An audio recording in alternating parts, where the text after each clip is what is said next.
Riders of the Purple Sage by Zane Grey. Chapter 1. Lassiter.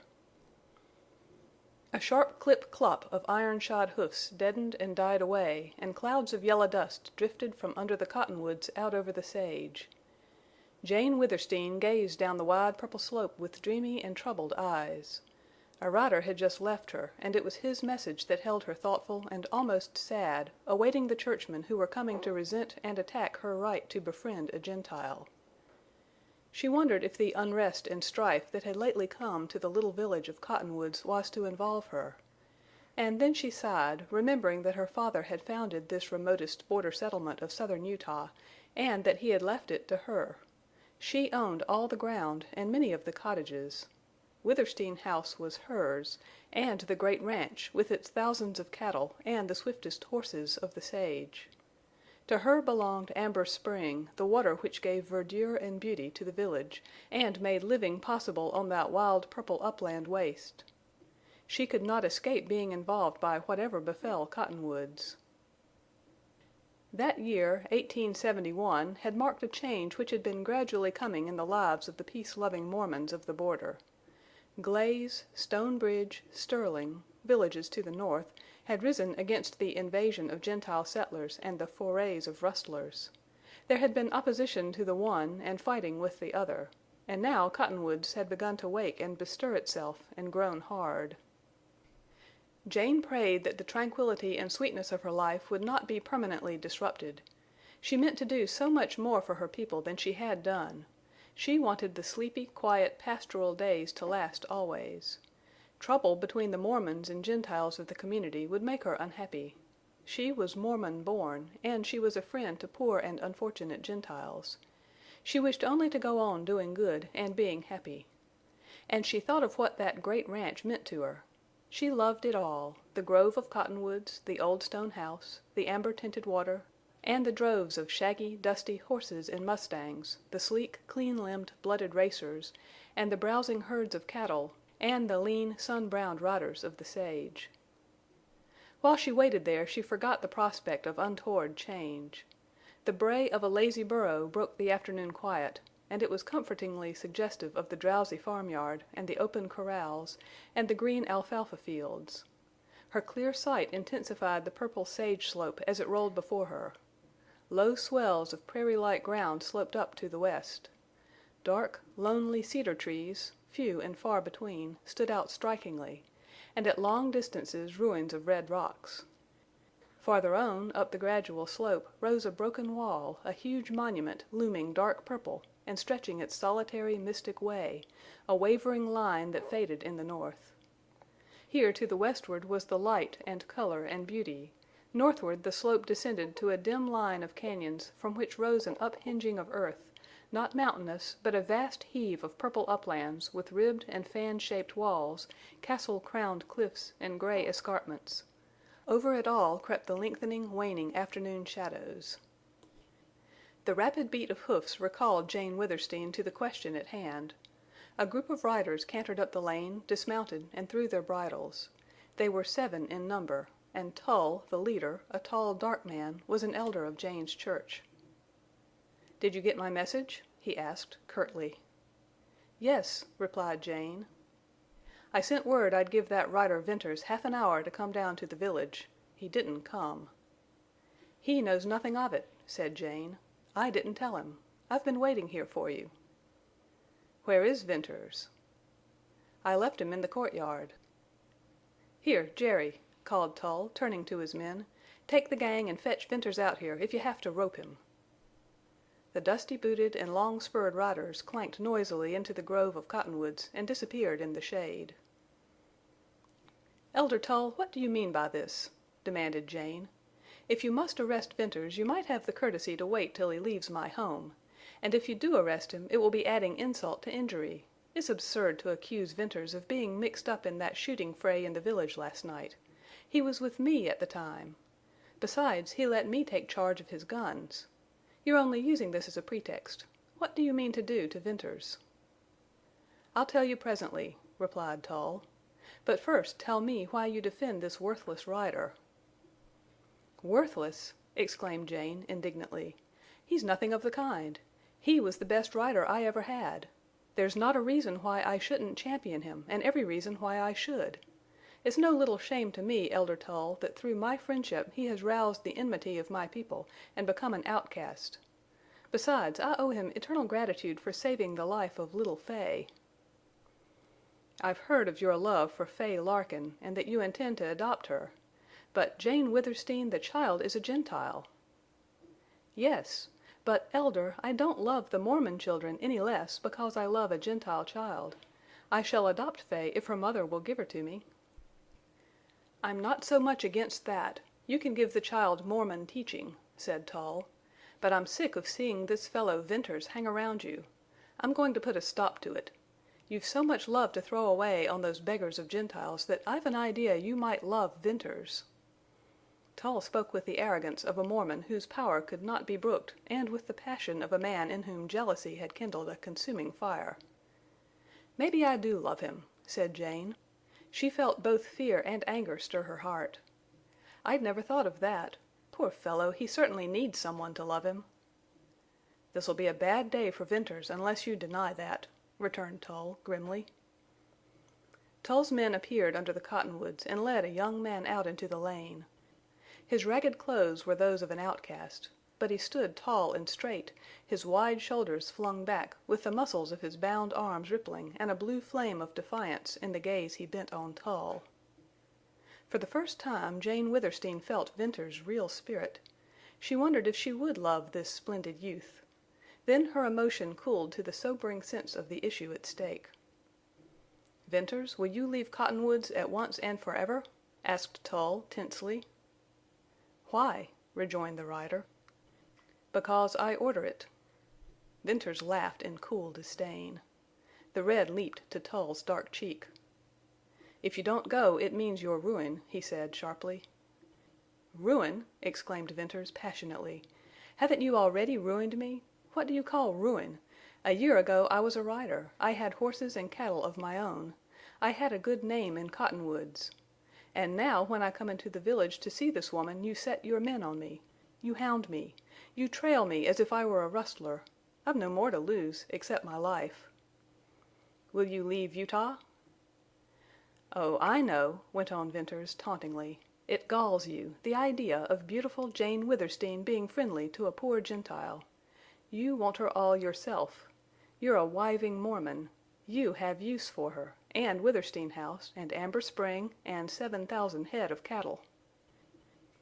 Tull's hard jaw protruded and rioting blood corded the veins of his neck. "Once more, will you go?" "No." "Then I'll have you whipped within an inch of your life," replied Tull, harshly. "I'll turn you out in the sage, and if you ever come back you'll get worse." Venters's agitated face grew coldly set, and the bronze changed. Jane impulsively stepped forward. "Oh, Elder Tull!" she cried. "You won't do that!" Tull lifted a shaking finger toward her. "That'll do from you.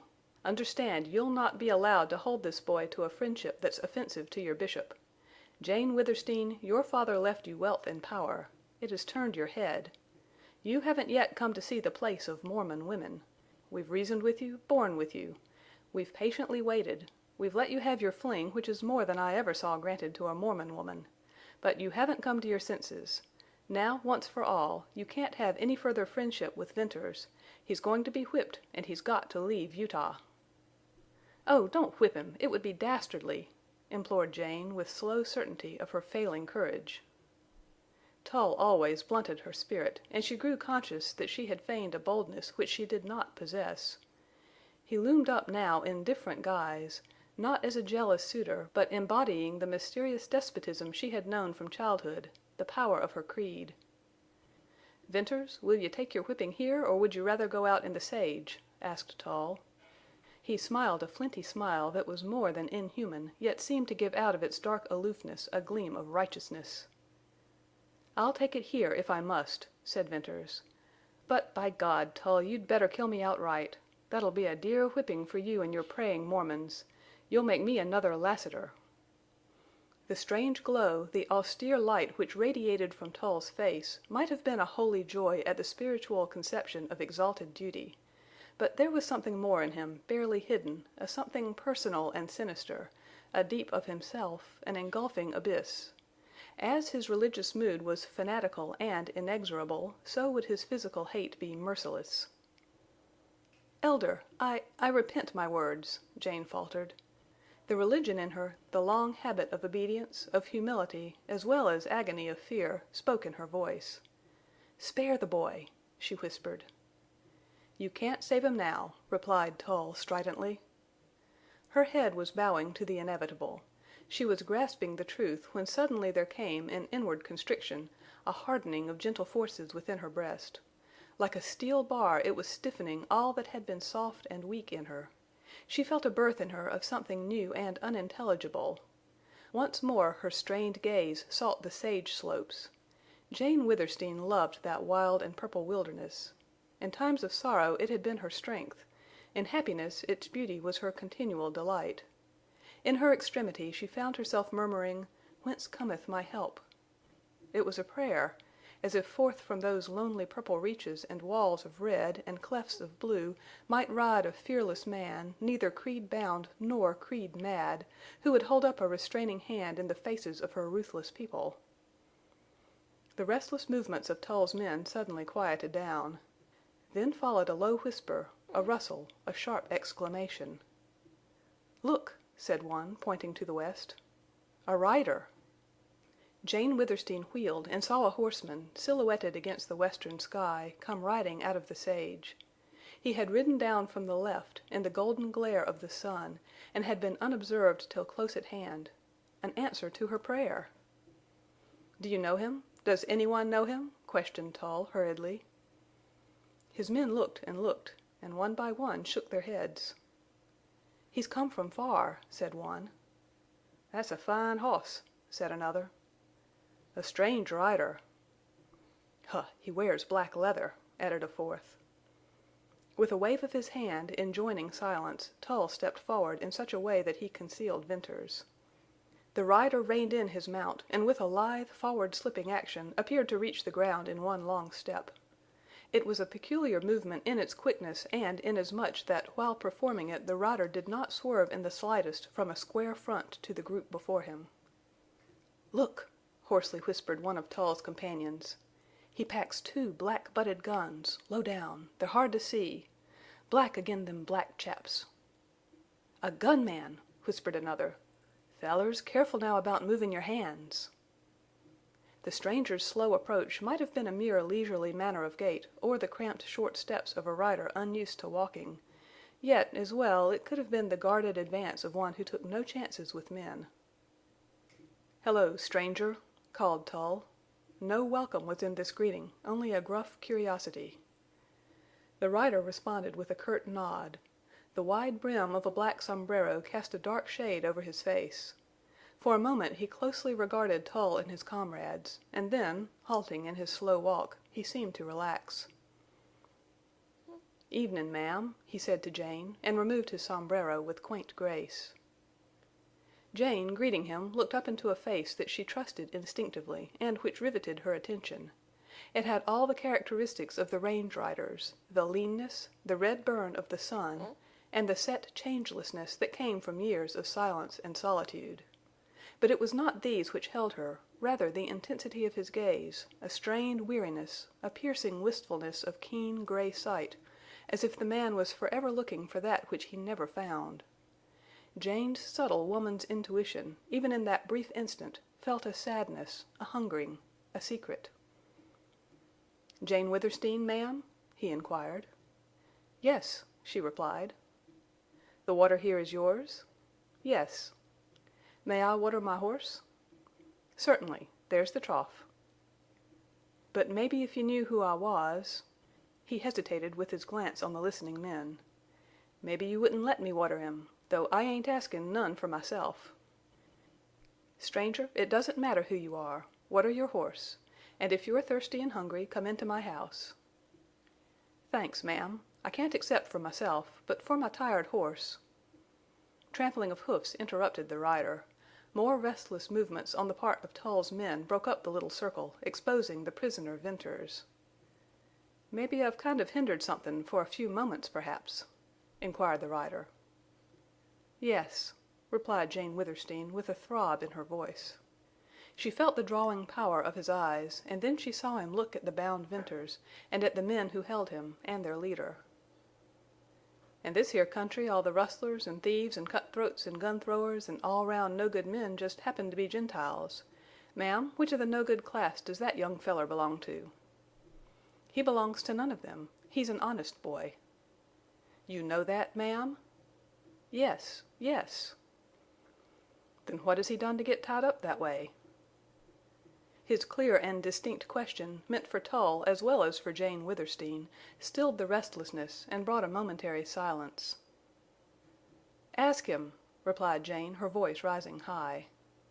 The rider stepped away from her, moving out with the same slow, measured stride in which he had approached, and the fact that his action placed her wholly to one side and him no nearer to Tull and his men had a penetrating significance. "Young feller, speak up," he said to Venters. "Here, stranger, this is none of your mix," began Tull. "Don't try any interference. You've been asked to drink and eat. That's more than you'd have got in any other village of the Utah border.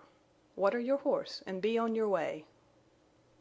"Easy, easy. I ain't interferin' yet," replied the rider. The tone of his voice had undergone a change. A different man had spoken. Where in addressing Jane he had been mild and gentle, now, with his first speech to Tull, he was dry, cool, biting. "I've jest stumbled onto a queer deal. 7 Mormons all packin' guns, and a Gentile tied with rope, and a woman who swears by his honesty. Queer, ain't that?" "Queer or not, it's none of your business," retorted Tull. "Where I was raised a woman's word was law.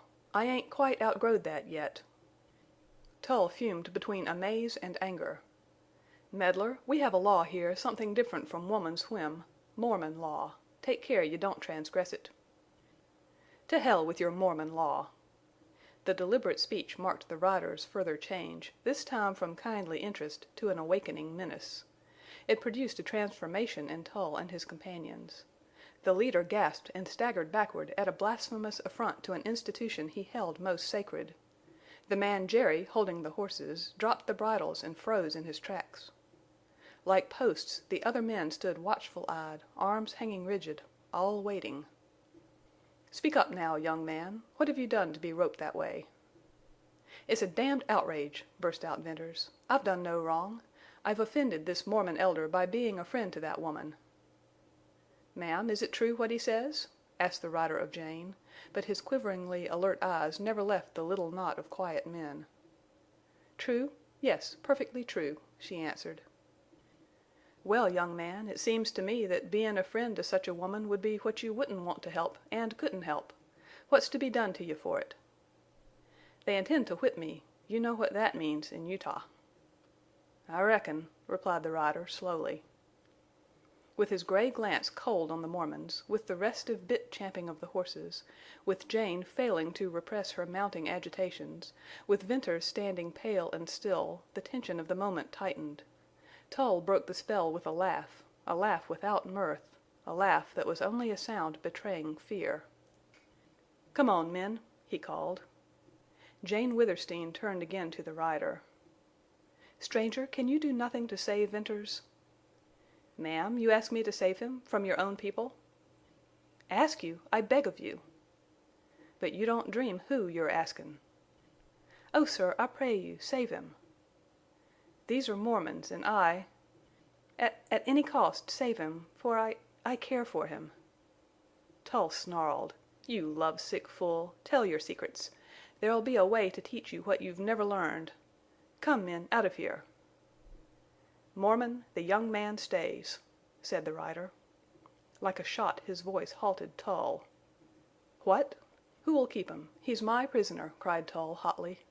"Stranger, again I tell you, don't mix here. You've meddled enough. Go your way now, or— Listen, he stays." Absolute certainty, beyond any shadow of doubt, breathed in the rider's low voice. "Who are you? We are 7 here." The rider dropped his sombrero and made a rapid movement, singular in that it left him somewhat crouched, arms bent and stiff, with the big black gun sheaths swung around to the fore. Lassiter! It was Venters's wondering, thrilling cry that bridged the fateful connection between the rider's singular position and the dreaded name. Tull put out a groping hand. The life of his eyes dulled to the gloom with which men of his fear saw the approach of death. But death, while it hovered over him, did not descend, for the rider waited for the twitching fingers, the downward flash of hand that did not come. Tull, gathering himself together, turned to the horses, attended by his pale comrades. Chapter 2. Cottonwoods. Venters appeared too deeply moved to speak the gratitude his face expressed, and Jane turned upon the rescuer and gripped his hands. Her smiles and tears seemingly dazed him. Presently, as something like calmness returned, she went to Lassiter's weary horse. "I will water him myself," she said, and she led the horse to a trough under a huge old cottonwood.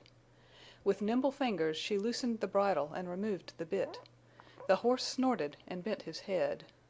The trough was of solid stone, hollowed out, moss-covered, and green, and wet and cool, and the clear brown water that fed it spouted and splashed from a wooden pipe. "He has brought you far today?" "Yes, ma'am, a matter of over 60 miles, maybe 70. "A long ride, a ride that—Ah! He is blind!" "Yes, ma'am," replied Lassiter. "What blinded him?"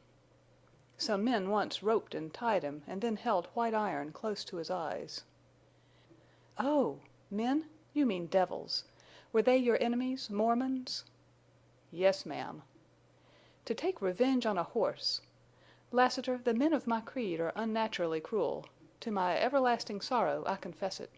They have been driven, hated, scourged till their hearts have hardened. But we women hope and pray for the time when our men will soften." "Beggin' your pardon, ma'am, that time will never come." "Oh, it will. Lassiter, do you think Mormon women wicked? Has your hand been against them, too?" "No. I believe Mormon women are the best and noblest, the most long-sufferin', and the blindest, unhappiest women on earth." "Ah!" She gave him a grave, thoughtful look. "Then you will break bread with me?" Lassiter had no ready response, and he uneasily shifted his weight from one leg to another and turned his sombrero round and round in his hands. "Ma'am," he began presently, "I reckon your kindness of heart makes you overlook things. Perhaps I ain't well known hereabouts, but back up north there's Mormons who'd rest uneasy in their graves at the idea of me sittin' to table with you." "I dare say. But will you do it anyway?" she asked. "Maybe you have a brother or relative who might drop in and be offended, and I wouldn't want to—" "I've not a relative in Utah that I know of. There's no one with a right to question my actions." She turned smilingly to Venters. "You will come in, Bern, and Lassiter will come in. We'll eat and be merry while we may." "I'm only wonderin' if Tull and his men'll raise a storm down in the village," said Lassiter, in his last weakening stand. "Yes, he'll raise the storm, after he has prayed," replied Jane. "Come." She led the way, with the bridle of Lassiter's horse over her arm. They entered a grove and walked down a wide path shaded by great, low-branching cottonwoods. The last rays of the setting sun sent golden bars through the leaves. The grass was deep and rich, welcome contrast to sage-tired eyes. Twittering quail darted across the path, and from a treetop somewhere a robin sang its evening song, and on the still air floated the freshness and murmur of flowing water. The home of Jane Withersteen stood in a circle of cottonwoods, and was a flat, long, red stone structure with a covered court in the center, through which flowed a lively stream of amber-colored water. In the massive blocks of stone and heavy timbers and solid doors and shutters showed the hand of a man who had builded against pillage and time; and in the flowers and mosses lining the stone-bedded stream, in the bright colors of rugs and blankets on the court floor, and the cozy corner with hammock and books and the clean linen table, showed the grace of a daughter who lived for happiness and the day at hand. Jane turned Lassiter's horse loose in the thick grass. "You will want him to be near you," she said, "or I'd have him taken to the alfalfa fields." At her call appeared women who began at once to bustle about, hurrying to and fro setting the table. Then Jane, excusing herself, went within. She passed through a huge, low-ceiled chamber like the inside of a fort and into a smaller one where a bright wood fire blazed in an old open fireplace, and from this into her own room. It had the same comfort as was manifested in the homelike outer court. Moreover, it was warm and rich in soft hues. Seldom did Jane Withersteen enter her room without looking into her mirror. She knew she loved the reflection of that beauty which since early childhood she had never been allowed to forget. Her relatives and friends, and later a horde of Mormon and Gentile suitors, had fanned the flame of natural vanity in her, so that at 28 she scarcely thought at all of her wonderful influence for good in the little community where her father had left her practically its beneficent landlord, but cared most for the dream and the assurance and the allurement of her beauty. This time, however, she gazed into her glass with more than the usual happy motive, without the usual slight, conscious smile. For she was thinking of more than the desire to be fair in her own eyes, in those of her friend. She wondered if she were to seem fair in the eyes of this Lassiter, this man whose name had crossed the long, wild brakes of stone and plains of sage, this gentle-voiced, sad-faced man who was a hater and a killer of Mormons. It was not now her usual half-conscious, vain obsession that actuated her as she hurriedly changed her riding dress to one of white, and then looked long at the stately form with its gracious contours, at the fair face with its strong chin and full, firm lips, at the dark blue, proud, and passionate eyes. "If by some means I can keep him here a few days, a week, he will never kill another Mormon," she mused. "Lassiter! I shudder when I think of that name, of him. But when I look at the man I forget who he is. I almost like him. I remember only that he saved Bern. He has suffered. I wonder what it was. Did he love a Mormon woman once? How splendidly he championed us poor misunderstood souls. Somehow he knows, much." Jane Withersteen joined her guests and bade them to her board. Dismissing her woman, she waited upon them with her own hands. It was a bountiful supper and a strange company. On her right sat the ragged and half-starved Venters, and though blind eyes could have seen what he counted for in the sum of her happiness, yet he looked the gloomy outcast his allegiance had made him, and about him there was the shadow of the ruin presaged by Tull. On her left sat black leather-garbed Lassiter, looking like a man in a dream. Hunger was not with him, nor composure, nor speech, and when he twisted in frequent unquiet movements the heavy guns that he had not removed knocked against the table legs. If it had been otherwise possible to forget the presence of Lassiter, those telling little jars would have rendered it unlikely. And Jane Withersteen talked and smiled and laughed with all the dazzling play of lips and eyes that a beautiful, daring woman could summon to her purpose. When the meal ended and the men pushed back their chairs, she leaned closer to Lassiter and looked square into his eyes. "Why did you come to Cottonwoods?" Her question seemed to break a spell. The rider arose as if he had just remembered himself and had tarried longer than his wont. "Ma'am, I have hunted all over the southern Utah and Nevada for something, and through your name I learned where to find it, here in Cottonwoods." "My name? Oh, I remember. You did know my name when you spoke first. Well, tell me where you heard it, and from whom." "At the little village, Glaze I think it's called, some 50 miles or more west of here. And I heard it from a Gentile, a rider who said you'd know where to tell me to find—" "What?" she demanded, imperiously, as Lassiter broke off. "Milly Erne's grave," he answered low, and the words came with a wrench. Venters wheeled in his chair to regard Lassiter in amazement, and Jane slowly raised herself in white, still wonder. "Milly Erne's grave?" she echoed in a whisper. "What did you know of Milly Erne, my best beloved friend who died in my arms? What were you to her?" "Did I claim to be anything?" he asked. "I know people, relatives, who have long wanted to know where she's buried, that's all." "Relatives? She never spoke of relatives except a brother who was shot in Texas. Lassiter, Milly Erne's grave is in a secret burying ground on my property." "Will you take me there? You'll be offending Mormons worse than by breaking bread with me." "Indeed, yes, but I'll do it. Only we must go unseen. To-morrow, perhaps." "Thank you, Jane Withersteen," replied the rider, and he bowed to her and stepped backward out of the court. "Will you not stay, sleep under my roof?" she asked. "No, ma'am, and thanks again. I never sleep indoors. And even if I did, there's that gatherin' storm in the village below. No, no, I'll go to the sage. I hope you won't suffer none for your kindness to me." "Lassiter," said Venters with a half-bitter laugh, "my bed, too, is the sage. Perhaps we may meet out there." "Mebbe so. But the sage is wide, and I won't be near. Good night." At Lassiter's low whistle the black horse whinnied and carefully picked his blind way out of the grove.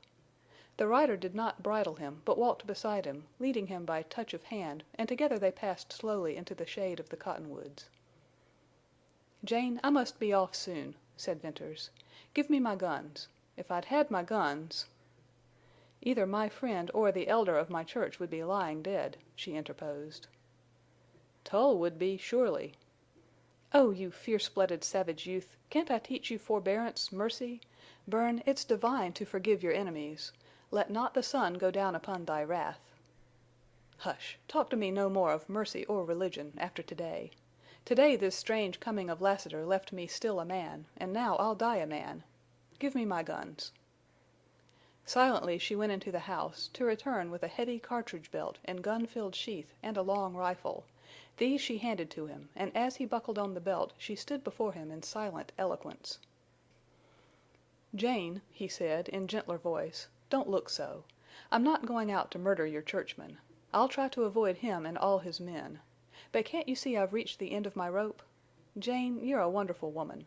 Never was there a woman so unselfish and good. Only you're blind in one way. Listen!" From behind the grove came the clicking sound of horses in a rapid trot. "Some of your riders," he continued. "It's getting time for the night shift. Let us go out to the bench in the grove and talk there." It was still daylight in the open, but under the spreading cottonwoods shadows were obscuring the lanes. Venters drew Jane off from one of these into a shrub-lined trail, just wide enough for the two to walk abreast, and in a roundabout way led her far from the house to a knoll on the edge of the grove.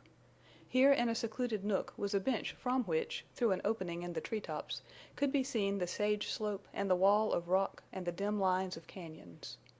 Jane had not spoken since Venters had shocked her with his first harsh speech, but all the way she had clung to his arm, and now, as he stopped and laid his rifle against the bench, she still clung to him.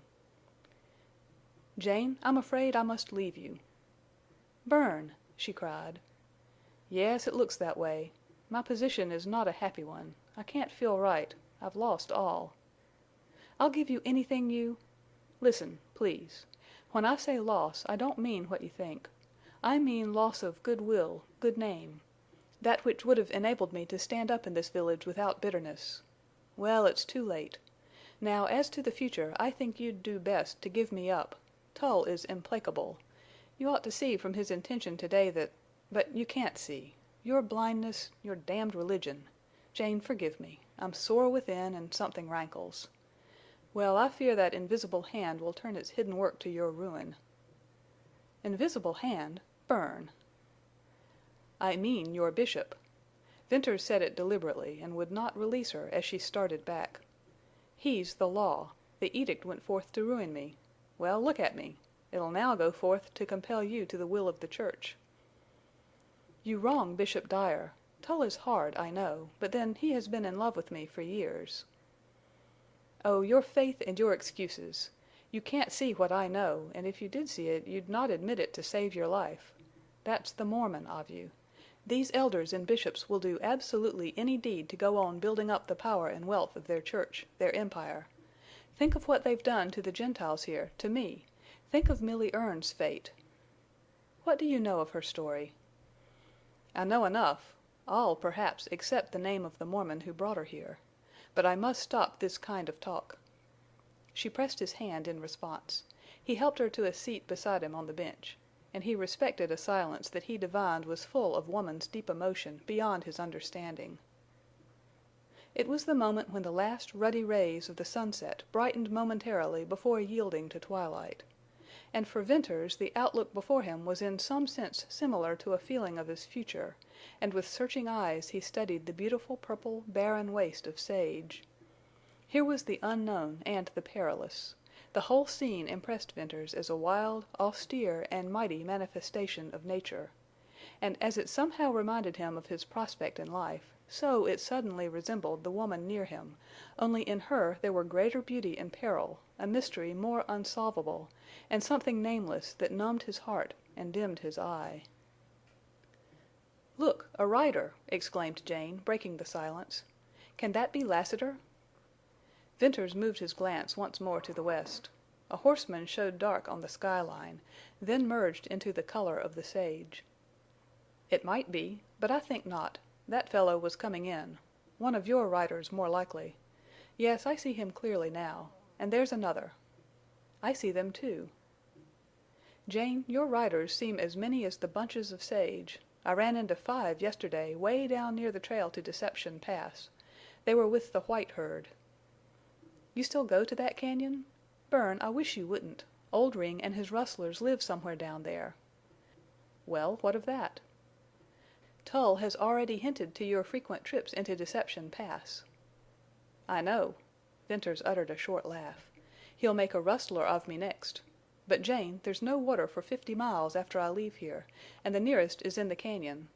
I must drink and water my horse. There, I see more riders. They are going out. The red herd is on the slope toward the pass." Twilight was fast falling. A group of horsemen crossed the dark line of low ground to become more distinct as they climbed the slope. The silence broke to a clear call from an incoming rider, and, almost like the peal of a hunting horn, floated back the answer. The outgoing riders moved swiftly, came sharply into sight as they topped a ridge to show wild and black above the horizon, and then passed down, dimming into the purple of the sage. "I hope they don't meet Lassiter," said Jane.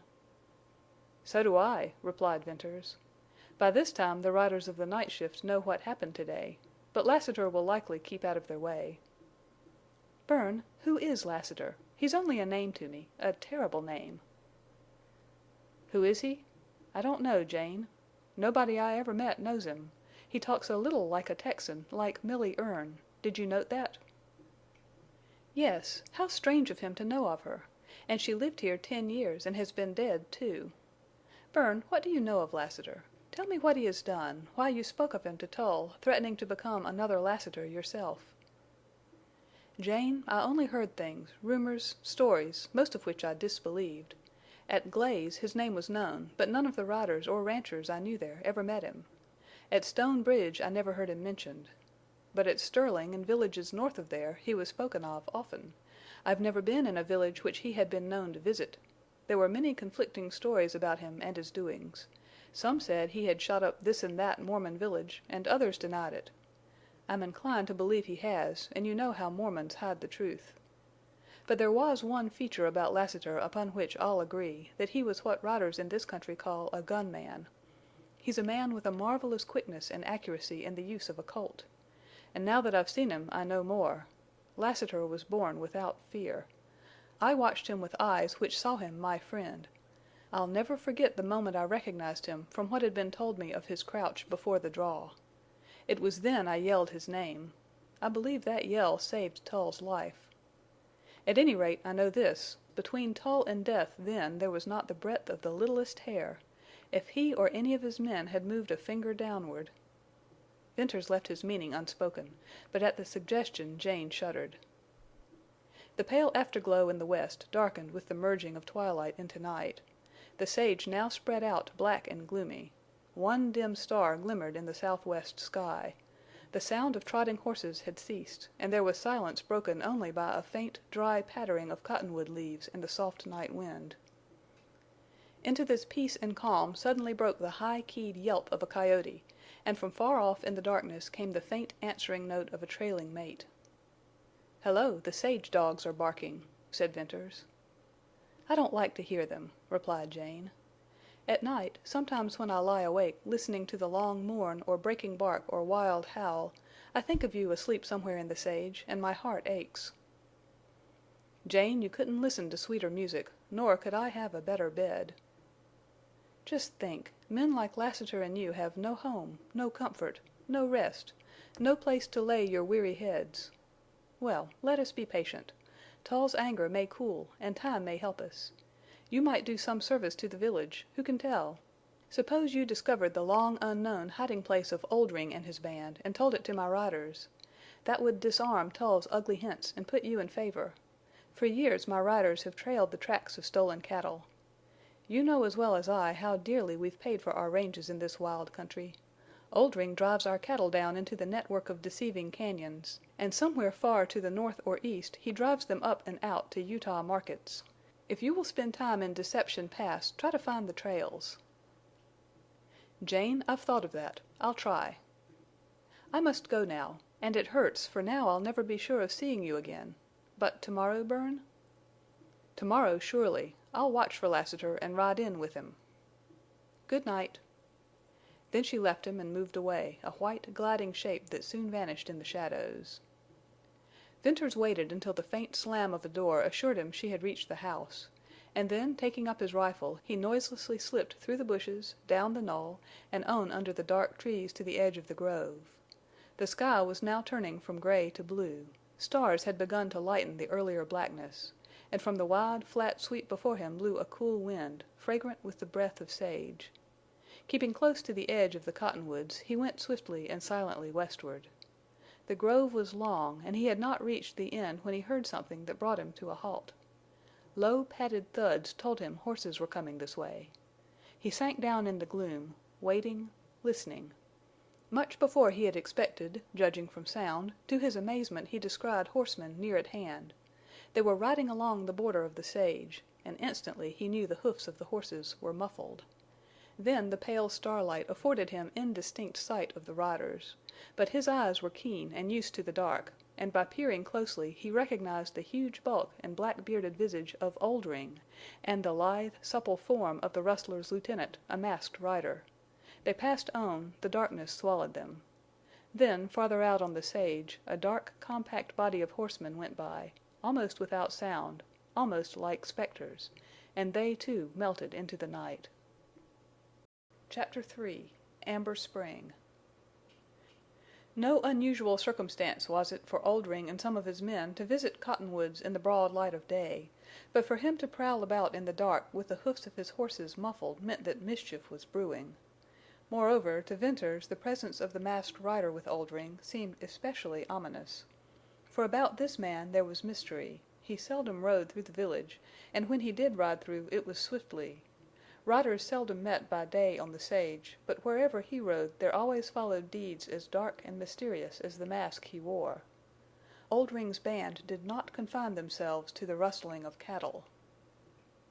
Venters lay low in the shade of the cottonwoods, pondering this chance meeting, and not for many moments did he consider it safe to move on. Then, with sudden impulse, he turned the other way and went back along the grove. When he reached the path leading to Jane's home, he decided to go down to the village. So he hurried onward, with quick, soft steps. Once beyond the grove, he entered the one and only street. It was wide, lined with tall poplars, and under each row of trees, inside the footpath, were ditches where ran the water from Jane Withersteen's spring. Between the trees twinkled lights of cottage candles, and far down flared bright windows of the village stores. When Venters got closer to these, he saw knots of men standing together in earnest conversation. The usual lounging on the corners and benches and steps was not in evidence. Keeping in the shadow, Venters went closer and closer until he could hear voices, but he could not distinguish what was said. He recognized many Mormons, and looked hard for Tull and his men, but looked in vain. Venters concluded that the rustlers had not passed along the village street. No doubt these earnest men were discussing Lassiter's coming, but Venters felt positive that Tull's intention toward himself that day had not been and would not be revealed. So Venters, seeing there was little for him to learn, began retracing his steps. The church was dark, Bishop Dyer's home next to it was also dark, and likewise Tull's cottage. Upon almost any night at this hour there would be lights here, and Venters marked the unusual omission. As he was about to pass out of the street to skirt the grove, he once more slunk down at the sound of trotting horses. Presently he descried 2 mounted men riding toward him. He hugged the shadow of a tree.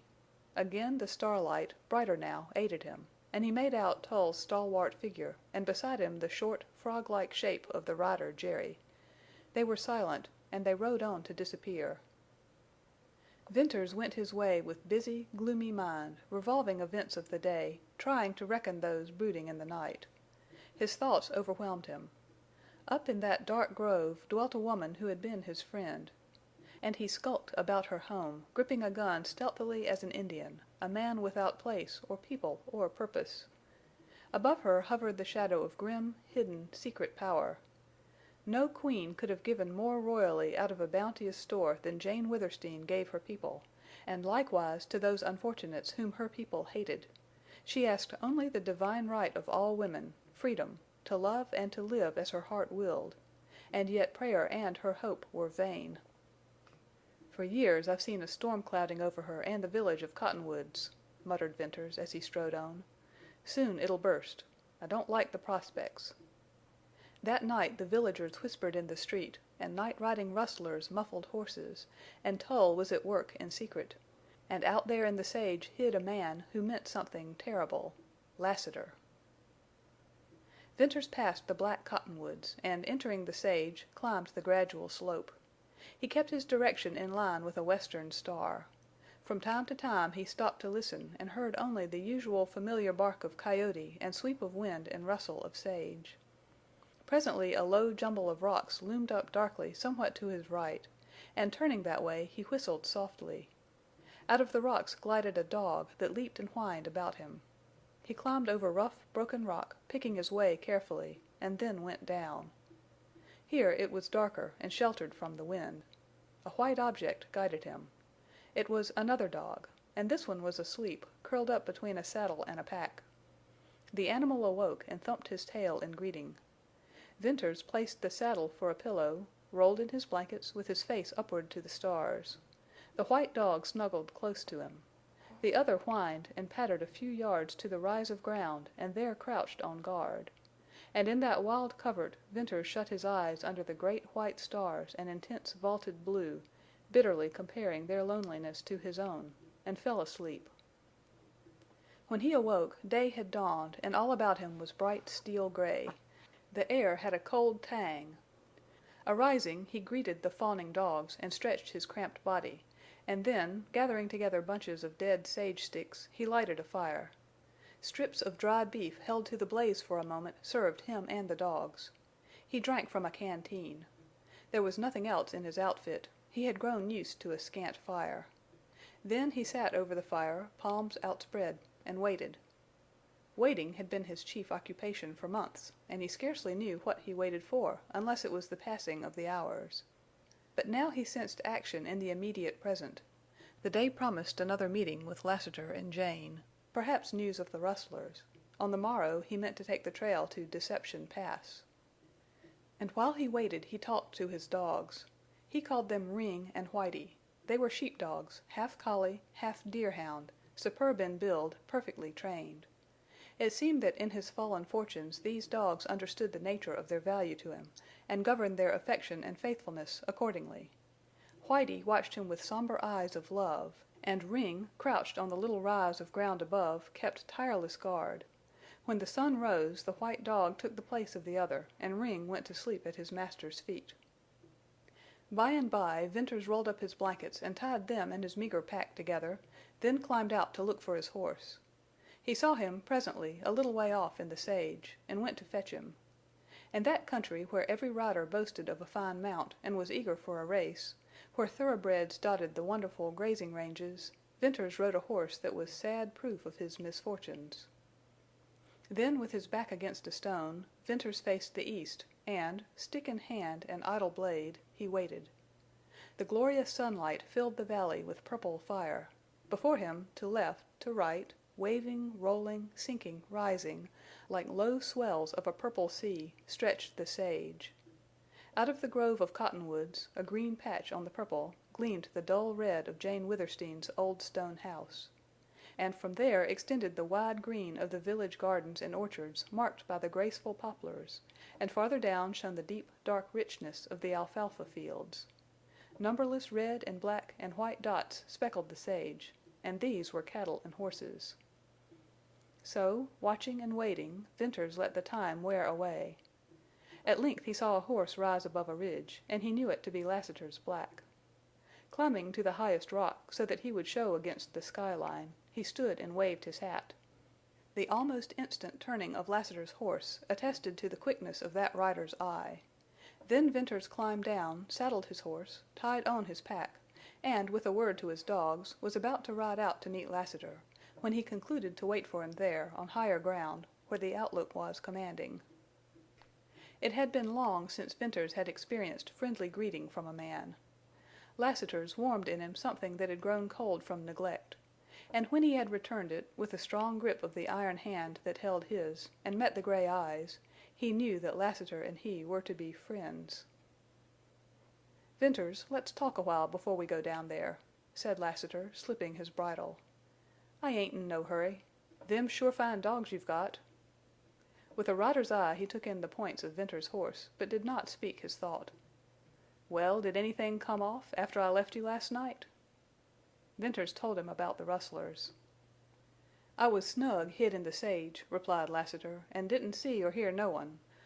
Oldring's got a high hand here, I reckon. It's no news up in Utah how he holes in cañons and leaves no track." Lassiter was silent a moment. "Me and Oldring wasn't exactly strangers some years back when he drove cattle into Bostil's Ford, at the head of the Rio Virgin. But he got harassed there, and now he drives someplace else." "Lassiter, you knew him? Tell me, is he Mormon or Gentile?" "I can't say. I've known Mormons who pretended to be Gentiles." "No Mormon ever pretended that unless he was a rustler," declared Venters. "Mebbe so." "It's a hard country for anyone, but hardest for Gentiles. Did you ever know or hear of a Gentile prospering in a Mormon community?" "I never did." "Well, I want to get out of Utah. I've a mother living in Illinois. I want to go home. It's 8 years now." The older man's sympathy moved Venters to tell his story. He had left Quincy, run off to seek his fortune in the gold fields, had never gotten any farther than Salt Lake City, wandered here and there as helper, teamster, shepherd, and drifted southward over the divide and across the barrens and up the rugged plateau through the passes to the last border settlements. Here he became a rider of the sage, had stock of his own, and for a time prospered until chance threw him in the employ of Jane Withersteen. "Lassiter, I needn't tell you the rest." "Well, it'd be no news to me. I know Mormons. I've seen their women's strange love and patience and sacrifice and silence and what I call madness for their idea of God. And over against that I've seen the tricks of men. They work hand in hand, all together, and in the dark. No man can hold out against them unless he takes to packing guns. For Mormons are slow to kill. That's the only good I ever seen in their religion. Venters, take this from me, these Mormons ain't just right in their minds. Else could a Mormon marry one woman when he already has a wife, and call it duty?" "Lassiter, you think as I think," returned Venters. "How'd it come, then, that you never throwed a gun on Tull or some of them?" inquired the rider, curiously. "Jane pleaded with me, begged me to be patient, to overlook. She even took my guns from me. I lost all before I knew it," replied Venters, with the red color in his face. "But, Lassiter, listen. Out of the wreck I saved a Winchester, 2 Colts, and plenty of shells. I packed these down into Deception Pass. There, almost every day for 6 months, I have practiced with my rifle till the barrel burnt my hands. Practiced the draw, the firing of a Colt, hour after hour." "Now that's interestin' to me," said Lassiter, with a quick uplift of his head and a concentration of his gray gaze on Venters. "Could you throw a gun before you began that practicin'?" "Yes. And now—" Venters made a lightning-swift movement. Lassiter smiled, and then his bronzed eyelids narrowed till his eyes seemed mere gray slits. "You'll kill Tull." He did not question, he affirmed. "I promised Jane Withersteen I'd try to avoid Tull. I'll keep my word. But sooner or later Tull and I will meet. As I feel now, if he even looks at me, I'll draw." "I reckon so. There'll be hell down there presently." He paused a moment and flicked a sagebrush with his quirt. "Venters, seein' as you're considerable worked up, tell me Milly Erne's story." Venters' agitation stilled to the trace of suppressed eagerness in Lassiter's query. Milly Erne's story? Well, Lassiter, I'll tell you what I know. Milly Erne had been in Cottonwoods years when I first arrived there, and most of what I tell you happened before my arrival. I got to know her pretty well. She was a slip of a woman and crazy on religion. I conceived an idea that I never mentioned. I thought she was at heart more Gentile than Mormon. But she passed as a Mormon, and certainly she had the Mormon woman's locked lips. You know, in every Mormon village there are women who seem mysterious to us, but about Milly there was more than the ordinary mystery. When she came to Cottonwoods she had a beautiful little girl whom she loved passionately. Milly was not known openly in Cottonwoods as a Mormon wife. That she really was a Mormon wife I have no doubt. Perhaps the Mormon's other wife or wives would not acknowledge Milly. Such things happen in these villages. Mormon wives wear yokes, but they get jealous. Well, whatever had brought Milly to this country, love or madness of religion, she repented of it. She gave up teaching the village school, she quit the church, and she began to fight Mormon upbringing for her baby girl. Then the Mormons put on the screws, slowly, as is their way. At last the child disappeared. Lost was the report. The child was stolen, I know that. So do you. That wrecked Milly Erne. But she lived on in hope. She became a slave. She worked her heart and soul and life out to get back her child. She never heard of it again. Then she sank. I can see her now, a frail thing, so transparent you could almost look through her, white like ashes. And her eyes. Her eyes have always haunted me. She had one real friend, Jane Withersteen. But Jane couldn't mend a broken heart, and Milly died. For moments Lassiter did not speak or turn his head. "The man!" he exclaimed presently in husky accents. "I haven't the slightest idea who the Mormon was," replied Venters, "nor has any Gentile in Cottonwoods." "Does Jane Withersteen know?" "Yes, but a red-hot running iron couldn't burn that name out of her." Without further speech Lassiter started off, walking his horse, and Venters followed with his dogs. Half a mile down the slope they entered a luxuriant growth of willows, and soon came into an open space carpeted with grass like deep green velvet. The rushing of water and singing of birds filled their ears. Venters led his comrade to a shady bower and showed him Amber Spring. It was a magnificent outburst of clear, amber water pouring from a dark, stone-lined hole. Lassiter knelt and drank, lingered there to drink again. He made no comment, but Venters did not need words. Next to his horse a rider of the sage loved a spring. And this spring was the most beautiful and remarkable known to the upland riders of southern Utah. It was the spring that made old Withersteen a feudal lord and now enabled his daughter to return the toll which her father had exacted from the toilers of the sage. The spring gushed forth in a swirling torrent and leaped down joyously to make its swift way along a willow-skirted channel. Moss and ferns and lilies overhung its green banks. Except for the rough-hewn stones that held and directed the water, this willow thicket and glade had been left as nature had made it. Below were artificial lakes, 3 in number, one above the other in banks of raised earth, and round about them rose the lofty, green-foliaged shafts of poplar trees. Ducks dotted the glassy surface of the lakes. A blue heron stood motionless on a water gate. Kingfishers darted with shrieking flight along the shady banks. A white hawk sailed above. And from the trees and shrubs came the song of robins and catbirds. It was all in strange contrast to the endless slopes of lonely sage and the wild rock environs beyond. Venters thought of the woman who loved the birds and the green of the leaves and the murmur of the water. Next on the slope, just below the third and largest lake, were corrals and a wide stone barn and open sheds and coops and pens. Here were clouds of dust and cracking sounds of hoofs and romping colts and hee-hawing burros. Neighing horses trampled to the corral fences, and on the little windows of the barn projected bobbing heads of bays and blacks and sorrels. When the two men entered the immense barnyard, from all around the din increased. This welcome, however, was not seconded by the several men and boys who vanished on sight. Venters and Lassiter were turning toward the house when Jane appeared in the lane leading a horse. In riding skirt and blouse she seemed to have lost some of her statuesque proportions, and looked more like a girl rider than the mistress of Withersteen. She was brightly smiling, and her greeting was warmly cordial. "Good news," she announced. "I've been to the village. All is quiet. I expected I don't know what, but there's no excitement, and Tull has ridden out on his way to Glaze." "Tull gone?" inquired Venters, with surprise. He was wondering what could have taken Tull away.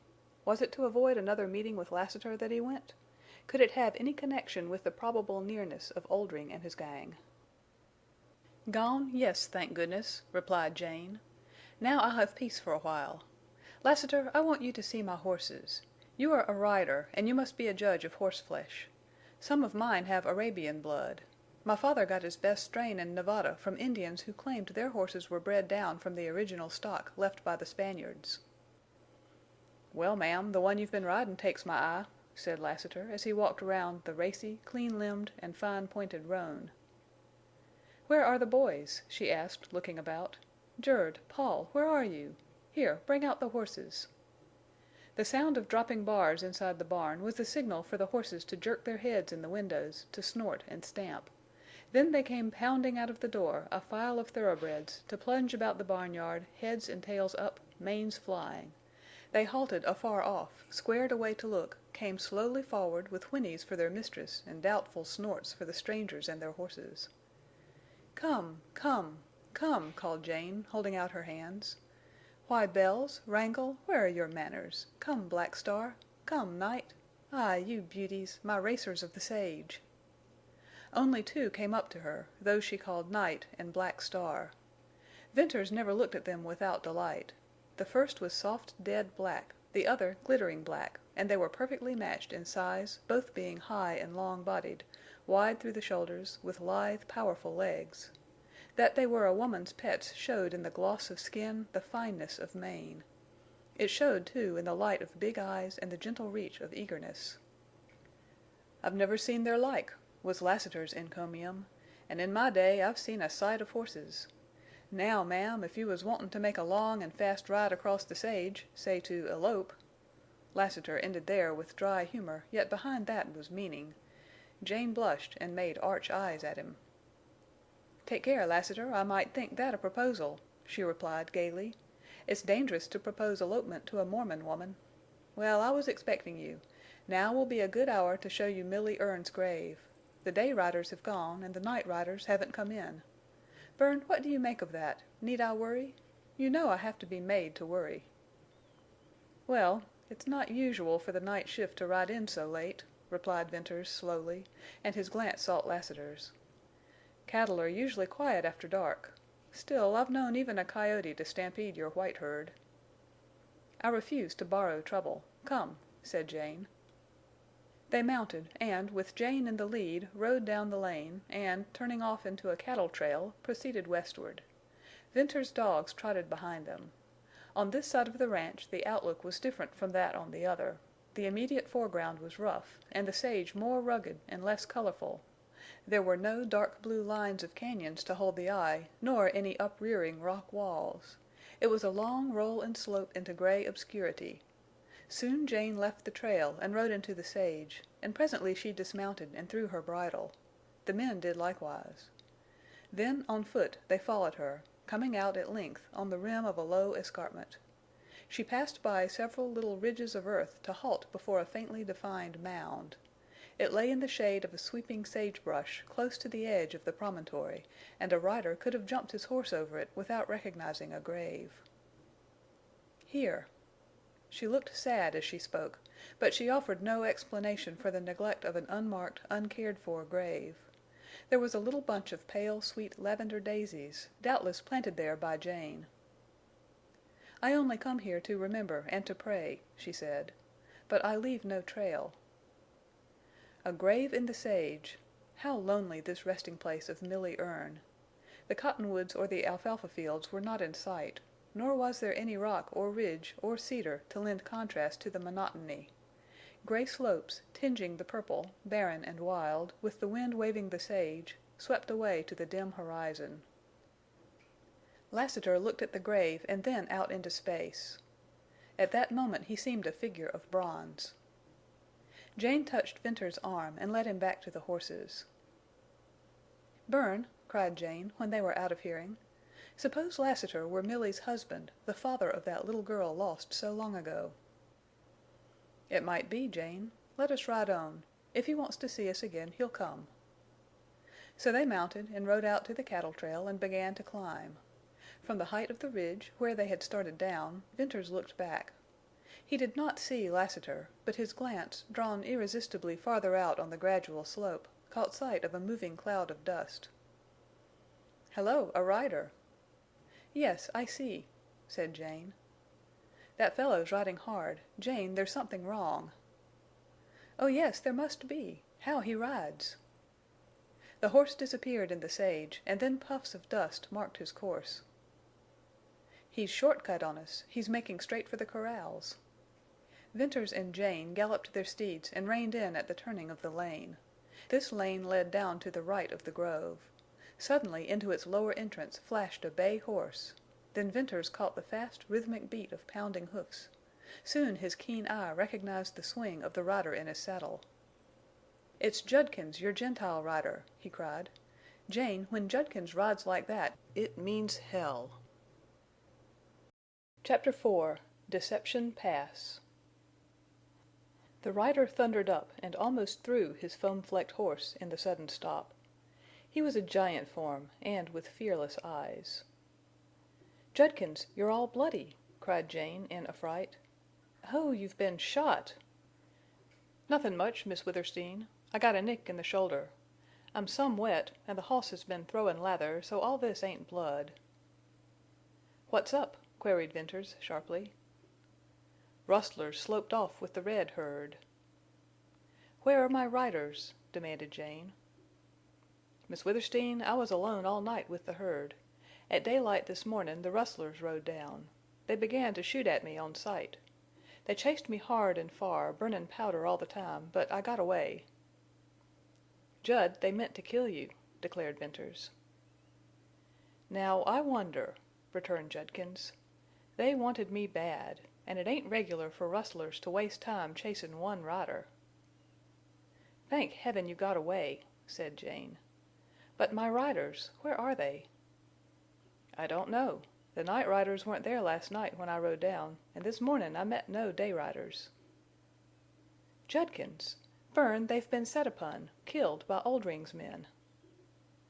"I don't think so," replied Venters, decidedly. "Jane, your riders haven't gone out in the sage." "Bern, what do you mean?" Jane Withersteen turned deathly pale. "You remember what I said about the unseen hand?" "Oh! Impossible!" "I hope so. But I fear," Venters finished with a shake of his head. "Bern, you're bitter, but that's only natural.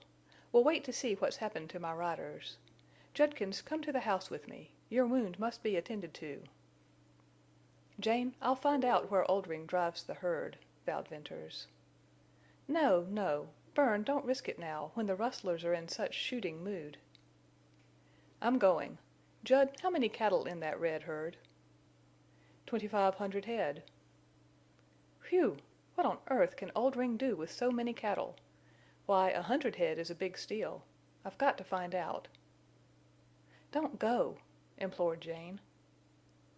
"Bern, you want a hoss that can run. Miss Withersteen, if it's not too bold of me to advise, make him take a fast hoss, or don't let him go." "Yes, yes, Judkins, he must ride a horse that can't be caught. Which one? Black Star? Night?" "Jane, I won't take either," said Venters, emphatically. "I wouldn't risk losing one of your favorites." "Wrangle, then?" "That's the hoss," replied Judkins. "Wrangle can outrun Black Star and Night. You'd never believe it, Miss Withersteen, but I know. Wrangle's the biggest and fastest hoss on the sage." "Oh, no, Wrangle can't beat Black Star. But, Bern, take Wrangle if you will go. Ask Jerd for anything you need. Oh, be watchful, careful. Godspeed you." She clasped his hand, turned quickly away, and went down a lane with the rider. Venters rode to the barn and, leaping off, shouted for Jerd. The boy came running. Venters sent him for meat, bread, and dried fruits to be packed in saddlebags. His own horse he turned loose into the nearest corral. Then he went for Wrangle. The giant sorrel had earned his name for a trait the opposite of amiability.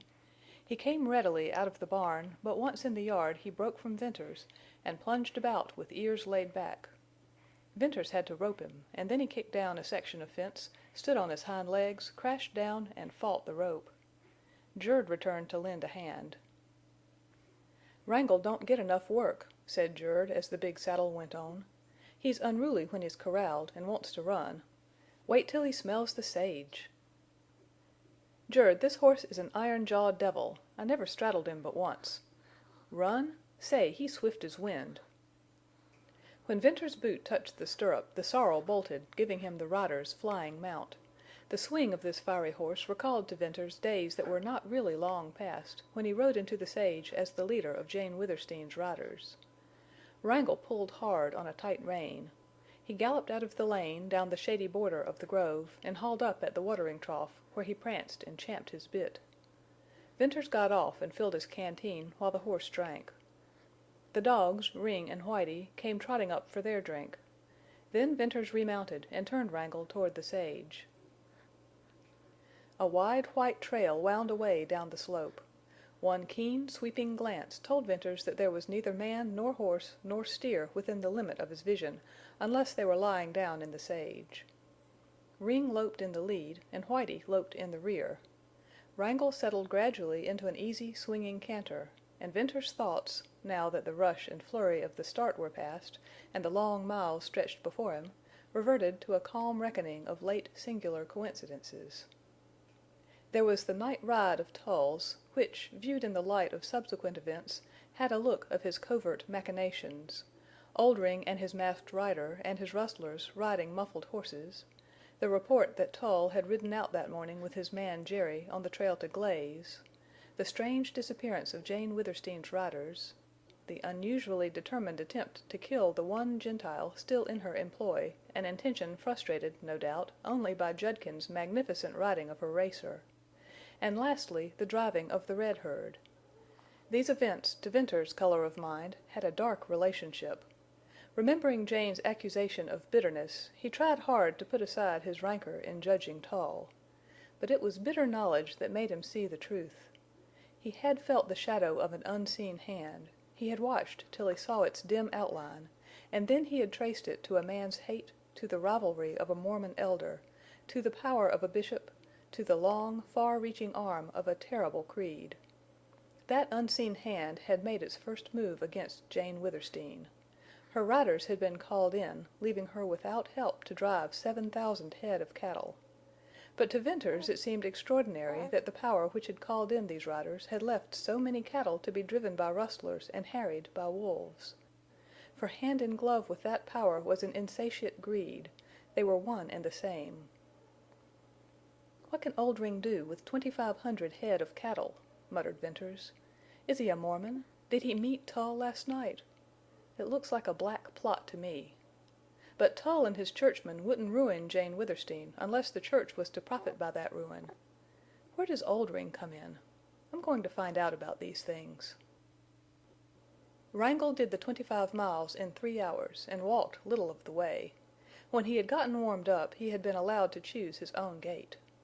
The afternoon had well advanced when Venters struck the trail of the red herd and found where it had grazed the night before. Then Venters rested the horse and used his eyes.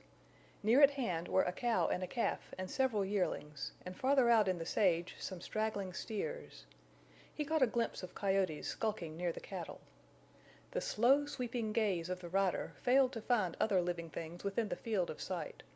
The sage about him was breast high to his horse, oversweet with its warm, fragrant breath, gray where it waved to the light, darker where the wind left it still, and beyond the wonderful haze purple lent by distance. Far across that wide waste began the slow lift of uplands through which Deception Pass cut its tortuous, many-canyoned way. Venters raised the bridle of his horse and followed the broad cattle trail. The crushed sage resembled the path of a monster snake. In a few miles of travel he passed several cows and calves that had escaped the drive. Then he stood on the last high bench of the slope with the floor of the valley beneath. The opening of the cañon showed in a break of the sage, and the cattle trail paralleled it as far as he could see. That trail led to an undiscovered point where Oldring drove cattle into the pass, and many a rider who had followed it had never returned. Venters satisfied himself that the rustlers had not deviated from their usual course, and then he turned at right angles off the cattle trail and made for the head of the pass.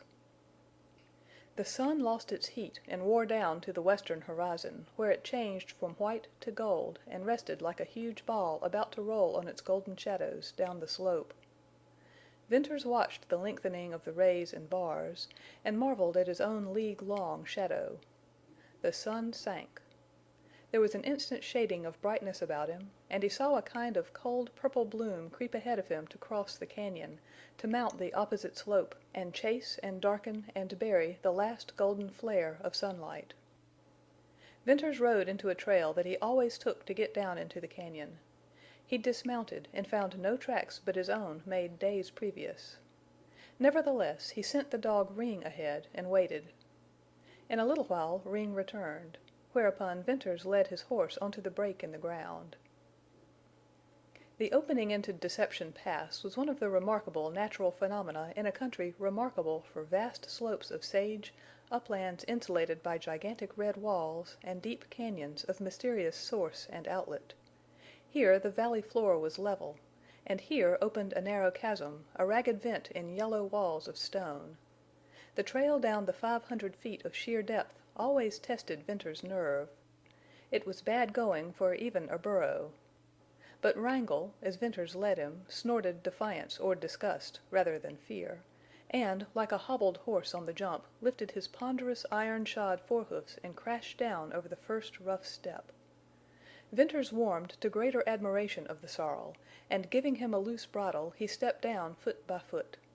Oftentimes the stones and shale started by Wrangle buried Venters to his knees. Again he was hard put to it to dodge a rolling boulder. There were times when he could not see Wrangle for dust, and once he and the horse rode a sliding shelf of yellow, weathered cliff. It was a trail on which there could be no stops, and therefore, if perilous, it was at least one that did not take long in the descent. Venters breathed lighter when that was over, and felt a sudden assurance in the success of his enterprise. For at first it had been a reckless determination to achieve something at any cost, and now it resolved itself into an adventure worthy of all his reason and cunning, and keenness of eye and ear. Piñon pines clustered in little clumps along the level floor of the pass. Twilight had gathered under the walls. Venters rode into the trail and up the cañon.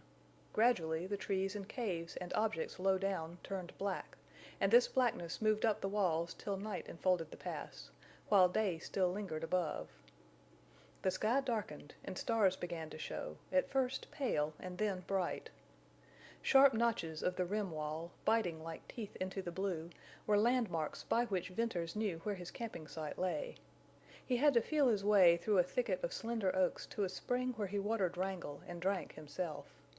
Here he unsaddled and turned Wrangle loose, having no fear that the horse would leave the thick, cool grass adjacent to the spring.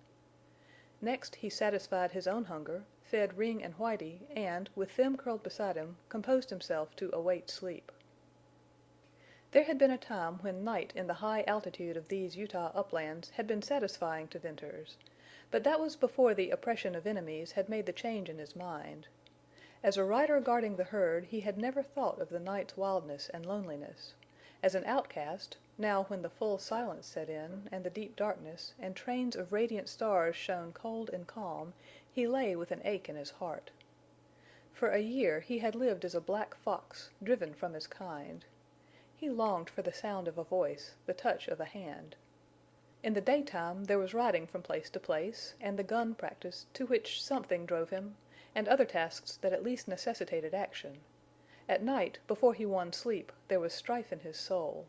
He yearned to leave the endless sage slopes, the wilderness of cañons, and it was in the lonely night that this yearning grew unbearable.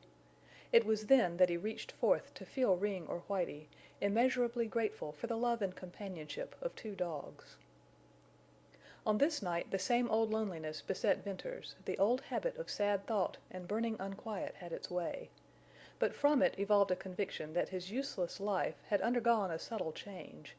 He had sensed it first when Wrangle swung him up to the high saddle. He knew it now when he lay in the gateway of Deception Pass. He had no thrill of adventure, rather a gloomy perception of great hazard, perhaps death. He meant to find Oldring's retreat.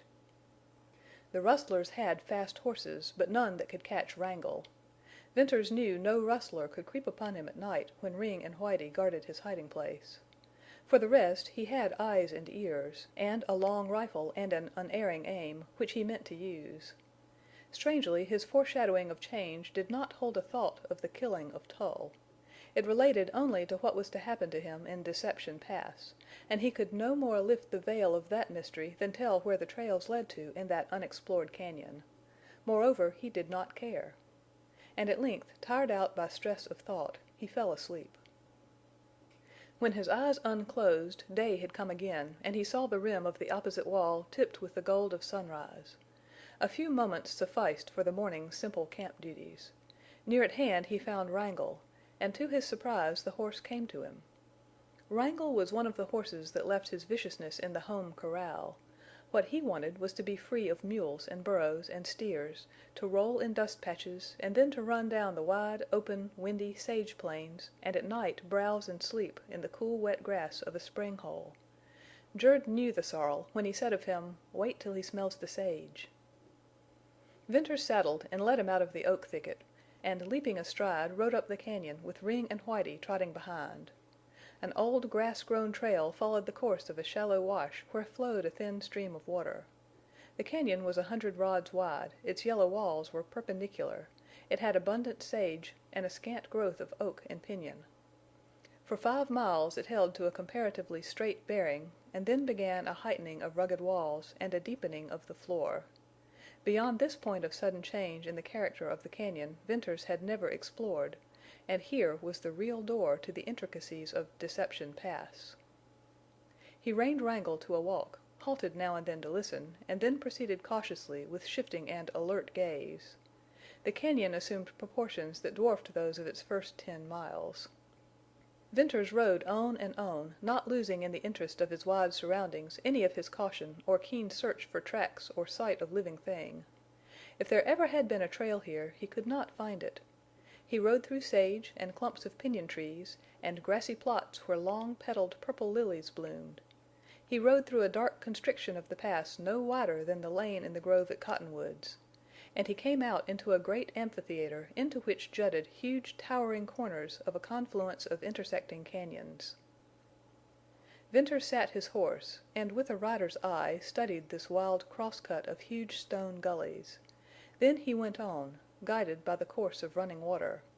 If it had not been for the main stream of water flowing north, he would never have been able to tell which of these many openings was a continuation of the pass. In crossing this amphitheater he went by the mouths of 5 cañons, fording little streams that flowed into the larger one. Gaining the outlet which he took to be the pass, he rode on again under overhanging walls. One side was dark in shade, the other light in sun. This narrow passageway turned and twisted and opened into a valley that amazed Venters. Here again was a sweep of purple sage, richer than upon the higher levels. The valley was miles long, several wide, and enclosed by unscalable walls.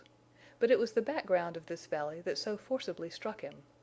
Across the sage flat rose a strange upflinging of yellow rocks.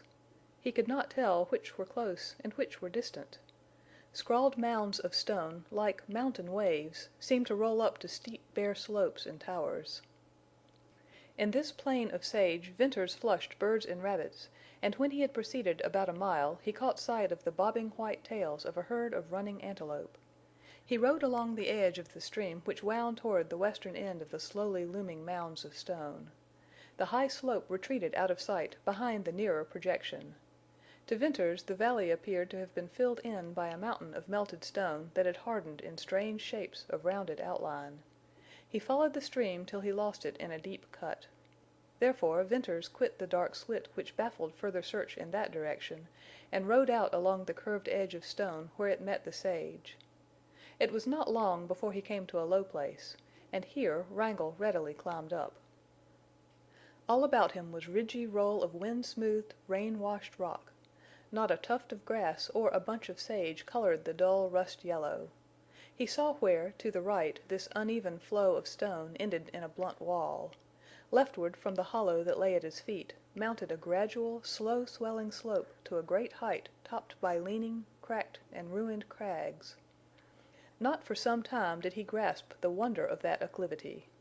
It was no less than a mountainside, glistening in the sun like polished granite, with cedar trees springing as if by magic out of the denuded surface. Winds had swept it clear of weathered shale, and rains had washed it free of dust. Far up the curved slope its beautiful lines broke to meet the vertical rim wall, to lose its grace in a different order and color of rock, a stained yellow cliff of cracks and cave and seamed crags. And straight before Venters was a scene less striking but more significant to his keen survey.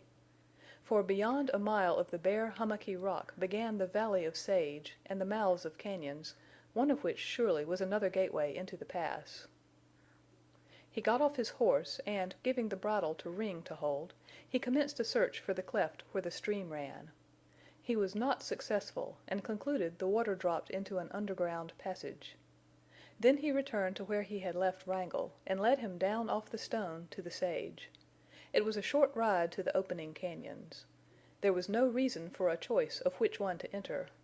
The one he rode into was a clear, sharp shaft in yellow stone 1,000 feet deep, with wonderful wind-worn caves low down and high above buttressed and turreted ramparts. Farther on Venters came into a region where deep indentations marked the line of cañon walls. These were huge, cove-like blind pockets, extending back to a sharp corner with a dense growth of underbrush and trees. Venters penetrated into one of these offshoots, and, as he had hoped, he found abundant grass.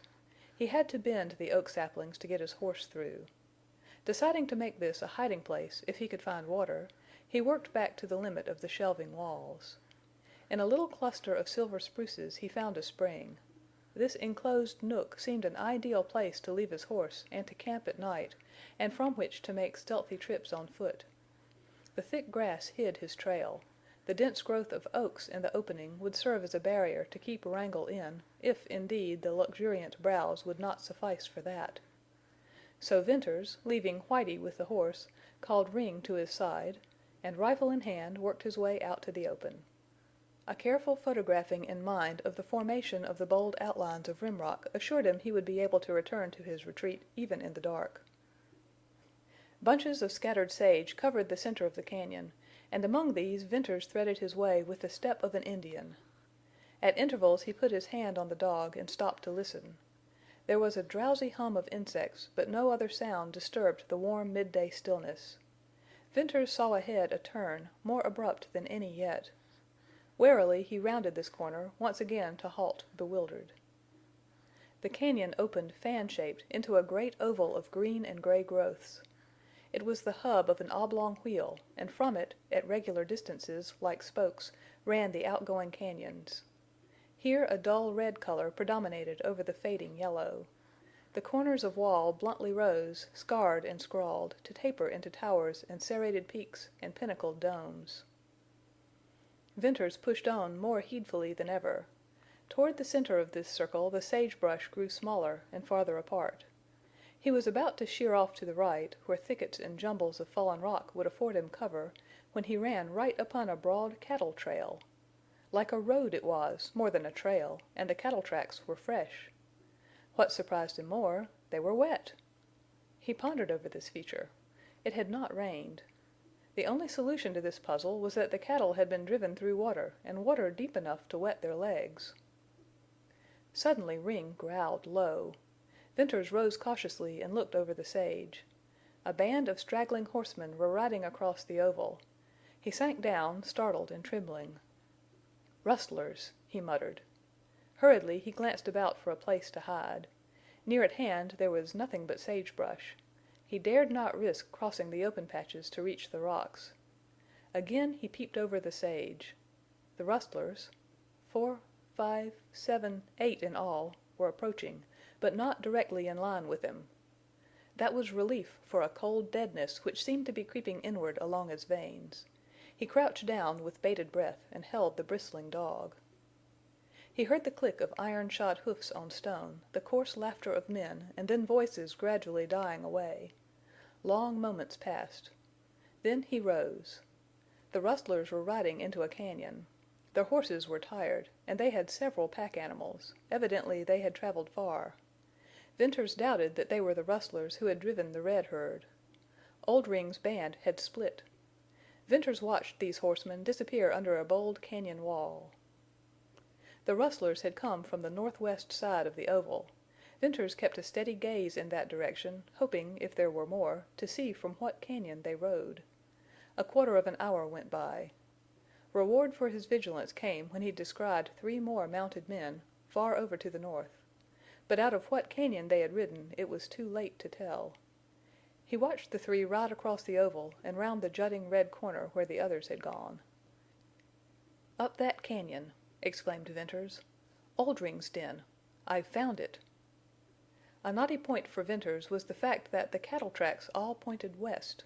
The broad trail came from the direction of the cañon into which the rustlers had ridden, and undoubtedly the cattle had been driven out of it across the oval. There were no tracks pointing the other way. It had been in his mind that Oldring had driven the red herd toward the rendezvous and not from it. Where did that broad trail come down into the pass, and where did it lead? Venters knew he wasted time in pondering the question, but it held a fascination not easily dispelled. For many years Oldring's mysterious entrance and exit to Deception Pass had been all-absorbing topics to sage riders. All at once the dog put an end to Venters' pondering. Ring sniffed the air, turned slowly in his tracks with a whine, and then growled. Venters wheeled. 2 horsemen were within 100 yards, coming straight at him. One, lagging behind the other, was Oldring's masked rider. Venters cunningly sank, slowly trying to merge into sagebrush. But guarded as his action was, the first horse detected it. He stopped short, snorted, and shot up his ears. The rustler bent forward, as if keenly peering ahead. Then, with a swift sweep, he jerked a gun from its sheath and fired. The bullet zipped through the sagebrush. Flying bits of wood struck Venters, and the hot, stinging pain seemed to lift him in one leap. Like a flash the blue barrel of his rifle gleamed level, and he shot once, twice. The foremost rustler dropped his weapon and toppled from his saddle, to fall with his foot catching in a stirrup. The horse snorted wildly and plunged away, dragging the rustler through the sage. The masked rider huddled over his pommel, slowly swaying to one side, and then, with a faint, strange cry, slipped out of the saddle. Chapter 5 The Masked Rider Venters looked quickly from the fallen rustlers to the cañon where the others had disappeared. He calculated on the time needed for running horses to return to the open if their riders heard shots. He waited breathlessly. But the estimated time dragged by, and no riders appeared. Venters began presently to believe that the rifle reports had not penetrated into the recesses of the cañon, and felt safe for the immediate present. He hurried to the spot where the first rustler had been dragged by his horse. The man lay in deep grass, dead, jaw fallen, eyes protruding, a sight that sickened Venters. The first man at whom he had ever aimed a weapon he had shot through the heart. With the clammy sweat oozing from every pore, Venters dragged the rustler in among some boulders and covered him with slabs of rock. Then he smoothed out the crushed trail in grass and sage. The rustler's horse had stopped a quarter of a mile off, and was grazing. When Venters rapidly strode toward the masked rider, not even the cold nausea that gripped him could wholly banish curiosity. For he had shot Oldring's infamous lieutenant, whose face had never been seen. Venters experienced a grim pride in the feat. What would Tull say to this achievement of the outcast who rode too often to Deception Pass? Venters' curious eagerness and expectation had not prepared him for the shock he received when he stood over a slight, dark figure. The rustler wore the black mask that had given him his name, but he had no weapons. Venters glanced at the drooping horse. There were no gun sheaths on the saddle. "A rustler who didn't pack guns," muttered Venters. "He wears no belt. He couldn't pack guns in that rig.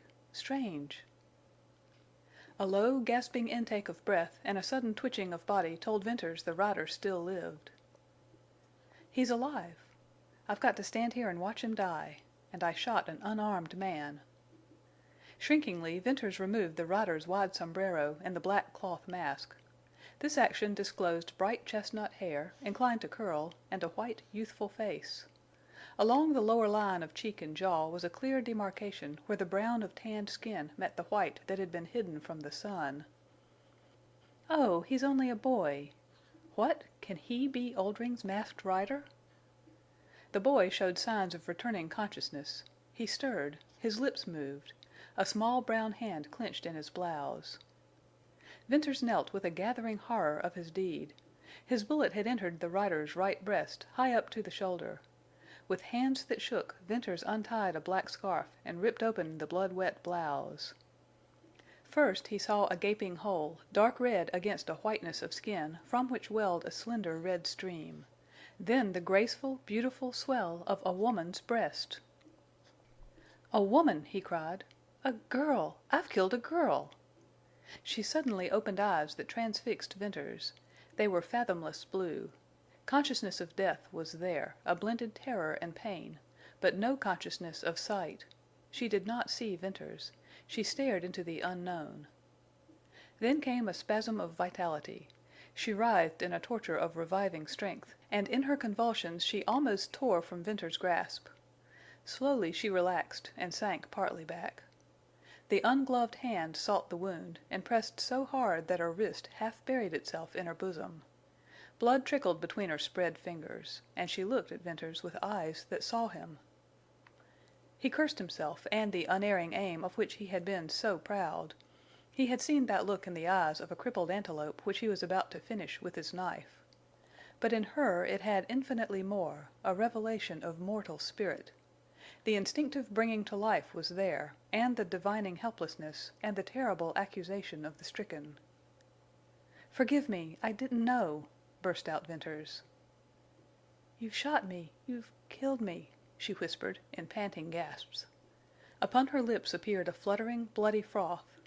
By that Venters knew the air in her lungs was mixing with blood. "Oh, I knew it would come some day. Oh, the burn! Hold me! I'm sinking. It's all dark. Ah, God! Mercy!" Her rigidity loosened in one long quiver, and she lay back limp, still, white as snow, with closed eyes. Venters thought then that she died, but the faint pulsation of her breast assured him that life yet lingered.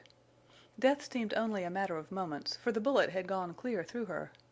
Nevertheless, he tore sage leaves from a bush, and pressing them tightly over her wounds, he bound the black scarf round her shoulder, tying it securely under her arm.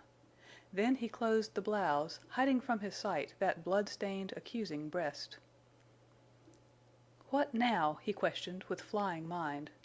"I must get out of here. She's dying, but I can't leave her."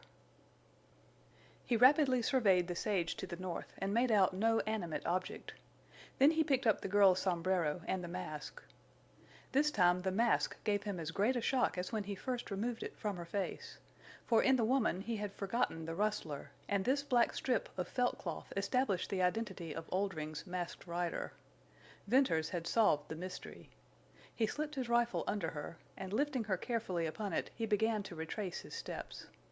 The dog trailed in his shadow, and the horse, that had stood drooping by, followed without a call. Venters chose the deepest tufts of grass and clumps of sage on his return. From time to time he glanced over his shoulder. He did not rest. His concern was to avoid jarring the girl and to hide his trail. Gaining the narrow cañon, he turned and held close to the wall till he reached his hiding place. When he entered the dense thicket of oaks he was hard put to it to force a way through. But he held his burden almost upright, and by slipping sidewise and bending the saplings he got in. Through sage and grass he hurried to the grove of silver spruces. He laid the girl down, almost fearing to look at her. Though marble pale and cold, she was living.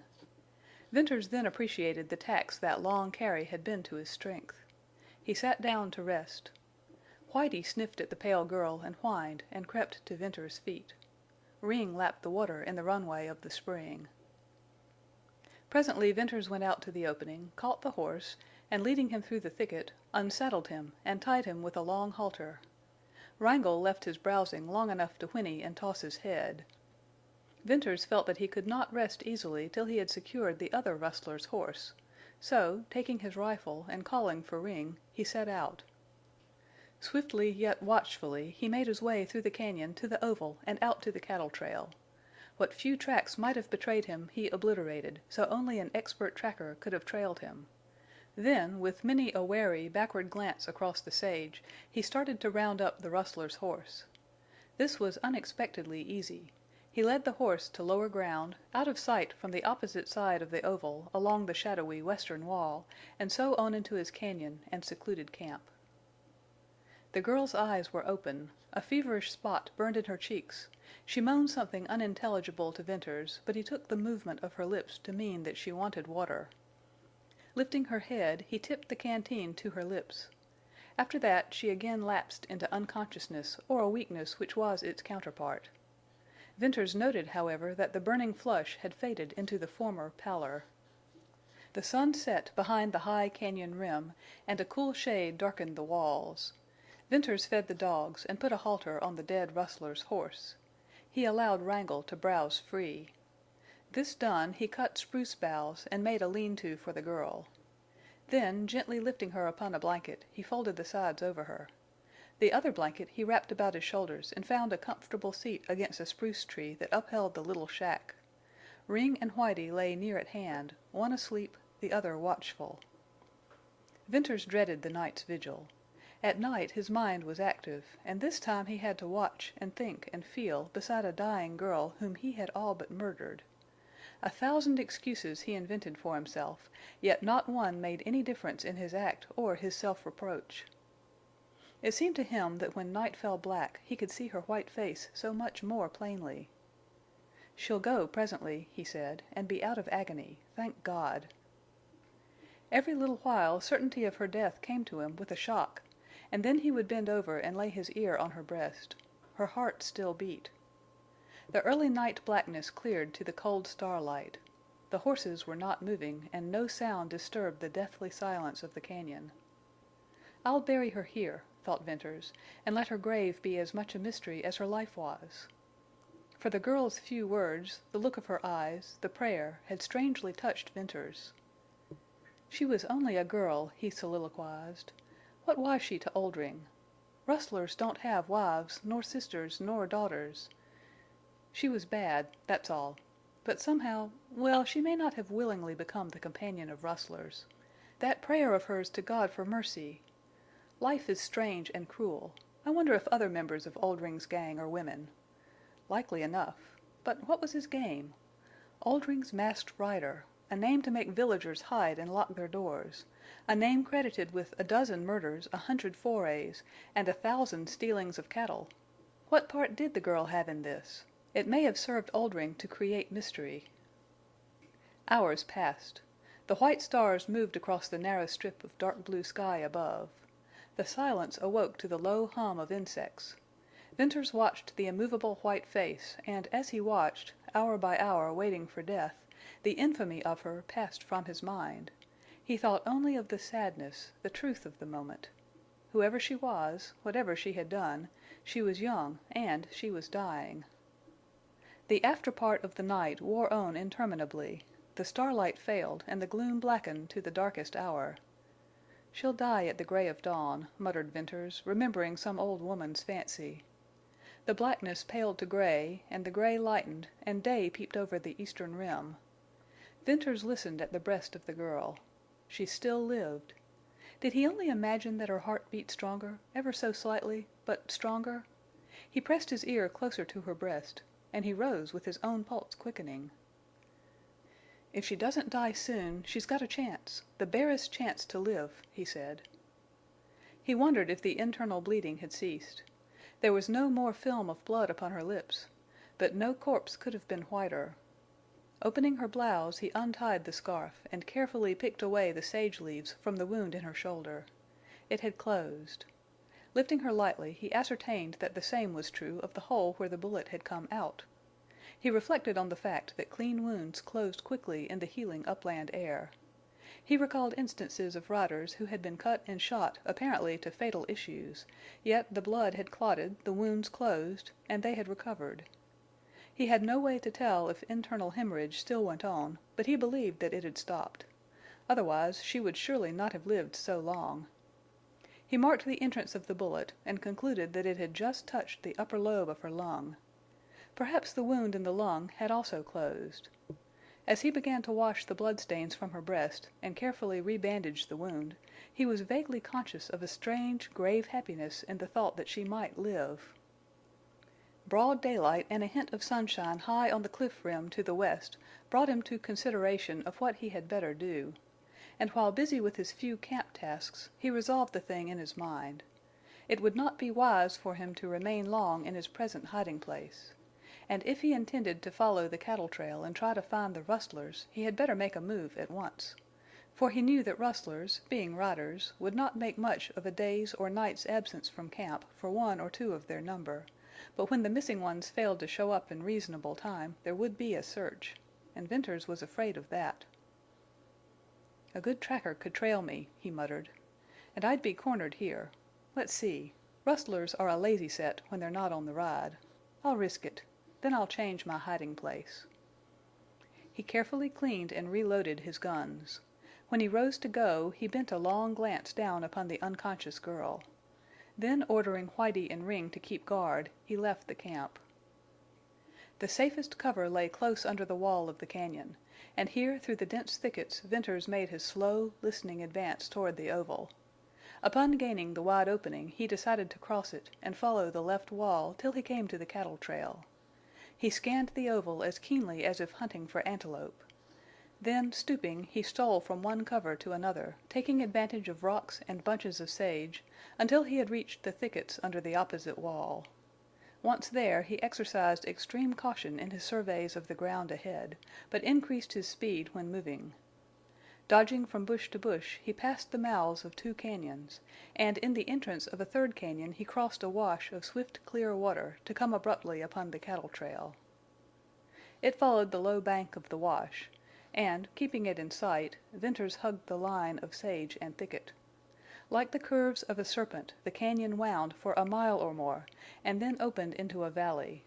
Patches of red showed clear against the purple of sage, and farther out on the level, dotted strings of red led away to the wall of rock. "Ha! The red herd!" exclaimed Venters. Then dots of white and black told him there were cattle of other colors in this enclosed valley. Oldring, the rustler, was also a rancher. Venters's calculating eye took count of stock that outnumbered the red herd. "What a range!" went on Venters. "Water and grass enough for 50,000 head, and no riders needed."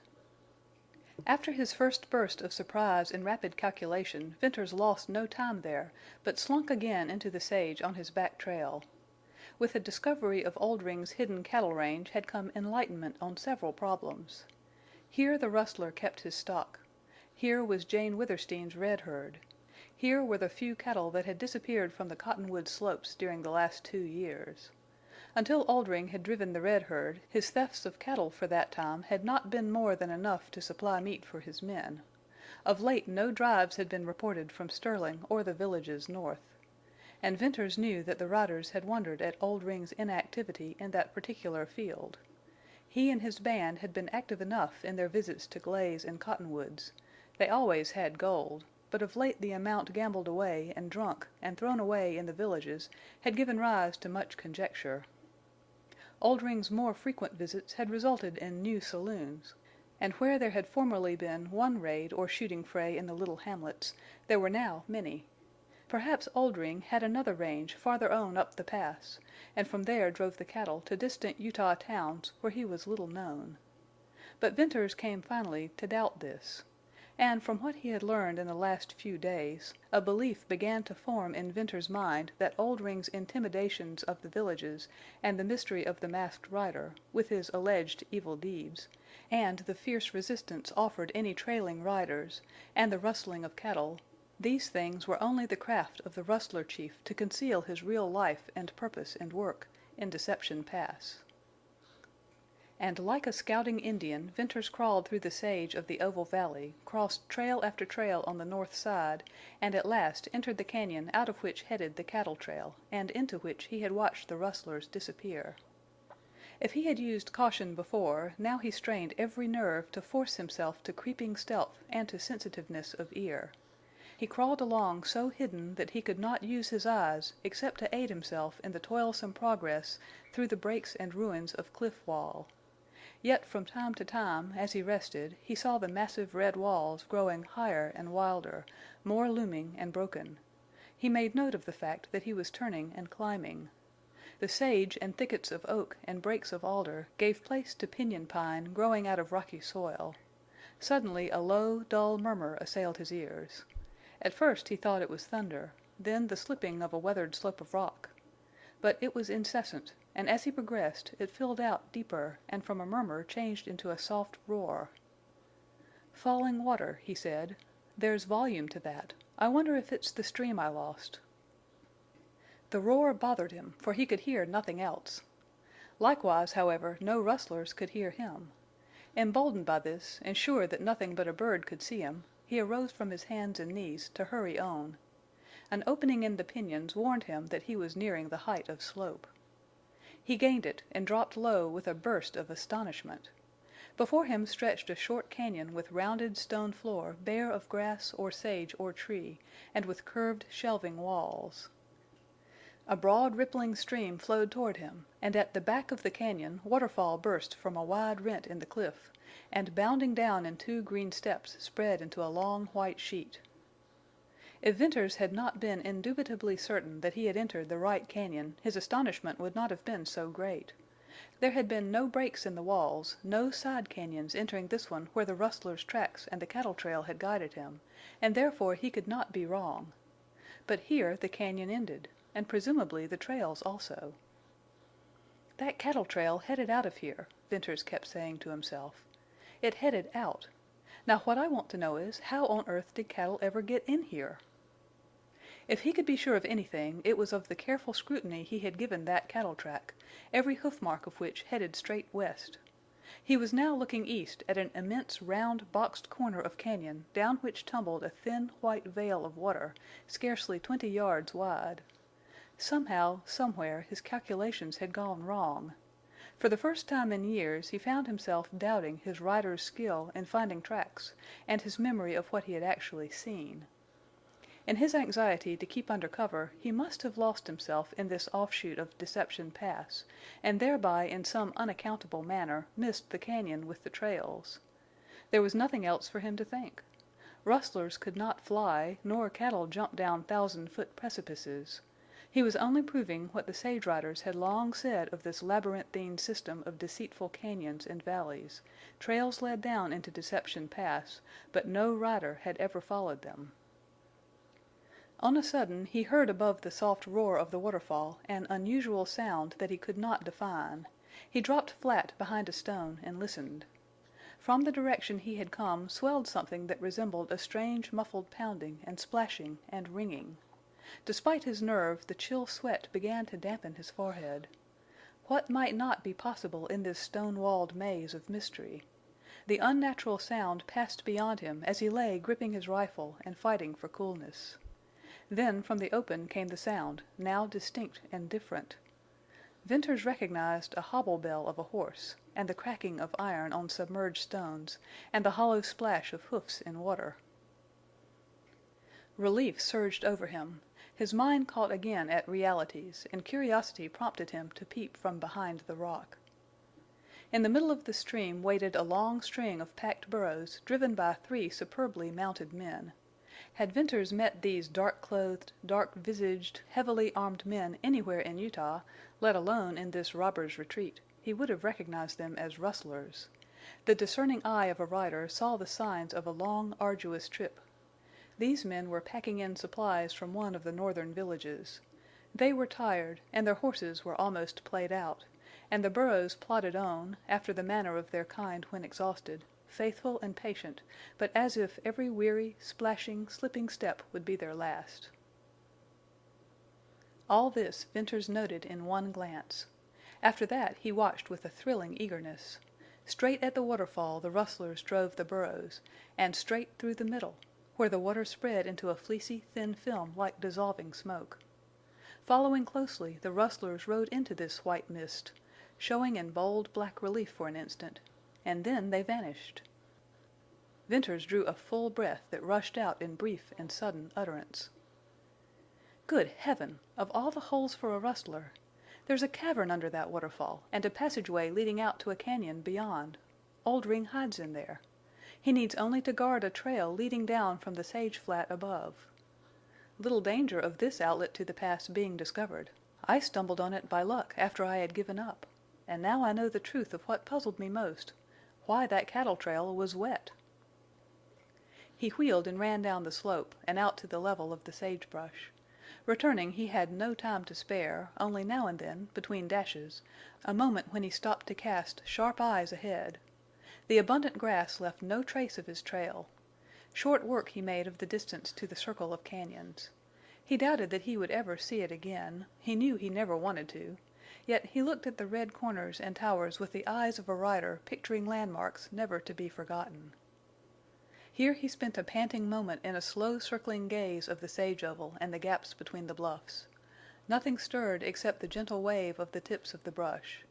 Then he pressed on, past the mouths of several cañons and over ground new to him, now close under the eastern wall. This latter part proved to be easy traveling, well screened from possible observation from the north and west, and he soon covered it and felt safer in the deepening shade of his own cañon. Then the huge, notched bulge of red rim loomed over him, a mark by which he knew again the deep cove where his camp lay hidden. As he penetrated the thicket, safe again for the present, his thoughts reverted to the girl he had left there. The afternoon had far advanced. How would he find her? He ran into camp, frightening the dogs. The girl lay with wide-open, dark eyes, and they dilated when he knelt beside her. The flush of fever shone in her cheeks. He lifted her and held water to her dry lips, and felt an inexplicable sense of lightness as he saw her swallow in a slow, choking gulp. Gently he laid her back. "Who are you?" she whispered, haltingly. "I'm the man who shot you," he replied. "You'll not kill me now?" "No, no." "What will you do with me?" "When you get better, strong enough, I'll take you back to the cañon where the rustlers ride through the waterfall." As with a faint shadow from a flitting wing overhead, the marble whiteness of her face seemed to change. "Don't take me back there." Chapter 6. The Mill Wheel of Steers. Meantime, at the ranch, when Judkins's news had sent Venters on the trail of the rustlers, Jane Withersteen led the injured man to her house, and with skilled fingers dressed the gunshot wound in his arm. "Judkins, what do you think happened to my riders?" "I'd rather not say," he replied. "Tell me. Whatever you'll tell me I'll keep to myself. I'm beginning to worry about more than the loss of a herd of cattle. Venters hinted of—but tell me, Judkins." "Well, Miss Withersteen, I think as Venters thinks. Your riders have been called in." "Judkins! By whom?" "You know who handles the reins of your Mormon riders." "Do you dare insinuate that my churchmen have ordered in my riders?" "I ain't insinuatin' nothin', Miss Withersteen," answered Judkins with spirit. "I know what I'm talkin' about. I didn't want to tell you." "Oh, I can't believe that. I'll not believe it. Would Tull leave my herds at the mercy of rustlers and wolves just because— No, no, it's unbelievable." "Yes, that particular thing's unheard of around Cottonwoods. But beggin' pardon, Miss Withersteen, there never was any other rich Mormon woman here on the border, let alone one that's taken the bit between her teeth." That was a bold thing for the reserved Judkins to say, but it did not anger her. This rider's crude hint of her spirit gave her a glimpse of what others might think. Humility and obedience had been hers always. But had she taken the bit between her teeth? Still she wavered. And then, with quick spurt of warm blood along her veins, she thought of Black Star when he got the bit fast between his iron jaws and ran wild in the sage. If she ever started to run— Jane smothered the glow and burn within her, ashamed of a passion for freedom that opposed her duty. "Judkins, go to the village," she said, "and when you have learned anything definite about my riders, please come to me at once." When he had gone, Jane resolutely applied her mind to a number of tasks that of late had been neglected. Her father had trained her in the management of 100 employees and the working of gardens and fields, and to keep record of the movements of cattle and riders. And beside the many duties she had added to this work was one of extreme delicacy, such as required all her tact and ingenuity. It was an unobtrusive, almost secret aid which she rendered to the Gentile families of the village. Though Jane Withersteen never admitted so to herself, it amounted to no less than a system of charity. But for her invention of numberless kinds of employment for which there was no actual need, these families of Gentiles, who had failed in a Mormon community, would have starved. In aiding these poor people, Jane thought she deceived her keen churchmen, but it was a kind of deceit for which she did not pray to be forgiven. Equally as difficult was the task of deceiving the Gentiles, for they were as proud as they were poor. It had been a great grief to her to discover how these people hated her people, and it had been a source of great joy that through her they had come to soften in hatred. At any time this work called for a clearness of mind that precluded anxiety and worry, but under the present circumstances it required all her vigor and obstinate tenacity to pin her attention upon her task. Sunset came, bringing with the end of her labor a patient calmness and power to wait that had not been hers earlier in the day. She expected Judkins, but he did not appear. Her house was always quiet. Tonight, however, it seemed unusually so. At supper her women served her with a silent assiduity. It spoke what their sealed lips could not utter, the sympathy of Mormon women. Jerd came to her with the key of the great door of the stone stable, and to make his daily report about the horses. One of his daily duties was to give Black Star and Night and the other racers a 10-mile run. This day it had been omitted, and the boy grew confused in explanations that she had not asked for. She did inquire if he would return on the morrow, and Jerd, in mingled surprise and relief, assured her he would always work for her. Jane missed the rattle and trot, canter and gallop of the incoming riders on the hard trails. Dusk shaded the grove where she walked. The birds ceased singing. The wind sighed through the leaves of the cottonwoods, and the running water murmured down its stone-bedded channel. The glimmering of the first star was like the peace and beauty of the night. Her faith welled up in her heart and said that all would soon be right in her little world. She pictured Venters about his lonely campfire sitting between his faithful dogs. She prayed for his safety, for the success of his undertaking. Early the next morning one of Jane's women brought in word that Judkins wished to speak to her. She hurried out, and in her surprise to see him armed with rifle and revolver, she forgot her intention to inquire about his wound. "Judkins! Those guns! You never carried guns."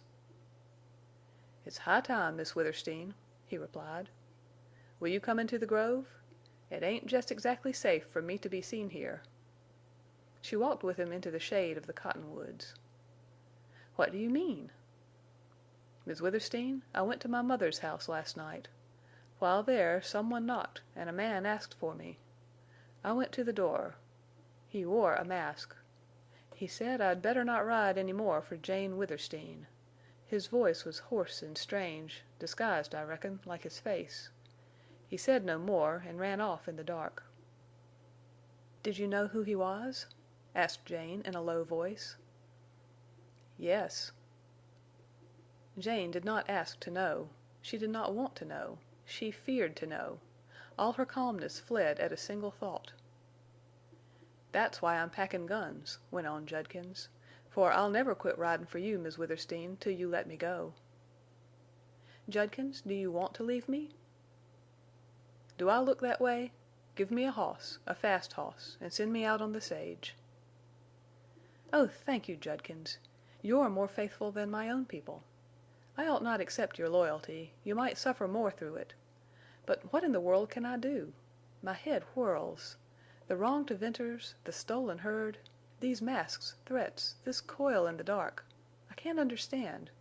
But I feel something dark and terrible closing in around me." "Miss Withersteen, it's all simple enough," said Judkins earnestly. "Now please listen, and beggin' your pardon, just turn that deaf Mormon ear aside and let me talk clear and plain in the other. I went around to the saloons and the stores and the loafin' places yesterday. All your riders are in. There's talk of a vigilance band organized to hunt down rustlers. They call themselves the Riders. That's the report. That's the reason given for your riders leavin' you. Strange that only a few riders of other ranchers joined the band. And Tull's man, Jerry Card, he's the leader. I seen him and his hoss. He ain't been to Glaze. I'm not easy to fool on the looks of a hoss that's traveled the sage. Tull and Jerry didn't ride to Glaze. Well, I met Blake and Dorn, both good friends of mine usually, as far as their Mormon lights will let 'em go. But these fellers couldn't fool me, and they didn't try very hard. I asked them, straight out like a man, why they left you like that. I didn't forget to mention how you nursed Blake's poor old mother when she was sick, and how good you was to Dorn's kids. They looked ashamed, Miss Withersteen. And they just froze up, that dark, set look that makes them strange and different to me. But I could tell the difference between that first natural twinge of conscience and the later look of some secret thing. And the difference I caught was that they couldn't help themselves. They hadn't no say in the matter. They looked as if their bein' unfaithful to you was bein' faithful to a higher duty. And there's the secret. Why, it's as plain as sight of my gun here. Plain! My herd's to wander in the sage, to be stolen. Jane Withersteen a poor woman, her head to be brought low and her spirit broken. Why, Judkins, it's plain enough. Miss Withersteen, let me get what boys I can gather and hold the white herd. It's on the slope now, not 10 miles out, 3,000 head and all steers. They're wild and likely to stampede at the pop of a jackrabbit's ears. We'll camp right with 'em and try to hold them. Judkins, I'll reward you some day for your service, unless all is taken from me. Get the boys and tell Jerd to give you pick of my horses, except Black Star and Night. But do not shed blood for my cattle, nor heedlessly risk your lives. Jane Withersteen rushed to the silence and seclusion of her room, and there could not longer hold back the bursting of her wrath. She went stone blind in the fury of a passion that had never before showed its power. Lying upon her bed, sightless, voiceless, she was a writhing, living flame. And she tossed there while her fury burned and finally burned itself out. Then, weak and spent, she lay thinking, not of the oppression that would break her, but of this new revelation of self. Until the last few days there had been little in her life to rouse passions. Her forefathers had been Vikings, savage chieftains who bore no cross and brooked no hindrance to their will. Her father had inherited that temper, and at times, like antelope fleeing before fire on the slope, his people fled from his red rages. Jane Withersteen realized that the spirit of wrath and war had lain dormant in her. She shrank from black depths hitherto unsuspected. The one thing in man or woman that she scorned above all scorn, and which she could not forgive, was hate. Hate headed a flaming pathway straight to hell. All in a flash, beyond her control, there had been in her a birth of fiery hate. And the man who had dragged her peaceful and loving spirit to this degradation was a minister of God's word, an elder of her church, the counselor of her beloved bishop. The loss of herds and ranges, even of Amber Spring and the old stone house, no longer concerned Jane Withersteen. She faced the foremost thought of her life, what she now considered the mightiest problem, the salvation of her soul. She knelt by her bedside and prayed. She prayed as she had never prayed in all her life. Prayed to be forgiven to her sin, to be immune from that dark, hot hate, to love Tull as her minister, though she could not love him as a man, to do her duty by her church and people and those dependent upon her bounty, to hold reverence of God and womanhood inviolate. When Jane Withersteen rose from that storm of wrath and prayer for help, she was serene, calm, sure, a changed woman.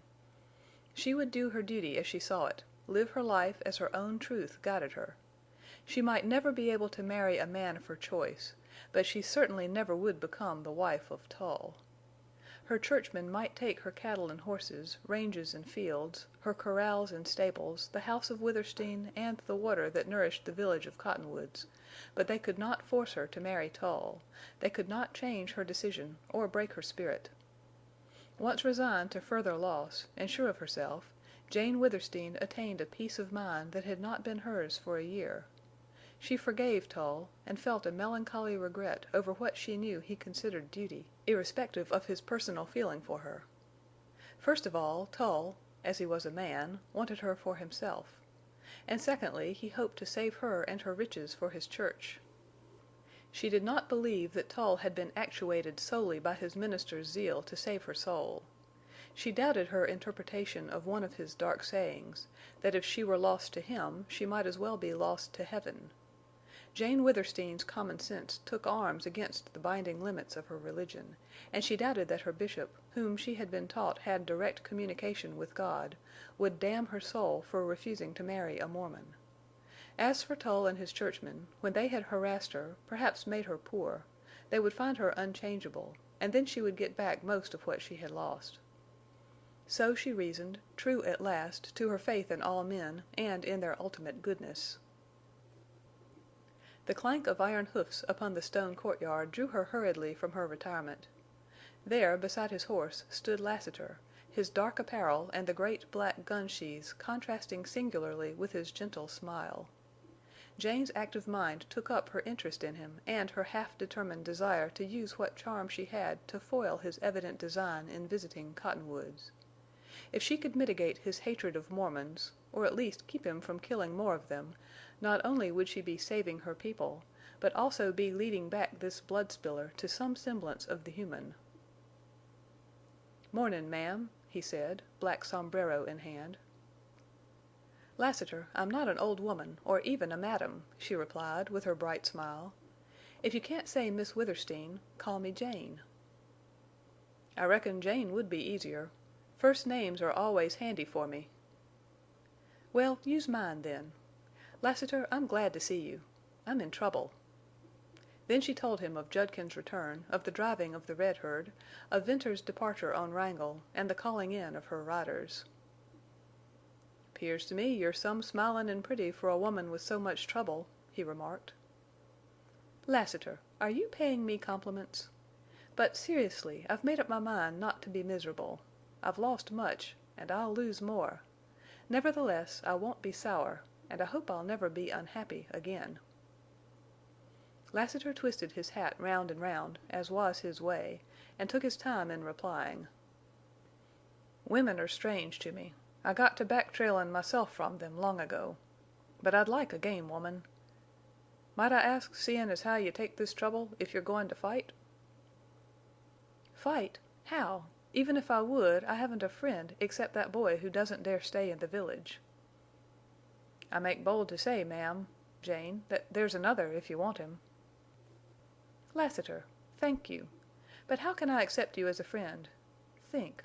Why, you'd ride down into the village with those terrible guns and kill my enemies, who are also my churchmen." "I reckon I might be riled up to just about that," he replied, dryly. She held out both hands to him. "Lassiter, I'll accept your friendship, be proud of it, return it, if I may keep you from killing another Mormon." "I'll tell you one thing," he said, bluntly, as the gray lightning formed in his eyes. "You're too good a woman to be sacrificed as you're going to be. No, I reckon you and me can't be friends on such terms."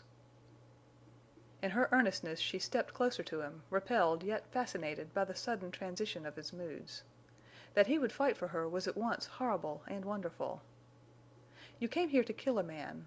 The man whom Milly Erne—" "The man who dragged Milly Erne to hell, put it that way. Jane Withersteen, yes, that's why I came here. I'd tell so much to no other livin' soul.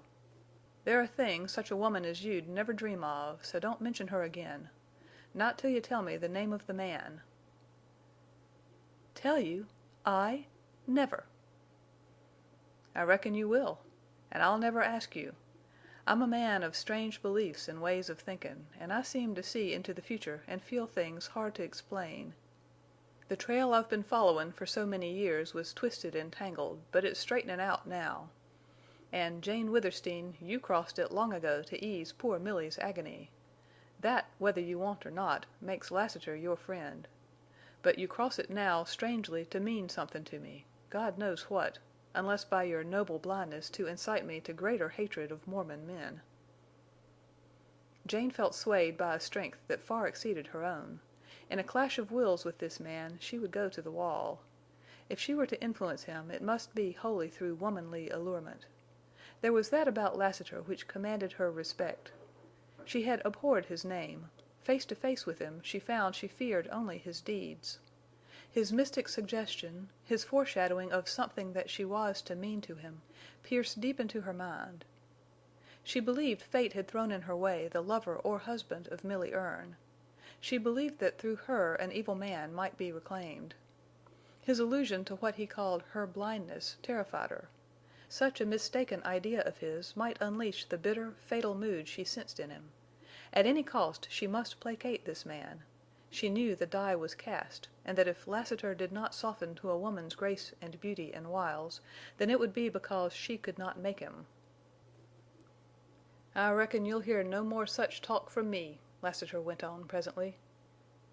"Now, Miss Jane, I rode in to tell you that your herd of white steers is down on the slope behind them big ridges, and I seen somethin' goin' on that'd be mighty interestin' to you if you could see it.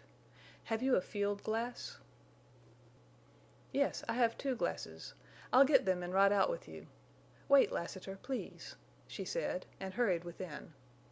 Sending word to Jerd to saddle Black Star and fetch him to the court, she then went to her room and changed to the riding clothes she always donned when going into the sage. In this male attire her mirror showed her a jaunty, handsome rider. If she expected some little need of admiration from Lassiter, she had no cause for disappointment.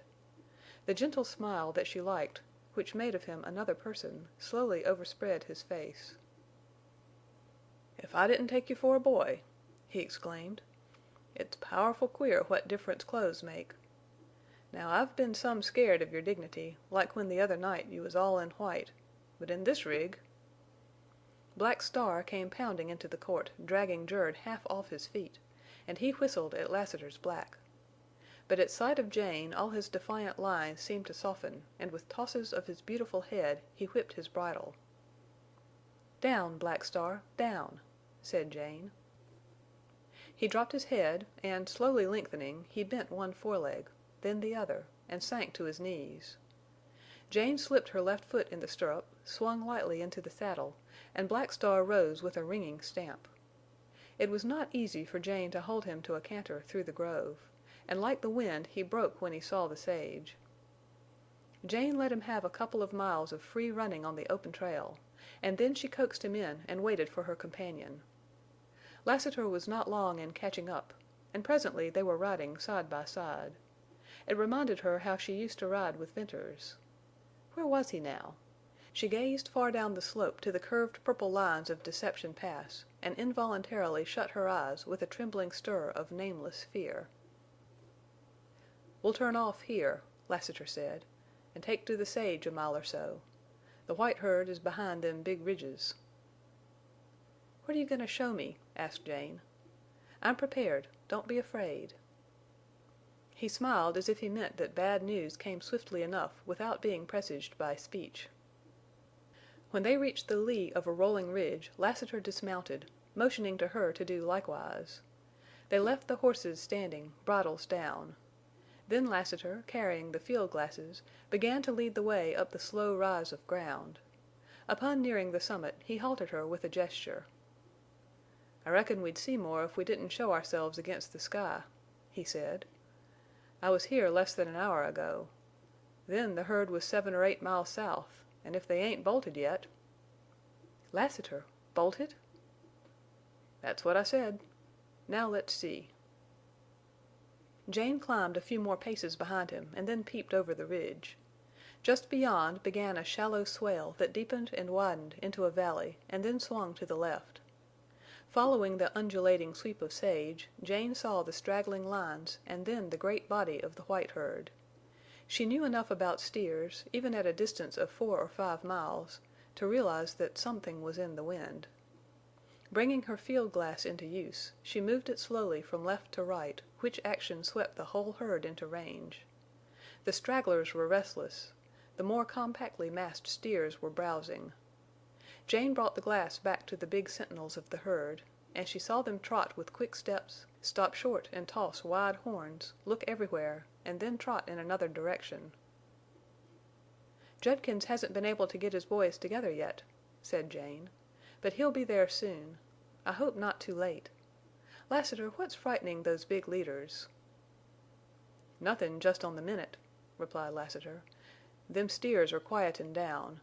They've been scared, but not bad yet. I reckon the whole herd has moved a few miles this way since I was here." "They didn't browse that distance, not in less than an hour. Cattle aren't sheep." "No, they just run it, and that looks bad." "Lassiter, what frightened them?" repeated Jane, impatiently. "Put down your glass. You'll see at first better with a naked eye. Now look along them ridges on the other side of the herd, the ridges where the sun shines bright on the sage. That's right. Now look, and look hard, and wait." Long-drawn moments of straining sight rewarded Jane with nothing save the low, purple rim of ridge and the shimmering sage. "It's begun again," whispered Lassiter, and he gripped her arm. "Watch. There, did you see that?" "No, no. Tell me what to look for." "A white flash, a kind of pin-point of quick light, a gleam as from sun shining on something white." Suddenly Jane's concentrated gaze caught a fleeting glint. Quickly she brought her glass to bear on the spot. Again the purple sage, magnified in color and size and wave, for long moments irritated her with its monotony. Then from out of the sage on the ridge flew up a broad white object, flashed in the sunlight, and vanished. Like magic it was, and bewildered Jane. "What on earth is that?" "I reckon there's someone behind that ridge throwin' up a sheet or a white blanket to reflect the sunshine." "Why?" queried Jane, more bewildered than ever. "To stampede the herd," replied Lassiter, and his teeth clicked. "Ah!" She made a fierce, passionate movement, clutched the glass tightly, shook as with the passing of a spasm, and then dropped her head. Presently she raised it to greet Lassiter with something like a smile. "My righteous brethren are at work again," she said in scorn. She had stifled the leap of her wrath, but for perhaps the first time in her life a bitter derision curled her lips. Lassiter's cool gray eyes seemed to pierce her. "I said I was prepared for anything, but that was hardly true. But why would anybody, stampede my cattle?" "That's a Mormon's godly way of bringin' a woman to her knees." "Lassiter, I'll die before I ever bend my knees. I might be led. I won't be driven. Do you expect the herd to bolt?" "I don't like the looks of them big steers. But you can never tell. Cattle sometimes stampede as easily as buffalo. Any little flash or move will start them. A rider gettin' down and walkin' toward them sometimes will make them jump and fly. Then again, nothin' seems to scare them. But I reckon that white flare will do the biz. It's a new one on me, and I've seen some ridin' and rustlin'. It jest takes one of them God-fearin' Mormons to think of devilish tricks." "Lassiter, might not this trick be done by Oldring's men?" asked Jane, ever grasping at straws. "It might be, but it ain't," replied Lassiter. "Oldring's an honest thief. He don't skulk behind ridges to scatter your cattle to the four winds. He rides down on you, and if you don't like it, you can throw a gun." Jane bit her tongue to refrain from championing men who at the very moment were proving to her that they were little and mean compared even with rustlers. "Look! Jane, them leadin' steers have bolted. They're drawin' the stragglers, and that'll pull the whole herd." Jane was not quick enough to catch the details called out by Lassiter, but she saw the line of cattle lengthening. Then, like a stream of white bees pouring from a huge swarm, the steers stretched out from the main body. In a few moments, with astonishing rapidity, the whole herd got into motion. A faint roar of trampling hoofs came to Jane's ears and gradually swelled. Low, rolling clouds of dust began to rise above the sage. "It's a stampede, and a hummer," said Lassiter. "Oh, Lassiter, the herd's running with the valley. It leads into the cañon. There's a straight jump-off." "I reckon they'll run into it, too. But that's a good many miles yet. And, Jane, this valley swings round almost north before it goes east. That stampede will pass within a mile of us." The long, white, bobbing line of steers streaked swiftly through the sage, and a funnel-shaped dust cloud arose at a low angle. A dull rumbling filled Jane's ears. "I'm thinkin' of millin' that herd," said Lassiter. His gray glance swept up the slope to the west. "There's some specks and dust way off toward the village. Mebbe that's Judkins and his boys. It ain't likely he'll get here in time to help. You'd better hold Black Star here on this high ridge." He ran to his horse, and, throwing off saddlebags and tightening the cinches, he leaped astride and galloped straight down across the valley. Jane went for Black Star, and leading him to the summit of the ridge, she mounted and faced the valley with excitement and expectancy. She had heard of milling stampeded cattle, and knew it was a feat accomplished by only the most daring riders. The white herd was now strung out in a line 2 miles long. The dull rumble of thousands of hoofs deepened into continuous low thunder, and as the steers swept swiftly closer the thunder became a heavy roll. Lassiter crossed in a few moments the level of the valley to the eastern rise of ground, and there waited the coming of the herd. Presently, as the head of the white line reached a point opposite to where Jane stood, Lassiter spurred his black into a run. Jane saw him take a position on the off side of the leaders of the stampede, and there he rode. It was like a race. They swept on down the valley, and when the end of the white line neared Lassiter's first stand, the head had begun to swing round to the west. It swung slowly and stubbornly, yet surely, and gradually assumed a long, beautiful curve of moving white. To Jane's amaze she saw the leaders swinging, turning till they headed back toward her and up the valley. Out to the right of these wild, plunging steers ran Lassiter's black, and Jane's keen eye appreciated the fleet stride and sure-footedness of the blind horse. Then it seemed that the herd moved in a great curve, a huge half moon with the points of head and tail almost opposite, and a mile apart. But Lassiter relentlessly crowded the leaders, sheering them to the left, turning them little by little. And the dust-blinded wild followers plunged on madly in the tracks of their leaders. This ever-moving, ever-changing curve of steers rolled toward Jane, and when below her, scarce half a mile, it began to narrow and close into a circle. Lassiter had ridden parallel with her position, turned toward her, then aside, and now he was riding directly away from her, all the time pushing the head of that bobbing line inward. It was then that Jane, suddenly understanding Lassiter's feat, stared and gasped at the riding of this intrepid man. His horse was fleet and tireless, but blind. He had pushed the leaders around and around till they were about to turn in on the inner side of the end of that line of steers. The leaders were already running in a circle. The end of the herd was still running almost straight. But soon they would be wheeling. Then, when Lassiter had the circle formed, how would he escape? With Jane Withersteen, prayer was as ready as praise, and she prayed for this man's safety. A circle of dust began to collect. Dimly, as through a yellow veil, Jane saw Lassiter press the leaders inward to close the gap in the sage.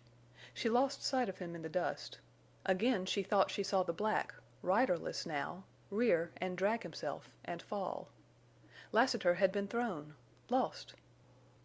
Then he reappeared, running out of the dust into the sage. He had escaped, and she breathed again.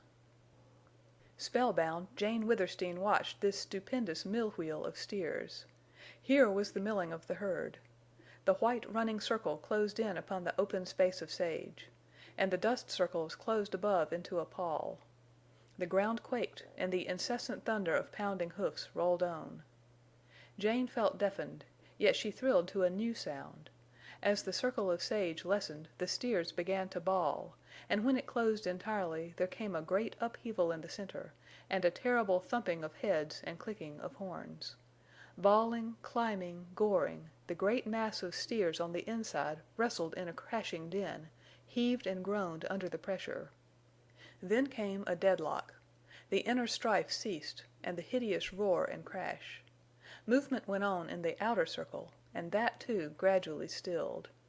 The white herd had come to a stop, and the pall of yellow dust began to drift away on the wind. Jane Withersteen waited on the ridge with full and grateful heart. Lassiter appeared, making his weary way toward her through the sage. And up on the slope Judkins rode into sight with his troop of boys. For the present, at least, the white herd would be looked after. When Lassiter reached her and laid his hand on Black Star's mane, Jane could not find speech. "Killed my hoss," he panted. "Oh, I'm sorry," cried Jane. "Lassiter, I know you can't replace him, but I'll give you any one of my racers—Bells or Night, even Black Star." "I'll take a fast hoss, Jane, but not one of your favorites," he replied. "Only, will you let me have Black Star now and ride him over there and head off them fellers who stampeded the herd?" He pointed to several moving specks of black and puffs of dust in the purple sage. "I can head them off with this hoss, and then—" "Then, Lassiter?" "They'll never stampede no more cattle." "Oh! No, no! Lassiter, I won't let you go." But a flush of fire flamed in her cheeks, and her trembling hands shook Black Star's bridle, and her eyes fell before Lassiter's. Chapter 7 The Daughter of Withersteen "Lassiter, will you be my rider?" Jane had asked him. "I reckon so," he had replied. Few as the words were, Jane knew how infinitely much they implied. She wanted him to take charge of her cattle and horse and ranges and save them if that were possible. Yet, though she could not have spoken aloud all she meant, she was perfectly honest with herself. Whatever the price to be paid, she must keep Lassiter close to her. She must shield from him the man who had led Milly Erne to Cottonwoods. In her fear she so controlled her mind that she did not whisper this Mormon's name to her own soul; she did not even think it. Besides, beyond this thing she regarded as a sacred obligation thrust upon her was the need of a helper, of a friend, of a champion in this critical time. If she could rule this gunman, as Venters had called him, if she could even keep him from shedding blood, what strategy to play his flame and his presence against the game of oppression her churchmen were waging against her? Never would she forget the effect on Tull and his men when Venters shouted Lassiter's name. If she could not wholly control Lassiter, then what she could do might put off the fatal day. One of her safe racers was a dark bay, and she called him Bells because of the way he struck his iron shoes on the stones. When Jerd led out this slender, beautifully built horse, Lassiter suddenly became all eyes. A rider's love of a thoroughbred shone in them. Round and round Bells he walked, plainly weakening all the time in his determination not to take one of Jane's favorite racers. "Lassiter, you're half horse, and Bells sees it already," said Jane, laughing. "Look at his eyes. He likes you. He'll love you, too. How can you resist him? Oh, Lassiter, but Bells can run. It's nip and tuck between him and Wrangle, and only Black Star can beat him. He's too spirited a horse for a woman. Take him. He's yours." "I jest am weak where a hoss is concerned," said Lassiter. "I'll take him, and I'll take your orders, ma'am." "Well, I'm glad, but never mind the ma'am. Let it still be Jane." From that hour, it seemed, Lassiter was always in the saddle, riding early and late, and coincident with his part in Jane's affairs, the days assumed their old tranquillity. Her intelligence told her this was only the lull before the storm, but her faith would not have it so. She resumed her visits to the village, and upon one of these she encountered Tull. He greeted her as he had before any trouble came between them, and she, responsive to peace, if not quick to forget, met him halfway with manner almost cheerful. He regretted the loss of her cattle. He assured her that the vigilantes which had been organized would soon rout the rustlers. When that had been accomplished her riders would likely return to her. "You've done a headstrong thing to hire this man Lassiter," Tull went on severely. "He came to Cottonwoods with evil intent." "I had to have somebody. And perhaps making him my rider may turn out best in the end for the Mormons of Cottonwoods." "You mean to stay his hand?" "I do, if I can." "A woman like you can do anything with a man.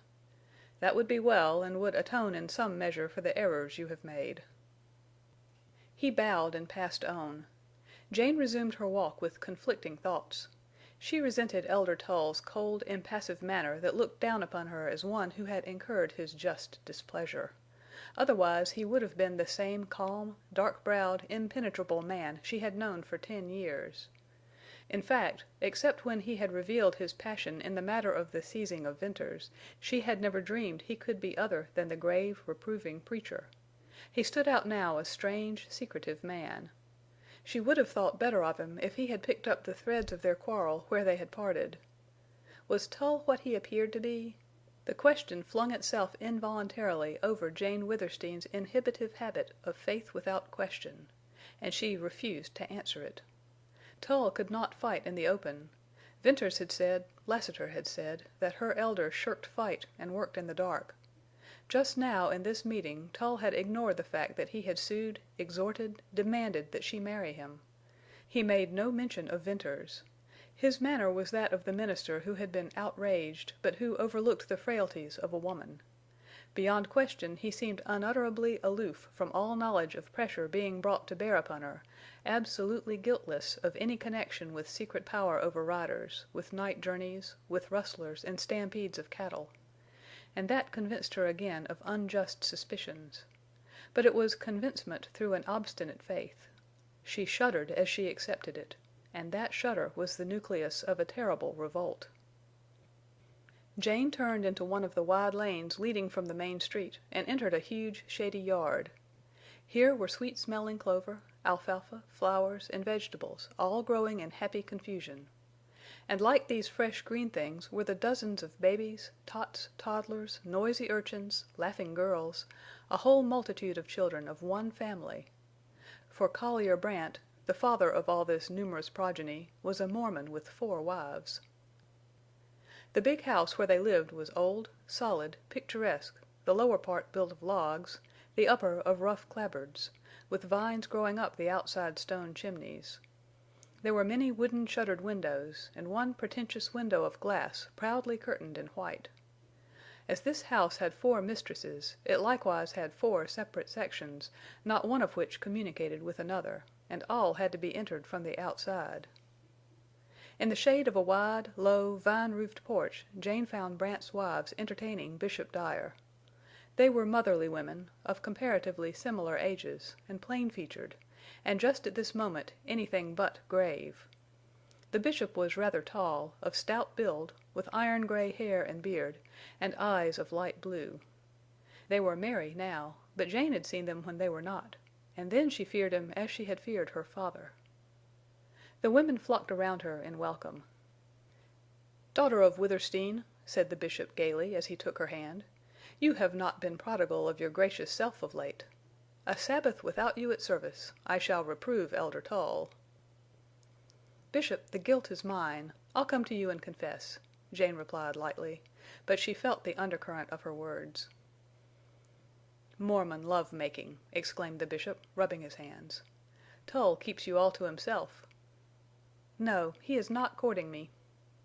"What? The laggard! If he does not make haste I'll go a-courting myself up to Withersteen House." There was laughter and further bantering by the bishop, and then mild talk of village affairs, after which he took his leave, and Jane was left with her friend, Mary Brandt. "Jane, you're not yourself. Are you sad about the rustling of the cattle? But you have so many, you are so rich." Then Jane confided in her, telling much, yet holding back her doubts of fear. "Oh, why don't you marry Tull and be one of us?" "But, Mary, I don't love Tull," said Jane stubbornly. "I don't blame you for that. But, Jane Withersteen, you've got to choose between the love of man and love of God. Often we Mormon women have to do that. It's not easy. The kind of happiness you want, I wanted once.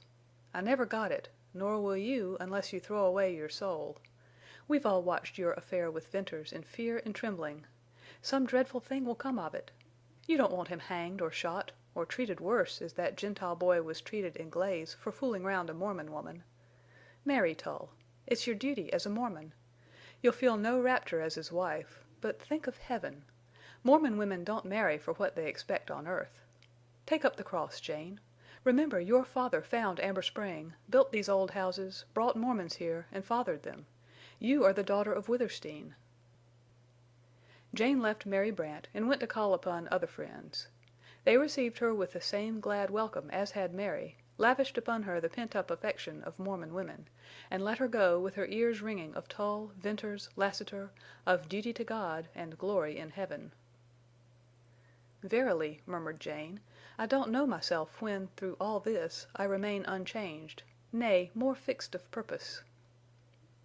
She returned to the main street and bent her thoughtful steps toward the center of the village. A string of wagons drawn by oxen was lumbering along.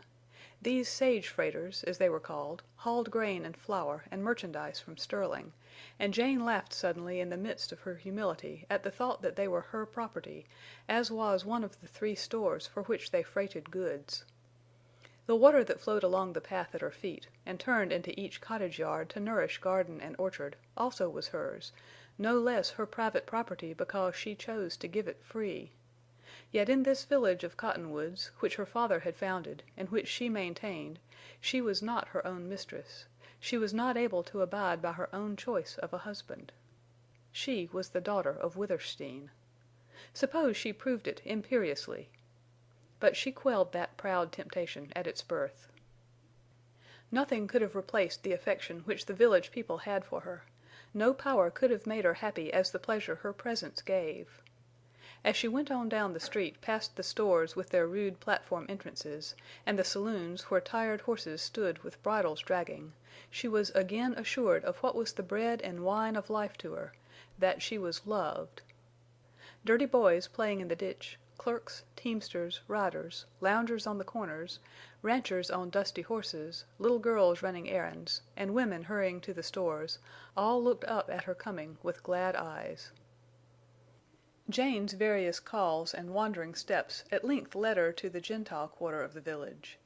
This was at the extreme southern end, and here some 30 Gentile families lived in huts and shacks and log cabins and several dilapidated cottages. The fortunes of these inhabitants of Cottonwoods could be read in their abodes. Water they had in abundance, and therefore grass and fruit trees and patches of alfalfa and vegetable gardens. Some of the men and boys had a few stray cattle, others obtained such intermittent employment as the Mormons reluctantly tendered them. But none of the families was prosperous, many were very poor, and some lived only by Jane Withersteen's beneficence. As it made Jane happy to go among her own people, so it saddened her to come in contact with these Gentiles. Yet that was not because she was unwelcome. Here she was gratefully received by the women, passionately by the children. But poverty and idleness, with their attendant wretchedness and sorrow, always hurt her. That she could alleviate this distress more now than ever before proved the adage that it was an ill wind that blew nobody good. While her Mormon riders were in her employ, she had found few Gentiles who would stay with her, and now she was able to find employment for all the men and boys. No little shock was it to have man after man tell her that he dare not accept her kind offer. "It won't do," said one Carson, an intelligent man who had seen better days. "We've had our warning, plain and to the point. Now there's Judkins. He packs guns, and he can use them, and so can the daredevil boys he's hired. But they've little responsibility.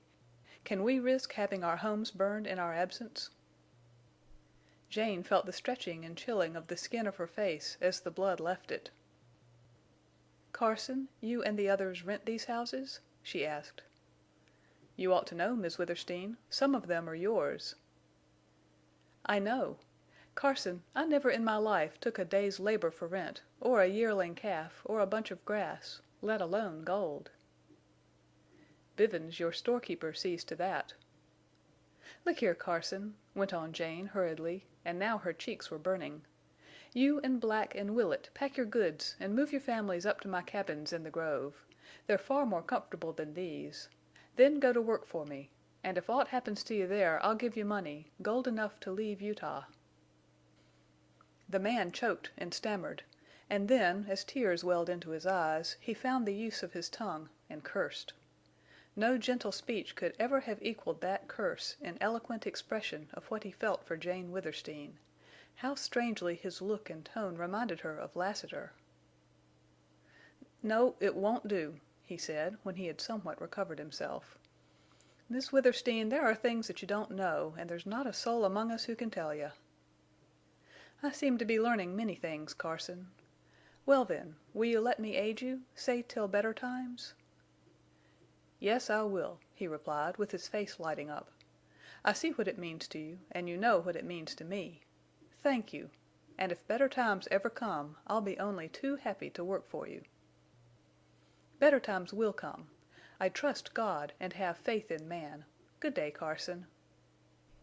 The lane opened out upon the sage-enclosed alfalfa fields, and the last habitation, at the end of that lane of hovels, was the meanest. Formerly it had been a shed. Now it was a home. The broad leaves of a wide-spreading cottonwood sheltered the sunken roof of weathered boards. Like an Indian hut, it had one floor. Round about it were a few scanty rows of vegetables, such as the hand of a weak woman had time and strength to cultivate.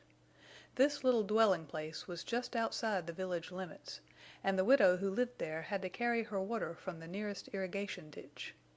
As Jane Withersteen entered the unfenced yard, a child saw her, shrieked with joy, and came tearing toward her with curls flying. This child was a little girl of 4, called Fay. Her name suited her, for she was an elf, a sprite, a creature so fairy-like and beautiful that she seemed unearthly. "Muvver sended for you," cried Fay, as Jane kissed her, "an' oo never tum." "I didn't know, Fay, but I've come now." Fay was a child of outdoors, of the garden and ditch and field, and she was dirty and ragged. But rags and dirt did not hide her beauty. The one thin little bedraggled garment she wore half covered her fine, slim body. Red as cherries were her cheeks and lips, her eyes were violet blue, and the crown of her childish loveliness was the curling golden hair. All the children of Cottonwoods were Jane Withersteen's friends. She loved them all. But Fay was dearest to her. Fay had few playmates, for among the Gentile children there were none near her age, and the Mormon children were forbidden to play with her. So she was a shy, wild, lonely child. "Muvver's sick," said Fay, leading Jane toward the door of the hut. Jane went in. There was only one room, rather dark and bare, but it was clean and neat. A woman lay upon a bed. "Mis' Larkin, how are you?" asked Jane, anxiously. "I've been pretty bad for a week, but I'm better now." "You haven't been here all alone, with no one to wait on you?" "Oh no. My women neighbors are kind. They take turns coming in." "Did you send for me?" "Yes, several times." "But I had no word. No messages ever got to me." "I sent the boys, and they left word with your women that I was ill, and would you please come." A sudden deadly sickness seized Jane. She fought the weakness, as she fought to be above suspicious thoughts, and it passed, leaving her conscious of her utter impotence. That, too, passed as her spirit rebounded. But she had again caught a glimpse of dark, underhand domination, running its secret lines this time into her own household. Like a spider in the blackness of night, an unseen hand had begun to run these dark lines, to turn and twist them about her life, to plait and weave a web. Jane Withersteen knew it now, and in the realization further coolness and sureness came to her, and the fighting courage of her ancestors. "Mrs. Larkin, you're better, and I'm so glad," said Jane. "But may I not do something for you, a turn at nursing, or send you things, or take care of Fay?" "You're so good. Since my husband's been gone, what would have become of Fay and me but for you? It was about Fay that I wanted to speak to you. This time I thought surely I'd die, and I was worried about Fay. Well, I'll be around all right shortly, but my strength's gone and I won't live long. So I may as well speak now. You remember you've been asking me to let you take Fay and bring her up as your daughter?" "Indeed, yes, I remember. I'll be happy to have her. But I hope the day—" "Never mind that. The day'll come sooner or later. I refused your offer, and now I'll tell you why." "I know why," interposed Jane. "It's because you don't want her brought up as a Mormon." "No, it wasn't altogether that." Mrs. Larkin raised her thin hand and laid it appealingly on Jane's. "I don't like to tell you. But it's this. I told all my friends what you wanted. They know you, care for you, and they said for me to trust Fay to you. Women will talk, you know. It got to the ears of Mormons, gossip of your love for Fay and your wanting her. And it came straight back to me, in jealousy perhaps, that you wouldn't take Fay as much for love of her as because of your religious duty to bring up another girl for some Mormon to marry." "That's a damnable lie!" cried Jane Withersteen. "It was what made me hesitate," went on Mrs. Larkin, "but I never believed it at heart. And now I guess I'll let you—" "Wait! Mrs. Larkin, I may have told little white lies in my life, but never a lie that mattered, that hurt anyone. Now believe me, I love little Fay. If I had her near me I'd grow to worship her. When I asked for her I thought only of that love. Let me prove this. You and Fay come to live with me. I've such a big house and I'm so lonely. I'll help nurse you, take care of you. When you're better you can work for me. I'll keep little Fay and bring her up without Mormon teaching. When she's grown, if she should want to leave me, I'll send her, and not empty-handed, back to Illinois where you came from. I promise you." "I knew it was a lie," replied the mother, and she sank back upon her pillow with something of peace in her white, worn face. "Jane Withersteen, may Heaven bless you. I've been deeply grateful to you. But because you're a Mormon I never felt close to you till now. I don't know much about religion as religion, but your God and my God are the same." Chapter 8 Surprise Valley Back in that strange cañon which Venters had found indeed a valley of surprises, the wounded girl's whispered appeal, almost a prayer, not to take her back to the rustlers crowned the events of the last few days with a confounding climax. That she should not want to return to them staggered Venters. Presently, as logical thought returned, her appeal confirmed his first impression, that she was more unfortunate than bad, and he experienced a sensation of gladness. If he had known before that Oldring's Masked Rider was a woman, his opinion would have been formed, and he would have considered her abandoned. But his first knowledge had come when he lifted a white face quivering in a convulsion of agony.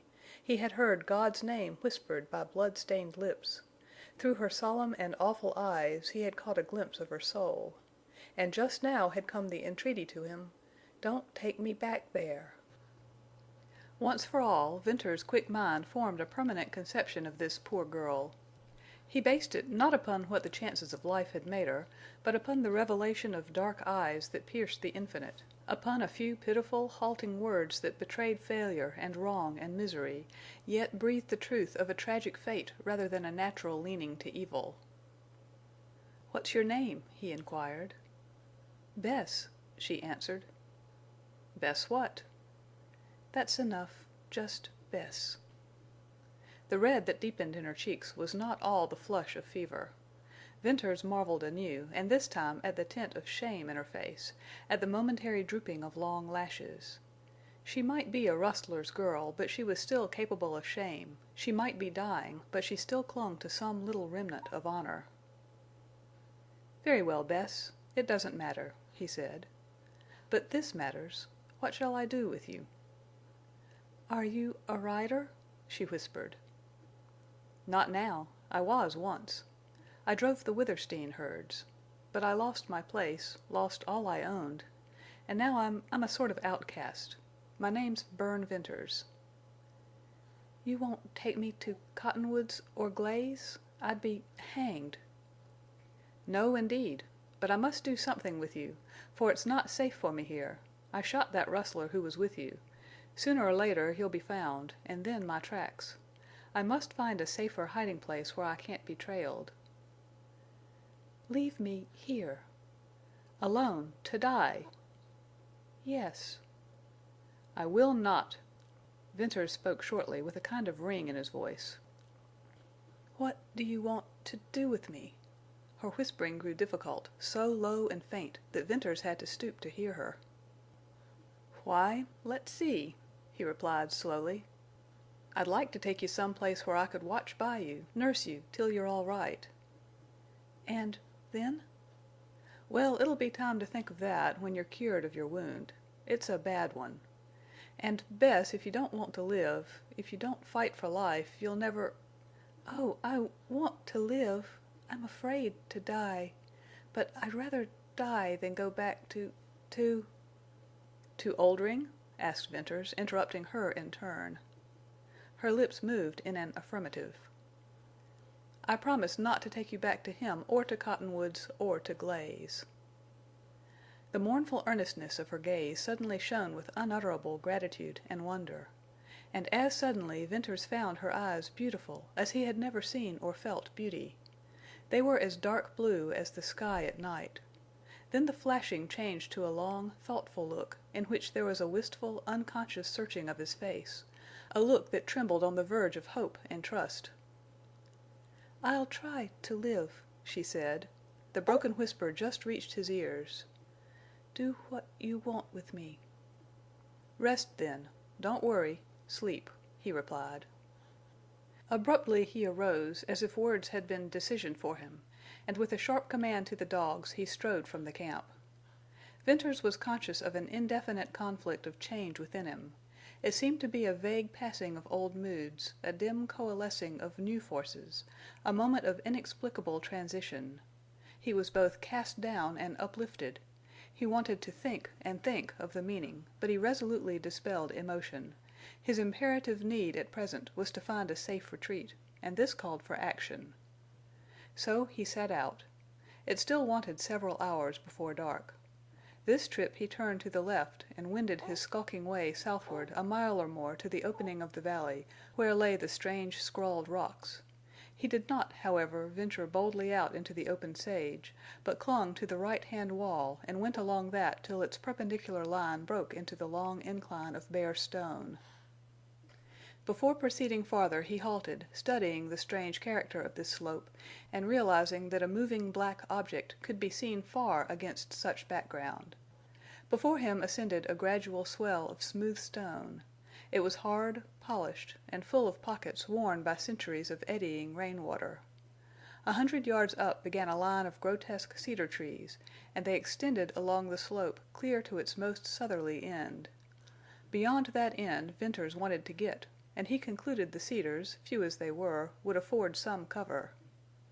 Therefore he climbed swiftly.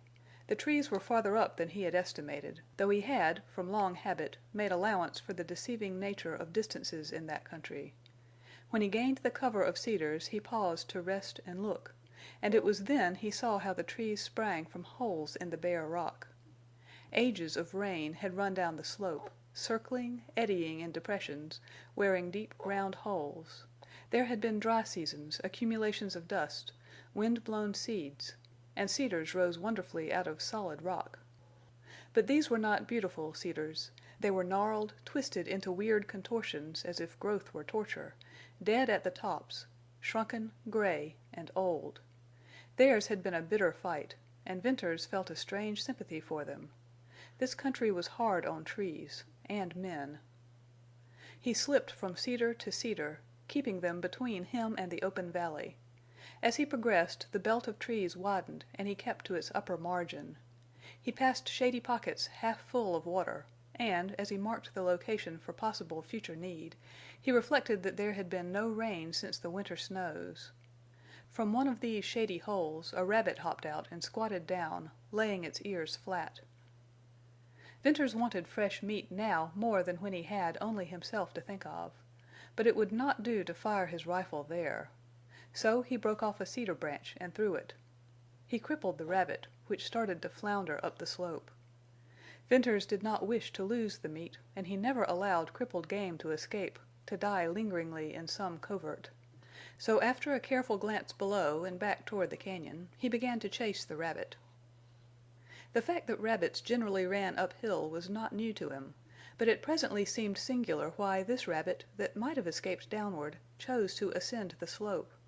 Venters knew then that it had a burrow higher up. More than once he jerked over to seize it, only in vain, for the rabbit by renewed effort eluded his grasp. Thus the chase continued on up the bare slope. The farther Venters climbed, the more determined he grew to catch his quarry. At last, panting and sweating, he captured the rabbit at the foot of a steeper grade. Laying his rifle on the bulge of rising stone, he killed the animal and slung it from his belt. Before starting down he waited to catch his breath. He had climbed far up that wonderful smooth slope, and had almost reached the base of yellow cliff that rose skyward, a huge, scarred, and cracked bulk. It frowned down upon him as if to forbid further ascent. Venters bent over for his rifle, and as he picked it up from where it leaned against the steeper grade, he saw several little nicks cut in the solid stone. They were only a few inches deep and about a foot apart. Venters began to count them: 1, 2, 3, 4, on up to 16. That number carried his glance to the top of his first bulging bench of cliff base. Above, after a more level offset, was still steeper slope, and the line of nicks kept on to wind round a projecting corner of wall. A casual glance would have passed by these little dents. If Venters had not known what they signified, he would never have bestowed upon them the second glance. But he knew they had been cut there by hand, and, though age-worn, he recognized them as steps cut in the rock by the cliff dwellers. With a pulse beginning to beat and hammer away his calmness, he eyed that indistinct line of steps, up to where the buttress of wall hid further sight of them. He knew that behind the corner of stone would be a cave or a crack which could never be suspected from below. Chance, that had sported with him of late, now directed him to a probable hiding place. Again he laid aside his rifle and, removing boots and belt, he began to walk up the steps. Like a mountain goat, he was agile, sure-footed, and he mounted the first bench without bending to use his hands. The next ascent took grip of fingers as well as toes, but he climbed steadily, swiftly, to reach the projecting corner, and slipped around it. Here he faced a notch in the cliff. At the apex he turned abruptly into a ragged vent that split the ponderous wall clear to the top, showing a narrow streak of blue sky. At the base this vent was dark, cool, and smelled of dry, musty dust. It zigzagged so that he could not see ahead more than a few yards at a time. He noticed tracks of wildcats and rabbits in the dusty floor. At every turn he expected to come upon a huge cavern full of little square stone houses, each with a small aperture like a staring dark eye. The passage lightened and widened, and opened at the foot of a narrow, steep, ascending chute.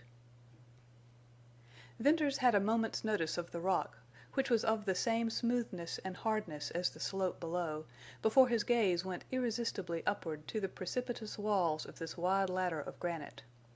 These were ruined walls of yellow sandstone, and so split and splintered, so overhanging with great sections of balancing rim, so impending with tremendous crumbling crags, that Venters caught his breath sharply, and, appalled, he instinctively recoiled as if a step upward might jar the ponderous cliffs from their foundation. Indeed, it seemed that these ruined cliffs were but awaiting a breath of wind to collapse and come tumbling down. Venters hesitated. It would be a foolhardy man who risked his life under the leaning, waiting avalanches of rock in that gigantic split. Yet how many years had they leaned there without falling? At the bottom of the incline was an immense heap of weathered sandstone all crumbling to dust, but there were no huge rocks as large as houses such as rested so lightly and frightfully above, waiting patiently and inevitably to crash down.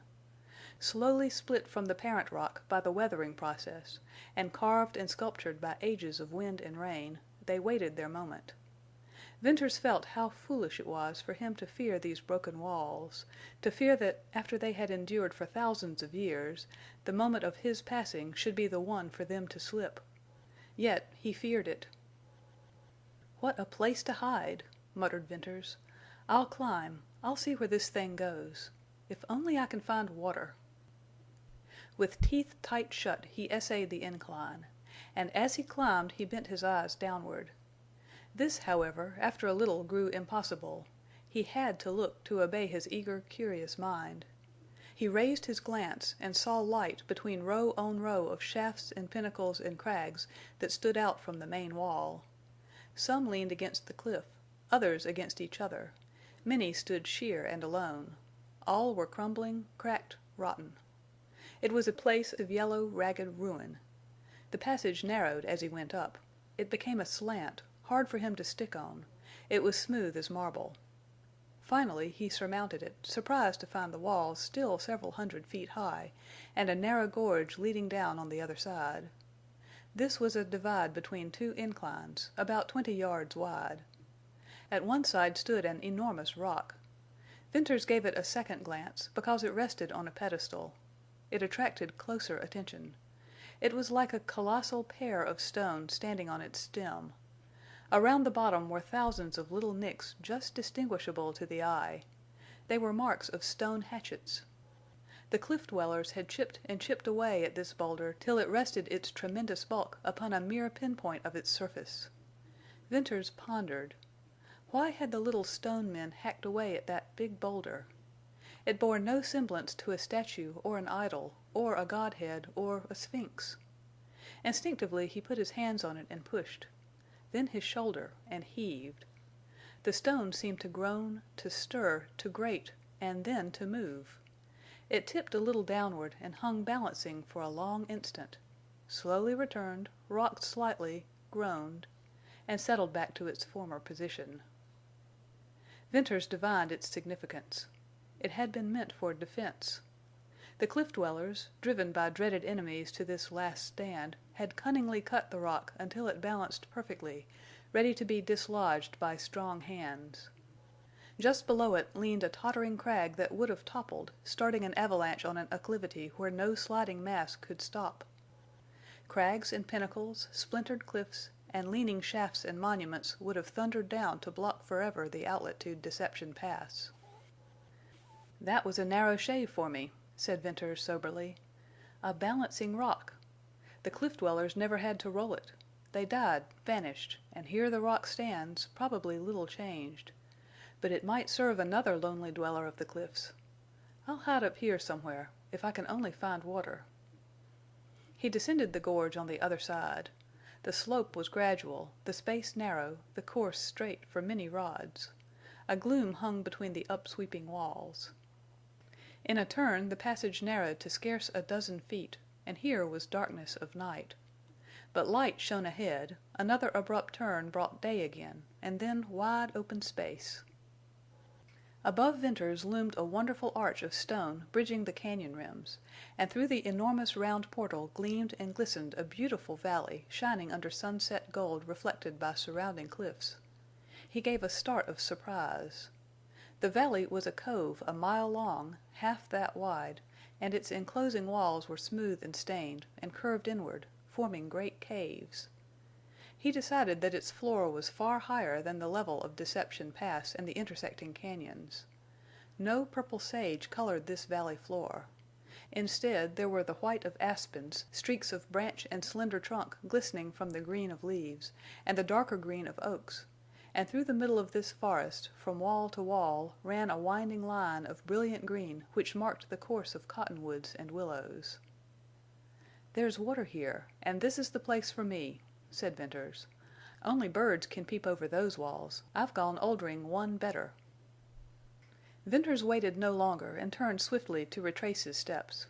He named the cañon Surprise Valley and the huge boulder that guarded the outlet Balancing Rock. Going down, he did not find himself attended by such fears as had beset him in the climb. Still, he was not easy in mind and could not occupy himself with plans of moving the girl and his outfit until he had descended to the notch. There he rested a moment and looked about him. The pass was darkening with the approach of night. At the corner of the wall, where the stone steps turned, he saw a spur of rock that would serve to hold the noose of a lasso. He needed no more aid to scale that place. As he intended to make the move under cover of darkness, he wanted most to be able to tell where to climb up. So, taking several small stones with him, he stepped and slid down to the edge of the slope where he had left his rifle and boots. He placed the stones some yards apart. He left the rabbit lying upon the bench where the steps began. Then he addressed a keen-sighted, remembering gaze to the rim wall above. It was serrated, and between two spears of rock, directly in line with his position, showed a zigzag crack that at night would let through the gleam of sky. This settled, he put on his belt and boots and prepared to descend. Some consideration was necessary to decide whether or not to leave his rifle there. On the return, carrying the girl and a pack, it would be added encumbrance, and after debating the matter he left the rifle leaning against the bench. As he went straight down the slope he halted every few rods to look up at his mark on the rim. It changed, but he fixed each change in his memory. When he reached the first cedar tree he tied his scarf upon a dead branch, and then hurried toward camp, having no more concern about finding his trail upon the return trip. Darkness soon emboldened and lent him greater speed. It occurred to him as he glided into the grassy glade near camp and heard the whinny of a horse that he had forgotten Wrangle. The big sorrel could not be gotten into Surprise Valley. He would have to be left here. Venters determined at once to lead the other horses out through the thicket and turn them loose. The farther they wandered from this cañon, the better it would suit him. He easily descried Wrangle through the gloom, but the others were not in sight. Venters whistled low for the dogs, and when they came trotting to him he sent them out to search for the horses, and followed. It soon developed that they were not in the glade nor the thicket. Venters grew cold and rigid at the thought of rustlers having entered his retreat. But the thought passed, for the demeanor of Ring and Whitie reassured him. The horses had wandered away. Under the clump of silver spruces was a denser mantle of darkness, yet not so thick that Venters's night-practiced eyes could not catch the white oval of a still face. He bent over it with a slight suspension of breath that was both caution, lest he frighten her, and chill uncertainty of feeling, lest he find her dead. But she slept, and he arose to renewed activity. He packed his saddle-bags. The dogs were hungry. They whined about him and nosed his busy hands, but he took no time to feed them nor to satisfy his own hunger. He slung the saddle-bags over his shoulders and made them secure with his lasso. Then he wrapped the blankets closer about the girl and lifted her in his arms. Wrangle whinnied and thumped the ground as Venters passed him with the dogs. The sorrel knew he was being left behind and was not sure whether he liked it or not. Venters went on and entered the thicket. Here he had to feel his way in pitch blackness and to wedge his progress between the close saplings. Time meant little to him now that he had started, and he edged along with slow side movement till he got clear of the thicket. Ring and Whitie stood waiting for him. Taking to the open aisles and patches of the sage, he walked guardedly, careful not to stumble or step in dust or strike against spreading sage branches. If he were burdened, he did not feel it. From time to time, when he passed out of the black lines of shade into the wan starlight, he glanced at the white face of the girl lying in his arms. She had not awakened from her sleep or stupor. He did not rest until he cleared the black gate of the cañon. Then he leaned against a stone breast high to him, and gently released the girl from his hold. His brow and hair and the palms of his hands were wet, and there was a kind of nervous contraction of his muscles. They seemed to ripple and strain tense. He had a desire to hurry and no sense of fatigue. A wind blew the scent of sage in his face. The first early blackness of night passed with the brightening of the stars. Somewhere back on his trail a coyote yelped, splitting the dead silence. Venters's faculties seemed singularly acute. He lifted the girl again and pressed on. The valley was better traveling than the cañon. It was lighter, freer of sage, and there were no rocks. Soon out of the pale gloom shone a still paler thing, and that was the low swell of slope. Venters mounted it, and his dogs walked beside him.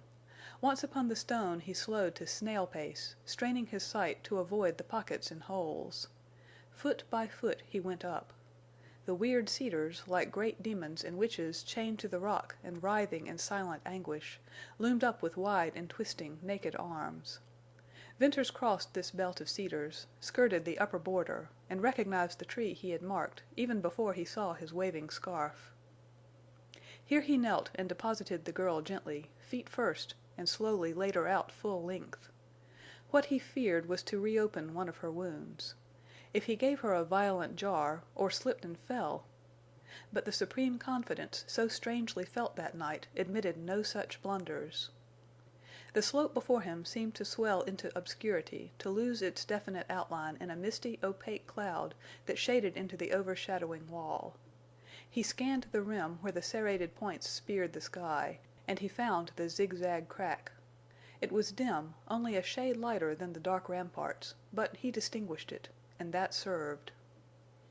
Lifting the girl, he stepped upward, closely attending to the nature of the path under his feet. After a few steps he stopped to mark his line with the crack in the rim. The dogs clung closer to him. While chasing the rabbit this slope had appeared interminable to him. Now, burdened as he was, he did not think of length or height or toil. He remembered only to avoid a misstep and to keep his direction. He climbed on, with frequent stops to watch the rim, and before he dreamed of gaining the bench he bumped his knees into it, and saw, in the dim gray light, his rifle and the rabbit. He had come straight up without mishap or swerving off his course, and his shut teeth unlocked. As he laid the girl down in the shallow hollow of the little ridge with her white face upturned, she opened her eyes. Wide, staring black, at once like both the night and the stars, they made her face seem still whiter. "Is it you?" she asked, faintly. "Yes," replied Venters. "Oh, where are we?" "I'm taking you to a safe place where no one will ever find you. I must climb a little here and call the dogs. Don't be afraid. I'll soon come for you." She said no more. Her eyes watched him steadily for a moment and then closed. Venters pulled off his boots and then felt for the little steps in the rock. The shade of the cliff above obscured the point he wanted to gain, but he could see dimly a few feet before him. What he had attempted with care he now went at with surpassing lightness. Buoyant, rapid, sure, he attained the corner of wall and slipped around it. Here he could not see a hand before his face, so he groped along, found a little flat space, and there removed the saddlebags. The lasso he took back with him to the corner and looped the noose over the spur of rock. "Ring, Whitie, come," he called, softly. Low whines came up from below. "Here, come, Whitie, Ring," he repeated, this time sharply. Then followed scraping of claws and pattering of feet, and out of the gray gloom below him swiftly climbed the dogs to reach his side and pass beyond. Venters descended, holding to the lasso. He tested its strength by throwing all his weight upon it. Then he gathered the girl up, and holding her securely in his left arm, he began to climb, at every few steps jerking his right hand upward along the lasso. It sagged at each forward movement he made, but he balanced himself lightly during the interval when he lacked the support of a taut rope. He climbed as if he had wings, the strength of a giant, and knew not the sense of fear. The sharp corner of cliff seemed to cut out of the darkness. He reached it and the protruding shelf, and then, entering the black shade of the notch, he moved blindly but surely to the place where he had left the saddlebags. He heard the dogs, though he could not see them. Once more he carefully placed the girl at his feet. Then, on hands and knees, he went over the little flat space, feeling for stones. He removed a number, and, scraping the deep dust into a heap, he unfolded the outer blanket from around the girl and laid her upon this bed. Then he went down the slope again for his boots, rifle, and the rabbit, and bringing also his lasso with him, he made short work of that trip. "Are you there?" The girl's voice came low from the blackness. "Yes," he replied, and was conscious that his laboring breast made speech difficult. "Are we in a cave?" "Yes." "Oh, listen! The waterfall! I hear it! You've brought me back!" Venters heard a murmuring moan that one moment swelled to a pitch almost softly shrill, and the next lulled to a low, almost inaudible sigh. "That's wind blowing in the cliffs," he panted. "You're far from Oldring's cañon." The effort it cost him to speak made him conscious of extreme lassitude following upon great exertion. It seemed that when he lay down and drew his blanket over him the action was the last before utter prostration. He stretched inert, wet, hot, his body one great strife of throbbing, stinging nerves and bursting veins. And there he lay for a long while before he felt that he had begun to rest. Rest came to him that night, but no sleep. Sleep he did not want. The hours of strained effort were now as if they had never been, and he wanted to think. Earlier in the day he had dismissed an inexplicable feeling of change, but now, when there was no longer demand on his cunning and strength and he had time to think, he could not catch the elusive thing that had sadly perplexed as well as elevated his spirit. Above him, through a V-shaped cleft in the dark rim of the cliff, shone the lustrous stars that had been his lonely accusers for a long, long year. Tonight they were different. He studied them. Larger, whiter, more radiant they seemed, but that was not the difference he meant. Gradually it came to him that the distinction was not one he saw, but one he felt. In this he divined as much of the baffling change as he thought would be revealed to him then. And as he lay there, with the singing of the cliff winds in his ears, the white stars above the dark, bold vent, the difference which he felt was that he was no longer alone. Chapter 9. Silver Spruce and Aspens. The rest of that night seemed to Venters only a few moments of starlight, a dark overcasting of sky, an hour or so of gray gloom, and then the lighting of dawn. When he had bestirred himself, feeding the hungry dogs and breaking his long fast, and had repacked his saddle-bags, it was clear daylight, though the sun had not tipped the yellow wall in the east. He concluded to make the climb and descent into Surprise Valley in one trip. To that end he tied his blanket upon Ring and gave Whitie the extra lasso and the rabbit to carry. Then, with the rifle and saddlebags slung upon his back, he took up the girl. She did not awaken from heavy slumber. That climb up under the rugged, menacing brows of the broken cliffs, in the face of a grim, leaning boulder that seemed to be weary of its age-long wavering, was a tax on strength and nerve that Venters felt equally with something sweet and strangely exulting in its accomplishment. He did not pause until he gained the narrow divide, and there he rested. Balancing Rock loomed huge, cold in the gray light of dawn, a thing without life, yet it spoke silently to Venters. I am waiting to plunge down, to shatter and crash, roar and boom, to bury your trail and close forever the outlet to Deception Pass.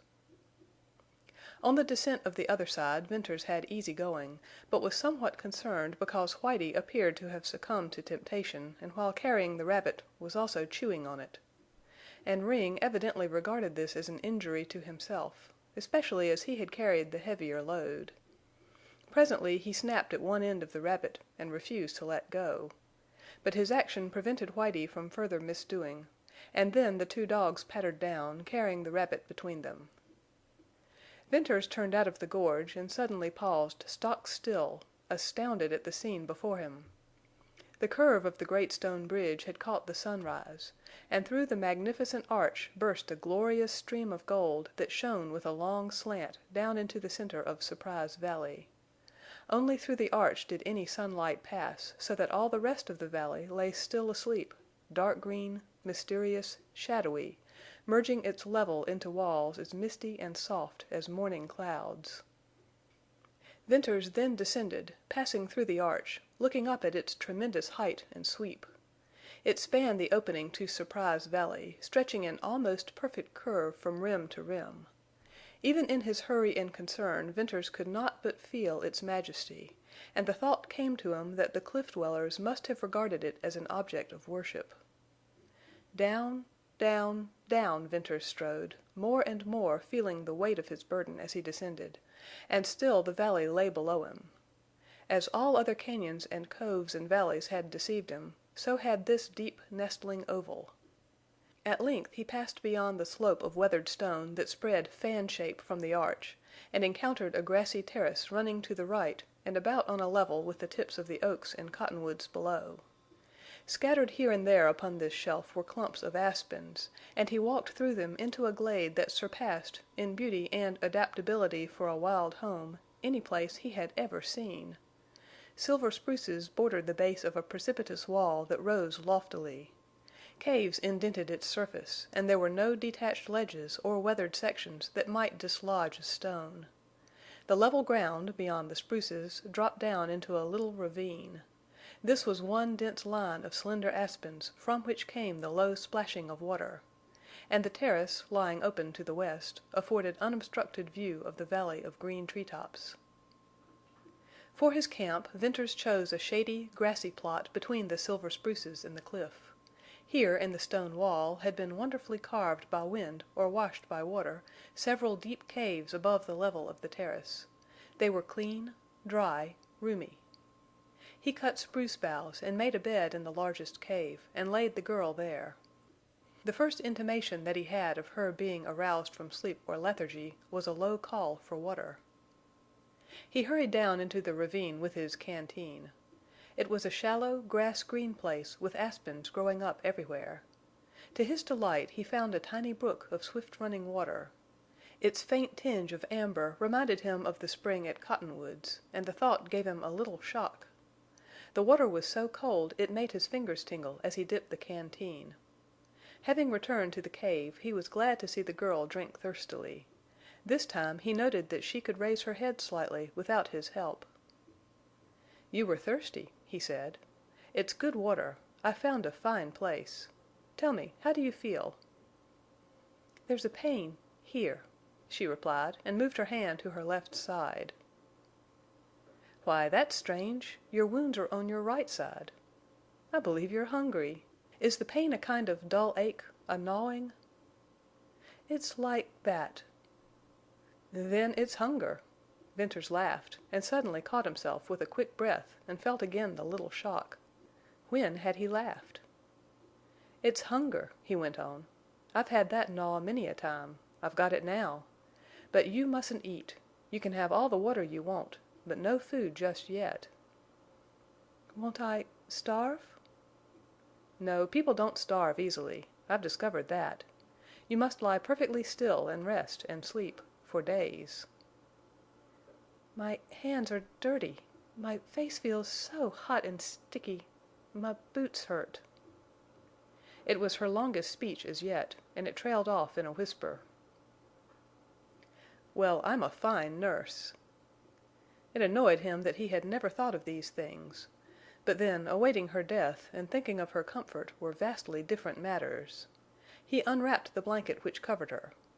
What a slender girl she was! No wonder he had been able to carry her miles and pack her up that slippery ladder of stone. Her boots were of soft, fine leather, reaching clear to her knees. He recognized the make as one of a bootmaker in Sterling. Her spurs, that he had stupidly neglected to remove, consisted of silver frames and gold chains, and the rowels, large as silver dollars, were fancifully engraved. The boots slipped off rather hard. She wore heavy woolen rider's stockings, half length, and these were pulled up over the ends of her short trousers. Venters took off the stockings to note her little feet were red and swollen. He bathed them. Then he removed his scarf and bathed her face and hands. "I must see your wounds now," he said, gently. She made no reply, but watched him steadily as he opened her blouse and untied the bandage. His strong fingers trembled a little as he removed it. If the wounds had reopened! A chill struck him as he saw the angry red bullet mark, and a tiny stream of blood winding from it down her white breast. Very carefully he lifted her to see that the wound in her back had closed perfectly. Then he washed the blood from her breast, bathed the wound, and left it unbandaged, open to the air. Her eyes thanked him. "Listen," he said, earnestly. "I've had some wounds, and I've seen many. I know a little about them. The hole in your back has closed. If you lie still 3 days the one in your breast will close, and you'll be safe. The danger from hemorrhage will be over." He had spoken with earnest sincerity, almost eagerness. "Why do you want me to get well?" she asked, wonderingly. The simple question seemed unanswerable except on grounds of humanity. But the circumstances under which he had shot this strange girl, the shock and realization, the waiting for death, the hope, had resulted in a condition of mind wherein Venters wanted her to live more than he had ever wanted anything. Yet he could not tell why. He believed the killing of the rustler and the subsequent excitement had disturbed him. For how else could he explain the throbbing of his brain, the heat of his blood, the undefined sense of full hours, charged, vibrant with pulsating mystery, where once they had dragged in loneliness? "I shot you," he said, slowly, "and I want you to get well so I shall not have killed a woman. But for your own sake, too." A terrible bitterness darkened her eyes, and her lips quivered. "Hush," said Venters.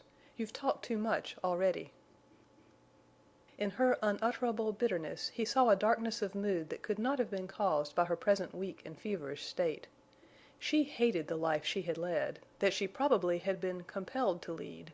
She had suffered some unforgivable wrong at the hands of Oldring. With that conviction Venters felt a shame throughout his body, and it marked the rekindling of fierce anger and ruthlessness. In the past long year he had nursed resentment. He had hated the wilderness, the loneliness of the uplands. He had waited for something to come to pass. It had come. Like an Indian stealing horses, he had skulked into the recesses of the cañons. He had found Oldring's retreat. He had killed a rustler. He had shot an unfortunate girl, then had saved her from this unwitting act, and he meant to save her from the consequent wasting of blood, from fever and weakness. Starvation he had to fight for her and for himself. Where he had been sick at the letting of blood, now he remembered it in grim, cold calm. And as he lost that softness of nature, so he lost his fear of men.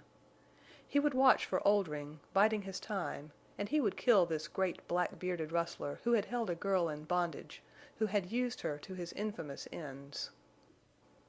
Venters surmised this much of the change in him. Idleness had passed. Keen, fierce vigor flooded his mind and body. All that had happened to him at Cottonwoods seemed remote and hard to recall. The difficulties and perils of the present absorbed him, held him in a kind of spell. First, then, he fitted up the little cave adjoining the girl's room for his own comfort and use. His next work was to build a fireplace of stones and to gather a store of wood. That done, he spilled the contents of his saddlebags upon the grass and took stock. His outfit consisted of a small-handled axe, a hunting knife, a large number of cartridges for rifle or revolver, a tin plate, a cup, and a fork and spoon, a quantity of dried beef and dried fruits, and small canvas bags containing tea, sugar, salt, and pepper. For him alone this supply would have been bountiful to begin a sojourn in the wilderness. But he was no longer alone. Starvation in the uplands was not an unheard-of thing. He did not, however, worry at all on that score, and feared only his possible inability to supply the needs of a woman in a weakened and extremely delicate condition. If there was no game in the valley, a contingency he doubted, it would not be a great task for him to go by night to Oldring's herd and pack out a calf. The exigency of the moment was to ascertain if there were game in Surprise Valley. Whitie still guarded the dilapidated rabbit, and Ring slept nearby under a spruce. Venters called Ring and went to the edge of the terrace, and there halted to survey the valley. He was prepared to find it larger than his unstudied glances had made it appear. For more than a casual idea of dimensions and a hasty conception of oval shape and singular beauty he had not had time. Again the felicity of the name he had given the valley struck him forcibly. Around the red perpendicular walls, except under the great arc of stone, ran a terrace fringed at the cliff base by silver spruces. Below that first terrace sloped another wider one, densely overgrown with aspens, and the center of the valley was a level circle of oaks and alders, with the glittering green line of willows and cottonwood dividing it in half. Venters saw a number and variety of birds flitting among the trees. To his left, facing the stone bridge, an enormous cavern opened in the wall. And low down, just above the treetops, he made out a long shelf of cliff dwellings, with little black, staring windows or doors. Like eyes they were, and seemed to watch him. The few cliff dwellings he had seen, all ruins, had left him with haunting memory of age and solitude and of something past. He had come, in a way, to be a cliff dweller himself, and those silent eyes would look down upon him as if in surprise that after thousands of years a man had invaded the valley. Venters felt sure that he was the only white man who had ever walked under the shadow of the wonderful stone bridge, down into that wonderful valley with its circle of caves and its terraced rings of silver spruce and aspens. The dog growled below and rushed into the forest.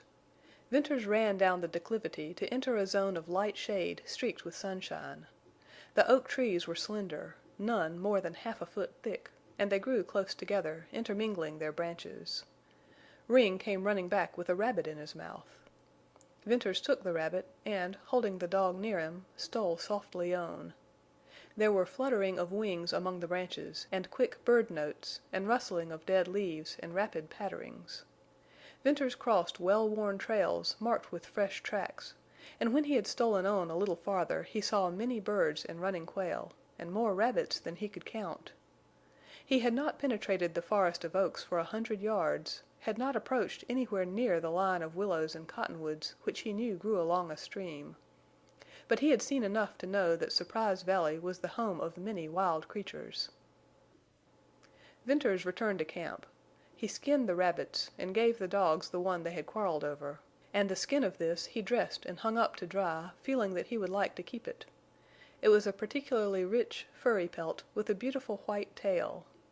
Venters remembered that but for the bobbing of that white tail catching his eye, he would not have espied the rabbit, and he would never have discovered Surprise Valley.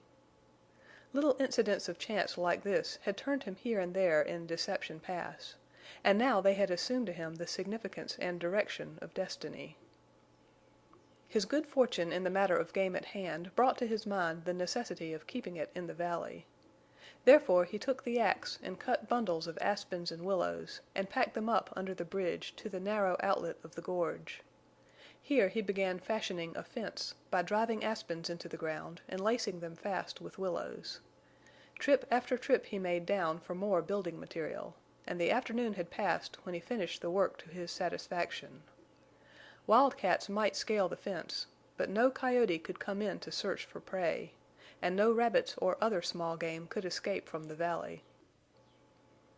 Upon returning to camp he set about getting his supper at ease, around a fine fire, without hurry or fear of discovery. After hard work that had definite purpose, this freedom and comfort gave him peculiar satisfaction. He caught himself often, as he kept busy round the campfire, stopping to glance at the quiet form in the cave, and at the dogs stretched cozily near him, and then out across the beautiful valley. The present was not yet real to him. While he ate, the sun set beyond a dip in the rim of the curved wall. As the morning sun burst wondrously through a grand arch into this valley in a golden slanting shaft, so the evening sun, at the moment of setting, shone through a gap of cliffs, sending down a broad red burst to brighten the oval with a blaze of fire. To Venters both sunrise and sunset were unreal. A cool wind blew across the oval, waving the tips of oaks, and while the light lasted, fluttering the aspen leaves into millions of facets of red, and sweeping the graceful spruces. Then with the wind soon came a shade and a darkening, and suddenly the valley was gray. Night came there quickly after the sinking of the sun. Venters went softly to look at the girl. She slept, and her breathing was quiet and slow. He lifted Ring into the cave, with stern whisper for him to stay there on guard. Then he drew the blanket carefully over her and returned to the campfire. Though exceedingly tired, he was yet loath to yield to lassitude, but this night it was not from listening, watchful vigilance. It was from a desire to realize his position. The details of his wild environment seemed the only substance of a strange dream. He saw the darkening rims, the gray oval turning black, the undulating surface of forest, like a rippling lake, and the spear-pointed spruces. He heard the flutter of aspen leaves and the soft, continuous splash of falling water. The melancholy note of a cañon bird broke clear and lonely from the high cliffs. Venters had no name for this night singer, and he had never seen one, but the few notes, always pealing out just at darkness, were as familiar to him as the cañon silence. Then they ceased, and the rustle of leaves and the murmur of water hushed in a growing sound that Venters fancied was not of earth. Neither had he a name for this, only it was inexpressibly wild and sweet. The thought came that it might be a moan of the girl in her last outcry of life, and he felt a tremor shake him. But no, this sound was not human, though it was like despair. He began to doubt his sensitive perceptions, to believe that he half dreamed what he thought he heard. Then the sound swelled with the strengthening of the breeze, and he realized it was the singing of the wind in the cliffs. By and by a drowsiness overcame him, and Venters began to nod, half asleep, with his back against a spruce. Rousing himself and calling Whitie, he went to the cave. The girl lay barely visible in the dimness. Ring crouched beside her, and the patting of his tail on the stone assured Venters that the dog was awake and faithful to his duty. Venters sought his own bed of fragrant boughs, and as he lay back, somehow grateful for the comfort and safety, the night seemed to steal away from him, and he sank softly into intangible space and rest and slumber. Venters awakened to the sound of melody that he imagined was only the haunting echo of dream music. He opened his eyes to another surprise of this valley of beautiful surprises. Out of his cave he saw the exquisitely fine foliage of the silver spruces crossing a round space of blue morning sky, and in this lacy leafage fluttered a number of gray birds with black and white stripes and long tails. They were mockingbirds, and they were singing as if they wanted to burst their throats. Venters listened. One long, silver-tipped branch dropped almost to his cave, and upon it, within a few yards of him, sat one of the graceful birds. Venters saw the swelling and quivering of its throat in song. He arose, and when he slid down out of his cave, the birds fluttered and flew farther away. Venters stepped before the opening of the other cave and looked in. The girl was awake, with wide eyes and listening look, and she had a hand on Ring's neck. "Mockingbirds," she said. "Yes," replied Venters, "and I believe they like our company." "Where are we?" "Never mind now. After a little I'll tell you." "The birds woke me. When I heard them and saw the shiny trees and the blue sky and then a blaze of gold dropping down, I wondered." She did not complete her fancy, but Venters imagined he understood her meaning. She appeared to be wandering in mind. Venters felt her face and hands and found them burning with fever. He went for water and was glad to find it almost as cold as if flowing from ice. That water was the only medicine he had, and he put faith in it. She did not want to drink, but he made her swallow, and then he bathed her face and head and cooled her wrists. The day began with the heightening of the fever. Venters spent the time reducing her temperature, cooling her hot cheeks and temples. He kept close watch over her, and at the least indication of restlessness, that he knew led to tossing and rolling of the body, he held her tightly so no violent move could reopen her wounds. Hour after hour she babbled and laughed and cried and moaned in delirium, but whatever her secret was, she did not reveal it. Attended by something somber for Venters, the day passed. At night in the cool winds the fever abated and she slept. The second day was a repetition of the first. On the third he seemed to see her wither and waste away before his eyes. That day he scarcely went from her side for a moment, except to run for fresh, cool water, and he did not eat.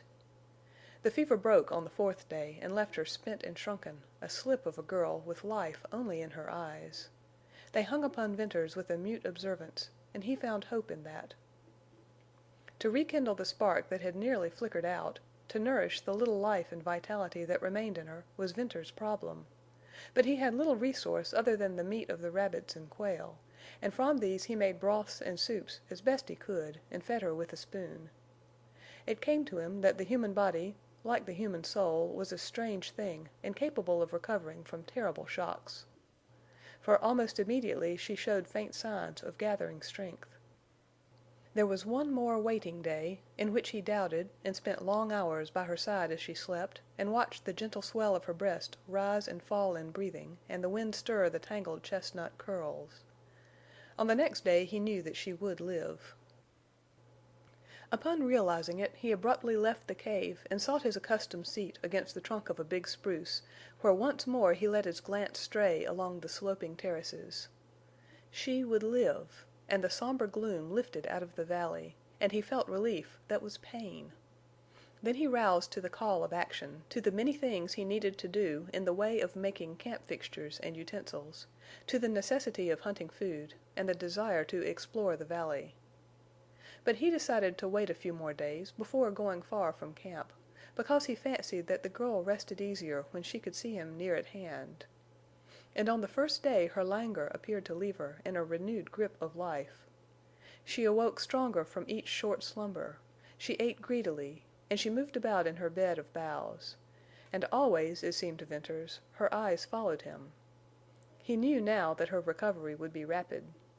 She talked about the dogs, about the caves, the valley, about how hungry she was, till Venters silenced her, asking her to put off further talk till another time. She obeyed, but she sat up in her bed, and her eyes roved to and fro, and always back to him. Upon the second morning she sat up when he awakened her, and would not permit him to bathe her face and feed her, which actions she performed for herself. She spoke little, however, and Venters was quick to catch in her the first intimations of thoughtfulness and curiosity and appreciation of her situation. He left camp and took Whitie out to hunt for rabbits. Upon his return he was amazed and somewhat anxiously concerned to see his invalid sitting with her back to a corner of the cave and her bare feet swinging out. Hurriedly he approached, intending to advise her to lie down again, to tell her that perhaps she might overtax her strength. The sun shone upon her, glinting on the little head with its tangle of bright hair and the small, oval face with its pallor, and dark blue eyes underlined by dark blue circles. She looked at him and he looked at her. And that exchange of glances he imagined each saw the other in some different guise. It seemed impossible to Venters that this frail girl could be Oldring's Masked Rider. It flashed over him that he had made a mistake which presently she would explain. "Help me down," she said. "But are you well enough?" he protested. "Wait a little longer." "I'm weak, dizzy. But I want to get down." He lifted her—what a light burden now!—and stood her upright beside him, and supported her as she essayed to walk with halting steps. She was like a stripling of a boy. The bright, small head scarcely reached his shoulder. But now, as she clung to his arm, the rider's costume she wore did not contradict, as it had done at first, his feeling of her femininity. She might be the famous Masked Rider of the uplands, she might resemble a boy, but her outline, her little hands and feet, her hair, her big eyes and tremulous lips, and especially a something that Venters felt as a subtle essence rather than what he saw, proclaimed her sex. She soon tired. He arranged a comfortable seat for her under the spruce that overspread the campfire. "Now tell me everything," she said. He recounted all that had happened from the time of his discovery of the rustlers in the cañon up to the present moment. "You shot me, and now you've saved my life?" "Yes. After almost killing you, I've pulled you through." "Are you glad?" "I should say so." Her eyes were unusually expressive, and they regarded him steadily. She was unconscious of that mirroring of her emotions, and they shone with gratefulness and interest and wonder and sadness. "Tell me about yourself?" she asked. He made this a briefer story, telling of his coming to Utah, his various occupations till he became a rider, and then how the Mormons had practically driven him out of Cottonwoods, an outcast. Then, no longer able to withstand his own burning curiosity, he questioned her in turn. "Are you Oldring's Masked Rider?" "Yes," she replied, and dropped her eyes. "I knew it. I recognized your figure and mask, for I saw you once. Yet I can't believe it. But you never were really that rustler, as we riders knew him? A thief, a marauder, a kidnapper of women, a murderer of sleeping riders." "No, I never stole or harmed anyone in all my life. I only rode and rode—" "But why?" he burst out. "Why the name? I understand Oldring made you ride. But the black mask, the mystery, the things laid to your hands, the threats in your infamous name, the night riding credited to you, the evil deeds deliberately blamed on you and acknowledged by rustlers, even Oldring himself. Why? Tell me why." "I never knew that," she answered low. Her drooping head straightened, and the large eyes, larger now and darker, met Venters with a clear, steadfast gaze in which he read truth. It verified his own conviction. "Never knew? That's strange. Are you a Mormon?" "No." "Is Oldring a Mormon?" "No." "Do you care for him?" "Yes. I hate his men, his life. Sometimes I almost hate him." Venters paused in his rapid-fire questioning, as if to brace himself to ask for a truth that would be abhorrent for him to confirm, but which he seemed driven to hear. "What were you to Oldring?" Like some delicate thing suddenly exposed to blasting heat, the girl wilted. Her head dropped, and into her white, wasted cheeks crept the red of shame. Venters would have given anything to recall that question. It seemed so different, his thought, when spoken. Yet her shame established in his mind something akin to the respect he had strangely been hungering to feel for her. "Damn that question! Forget it!" he cried, in a passion of pain for her and anger at himself. "But once and for all, tell me. I know it, yet I want to hear you say so. You couldn't help yourself?" "Oh, no." "Well, that makes it all right with me," he went on honestly. "I want you to feel that—you see, we've been thrown together and I want to help you, not hurt you. I thought life had been cruel to me, but when I think of yours I feel mean and little for my complaining. Anyway, I was a lonely outcast. And now... I don't see very clearly what it all means. Only we are here, together. We've got to stay here for long, surely till you are well. But you'll never go back to Oldring. And I'm sure helping you will help me, for I was sick in mind. There's something now for me to do. And if I can win back your strength, then get you away, out of this wild country, help you somehow to a happier life, just think how good that'll be for me." Chapter 10 Love During all these waiting days, Venters, with the exception of the afternoon when he had built the gate in the gorge, had scarcely gone out of sight of camp, and never out of hearing. His desire to explore Surprise Valley was keen, and on the morning after his long talk with the girl he took his rifle and, calling Ring, made a move to start. The girl lay back in a rude chair of boughs he had put together for her. She had been watching him, and when he picked up the gun and called the dog, Venters thought she gave a nervous start. "I'm only going to look over the valley," he said. "Will you be gone long?" "No," he replied, and started off. The incident set him thinking of his former impression that after her recovery from fever she did not seem at ease unless he was close at hand. It was fear of being alone, due, he concluded, most likely to her weakened condition. He must not leave her much alone. As he strode down the sloping terrace, rabbits scampered before him, and the beautiful valley quail, as purple in color as the sage on the uplands, ran fleetly along the ground into the forest. It was pleasant under the trees, in the gold-flecked shade, with the whistle of quail and twittering of birds everywhere. Soon he had passed the limit of his former excursions and entered new territory. Here the woods began to show open glades and brooks running down from the slope, and presently he emerged from shade into the sunshine of a meadow. The shaking of the high grass told him of the running of animals, what species he could not tell.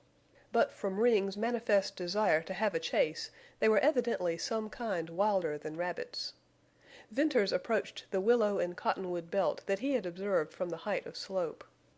He penetrated it to find a considerable stream of water in great half-submerged mounds of brush and sticks, and all about him were old and new gnawed circles at the base of the cottonwoods.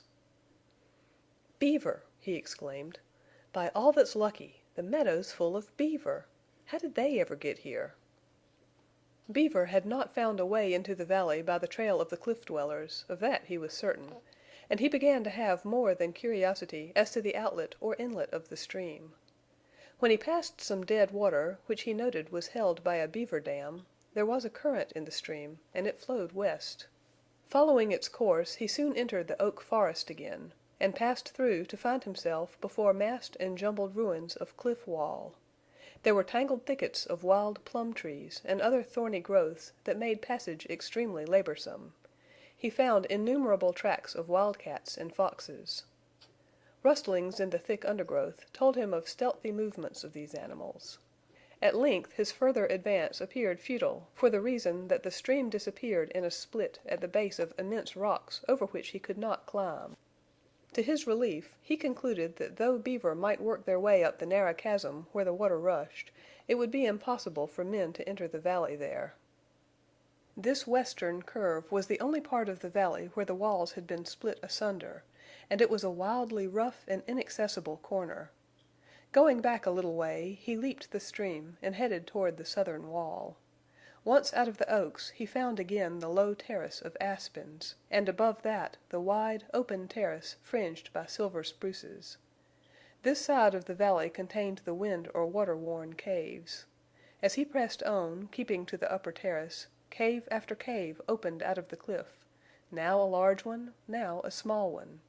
Then yawned, quite suddenly and wonderfully above him, the great cavern of the cliff-dwellers. It was still a goodly distance, and he tried to imagine, if it appeared so huge from where he stood, what it would be when he got there. He climbed the terrace and then faced a long, gradual ascent of weathered rock and dust, which made climbing too difficult for attention to anything else. At length he entered a zone of shade and looked up. He stood just within the hollow of a cavern so immense that he had no conception of its real dimensions. The curved roof, stained by ages of leakage, with buff and black and rust-colored streaks, swept up and loomed higher, and seemed to soar to the rim of the cliff. Here again was a magnificent arch, such as formed the grand gateway to the valley, only in this instance it formed the dome of a cave instead of the span of a bridge. Venters passed onward and upward. The stones he dislodged rolled down with strange, hollow crack and roar. He had climbed 100 rods inward, and yet he had not reached the base of the shelf where the cliff dwellings rested, a long half-circle of connected stone house, with little dark holes that he had fancied were eyes. At length he gained the base of the shelf, and here found steps cut in the rock. These facilitated climbing, and as he went up he thought how easily this vanished race of men might once have held that stronghold against an army. There was only one possible place to ascend, and this was narrow and steep. Venters had visited cliff dwellings before, and they had been in ruins, and of no great character or size, but this place was of proportions that stunned him, and it had not been desecrated by the hand of man, nor had it been crumbled by the hand of time. It was a stupendous tomb. It had been a city. It was just as it had been left by its builders. The little houses were there, the smoke-blackened stains of fires, the pieces of pottery scattered about cold hearths, the stone hatchets, and stone pestles and mealing stones lay beside round holes polished by years of grinding maize, lay there as if they had been carelessly dropped yesterday. But the cliff-dwellers were gone. Dust. They were dust on the floor or at the foot of the shelf, and their habitations and utensils endured. Venters felt the sublimity of that marvelous vaulted arch, and it seemed to gleam with a glory of something that was gone. How many years had passed since the cliff-dwellers gazed out across the beautiful valley as he was gazing now? How long had it been since women ground grain in those polished holes? What time had rolled by since men of an unknown race lived, loved, fought, and died there? Had an enemy destroyed them? Had disease destroyed them, or only that greatest destroyer, time?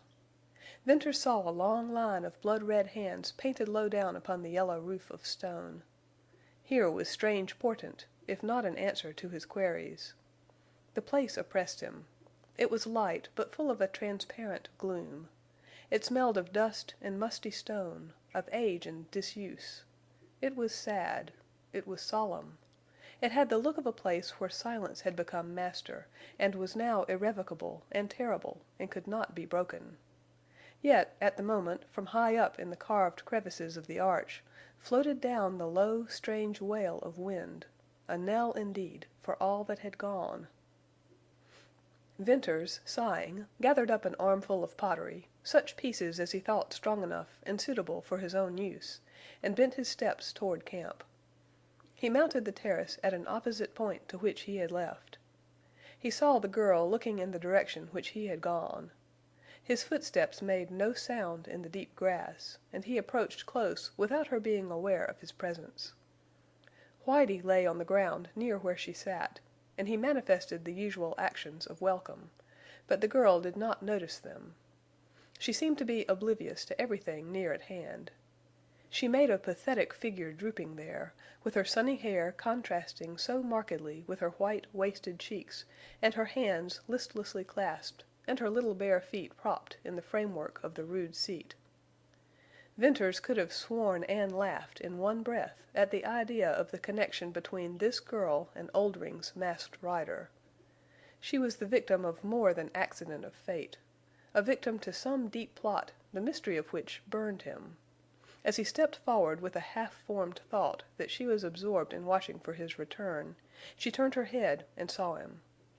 A swift start, a change rather than rush of blood under her white cheeks, a flashing of big eyes that fixed their glance upon him, transformed her face in that single instant of turning, and he knew she had been watching for him, that his return was the one thing in her mind.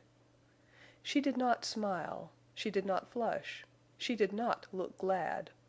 All these would have meant little compared to her indefinite expression. Venters grasped the peculiar, vivid, vital something that leaped from her face. It was as if she had been in a dead, hopeless clamp of inaction and feeling, and had been suddenly shot through and through with quivering animation. Almost it was as if she had returned to life. And Venters thought with lightning swiftness, "I've saved her. I've unlinked her from that old life. She was watching as if I were all she had left on earth. She belongs to me." The thought was startlingly new. Like a blow it was in an unprepared moment. The cheery salutation he had ready for her died unborn, and he tumbled the pieces of pottery awkwardly on the grass, while some unfamiliar, deep-seated emotion, mixed with pity and glad assurance of his power to succor her, held him dumb. "What a load you had!" she said. "Why, they're pots and crocks. Where did you get them?" Venters laid down his rifle, and filling one of the pots from his canteen, he placed it on the smoldering campfire. "Hope it'll hold water," he said, presently. "Why, there's an enormous cliff dwelling just across here. I got the pottery there. Don't you think we needed something? That tin cup of mine has served to make tea, broth, soup, everything." "I noticed we hadn't a great deal to cook in." She laughed. It was the first time. He liked that laugh, and though he was tempted to look at her, he did not want to show his surprise or his pleasure. "Will you take me over there and all around in the valley pretty soon when I'm well?" she added. "Indeed I shall. It's a wonderful place. Rabbits so thick you can't step without kicking one out. And quail, beaver, foxes, wildcats. We're in a regular den. But haven't you ever seen a cliff dwelling?" "No. I've heard about them, though. The men say the Pass is full of old houses and ruins." "Why, I should think you'd have run across one in all your riding around," said Venters. He spoke slowly, choosing his words carefully, and he essayed a perfectly casual manner, and pretended to be busy assorting pieces of pottery. She must have no cause again to suffer shame for curiosity of his. Yet never in all his days had he been so eager to hear the details of anyone's life. "When I rode like the wind," she replied, "and never had time to stop for anything. I remember that day I met you in the Pass, how dusty you were, how tired your horse looked. Were you always riding?" "Oh, no. Sometimes not for months, when I was shut up in the cabin." Venters tried to subdue a hot tingling. "You were shut up, then?" he asked, carelessly. "When Oldring went away on his long trips—he was gone for months sometimes—he shut me up in the cabin." "What for?" "Perhaps to keep me from running away. I always threatened that. Mostly, though, because the men got drunk at the villages. But they were always good to me. I wasn't afraid." "A prisoner! That must have been hard on you." "I liked that. As long as I can remember I've been locked up there at times, and those times were the only happy ones I ever had. It's a big cabin high up on a cliff, and I could look out. Then I had dogs and pets I had tamed, and books. There was a spring inside, and food stored, and the men brought me fresh meat. Once I was there one whole winter." It now required deliberation on Venters's part to persist in his unconcern and to keep at work. He wanted to look at her, to volley questions at her. "As long as you can remember you've lived in Deception Pass?" he went on. "I've a dim memory of some other place, and women and children, but I can't make anything of it. Sometimes I think till I'm weary." "Then you can read? You have books?" "Oh, yes. I can read and write, too, pretty well. Oldring is educated. He taught me. And years ago an old rustler lived with us, and he had been something different once. He was always teaching me." "So Oldring takes long trips," mused Venters. "Do you know where he goes?" "No. Every year he drives cattle north of Sterling, then does not return for months. I heard him accused once of living 2 lives, and he killed the man. That was at Stone Bridge." Venters dropped his apparent task and looked up with an eagerness he no longer strove to hide. "Bess," he said, using her name for the first time, "I suspected Oldring was something besides a rustler. Tell me, what's his purpose here in the Pass? I believe much that he has done was to hide his real work here." "You're right. He's more than a rustler. In fact, as the men say, his rustling cattle is now only a bluff. There's gold in the cañons." "Ah!" "Yes, there's gold. Not in great quantities, but gold enough for him and his men. They wash for gold week in and week out. Then they drive a few cattle and go into the villages to drink and shoot and kill, to bluff the riders." "Drive a few cattle! But, Bess, the Withersteen herd, the red herd, 2,500 head! That's not a few. And I tracked them into a valley near here." "Oldring never stole the red herd. He made a deal with Mormons. The riders were to be called in, and Oldring was to drive the herd and keep it till a certain time—I won't know when—then drive it back to the range. What his share was I didn't hear." "Did you hear why that deal was made?" queried Venters. "No. But it was a trick of Mormons. They are full of tricks. I've heard Oldring's men tell about Mormons. Maybe the Withersteen woman wasn't minding her halter. I saw the man who made the deal. He was a little queer-shaped man, all humped up. He sat his horse well. I heard one of our men say afterward there was no better rider on the sage than this fellow. What was the name? I forget." "Jerry Card?" suggested Venters. "That's it. I remember. It's a name easy to remember. And Jerry Card appeared to be on fair terms with Oldring's men." "I shouldn't wonder," replied Venters, thoughtfully. Verification of his suspicions in regard to Tull's underhand work—for the deal with Oldring made by Jerry Card assuredly had its inception in the Mormon elder's brain and had been accomplished through his orders—revived in Venters a memory of hatred that had been smothered by press of other emotions. Only a few days had elapsed since the hour of his encounter with Tull, yet they had been forgotten and now seemed far off, and the interval one that now appeared large and profound with incalculable change in his feelings.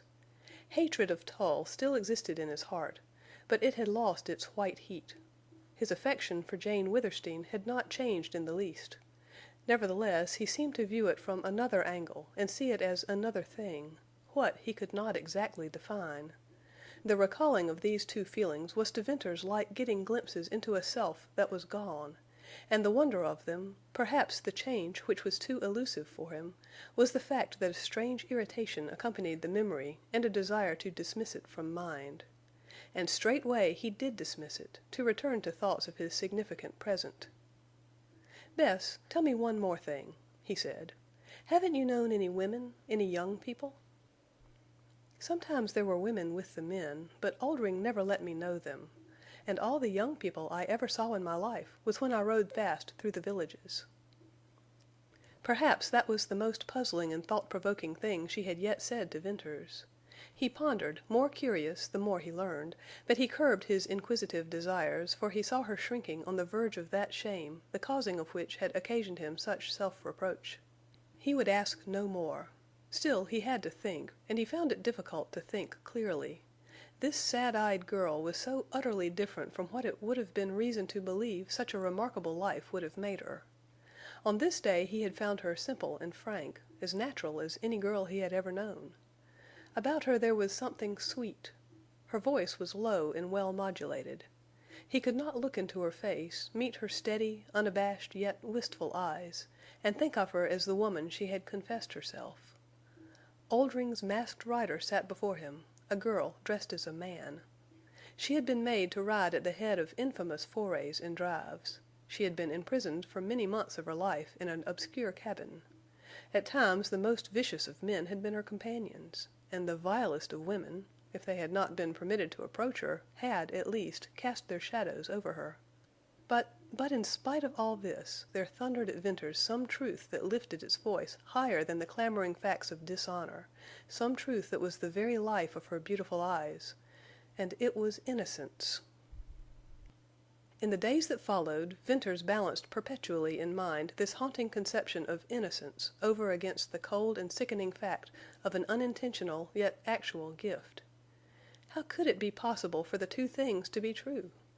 He believed the latter to be true, and he would not relinquish his conviction of the former. And these conflicting thoughts augmented the mystery that appeared to be a part of Bess.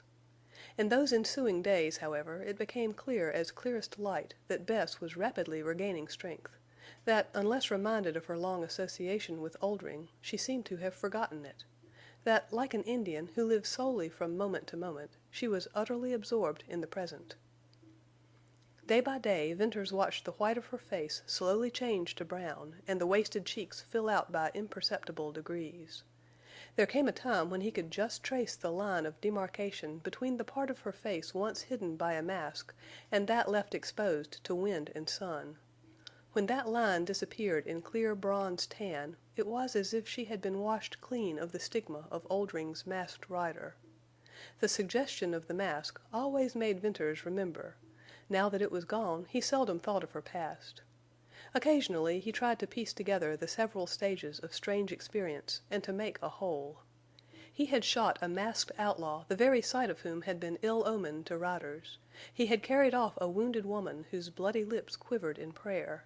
He had nursed what seemed a frail, shrunken boy. And now he watched a girl whose face had become strangely sweet, whose dark blue eyes were ever upon him without boldness, without shyness, but with a steady, grave, and growing light. Many times Venters found the clear gaze embarrassing to him, yet, like wine, it had an exhilarating effect. What did she think when she looked at him so?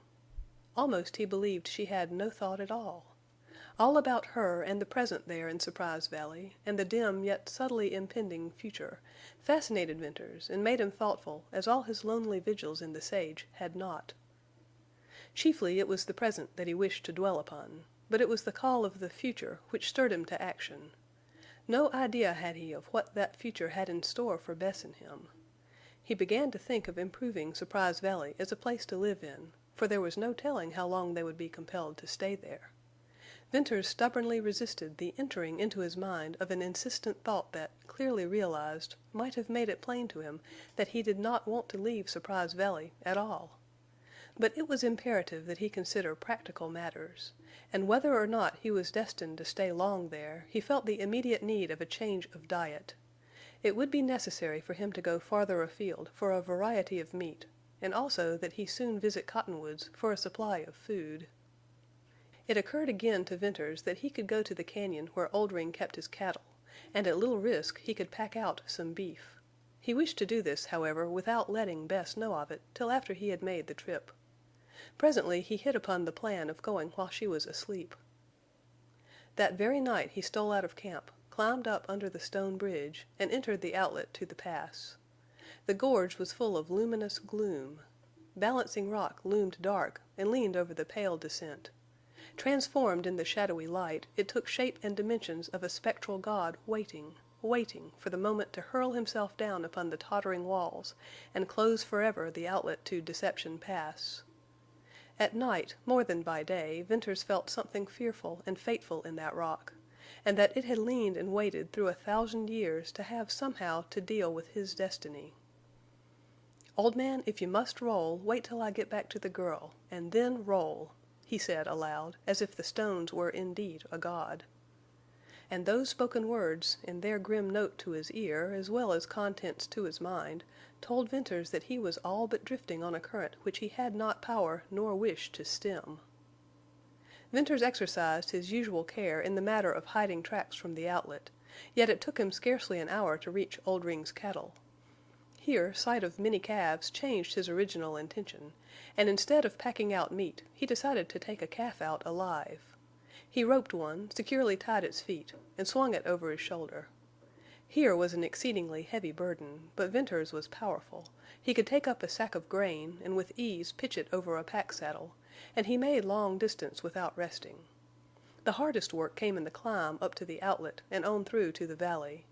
When he had accomplished it, he became fired with another idea that again changed his intention. He would not kill the calf, but keep it alive. He would go back to Oldring's herd and pack out more calves. Thereupon he secured the calf in the best available spot for the moment and turned to make a second trip. When Venters got back to the valley with another calf, it was close upon daybreak. He crawled into his cave and slept late. Bess had no inkling that he had been absent from camp nearly all night, and only remarked solicitously that he appeared to be more tired than usual and more in the need of sleep. In the afternoon Venters built a gate across a small ravine near camp, and here corralled the calves, and he succeeded in completing his task without Bess being any the wiser. That night he made 2 more trips to Oldring's range, and again on the following night, and yet another on the next. With 8 calves in his corral he concluded that he had enough, but it dawned upon him then that he did not want to kill one. "I've rustled Oldring's cattle," he said, and laughed. He noted then that all the calves were red. "Red!" he exclaimed. "From the red herd I've stolen Jane Withersteen's cattle. That's about the strangest thing yet."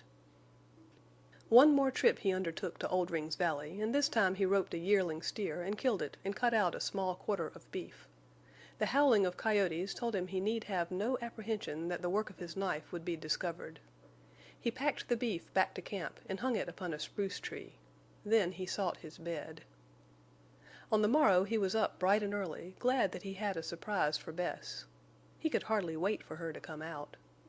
Presently she appeared and walked under the spruce. Then she approached the campfire. There was a tinge of healthy red in the bronze of her cheeks, and her slender form had begun to round out in graceful lines. "Bess, didn't you say you were tired of rabbit?" inquired Venters. "And quail and beaver?" "Indeed, I did."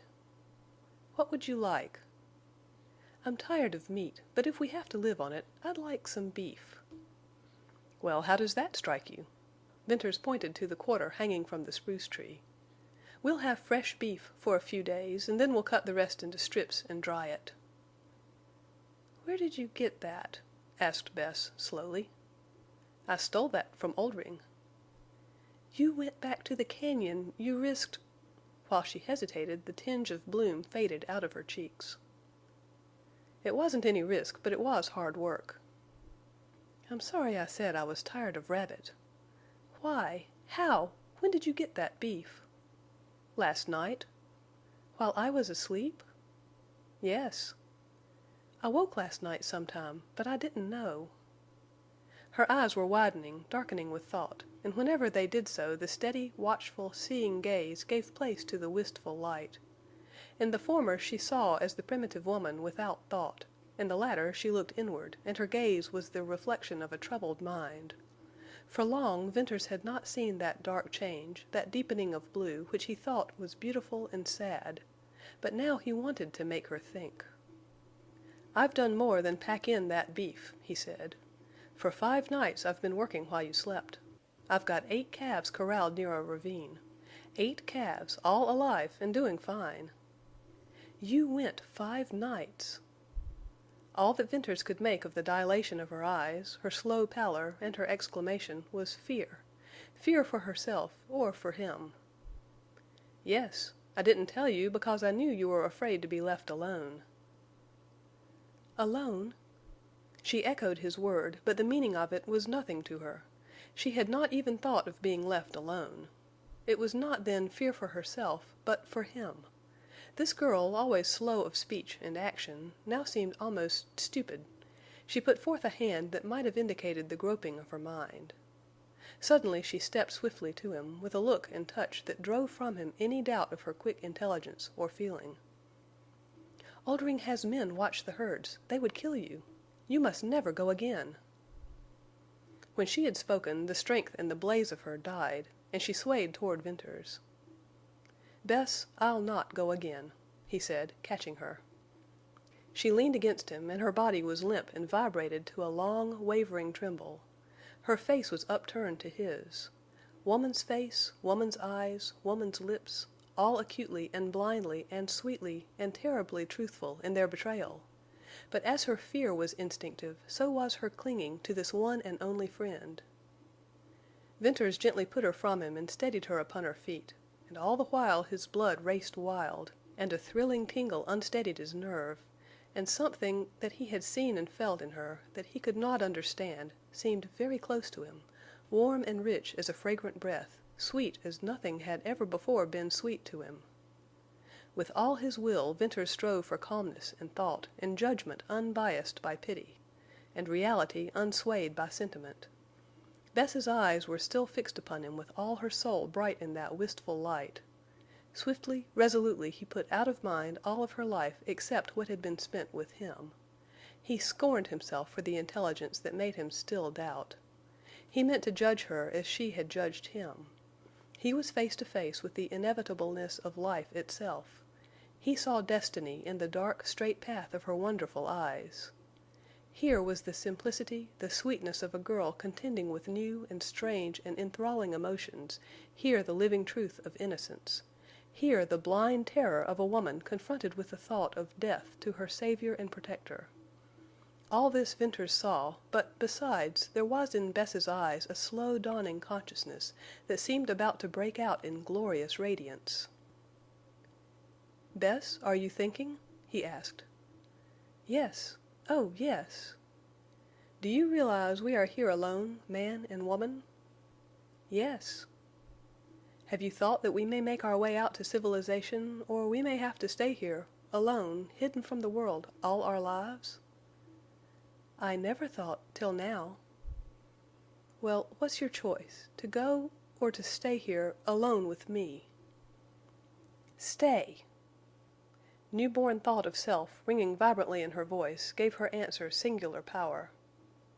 Venters trembled, and then swiftly turned his gaze from her face, from her eyes. He knew what she had only half divined—that she loved him.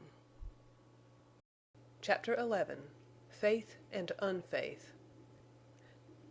At Jane Withersteen's home the promise made to Mrs. Larkin to care for little Fay had begun to be fulfilled.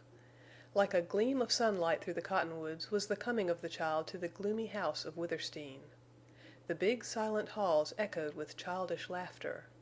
In the shady court, where Jane spent many of the hot July days, Fay's tiny feet pattered over the stone flags and splashed in the amber stream. She prattled incessantly. What difference, Jane thought, a child made in her home. It had never been a real home, she discovered. Even the tidiness and neatness she had so observed, and upon which she had insisted to her women, became, in the light of Fay's smile, habits that now lost their importance. Fay littered the court with Jane's books and papers, and other toys her fancy improvised, and many a strange craft went floating down the little brook. And it was owing to Fay's presence that Jane Withersteen came to see more of Lassiter. The rider had, for the most part, kept to the sage. He rode for her, but he did not seek her except on business, and Jane had to acknowledge in pique that her overtures had been made in vain. Fay, however, captured Lassiter the moment he first laid eyes on her.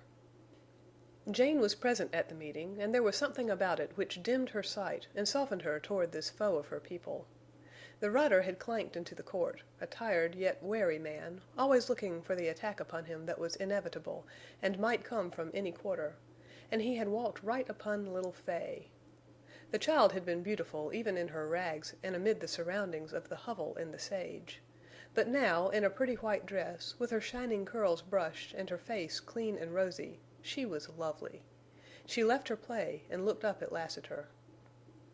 If there was not an instinct for all three of them in that meeting, an unreasoning tendency toward a closer intimacy, then Jane Withersteen believed she had been subject to a queer fancy. She imagined any child would have feared Lassiter, and Fay Larkin had been a lonely, a solitary elf of the sage, not at all an ordinary child, and exquisitely shy with strangers. She watched Lassiter with great, round, grave eyes, but showed no fear.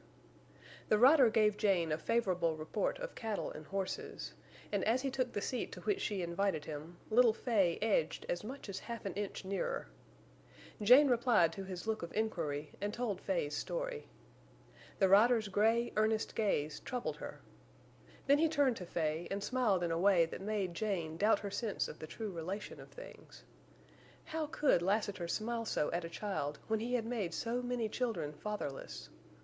But he did smile, and to the gentleness she had seen a few times he added something that was infinitely sad and sweet. Jane's intuition told her that Lassiter had never been a father, but if life ever so blessed him, he would be a good one. Fay, also, must have found that smile singularly winning, for she edged closer and closer, and then, by way of feminine capitulation, went to Jane, from whose side she bent a beautiful glance upon the rider. Lassiter only smiled at her. Jane watched them, and realized that now was the moment she should seize, if she was ever to win this man from his hatred. But the step was not easy to take. The more she saw of Lassiter, the more she respected him, and the greater her respect, the harder it became to lend herself to mere coquetry. Yet as she thought of her great motive, of Tull, and of that other whose name she had schooled herself never to think of in connection with Milly Erne's avenger, she suddenly found she had no choice. And her creed gave her boldness far beyond the limit to which vanity would have led her. "Lassiter, I see so little of you now," she said, and was conscious of heat in her cheeks. "I've been riding hard," he replied. "But you can't live in the saddle. You come in sometimes. Won't you come here to see me oftener?" "Is that an order?" "Nonsense. I simply ask you to come and see me when you find time." "Why?" The query once heard was not so embarrassing to Jane as she might have imagined. Moreover, it established in her mind a fact that there existed actually other than selfish reasons for her wanting to see him, and as she had been bold, so she determined to be both honest and brave. "I've reasons, only one of which I need mention," she answered. "If it's possible, I want to change you toward my people. And on the moment I can conceive of little I wouldn't do to gain that end." How much better and freer Jane felt after that confession! She meant to show him that there was one Mormon who could play a game or wage a fight in the open. "I reckon," said Lassiter, and he laughed. It was the best in her, if the most irritating, that Lassiter always aroused. "Will you come?" She looked into his eyes, and for the life of her could not quite subdue an imperiousness that rose with her spirit. "I never asked so much of any man, except Bern Venters." "'Pears to me that you'd run no risk, or Venters either. But maybe that doesn't hold good for me." "You mean it wouldn't be safe for you to be often here? You look for ambush in the cottonwoods?" "Not that so much." At this juncture little Fay sidled over to Lassiter. "Has oo a little dirl?" she inquired.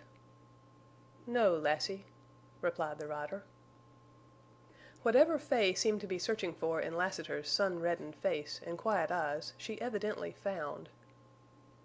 "Oot an' tum to see me," she added, and with that shyness gave place to friendly curiosity.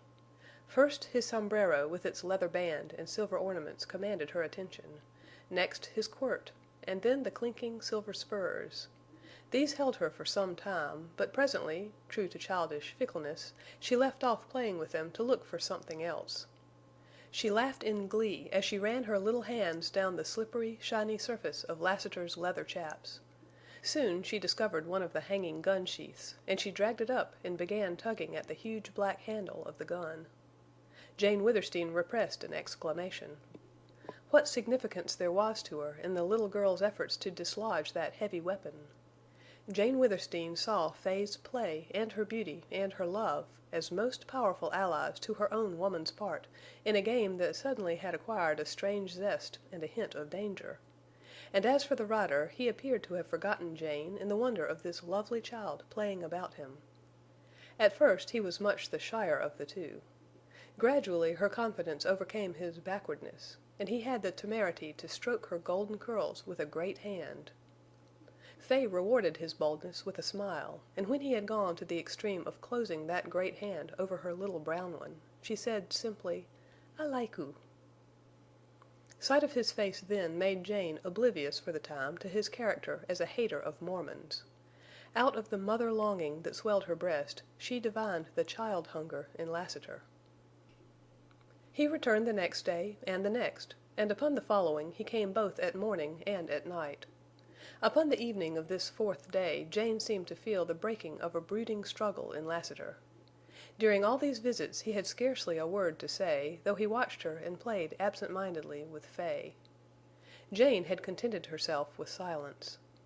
Soon little Fay substituted for the expression of regard, "I like oo," a warmer and more generous one, "I love oo."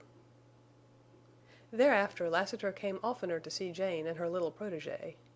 Daily he grew more gentle and kind, and gradually developed a quaintly merry mood. In the morning he lifted Fay upon his horse and let her ride as he walked beside her to the edge of the sage.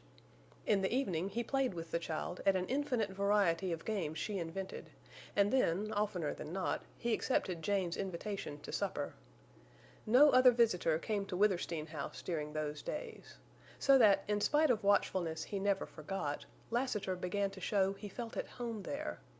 After the meal they walked into the grove of cottonwoods, or up by the lakes, and little Fay held Lassiter's hand as much as she held Jane's. Thus a strange relationship was established, and Jane liked it. At twilight they always returned to the house, where Fay kissed them and went in to her mother. Lassiter and Jane were left alone. Then, if there were anything that a good woman could do to win a man and still preserve her self-respect, it was something which escaped the natural subtlety of a woman determined to allure. Jane's vanity, that after all was not great, was soon satisfied with Lassiter's silent admiration. And her honest desire to lead him from his dark, blood-stained path would never have blinded her to what she owed herself. But the driving passion of her religion and its call to save Mormons' lives, one life in particular, bore Jane Withersteen close to an infringement of her womanhood. In the beginning she had reasoned that her appeal to Lassiter must be through the senses. With whatever means she possessed in the way of adornment, she enhanced her beauty. And she stooped to artifices that she knew were unworthy of her, but which she deliberately chose to employ. She made of herself a girl in every variable mood wherein a girl might be desirable. In those moods she was not above the methods of an inexperienced, though natural flirt. She kept close to him whenever opportunity afforded, and she was forever playfully, yet passionately underneath the surface, fighting him for possession of the great black guns. These he would never yield to her. And so, in that manner, their hands were often and long in contact. The more of simplicity that she sensed in him, the greater the advantage she took. She had a trick of changing, and it was not altogether voluntary, from this gay, thoughtless, girlish coquettishness to the silence and the brooding, burning mystery of a woman's mood. The strength and passion and fire of her were in her eyes, and she so used them that Lassiter had to see this depth in her, this haunting promise more fitted to her years than to the flaunting guise of a willful girl. The July days flew by. Jane reasoned that if it were possible for her to be happy during such a time, then she was happy. Little Fay completely filled a long, aching void in her heart. In fettering the hands of this Lassiter, she was accomplishing the greatest good of her life, and to do good, even in a small way, rendered happiness to Jane Withersteen. She had attended the regular Sunday services of her church, otherwise she had not gone to the village for weeks. It was unusual that none of her churchmen or friends had called upon her of late, but it was neglect for which she was glad. Judkins and his boy riders had experienced no difficulty in driving the white herd. So these warm July days were free of worry, and soon Jane hoped she had passed the crisis, and for her to hope was presently to trust, and then to believe. She thought often of Venters, but in a dreamy, abstract way. She spent hours teaching and playing with little Fay, and the activity of her mind centered around Lassiter. The direction she had given her will seemed to blunt any branching off of thought from that straight line. The mood came to obsess her. In the end, when her awakening came, she learned that she had builded better than she knew. Lassiter, though kinder and gentler than ever, had parted with his quaint humor and his coldness and his tranquillity to become a restless and unhappy man. Whatever the power of his deadly intent toward Mormons, that passion now had a rival, the one equally burning and consuming. Jane Withersteen had one moment of exultation before the dawn of a strange uneasiness. What if she had made of herself a lure, at tremendous cost to him and to her, and all in vain? That night in the moonlit grove she summoned all her courage, and turning suddenly in the path, she faced Lassiter and leaned close to him, so that she touched him and her eyes looked up to his. "Lassiter, will you do anything for me?" In the moonlight she saw his dark, worn face change, and by that change she seemed to feel him immovable as a wall of stone. Jane slipped her hands down to the swinging gun sheaths, and when she had locked her fingers around the huge, cold handles of the guns, she trembled as with a chilling ripple over all her body. "May I take your guns?" "Why?" he asked, and for the first time to her his voice carried a harsh note. Jane felt his hard, strong hands close round her wrists. It was not wholly with intent that she leaned toward him, for the look of his eyes and the feel of his hands made her weak. "It's no trifle, no woman's whim. It's deep, as my heart. Let me take them." "Why?" "I want to keep you from killing more men, Mormons. You must let me save you from more wickedness, more wanton bloodshed." Then the truth forced itself falteringly from her lips. "You must help me to keep my vow to Milly Erne. I swore to her, as she lay dying, that if ever anyone came here to avenge her, I swore I would stay his hand. Perhaps I alone can save the man who... Oh, Lassiter! I feel that I can't change you, then soon you'll be out to kill, and you'll kill by instinct. And among the Mormons you kill will be the one who... Lassiter, if you care a little for me, for my sake, let me take your guns." As if her hands had been those of a child, he unclasped their clinging grip from the handles of his guns, and, pushing her away, he turned his gray face to her in one look of terrible realization, and then strode off into the shadows of the cottonwoods. When the first shock of her futile appeal to Lassiter had passed, Jane took his cold, silent condemnation and abrupt departure not so much as a refusal to her entreaty as a hurt and stunned bitterness for her attempt at his betrayal. Upon further thought and slow consideration of Lassiter's past actions, she believed he would return and forgive her. The man could not be hard to a woman, and she doubted that he could stay away from her. But at the point where she had hoped to find him vulnerable, she now began to fear he was proof against all persuasion.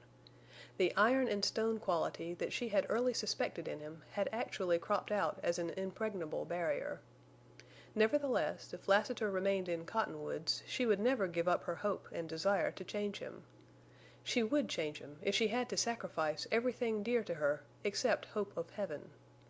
Passionately devoted as she was to her religion, she had yet refused to marry a Mormon.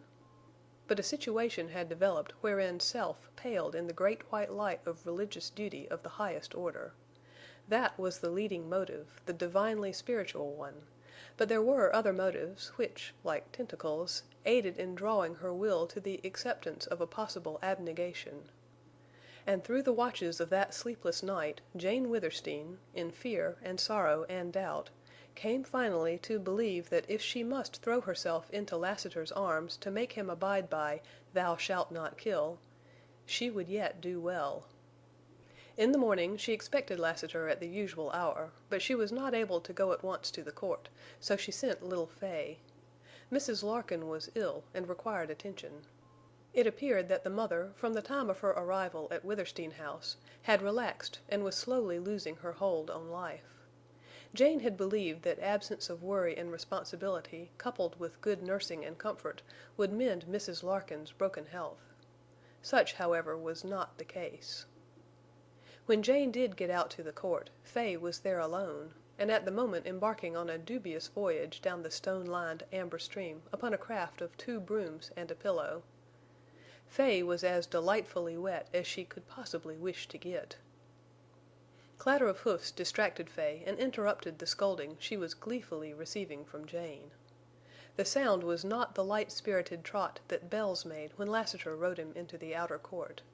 This was slower and heavier, and Jane did not recognize in it any of her other horses. The appearance of Bishop Dyer startled Jane. He dismounted with his rapid, jerky motion, flung the bridle, and, as he turned toward the inner court and stalked up on the stone flags, his boots rang. In his authoritative front, and in the red anger unmistakably flaming in his face, he reminded Jane of her father. "Is that the Larkin pauper?" he asked brusquely, without any greeting to Jane.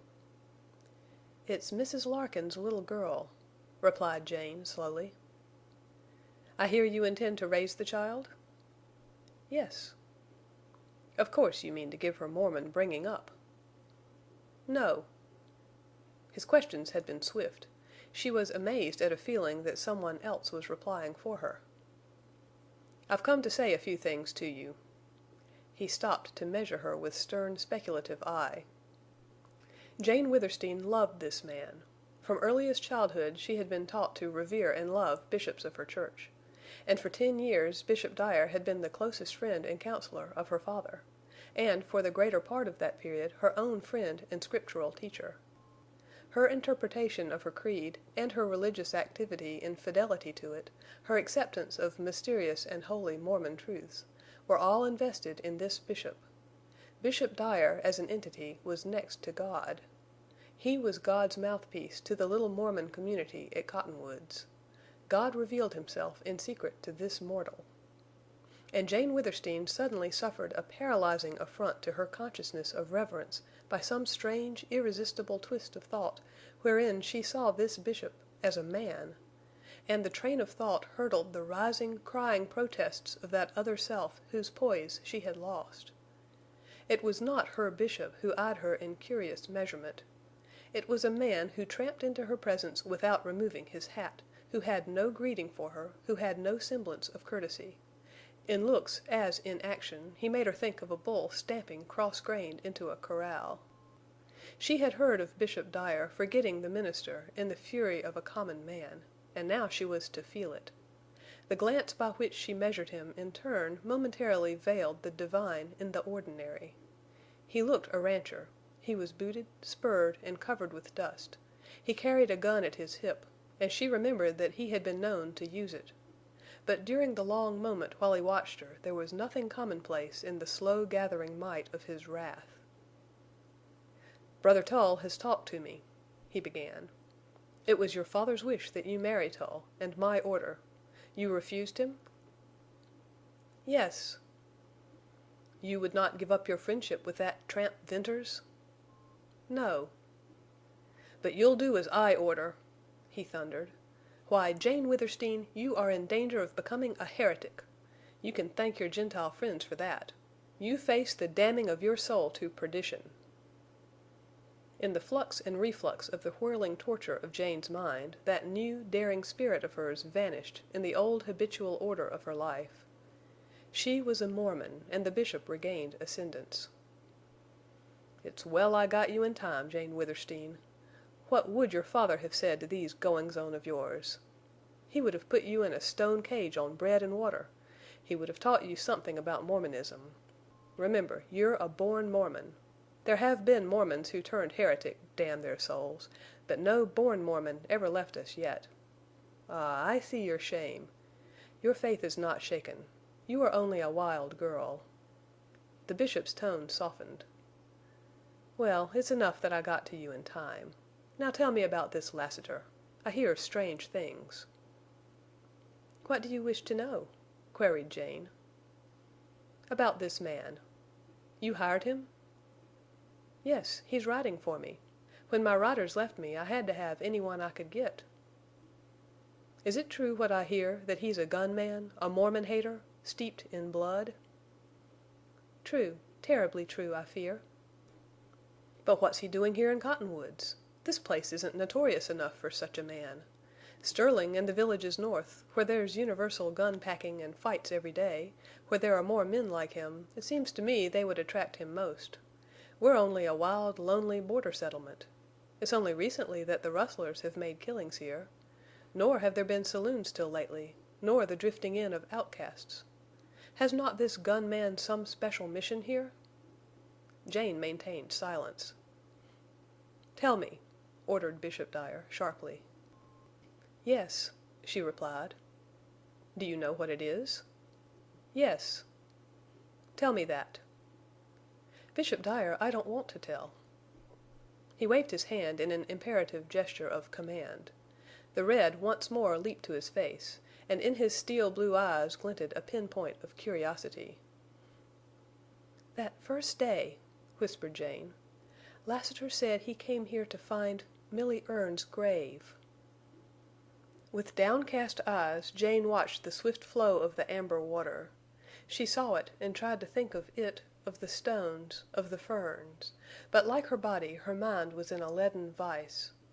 Only the Bishop's voice could release her. Seemingly there was silence of longer duration than all her former life. "For what else?" When Bishop Dyer's voice did cleave the silence it was high, curiously shrill, and on the point of breaking. It released Jane's tongue, but she could not lift her eyes. "To kill the man who persuaded Milly Erne to abandon her home and her husband and her God." With wonderful distinctness Jane Withersteen heard her own clear voice. She heard the water murmur at her feet and flow on to the sea. She heard the rushing of all the waters in the world. They filled her ears with low, unreal murmurings, these sounds that deadened her brain, and yet could not break the long and terrible silence. Then, from somewhere, from an immeasurable distance, came a slow, guarded, clinking, clanking step. Into her it shot electrifying life. It released the weight upon her numbed eyelids. Lifting her eyes, she saw, ashen, shaken, stricken, not the Bishop, but the man. And beyond him, from round the corner, came that soft, silvery step. A long black boot with a gleaming spur swept into sight, and then Lassiter. Bishop Dyer did not see, did not hear. He stared at Jane in the throes of sudden revelation. "Ah, I understand!" he cried, in hoarse accents. "That's why you made love to this Lassiter—to bind his hands!" It was Jane's gaze riveted upon the rider that made Bishop Dyer turn. Then clear sight failed her. Dizzily, in a blur, she saw the Bishop's hand jerk to his hip. She saw gleam of blue and spout of red. In her ears burst a thundering report. The court floated in darkening circles around her, and she fell into utter blackness. The darkness lightened, turned to slow drifting haze, and lifted. Through a thin film of blue smoke she saw the rough-hewn timbers of the court roof. A cool, damp touch moved across her brow. She smelled powder, and it was that which galvanized her suspended thought. She moved to see that she lay prone upon the stone flags with her head on Lassiter's knee, and he was bathing her brow with water from the stream. The same swift glance, shifting low, brought into range of her sight a smoking gun and splashes of blood. "Ah!" she moaned, and was drifting, sinking again into darkness, when Lassiter's voice arrested her. "It's all right, Jane. It's all right." "Did you kill him?" she whispered. "Who? That fat party who was here? No, I didn't kill him." "Oh, Lassiter!" "Say, it was queer for you to faint. I thought you were such a strong woman, not faintish like that. You're all right now, only some pale. I thought you'd never come to. But I'm awkward round women folks. I couldn't think of anythin'."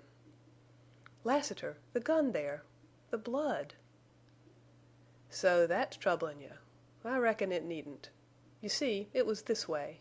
I come round the house en' seen that fat party en' heard him talkin' loud. Then he seen me, en' very impolite, goes straight for his gun. He oughtn't have tried to throw a gun on me, whatever his reason was. For that's meetin' me on my own grounds. I've seen runnin' molasses that was quicker'n him. Now I didn't know who he was, visitor or friend or relation of yours, though I seen he was a Mormon all over, en' I couldn't get serious about shootin'. So I winged him, put a bullet through his arm as he was pullin' at his gun.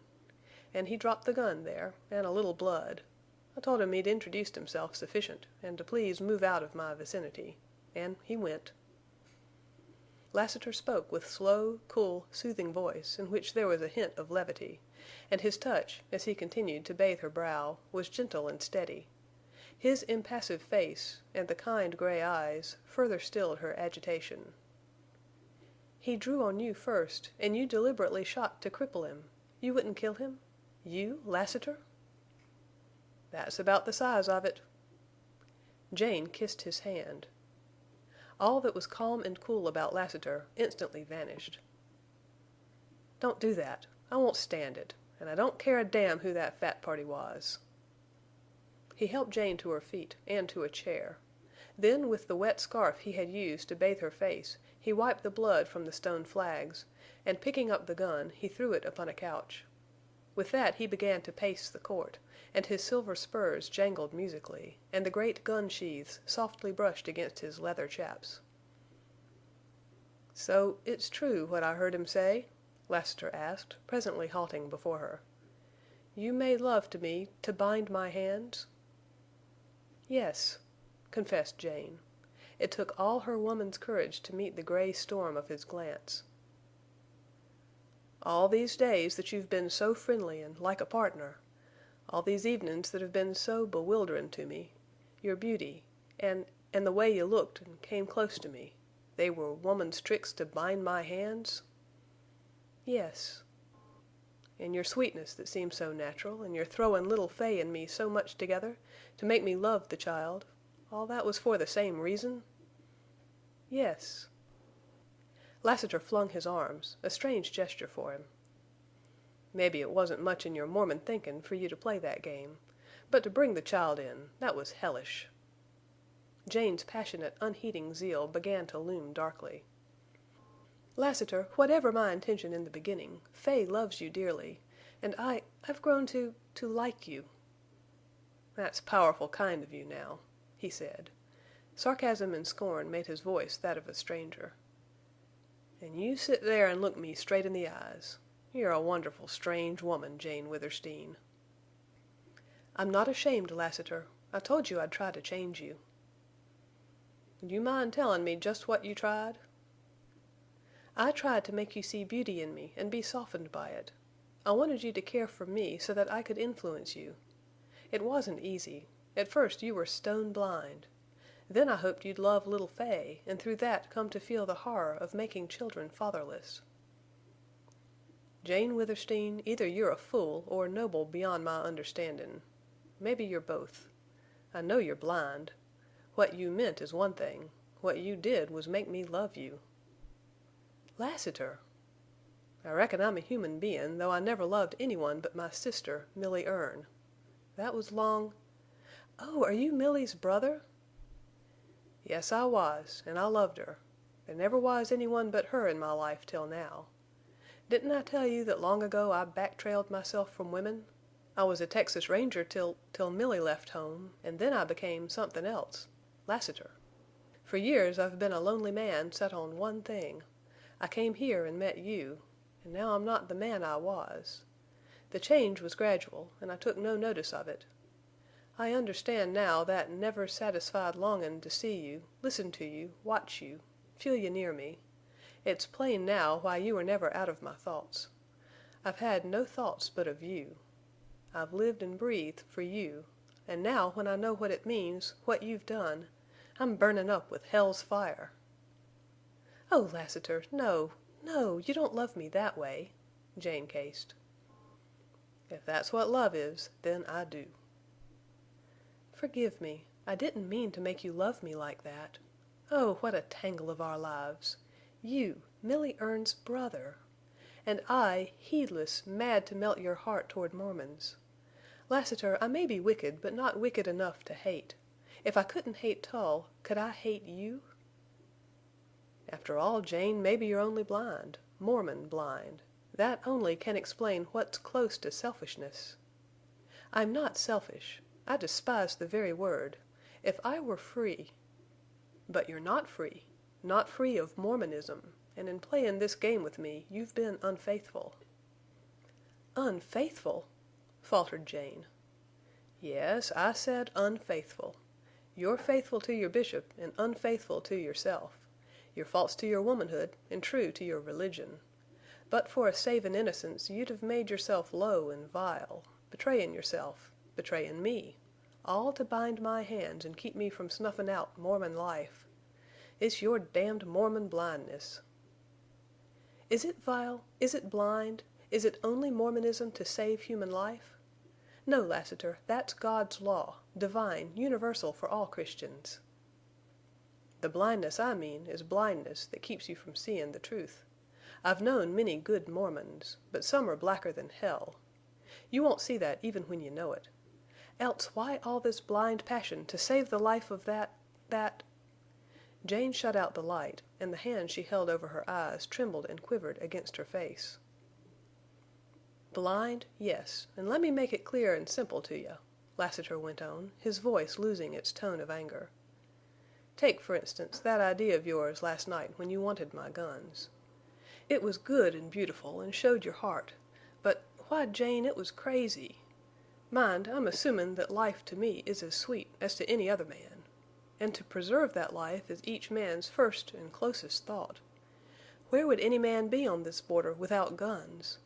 Where especially would Lassiter be? Well, I'd be under the sage with thousands of other men now livin' and sure better men than me. Gun packin' in the West since the Civil War has growed into a kind of moral law. And out here on this border it's the difference between a man and somethin' not a man. Look what your takin' Venters's guns from him all but made him. Why, your churchmen carry guns. Tull has killed a man and drawed on others. Your bishop has shot a half a dozen men, and it wasn't through prayers of his that they recovered. And today he'd have shot me if he'd been quick enough on the draw.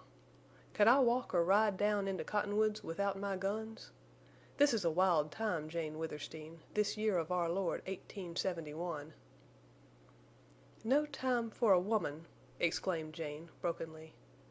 "Oh, Lassiter, I feel helpless, lost, and don't know where to turn. If I am blind, then I need someone, a friend, you, Lassiter, more than ever." "Well, I didn't say nothin' about goin' back on you, did I?" Chapter 12. The Invisible Hand. Jane received a letter from Bishop Dyer, not in his own handwriting, which stated that the abrupt termination of their interview had left him in some doubt as to her future conduct. A slight injury had incapacitated him from seeking another meeting at present, the letter went on to say, and ended with a request which was virtually a command that she call upon him at once.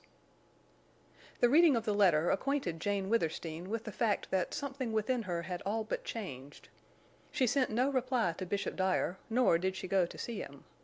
On Sunday she remained absent from the service, for the second time in years, and though she did not actually suffer, there was a deadlock of feelings deep within her, and the waiting for a balance to fall on either side was almost as bad as suffering. She had a gloomy expectancy of untoward circumstances, and with it a keen-edged curiosity to watch developments. She had a half-formed conviction that her future conduct, as related to her churchmen, was beyond her control and would be governed by their attitude toward her. Something was changing in her, forming, waiting for decision to make it a real and fixed thing. She had told Lassiter that she felt helpless and lost in the fateful tangle of their lives, and now she feared that she was approaching the same chaotic condition of mind in regard to her religion. It appalled her to find that she questioned phases of that religion. Absolute faith had been her serenity. Though leaving her faith unshaken, her serenity had been disturbed, and now it was broken by open war between her and her ministers. That something within her, a whisper, which she had tried in vain to hush, had become a ringing voice, and it called to her to wait. She had transgressed no laws of God. Her churchmen, however invested with the power and the glory of a wonderful creed, however they sat in inexorable judgment of her, must now practice toward her the simple, common, Christian virtue they professed to preach, do unto others as you would have others do unto you. Jane Withersteen, waiting in darkness of mind, remained faithful still. But it was darkness that must soon be pierced by light.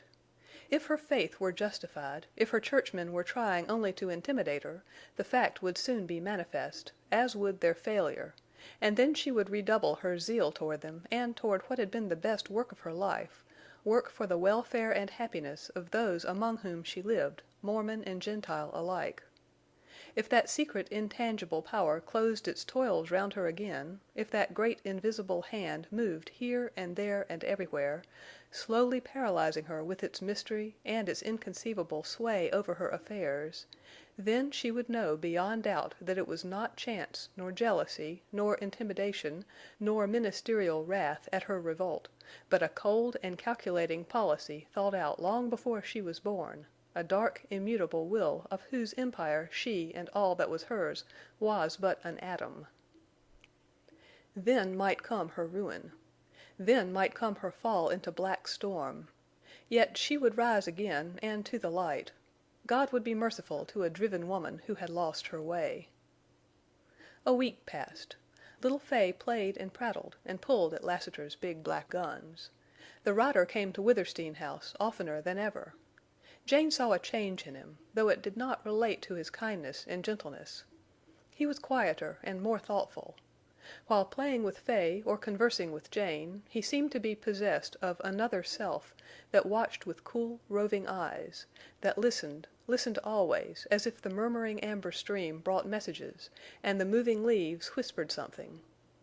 Lassiter never rode Bells into the court any more, nor did he come by the lane or the paths. When he appeared, it was suddenly and noiselessly out of the dark shadow of the grove. "I left Bells out in the sage," he said, one day at the end of that week. "I must carry water to him." "Why not let him drink at the trough or here?" asked Jane, quickly. "I reckon it'd be safer for me to slip through the grove. I've been watched when I rode in from the sage." "Watched? By whom?" "By a man who thought he was well hid. But my eyes are pretty sharp. And Jane," he went on, almost in a whisper, "I reckon it'd be a good idea for us to talk low. You're spied on here by your women." "Lassiter!" she whispered in turn. "That's hard to believe. My women love me." "What of that?" he asked. "Of course they love you. But they're Mormon women." Jane's old rebellious loyalty clashed with her doubt. "I won't believe it," she replied, stubbornly. "Well, then, just act natural and talk natural, and pretty soon—give them time to hear us—pretend to go over there to the table, and then quick-like make a move for the door and open it." "I will," said Jane, with heightened color. Lassiter was right. He never made mistakes. He would not have told her unless he positively knew. Yet Jane was so tenacious of faith that she had to see with her own eyes, and so constituted that to employ even such small deceit toward her women made her ashamed and angry for her shame as well as theirs. Then a singular thought confronted her that made her hold up this simple ruse, which hurt her, though it was well justified, against the deceit she had wittingly and eagerly used toward Lassiter. The difference was staggering in its suggestion of that blindness of which he had accused her. Fairness and justice and mercy that she had imagined were anchor cables to hold fast her soul to righteousness had not been hers in the strange, biased duty that had so exalted and confounded her. Presently Jane began to act her little part, to laugh and play with Fay, to talk of horses and cattle to Lassiter. Then she made deliberate mention of a book in which she kept records of all pertaining to her stock, and she walked slowly toward the table, and when near the door she suddenly whirled and thrust it open. Her sharp action nearly knocked down a woman who had undoubtedly been listening. "Hester," said Jane, sternly, "you may go home, and you need not come back." Jane shut the door and returned to Lassiter. Standing unsteadily, she put her hand on his arm. She let him see that doubt had gone, and how this stab of disloyalty pained her. "Spies! My own women! Oh, miserable!" she cried, with flashing, tearful eyes. "I hate to tell you," he replied. By that she knew he had long spared her. "It's begun again, that work in the dark." "Nay, Lassiter. It never stopped." So bitter certainty claimed her at last, and trust fled Withersteen House, and fled forever. The women who owed much to Jane Withersteen changed not in love for her, nor in devotion to their household work, but they poisoned both by 1,000 acts of stealth and cunning and duplicity. Jane broke out once and caught them in strange, stone-faced, unhesitating falsehood. Thereafter she broke out no more. She forgave them because they were driven. Poor, fettered, and sealed Hagars, how she pitied them! What terrible thing bound them and locked their lips, when they showed neither consciousness of guilt toward their benefactress, nor distress at the slow wearing apart of long-established and dear ties? "The blindness again!" cried Jane Withersteen. "In my sisters as in me. Oh, God!" There came a time when no words passed between Jane and her women. Silently they went about their household duties, and secretly they went about the underhand work to which they had been bidden. The gloom of the house and the gloom of its mistress, which darkened even the bright spirit of little Fay, did not pervade these women. Happiness was not among them, but they were aloof from gloom. They spied and listened, they received and sent secret messengers, and they stole Jane's books and records, and finally the papers that were deeds of her possessions. Through it all they were silent, wrapped in a kind of trance. Then, one by one, without leave or explanation or farewell, they left Withersteen House, and never returned. Coincident with this disappearance, Jane's gardeners and workers in the alfalfa fields and stablemen quit her, not even asking for their wages. Of all her Mormon employees about the great ranch, only Jerd remained. He went on with his duty, but talked no more of the change than if it had never occurred. "Jerd," said Jane, "what stock you can't take care of, turn out in the sage. Let your first thought be for Black Star and Night. Keep them in perfect condition, run them every day, and watch them always." Though Jane Withersteen gave them such liberality, she loved her possessions. She loved the rich green stretches of alfalfa, and the farms, and the grove, and the old stone house, and the beautiful, ever faithful amber spring, and every one of a myriad of horses and colts and burros and fowls, down to the smallest rabbit that nipped her vegetables. But she loved best her noble Arabian steeds. In common with all riders of the upland sage, Jane cherished two material things: the cold, sweet, brown water that made life possible in the wilderness, and the horses which were a part of that life. When Lassiter asked her what Lassiter would be without his guns, he was assuming that his horse was part of himself. So Jane loved Black Star and Night because it was her nature to love all beautiful creatures, perhaps all living things. And then she loved them because she herself was of the sage, and in her had been born and bred the rider's instinct to rely on his four-footed brother. And when Jane gave Jerd the order to keep her favorites trained down to the day, it was a half-conscious admission that presaged a time when she would need her fleet horses. Jane had now, however, no leisure to brood over the coils that were closing round her.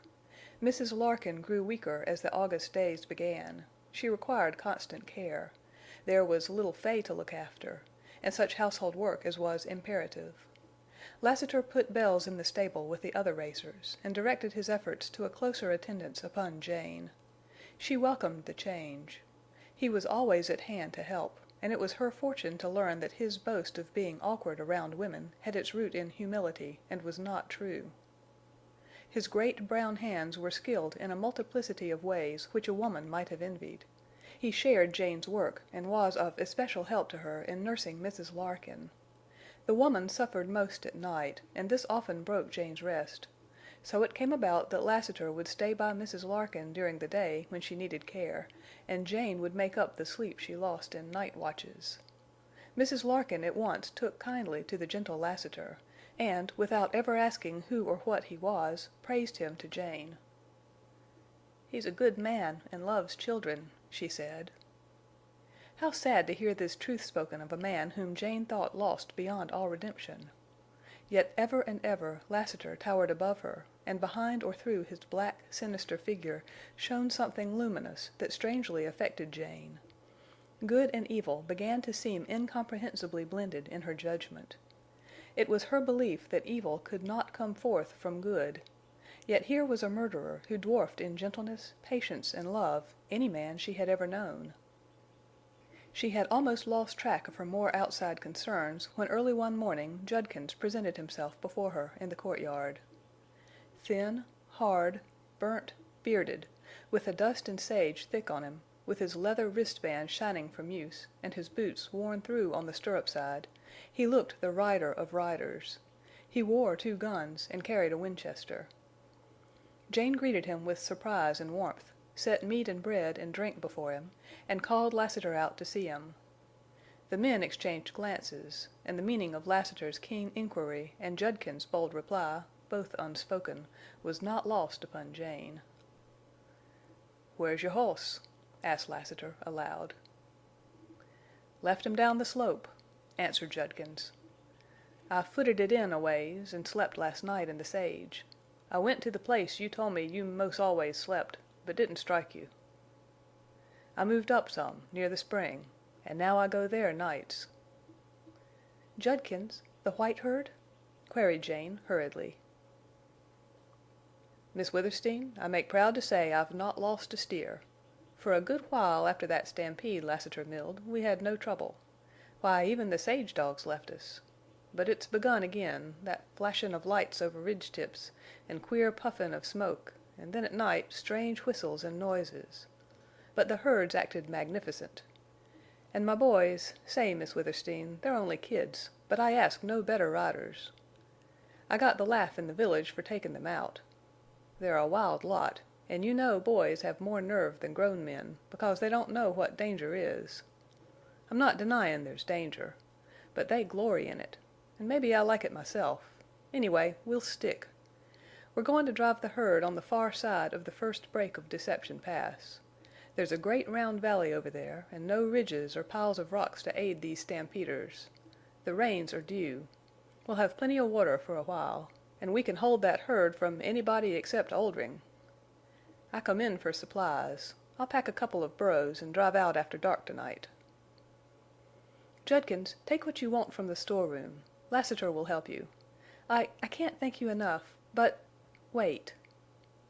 Jane went to the room that had once been her father's, and from a secret chamber in the thick stone wall she took a bag of gold, and, carrying it back to the court, she gave it to the rider.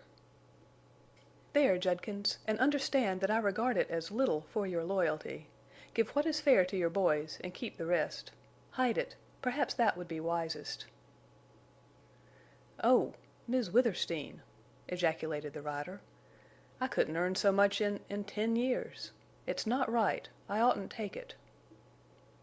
"Judkins, you know I'm a rich woman. I tell you I've few faithful friends.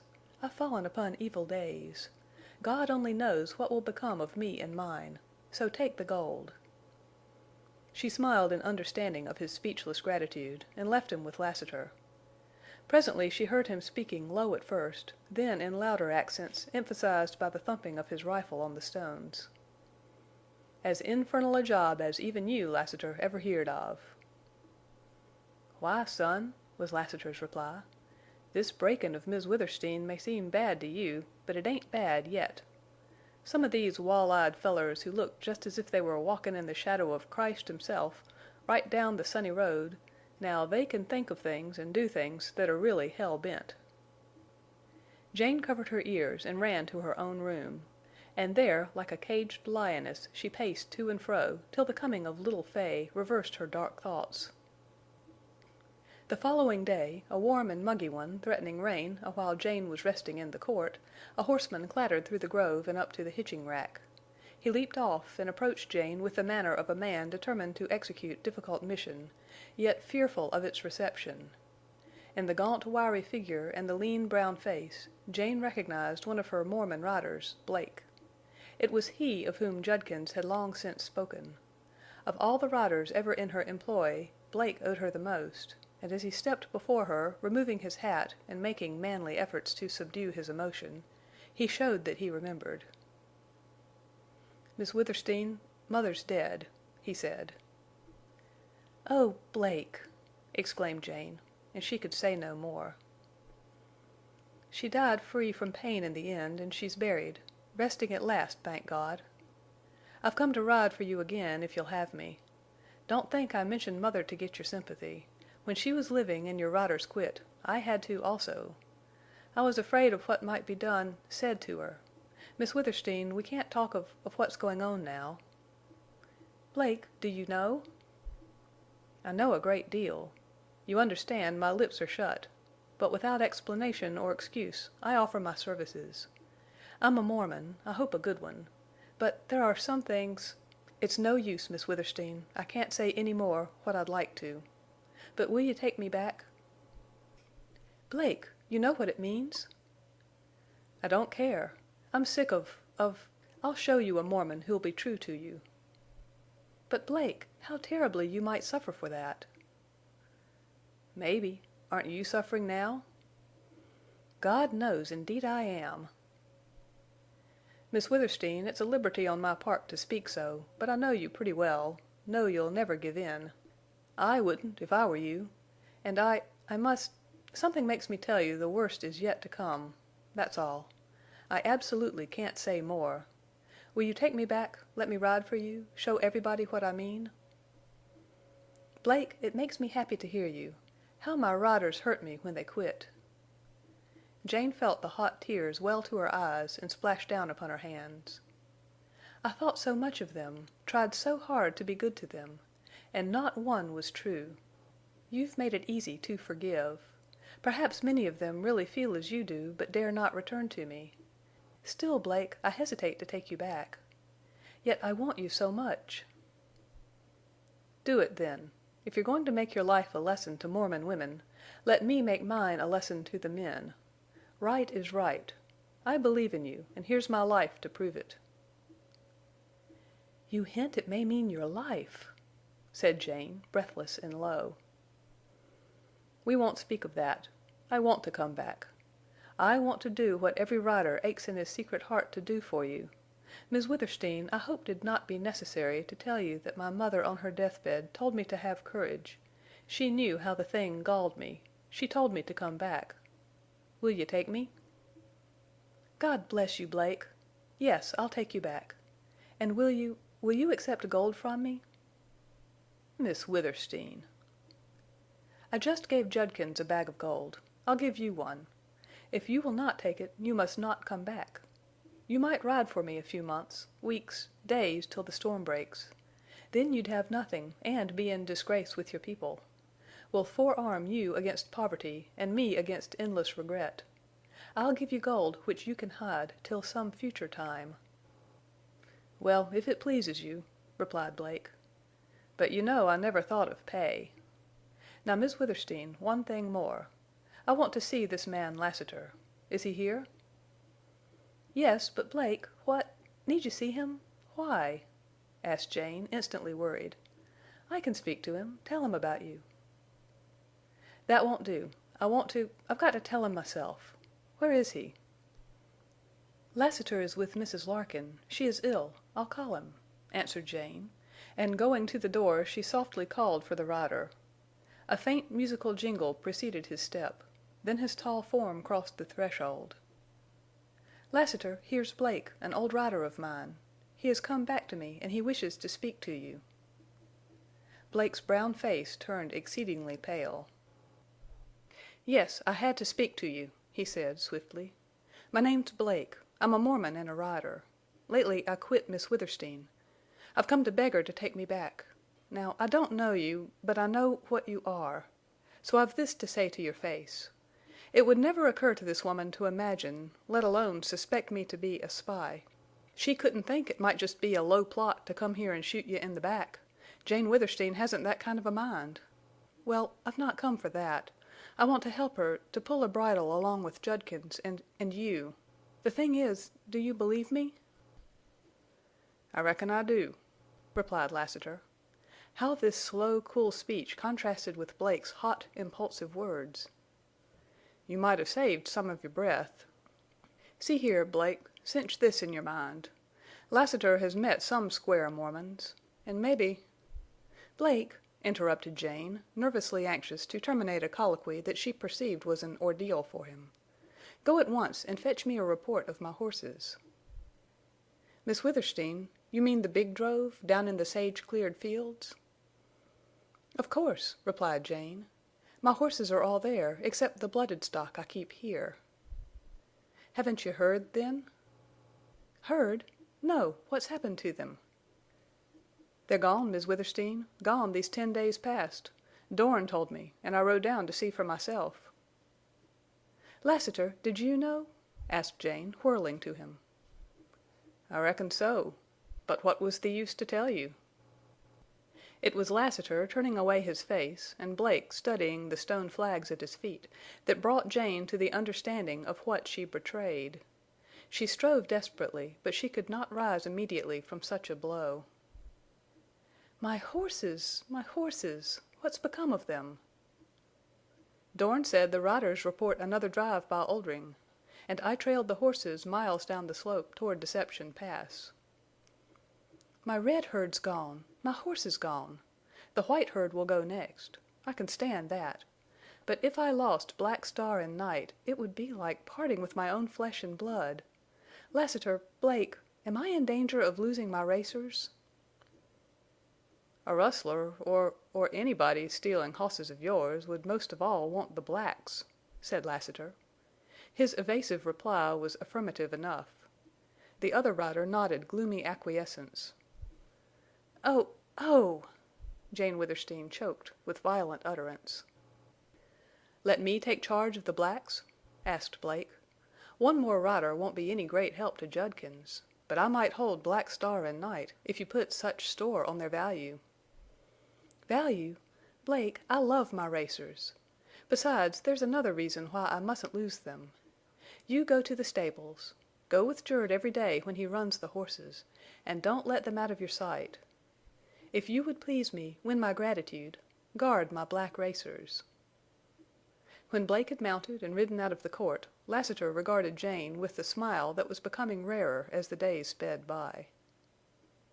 "'Pears to me, as Blake says, you do put some store on them hosses. Now I ain't gainsayin' that the Arabians are the handsomest hosses I ever seen.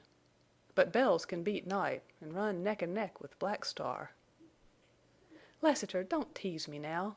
I'm miserable, sick. Bells is fast, but he can't stay with the blacks, and you know it. Only Wrangle can do that." "I'll bet that big, raw-boned brute can more'n show his heels to your black racers. Jane, out there in the sage, on a long chase, Wrangle could kill your favorites." "No, no," replied Jane, impatiently. "Lassiter, why do you say that so often? I know you've teased me at times, and I believe it's only kindness. You're always trying to keep my mind off worry. But you mean more by this repeated mention of my racers." "I reckon so." Lassiter paused, and for the thousandth time in her presence moved his black sombrero round and round, as if counting the silver pieces on the band. "Well, Jane, I've sort of read a little that's passin' in your mind." "You think I might fly from my home, from Cottonwoods, from the Utah border?"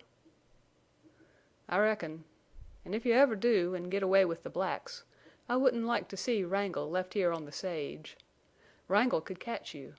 I know Venters had him, but you never can tell. Maybe he hasn't got him now. Besides, things are happenin', and somethin' of the same queer nature might have happened to Venters." "God knows you're right. Poor Bern, how long he's gone! In my trouble I've been forgetting him. But, Lassiter, I've little fear for him. I've heard my riders say he's keen as a wolf. As to your reading my thoughts—well, your suggestion makes an actual thought of what was only one of my dreams. I believe I dreamed of flying from this wild borderland, Lassiter. I've strange dreams. I'm not always practical and thinking of my many duties, as you said once. For instance, if I dared, I'd ask you to saddle the blacks and ride away with me and hide me." "Jane!" The rider's sunburnt face turned white. A few times Jane had seen Lassiter's cool calm broken, when he had met little Fay, when he had learned how and why he had come to love both child and mistress, when he had stood beside Milly Erne's grave. But one and all they could not be considered in the light of his present agitation. Not only did Lassiter turn white, not only did he grow tense, not only did he lose his coolness, but also he suddenly, violently, hungrily took her into his arms and crushed her to his breast. "Lassiter!" cried Jane, trembling. It was an action for which she took sole blame. Instantly, as if dazed, weakened, he released her. "Forgive me," went on Jane. "I'm always forgetting your feelings. I thought of you as my faithful friend. I'm always making you out more than human, only, let me say, I meant that about riding away. I'm wretched, sick of this—oh, something bitter and black grows on my heart." "Jane, the hell of it," he replied, with deep intake of breath, "is you can't ride away. Mebbe realizin' it accounts for my grabbin' you that way, as much as the crazy boy's rapture your words gave me. I don't understand myself. But the hell of this game is, you can't ride away." "Lassiter, what on earth do you mean? I'm an absolutely free woman." "You ain't absolutely anythin' of the kind. I reckon I've got to tell you." "Tell me all. It's uncertainty that makes me a coward. It's faith and hope, blind love if you will, that makes me miserable. Every day I awake believing, still believing. The day grows, and with it doubts, fears, and that black bat hate that bites hotter and hotter into my heart. Then comes night. I pray for all, and for myself. I sleep, and I awake free once more, trustful, faithful, to believe, to hope. Then, oh my God, I grow and live 1,000 years till night again. But if you want to see me a woman, tell me why I can't ride away. Tell me what more I'm to lose. Tell me the worst." "Jane, you're watched. There ain't no single move of yours, except when you're hid in your house, that ain't seen by sharp eyes. The cottonwood grove's full of creepin', crawlin' men, like Indians in the grass. When you rode, which wasn't often lately, the sage was full of sneakin' men. At night they crawl under your windows into the court, and I reckon into the house. Jane Withersteen, you know, never locked a door. This here grove's a hummin' beehive of mysterious happenin's. Jane, it ain't so much that these souls keep out of my way as me keepin' out of theirs. They're goin' to try to kill me, that's plain. But mebbe I'm as hard to shoot in the back as in the face. So far I've seen fit to watch only. This all means, Jane, that you're a marked woman. You can't get away, not now. Mebbe later, when you're broken, you might. But that's sure doubtful. Jane, you're to lose the cattle that's left, your home and ranch, and Amber Spring. You can't even hide a sack of gold. For it couldn't be slipped out of the house, day or night, and hid or buried, let alone be rid off with. You may lose all. I'm tellin' you, Jane, hopin' to prepare you if the worst does come. I told you once before about that strange power I've got to feel things." "Lassiter, what can I do?" "Nothin', I reckon, except know what's comin' and wait, and be game. If you'd let me make a call on Tull, an' a long-deferred call on—" "Hush! Hush!" she whispered. "Well, even that wouldn't help you any in the end." "What does it mean? Oh, what does it mean?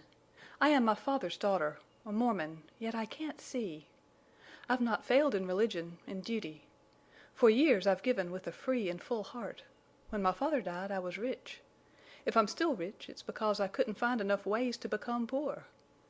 What am I, what are my possessions to set in motion such intensity of secret oppression?" "Jane, the mind behind it all is an empire builder." "But, Lassiter, I would give freely, all I own, to avert this wretched thing.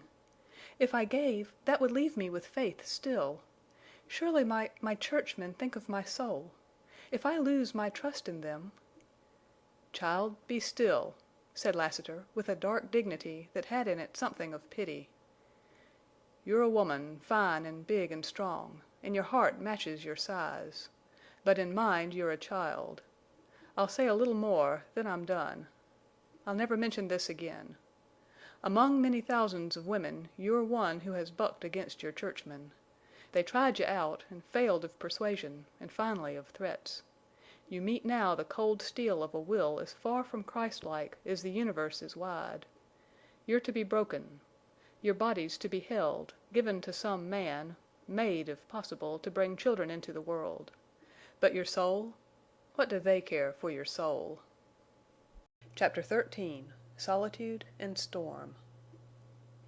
In his hidden valley Venters awakened from sleep, and his ears rang with innumerable melodies from full-throated mockingbirds, and his eyes opened wide upon the glorious golden shaft of sunlight shining through the great stone bridge. The circle of cliffs surrounding Surprise Valley lay shrouded in morning mist, a dim blue low down along the terraces, a creamy, moving cloud along the ramparts. The oak forest in the center was a plumed and tufted oval of gold. He saw Bess under the spruces. Upon her complete recovery of strength she always rose with the dawn. At the moment she was feeding the quail she had tamed, and she had begun to tame the mockingbirds. They fluttered among the branches overhead, and some left off their songs to flit down and shyly hop near the twittering quail. Little gray and white rabbits crouched in the grass, now nibbling, now laying long ears flat and watching the dogs. Venters's swift glance took in the brightening valley, and Bess and her pets, and Ring and Whitie. It swept over all to return again and rest upon the girl. She had changed. To the dark trousers and blouse she had added moccasins of her own make, but she no longer resembled a boy. No eye could have failed to mark the rounded contours of a woman. The change had been to grace and beauty. A glint of warm gold gleamed from her hair, and a tint of red shone in the clear dark brown of cheeks. The haunting sweetness of her lips and eyes, that earlier had been elusive, a promise, had become a living fact. She fitted harmoniously into that wonderful setting. She was like Surprise Valley, wild and beautiful. Venters leaped out of his cave to begin the day. He had postponed his journey to Cottonwoods until after the passing of the summer rains. The rains were due soon, but until their arrival and the necessity for his trip to the village, he sequestered in a far corner of mind all thought of peril, of his past life, and almost that of the present. It was enough to live. He did not want to know what lay hidden in the dim and distant future. Surprise Valley had enchanted him. In this home of the cliff dwellers there were peace and quiet and solitude, and another thing, wondrous as the golden morning shaft of sunlight, that he dared not ponder over long enough to understand. The solitude he had hated when alone he had now come to love. He was assimilating something from this valley of gleams and shadows. From this strange girl he was assimilating more. The day at hand resembled many days gone before. As Venters had no tools with which to build or to till the terraces, he remained idle. Beyond the cooking of the simple fare there were no tasks. And as there were no tasks, there was no system. He and Bess began one thing to leave it, to begin another, to leave that, and then do nothing but lie under the spruces and watch the great cloud sails majestically move along the ramparts and dream and dream. The valley was a golden, sunlit world. It was silent. The sighing wind and the twittering quail and the singing birds, even the rare and seldom occurring hollow crack of a sliding, weathered stone, only thickened and deepened that insulated silence. Venters and Bess had vagrant minds. "Bess, did I tell you about my horse Wrangle?" inquired Venters. "100 times," she replied. "Oh, have I? I'd forgotten. I want you to see him. He'll carry us both." "I'd like to ride him. Can he run?" "Run? He's a demon. Swiftest horse on the sage. I hope he'll stay in that cañon." "He'll stay." They left camp to wander along the terraces, into the aspen ravines, under the gleaming walls. Ring and Whitie wandered in the fore, often turning, often trotting back, open-mouthed and solemn-eyed and happy. Venters lifted his gaze to the grand archway over the entrance to the valley, and Bess lifted hers to follow his, and both were silent. Sometimes the bridge held their attention for a long time. Today a soaring eagle attracted them. "How he sails!" exclaimed Bess. "I wonder where his mate is." "She's at the nest. It's on the bridge in a crack near the top. I see her often. She's almost white." They wandered on down the terrace into the shady, sun-flecked forest. A brown bird fluttered crying from a bush. Bess peeped into the leaves. "Look! A nest and 4 little birds. They're not afraid of us. See how they open their mouths. They're hungry." Rabbits rustled the dead brush and pattered away. The forest was full of a drowsy hum of insects. Little darts of purple, that were running quail, crossed the glades. And a plaintive, sweet peeping came from the coverts. Bess's soft step disturbed a sleeping lizard that scampered away over the leaves. She gave chase and caught it, a slim creature of nameless color, but of exquisite beauty. "Jewel eyes," she said. "It's like a rabbit, afraid. We won't eat you. There, go." Murmuring water drew their steps down into a shallow, shaded ravine where a brown brook brawled softly over mossy stones. Multitudes of strange gray frogs with white spots and black eyes lined the rocky bank and leaped only at close approach. Then Venters's eye descried a very thin, very long green snake coiled round a sapling. They drew closer and closer till they could have touched it. The snake had no fear and watched them with scintillating eyes. "It's pretty," said Bess. "How tame! I thought snakes always ran." "No, even the rabbits didn't run here till the dogs chased them." On and on they wandered to the wild jumble of massed and broken fragments of cliff at the west end of the valley. The roar of the disappearing stream dinned in their ears. Into this maze of rocks they threaded a tortuous way, climbing, descending, halting to gather wild plums and great lavender lilies, and going on at the will of fancy. Idle and keen perceptions guided them equally. "Oh, let us climb there!" cried Bess, pointing upward to a small space of terrace left green and shady between huge abutments of broken cliff. And they climbed to the nook and rested, and looked out across the valley to the curling column of blue smoke from their campfire. But the cool shade and the rich grass and the fine view were not what they had climbed for. They could not have told, although whatever had drawn them was well satisfying. Light, sure-footed as a mountain goat, Bess pattered down at Venters's heels, and they went on, calling the dogs, eyes dreamy and wide, listening to the wind and the bees and the crickets and the birds. Part of the time Ring and Whitie led the way, then Venters, then Bess, and the direction was not an object. They left the sun-streaked shade of the oaks, brushed the long grass of the meadows, entered the green and fragrant swaying willows, to stop, at length, under the huge old cottonwoods where the beavers were busy. Here they rested and watched. A dam of brush and logs and mud and stones backed the stream into a little lake. The round, rough beaver houses projected from the water. Like the rabbits, the beavers had become shy. Gradually, however, as Venters and Bess knelt low, holding the dogs, the beavers emerged to swim with logs and gnaw at cottonwoods and pat mud walls with their paddle-like tails, and, glossy and shiny in the sun, to go on with their strange, persistent industry. They were the builders. The lake was a mud hole and the immediate environment a scarred and dead region, but it was a wonderful home of wonderful animals. "Look at that one, he paddles in the mud," said Bess. "And there, see him dive. Hear them gnawing. I'd think they'd break their teeth. How's it they can stay out of the water and under the water?" And she laughed. Then Venters and Bess wandered farther, and, perhaps not all unconsciously this time, wended their slow steps to the cave of the cliff dwellers where she liked best to go. The tangled thicket and the long slant of dust and little chips of weathered rock and the steep bench of stone and the worn steps all were arduous work for Bess in the climbing. But she gained the shelf, gasping, hot of cheek, glad of eye, with her hand in Venters's. Here they rested. The beautiful valley glittered below with its millions of wind-turned leaves bright-faced in the sun, and the mighty bridge towered heavenward, crowned with blue sky. Bess, however, never rested for long. Soon she was exploring, and Venters followed. She dragged forth from corners and shelves a multitude of crudely fashioned and painted pieces of pottery, and he carried them. They peeped down into dark holes of the kivas, and Bess gleefully dropped a stone and waited for the long-coming hollow sound to rise. They peeped into the little globular houses like mud-wasp nests, and wondered if these had been store places for grain, or baby cribs, or what. And they crawled into the larger houses and laughed when they bumped their heads on the low roofs. And they dug in the dust of the floors. And they brought from dust and darkness armloads of treasure which they carried to the light.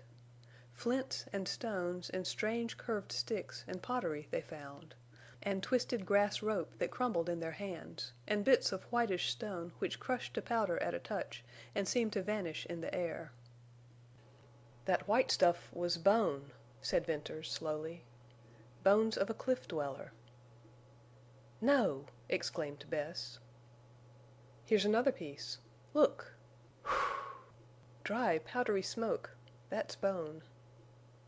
Then it was that Venters's primitive, childlike mood, like a savage's, seeing yet unthinking, gave way to the encroachment of civilized thought.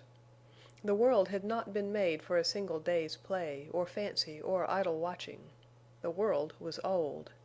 Nowhere could be gotten a better idea of its age than in this gigantic, silent tomb. The gray ashes in Venters's hand had once been bone of a human being like himself. The pale gloom of the cave had shadowed people long ago. He saw that Bess had received the same shock, could not in moments such as this escape her feeling, living, thinking destiny. "Bern, people have lived here," she said, with wide, thoughtful eyes. "Yes," he replied. "How long ago?" "1,000 years and more." "What were they?" "Cliff dwellers. Men who had enemies and made their homes high out of reach." "They had to fight?" "Yes." "They fought for what?" "For life. For their homes, food, children, parents. For their women." "Has the world changed any in 1,000 years?" "I don't know. Perhaps a little." "Have men?" "I hope so. I think so." "Things crowd into my mind," she went on, and the wistful light in her eyes told Venters the truth of her thoughts. "I've ridden the border of Utah. I've seen people, know how they live. But they must be few of all who are living. I had my books and I studied them. But all that doesn't help me any more. I want to go out into the big world and see it. Yet I want to stay here more. What's to become of us? Are we cliff dwellers? We're alone here. I'm happy when I don't think. These bones that fly into dust, they make me sick and a little afraid. Did the people who lived here once have the same feelings as we have? What was the good of their living at all? They're gone. What's the meaning of it all, of us?" "Bess, you ask more than I can tell. It's beyond me. Only there was laughter here once, and now there's silence. There was life, and now there's death. Men cut these little steps, made these arrowheads and mealing stones, plaited the ropes we found, and left their bones to crumble in our fingers. As far as time is concerned, it might all have been yesterday. We're here today. Maybe we're higher in the scale of human beings, in intelligence. But who knows? We can't be any higher in the things for which life is lived at all." "What are they?" "Why, I suppose relationship, friendship, love."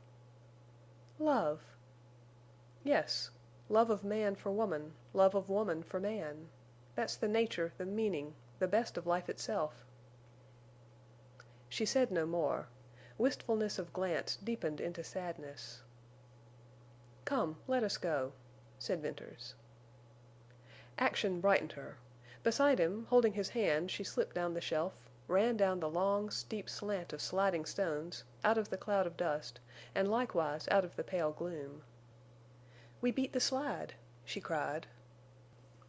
The miniature avalanche cracked and roared and rattled itself into an inert mass at the base of the incline.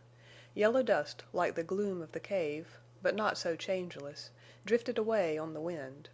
The roar clapped in echo from the cliff, returned, went back, and came again to die in the hollowness.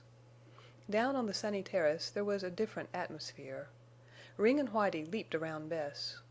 Once more she was smiling, gay and thoughtless, with the dream mood in the shadow of her eyes. "Bess, I haven't seen that since last summer. Look," said Venters, pointing to the scalloped edge of rolling purple clouds that peeped over the western wall. "We're in for a storm." "Oh, I hope not. I'm afraid of storms." "Are you? Why?" "Have you ever been down in one of those walled-up pockets in a bad storm?" "No, now I think of it, I haven't." "Well, it's terrible. Every summer I get scared to death and hide somewhere in the dark. Storms up on the sage are bad, but nothing to what they are down here in the cañons. And in this little valley, why, echoes can rap back and forth so quick they'll split our ears." "We're perfectly safe here, Bess." "I know, but that hasn't anything to do with it. The truth is, I'm afraid of lightning and thunderclaps hurt my head. If we have a bad storm, will you stay close to me?" "Yes." When they got back to camp the afternoon was closing, and it was exceedingly sultry. Not a breath of air stirred the aspen leaves, and when these did not quiver the air was indeed still. The dark purple clouds moved almost imperceptibly out of the west. "What have we for supper?" asked Bess. "Rabbit." "Bern, can't you think of another new way to cook rabbit?" went on Bess with earnestness. "What do you think I am, a magician?" retorted Venters. "I wouldn't dare tell you. But, Bern, do you want me to turn into a rabbit?" There was a dark blue, merry flashing of eyes and a parting of lips. Then she laughed. In that moment she was naive and wholesome. "Rabbit seems to agree with you," replied Venters. "You are well and strong, and growing very pretty." Anything in the nature of compliment he had never before said to her, and just now he responded to a sudden curiosity to see its effect. Bess stared as if she had not heard aright, slowly blushed, and completely lost her poise in happy confusion. "I'd better go right away," he continued, "and fetch supplies from Cottonwoods." A startlingly swift change in the nature of her agitation made him reproach himself for his abruptness. "No, no, don't go," she said. "I didn't mean that about the rabbit. I was only trying to be funny. Don't leave me all alone." "Bess, I must go sometime." "Wait, then. Wait till after the storms." The purple cloud bank darkened the lower edge of the setting sun, crept up and up, obscuring its fiery red heart, and finally passed over the last ruddy crescent of its upper rim.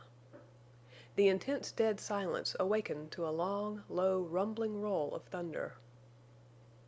"Oh!" cried Bess, nervously.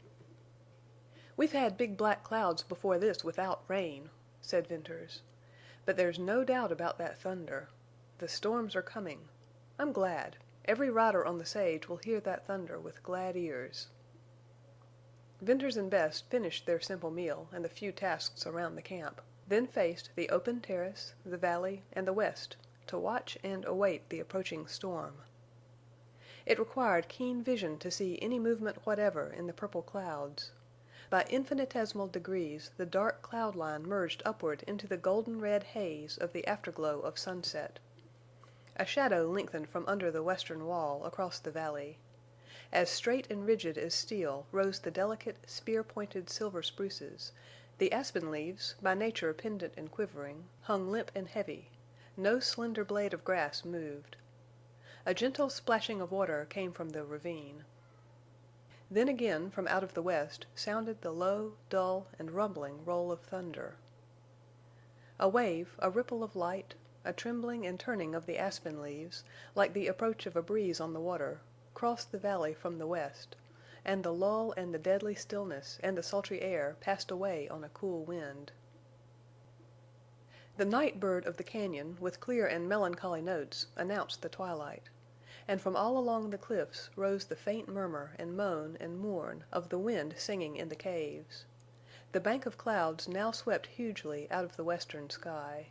Its front was purple and black, with gray between, a bulging, mushrooming, vast thing instinct with storm. It had a dark, angry, threatening aspect.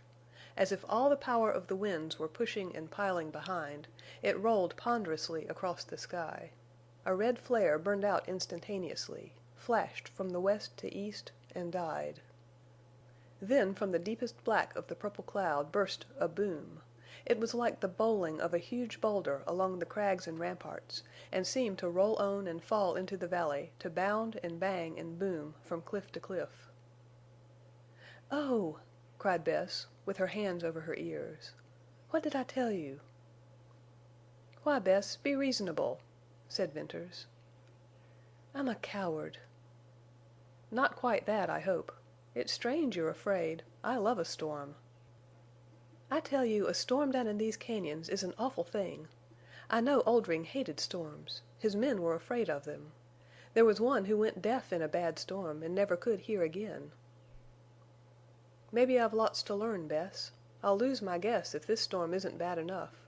We're going to have heavy wind first, then lightning and thunder, then the rain. Let's stay out as long as we can."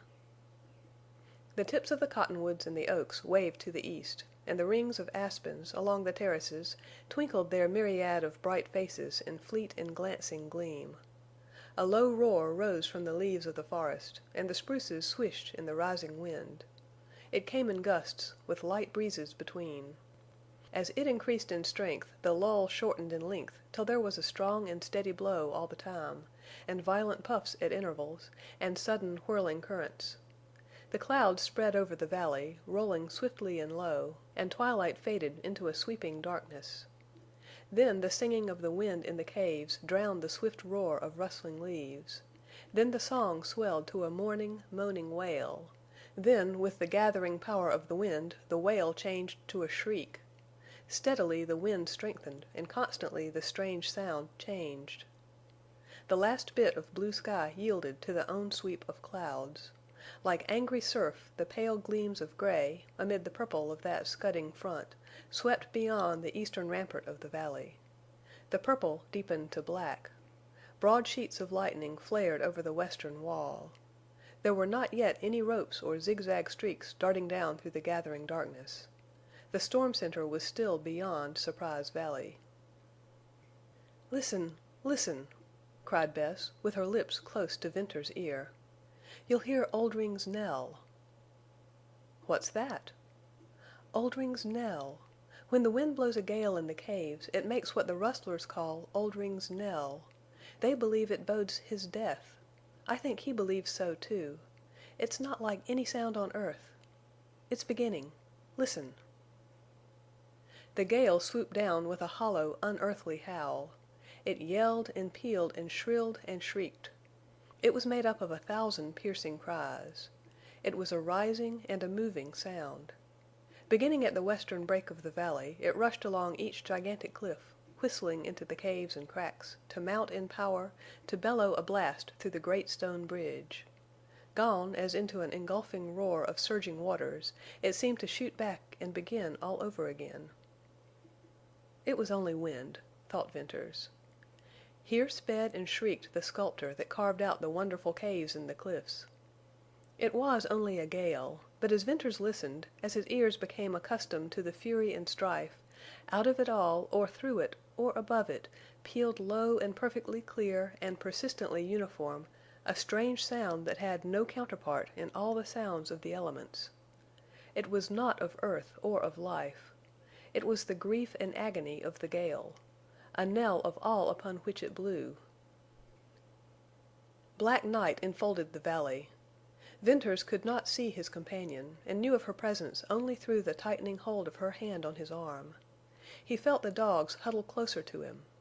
Suddenly the dense black vault overhead split asunder to a blue-white, dazzling streak of lightning. The whole valley lay vividly clear and luminously bright in his sight. Upreared, vast and magnificent, the stone bridge glimmered like some grand god of storm in the lightning's fire. Then all flashed black again, blacker than pitch, a thick, impenetrable, coal blackness. And there came a ripping, crashing report.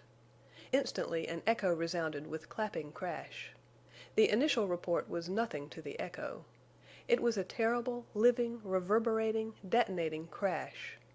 The wall threw the sound across, and could have made no greater roar if it had slipped in avalanche. From cliff to cliff the echo went in crashing retort and banged in lessening power, and boomed in thinner volume, and clapped weaker and weaker till a final clap could not reach across the waiting cliff. In the pitchy darkness Venters led Bess, and, groping his way, by feel of hand found the entrance to her cave and lifted her up. On the instant a blinding flash of lightning illumined the cave and all about him. He saw Bess's face, white now with dark, frightened eyes.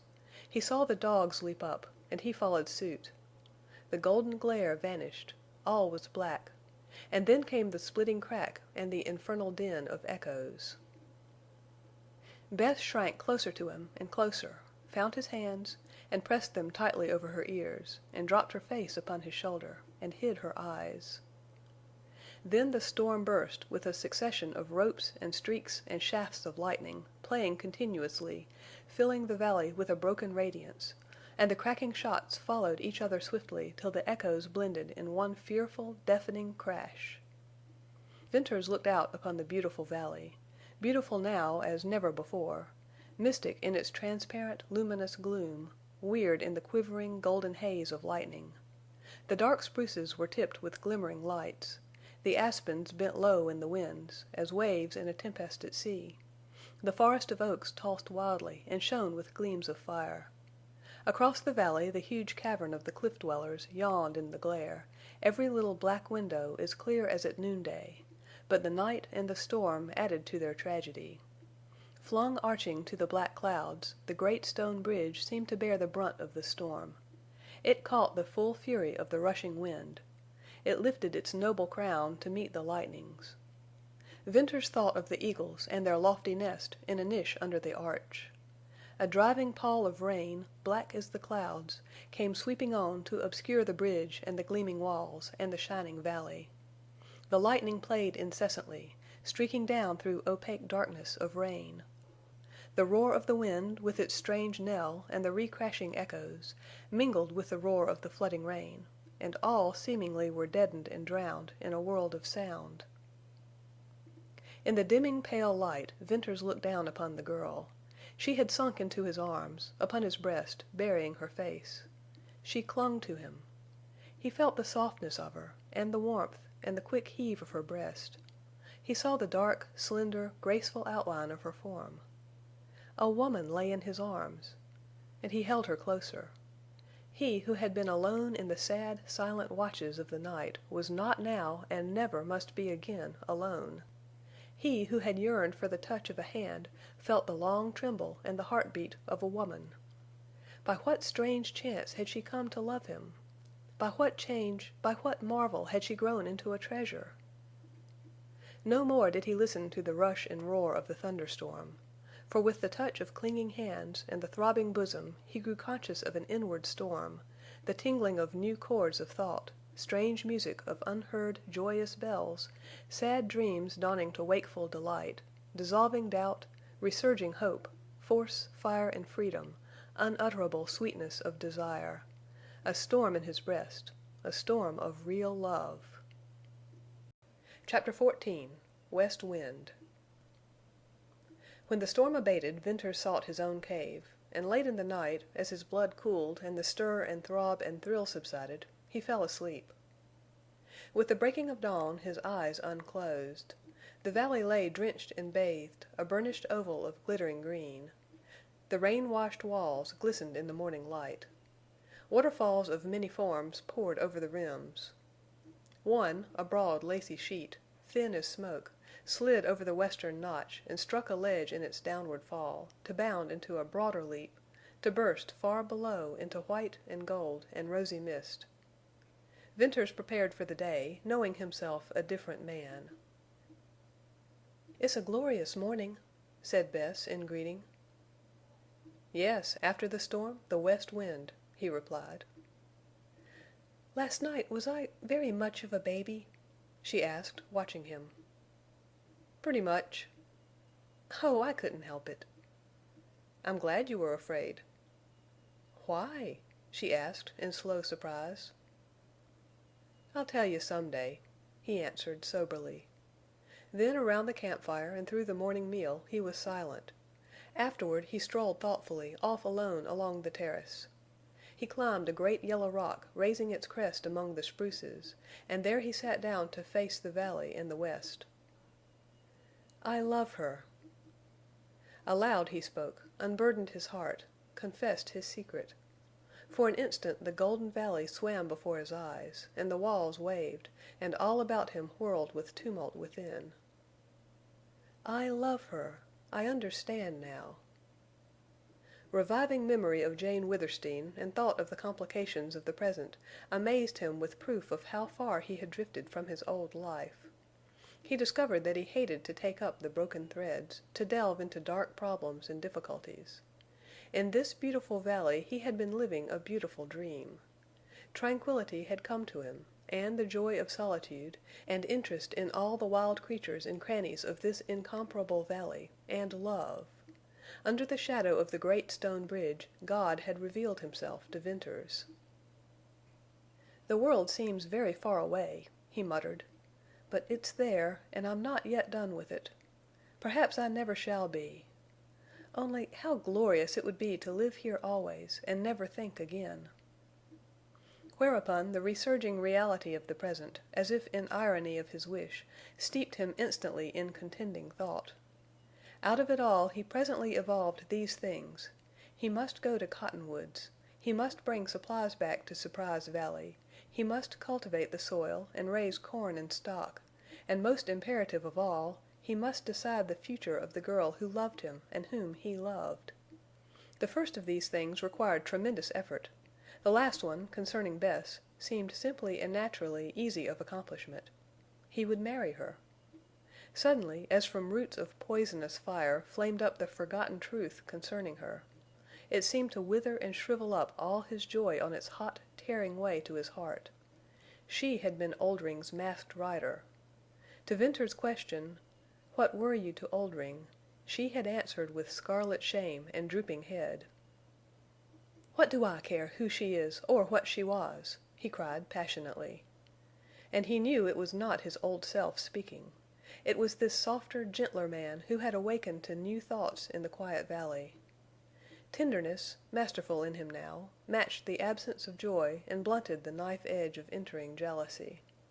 Strong and passionate effort of will, surprising to him, held back the poison from piercing his soul.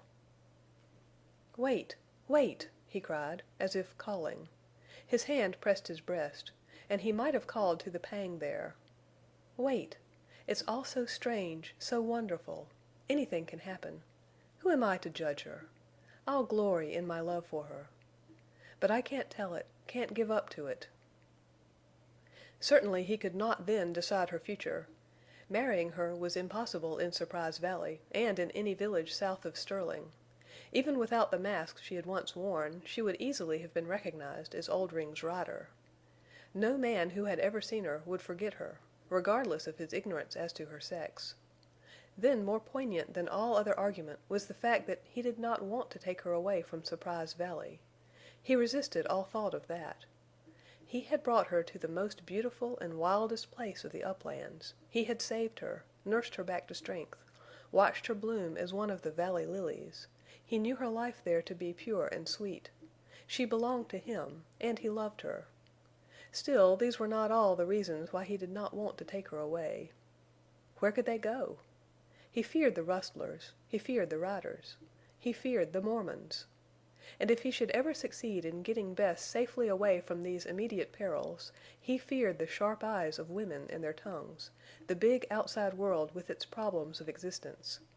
He must wait to decide her future, which, after all, was deciding his own. But between her future and his something hung impending. Like Balancing Rock, which waited darkly over the steep gorge, ready to close forever the outlet to Deception Pass, that nameless thing, as certain yet intangible as fate, must fall and close forever all doubts and fears of the future.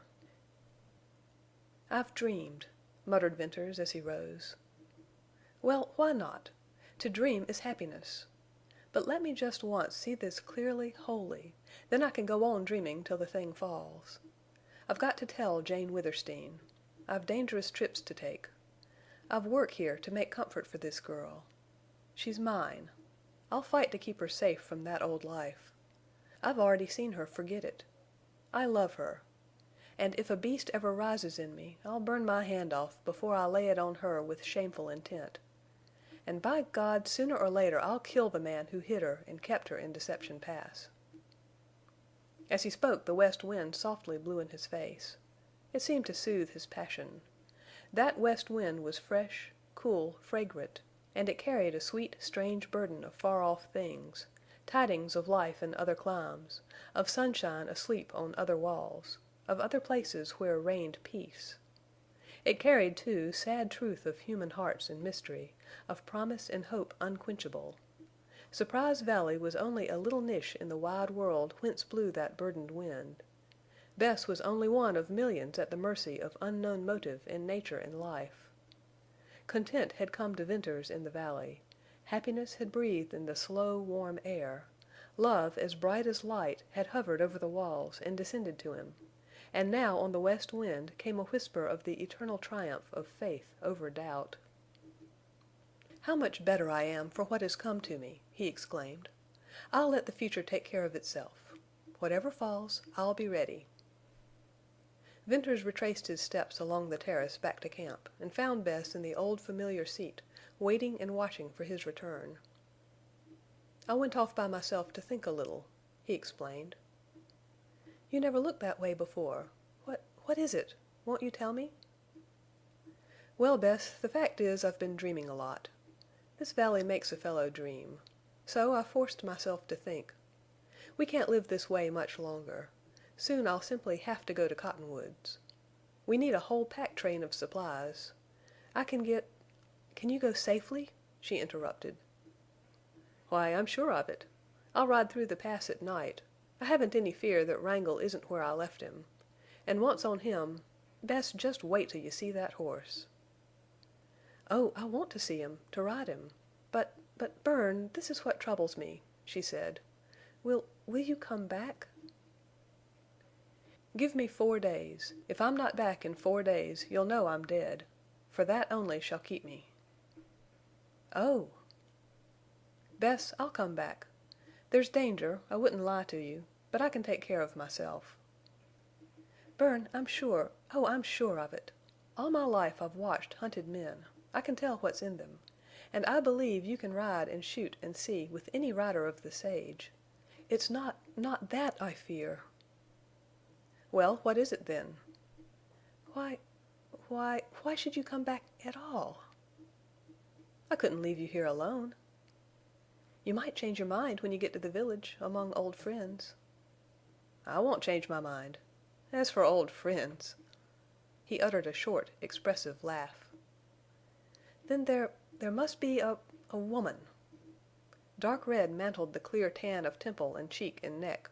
Her eyes were eyes of shame, upheld a long moment by intense, straining search for the verification of her fear. Suddenly they drooped, her head fell to her knees, her hands flew to her hot cheeks. "Bess, look here," said Venters, with a sharpness due to the violence with which he checked his quick, surging emotion. As if compelled against her will, answering to an irresistible voice, Bess raised her head, looked at him with sad, dark eyes, and tried to whisper with tremulous lips. "There's no woman," went on Venters, deliberately holding her glance with his. "Nothing on earth, barring the chances of life, can keep me away." Her face flashed and flushed with the glow of a leaping joy, but like the vanishing of a gleam it disappeared to leave her as he had never beheld her. "I am nothing. I am lost. I am nameless." "Do you want me to come back?" he asked, with sudden stern coldness. "Maybe you want to go back to Oldring." That brought her erect, trembling and ashy pale, with dark, proud eyes and mute lips refuting his insinuation. "Bess, I beg your pardon. I shouldn't have said that. But you angered me. I intend to work, to make a home for you here, to be a brother to you as long as ever you need me. And you must forget what you were, I mean, and be happy. When you remember that old life you're bitter, and it hurts me." "I was happy. I shall be very happy. Oh, you're so good that it kills me. If I think, I can't believe it. I grow sick with wondering why. I'm only let me say it—only a lost, nameless girl of the rustlers. Oldring's girl, they called me. That you should save me, be so good and kind, want to make me happy—why, it's beyond belief. No wonder I'm wretched at the thought of your leaving me. But I'll be wretched and bitter no more. I promise you. If only I could repay you even a little. You've repaid me 100-fold. Will you believe me?" "Believe you? I couldn't do else." "Then listen. Saving you, I saved myself. Living here in this valley with you, I've found myself. I've learned to think while I was dreaming. I never troubled myself about God. But God, or some wonderful spirit, has whispered to me here. I absolutely deny the truth of what you say about yourself. I can't explain it. There are things too deep to tell. Whatever the terrible wrongs you've suffered, God holds you blameless. I see that, feel that in you every moment you are near me. I've a mother and a sister way back in Illinois. If I could, I'd take you to them to-morrow." "If it were true! Oh, I might lift my head!" she cried. "Lift it, then, you child, for I swear it's true." She did lift her head, with a singular wild grace always a part of her actions, with that old unconscious intimation of innocence which always tortured Venters, but now with something more, a spirit rising from the depths that linked itself to his brave words. "I've been thinking, too," she cried, with quivering smile and swelling breast. "I've discovered myself, too. I'm young, I'm alive, I'm so full—oh, I'm a woman!" "Bess, I believe I can claim credit of that last discovery before you," Venters said, and laughed. "Oh, there's more. There's something I must tell you." "Tell it, then." "When will you go to Cottonwoods?" "As soon as the storms are past, or the worst of them." "I'll tell you before you go. I can't now. I don't know how I shall then. But it must be told. I'd never let you leave me without knowing. For in spite of what you say, there's a chance you mightn't come back." Day after day the west wind blew across the valley. Day after day the clouds clustered gray and purple and black. The cliffs sang and the caves rang with Oldring's knell, and the lightning flashed, the thunder rolled, the echoes crashed, and the rains flooded the valley. Wild flowers sprang up everywhere, swaying with the lengthening grass on the terraces, smiling wanly from shady nooks, peeping wondrously from year-dry crevices of the walls. The valley bloomed into a paradise. Every single moment, from the breaking of the gold bar through the bridge at dawn on to the reddening of rays over the western wall, was one of colorful change. The valley swam in thick, transparent haze, golden at dawn, warm and white at noon, purple in the twilight. At the end of every storm a rainbow curved down into the leaf-bright forest to shine and fade and leave lingeringly some faint essence of its rosy iris in the air. Venters walked with Bess, once more in a dream, and watched the lights change on the walls, and faced the wind from out of the west. Always it brought softly to him strange, sweet tidings of far-off things. It blew from a place that was old and whispered of youth. It blew down the grooves of time. It brought a story of the passing hours. It breathed low of fighting men and praying women. It sang clearly the song of love. That ever was the burden of its tidings: youth in the shady woods, waders through the wet meadows, boy and girl at the hedgerow stile, bathers in the booming surf, sweet, idle hours on grassy, windy hills, long strolls down moonlit lanes, everywhere in far-off lands, fingers locked and bursting hearts and longing lips, from all the world tidings of unquenchable love. Often in these hours of dreams he watched the girl and asked himself of what was she dreaming. For the changing light of the valley reflected its gleam and its color and its meaning in the changing light of her eyes. He saw in them infinitely more than he saw in his dreams. He saw thought and soul and nature, strong vision of life. All tidings the west wind blew from distance and age he found deep in those dark blue depths, and found them mysteries solved. Under their wistful shadow he softened, and in the softening felt himself grow a sadder, a wiser, and a better man. While the west wind blew its tidings, filling his heart full, teaching him a man's part, the days passed, the purple clouds changed to white, and the storms were over for that summer. "I must go now," he said. "When?" she asked. "At once, to-night." "I'm glad the time has come. It dragged at me. Go, for you'll come back the sooner." Late in the afternoon, as the ruddy sun split its last flame in the ragged notch of the western wall, Bess walked with Venters along the eastern terrace, up the long, weathered slope, under the great stone bridge. They entered the narrow gorge to climb around the fence long before built there by Venters. Farther than this she had never been. Twilight had already fallen in the gorge. It brightened to waning shadow in the wider ascent.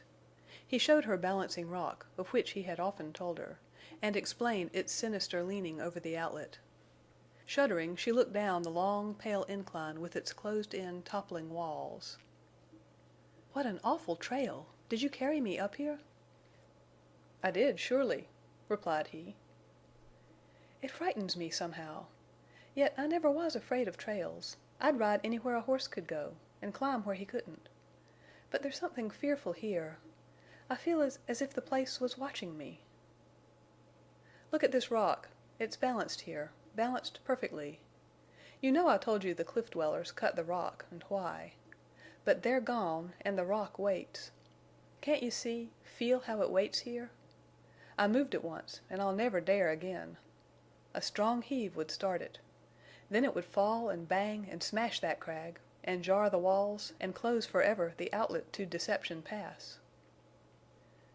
"Ah, when you come back I'll steal up here and push with all my might to roll the rock and close forever the outlet to the pass."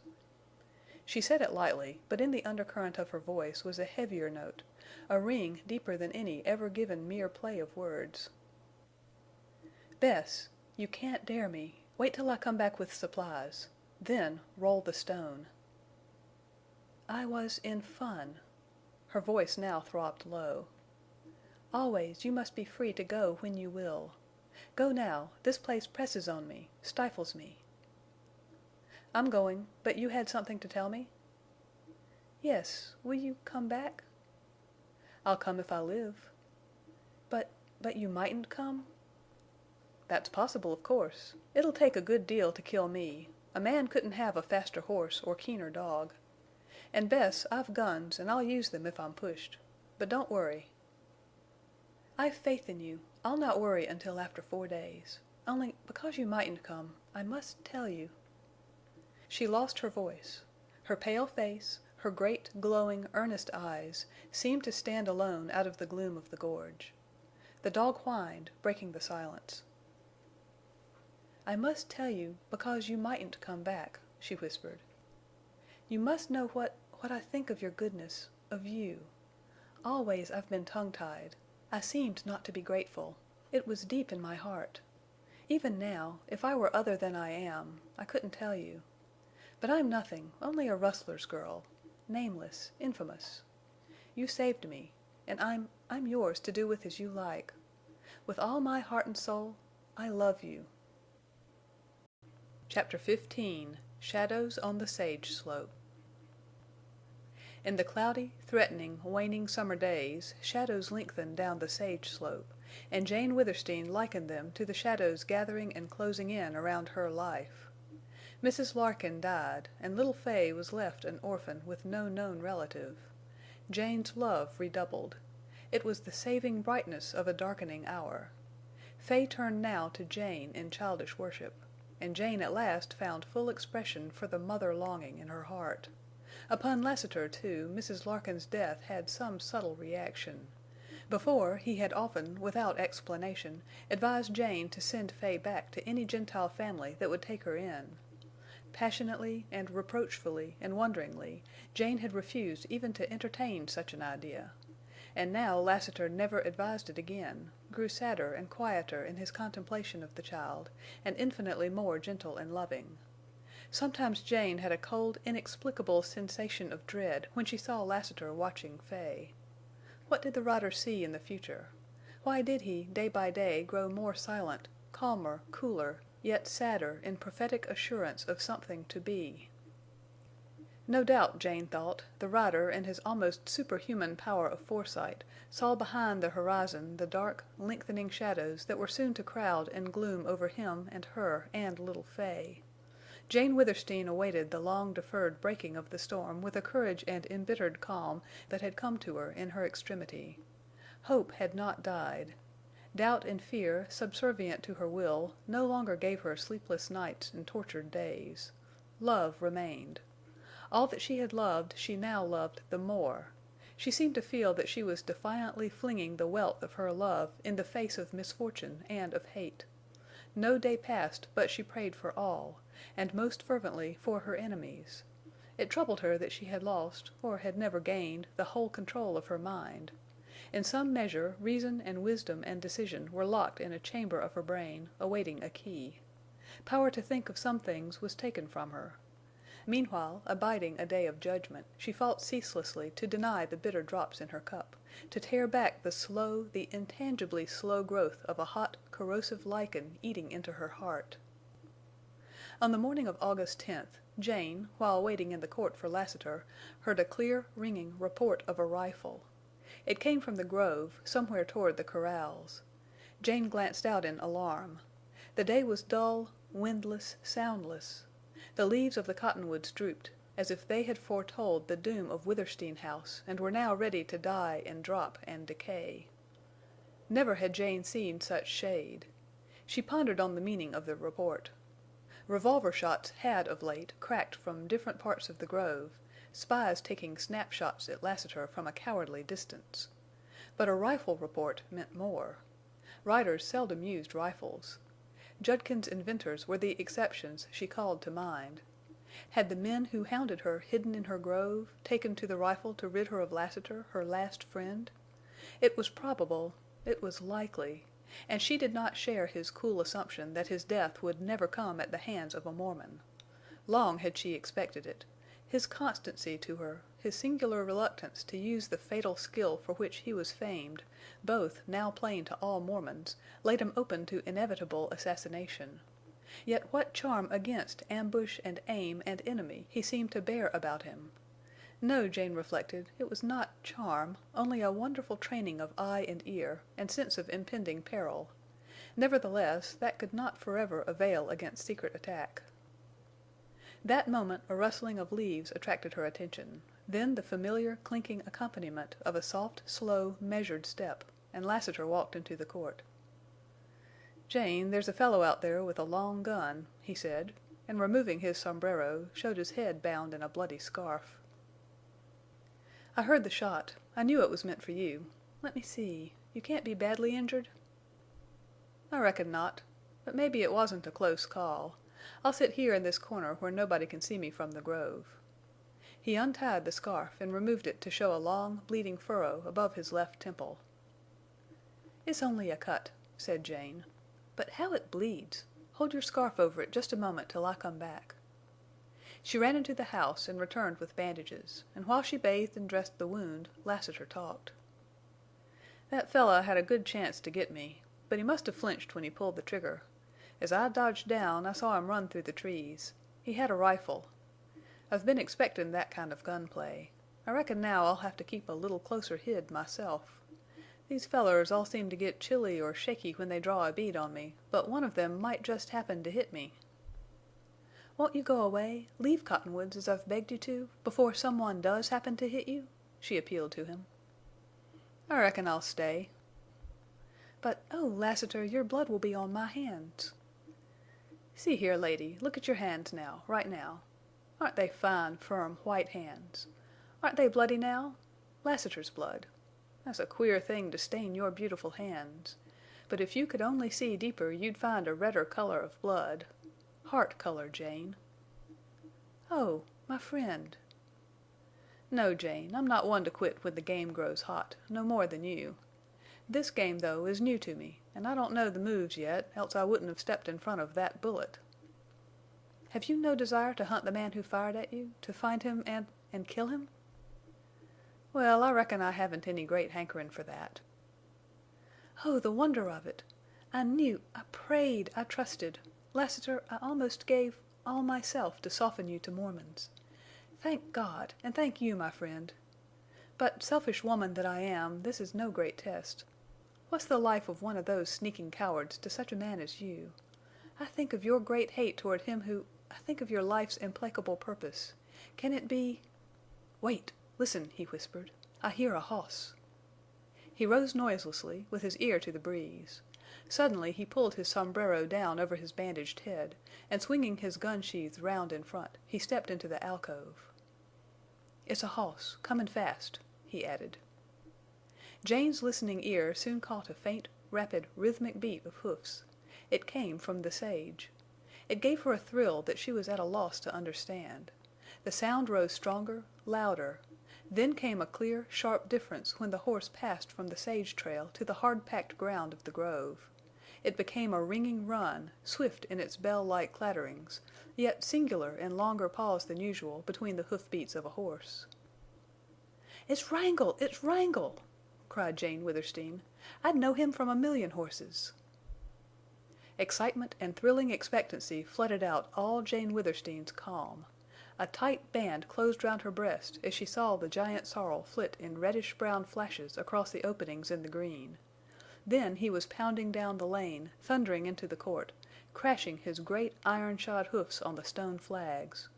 Wrangle it was, surely, but shaggy and wild-eyed and sage-streaked, with dust-caked lather staining his flanks. He reared and crashed down and plunged. The rider leaped off, threw the bridle, and held hard on a lasso looped round Wrangle's head and neck. Jane's heart sank as she tried to recognize Venters in the rider. Something familiar struck her in the lofty stature, in the sweep of powerful shoulders. But this bearded, long-haired, unkempt man, who wore ragged clothes patched with pieces of skin and boots that showed bare legs and feet, this dusty, dark, and wild rider could not possibly be Venters. "Whoa, Wrangle, old boy! Come down. Easy now. So. You're home, old boy, and presently you can have a drink of water you'll remember." In the voice Jane knew the rider to be Venters. He tied Wrangle to the hitching rack and turned to the court. "Oh, Bern! You wild man!" she exclaimed. "Jane, it's good to see you. Hello, Lassiter. Yes, it's Venters." Like rough iron his hard hand crushed Jane's. In it she felt the difference she saw in him. Wild, rugged, unshorn, yet how splendid! He had gone away a boy; he had returned a man.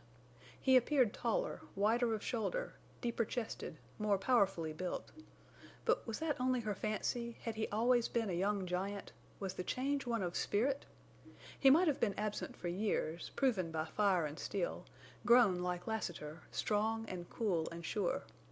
His eyes, were they keener, more flashing than before, met hers with clear, frank, warm regard in which perplexity was not, nor discontent, nor pain. "Look at me long as you like," he said with a laugh. "I'm not much to look at. And Jane, neither you nor Lassiter can brag. You're paler than I ever saw you. Lassiter here, he wears a bloody bandage under his hat. That reminds me, someone took a flying shot at me down in the sage. It made Wrangle run some. Well, perhaps you've more to tell me than I've got to tell you." Briefly, in a few words, Jane outlined the circumstances of her undoing in the weeks of his absence. Under his beard and bronze she saw his face whiten in terrible wrath. "Lassiter, what held you back?" No time in the long period of fiery moments and sudden shocks had Jane Withersteen ever beheld Lassiter as calm and serene and cool as then. "Jane had gloom enough without my addin' to it by shootin' up the village," he said. As strange as Lassiter's coolness was Venters's curious, intent scrutiny of them both, and under it Jane felt a flaming tide wave from bosom to temples. "Well, you're right," he said, with slow pause. "It surprises me a little, that's all." Jane sensed then a slight alteration in Venters, and what it was, in her own confusion, she could not tell. It had always been her intention to acquaint him with the deceit she had fallen to in her zeal to move Lassiter. She did not mean to spare herself. Yet now, at the moment, before these riders, it was an impossibility to explain. Venters was speaking somewhat haltingly, without his former frankness. "I found Oldring's hiding place and your red herd. I know—I'm sure there was a deal between Tull and Oldring." He paused and shifted his position and his gaze. He looked as if he wanted to say something that he found beyond him. Sorrow and pity and shame seemed to contend for mastery over him. Then he raised himself and spoke with effort. "Jane, I've cost you too much. You've almost ruined yourself for me. It was wrong, for I'm not worth it. I never deserved such friendship. Well, maybe it's not too late. You must give me up. Mind, I haven't changed. I'm just the same as ever. I'll see Tull while I'm here, and tell him to his face." "Bern, it's too late," said Jane. "I'll make him believe," cried Venters violently. "You ask me to break our friendship?" "Yes. If you don't, I shall." "Forever?" "Forever." Jane sighed. Another shadow had lengthened down the sage slope to cast further darkness upon her. A melancholy sweetness pervaded her resignation. The boy who had left her had returned a man, nobler, stronger, one in whom she divined something unbending as steel. There might come a moment later when she would wonder why she had not fought against his will, but just now she yielded to it. She liked him as well, nay, more, she thought, only her emotions were deadened by the long, menacing wait for the bursting storm. Once before she had held out her hand to him, when she gave it. Now she stretched it tremblingly forth in acceptance of the decree circumstance had laid upon them. Venters bowed over it, kissed it, pressed it hard, and half stifled a sound very like a sob. Certain it was that when he raised his head tears glistened in his eyes. "Some women have a hard lot," he said, huskily. Then he shook his powerful form, and his rags lashed about him. "I'll say a few things to Tull when I meet him." "Bern, you'll not draw on Tull? Oh, that must not be! Promise me." "I promise you this," he interrupted, in stern passion that thrilled while it terrorized her. "If you say one more word for that plotter I'll kill him as I would a mad coyote." Jane clasped her hands. Was this fire-eyed man the one whom she had once made as wax to her touch? Had Venters become Lassiter, and Lassiter Venters? "I'll say no more," she faltered. "Jane, Lassiter once called you blind," said Venters. "It must be true. But I won't upbraid you. Only don't rouse the devil in me by praying for Tull. I'll try to keep cool when I meet him. That's all. Now there's one more thing I want to ask of you, the last. I found a valley down in the Pass. It's a wonderful place. I intend to stay there. It's so hidden I believe no one can find it. There's good water, and browse, and game. I want to raise corn and stock. I need to take in supplies. Will you give them to me?" "Assuredly. The more you take the better you'll please me, and perhaps the less my enemies will get." "Venters, I reckon you'll have trouble packing anything away," put in Lassiter. "I'll go at night." "Maybe that wouldn't be best. You'd sure be stopped. You'd better go early in the mornin', say just after dawn. That's the safest time to move round here." "Lassiter, I'll be hard to stop," returned Venters, darkly. "I reckon so." "Bern," said Jane, "go first to the riders' quarters and get yourself a complete outfit. You're a sight! Then help yourself to whatever else you need—burros, packs, grain, dried fruits, and meat. You must take coffee and sugar and flour, all kinds of supplies. Don't forget corn and seeds. I remember how you used to starve. Please, please take all you can pack away from here. I'll make a bundle for you, which you mustn't open till you're in your valley. How I'd like to see it! To judge by you and Wrangle, how wild it must be!" Jane walked down into the outer court and approached the sorrel. Upstarting, he laid back his ears and eyed her.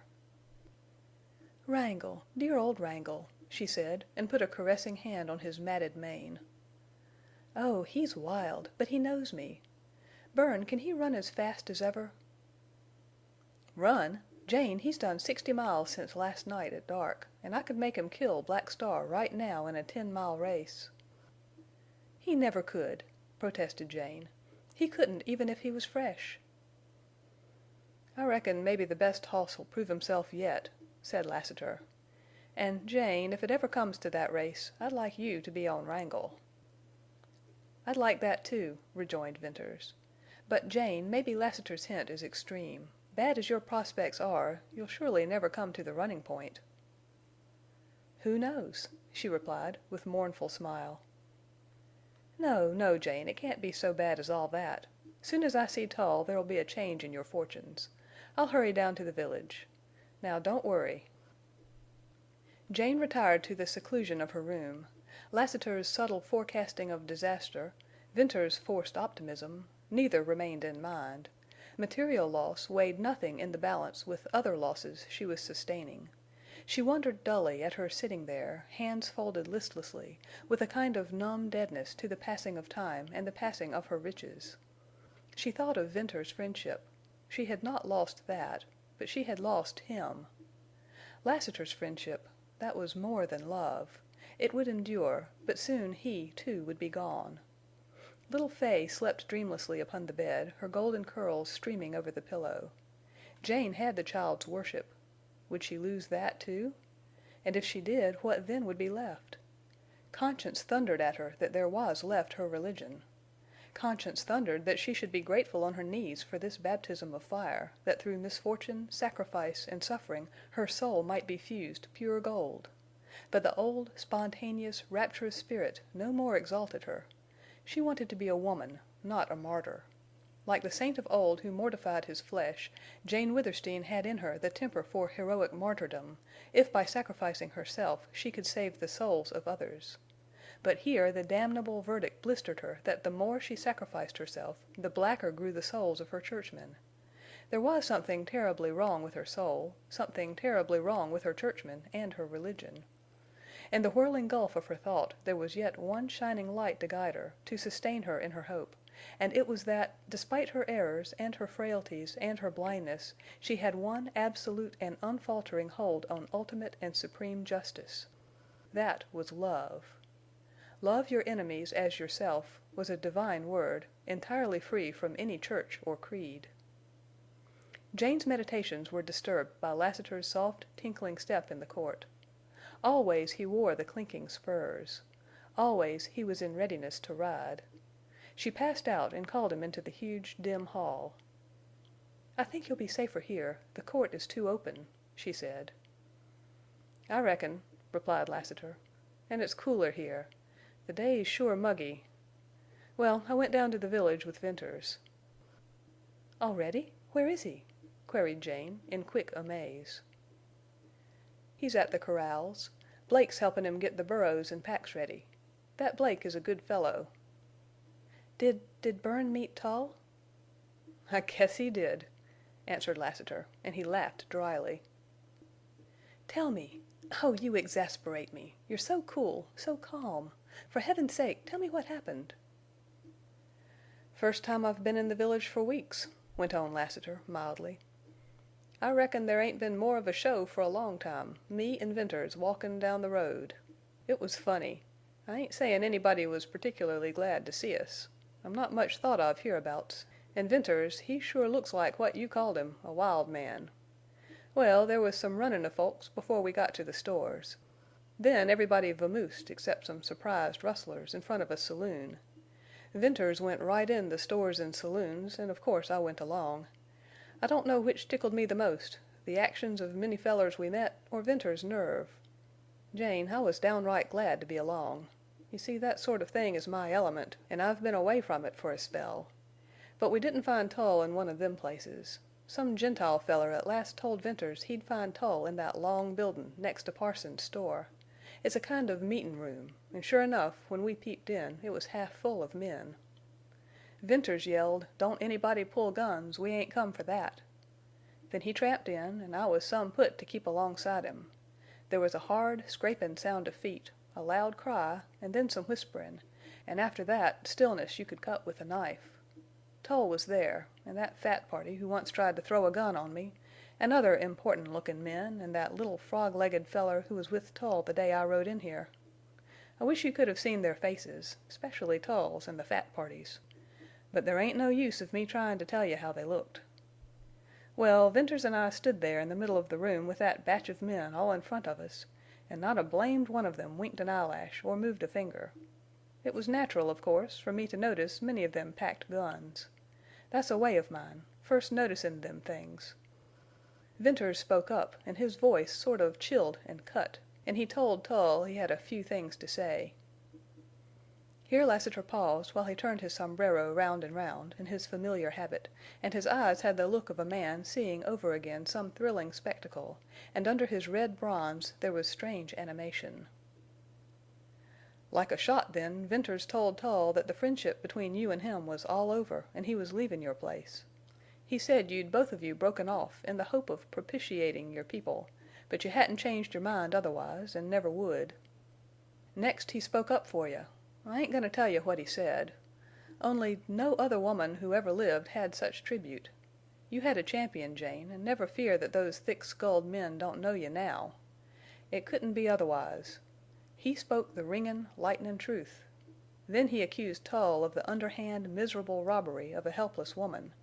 He told Tull where the red herd was, of a deal made with Oldring, that Jerry Card had made the deal. I thought Tull was goin' to drop, an' that little frog-legged cuss, he looked some limp and white. But Venters's voice would have kept anybody's legs from bucklin'. I was stiff myself. He went on an' called him every bad name ever known to a rider, an' then some. He cursed Tull. I never hear a man get such a cursin'. He laughed in scorn at the idea of Tull bein' a minister. He said Tull and a few more dogs of hell builded their empire out of the hearts of such innocent and God-fearin' women as Jane Withersteen. He called Tull a binder of women, a callous beast who hid behind a mock mantle of righteousness, and the last and lowest coward on the face of the earth. To prey on weak women through their religion, that was the last unspeakable crime. Then he finished, and by this time he'd almost lost his voice. But his whisper was enough. "Tull," he said, "she begged me not to draw on you today. She would pray for you if you burned her at the stake. But listen, I swear if you and I ever come face to face again, I'll kill you." We backed out of the door then and up the road. But nobody followed us. Jane found herself weeping passionately. She had not been conscious of it till Lassiter ended his story, and she experienced exquisite pain and relief in shedding tears. Long had her eyes been dry, her grief deep. Long had her emotions been dumb. Lassiter's story put her back on the rack. The appalling nature of Venters's act and speech had no parallel as an outrage. It was worse than bloodshed. Men like Tull had been shot, but had one ever been so terribly denounced in public? Overmounting her horror, an uncontrollable, quivering passion shook her very soul. It was sheer human glory in the deed of a fearless man.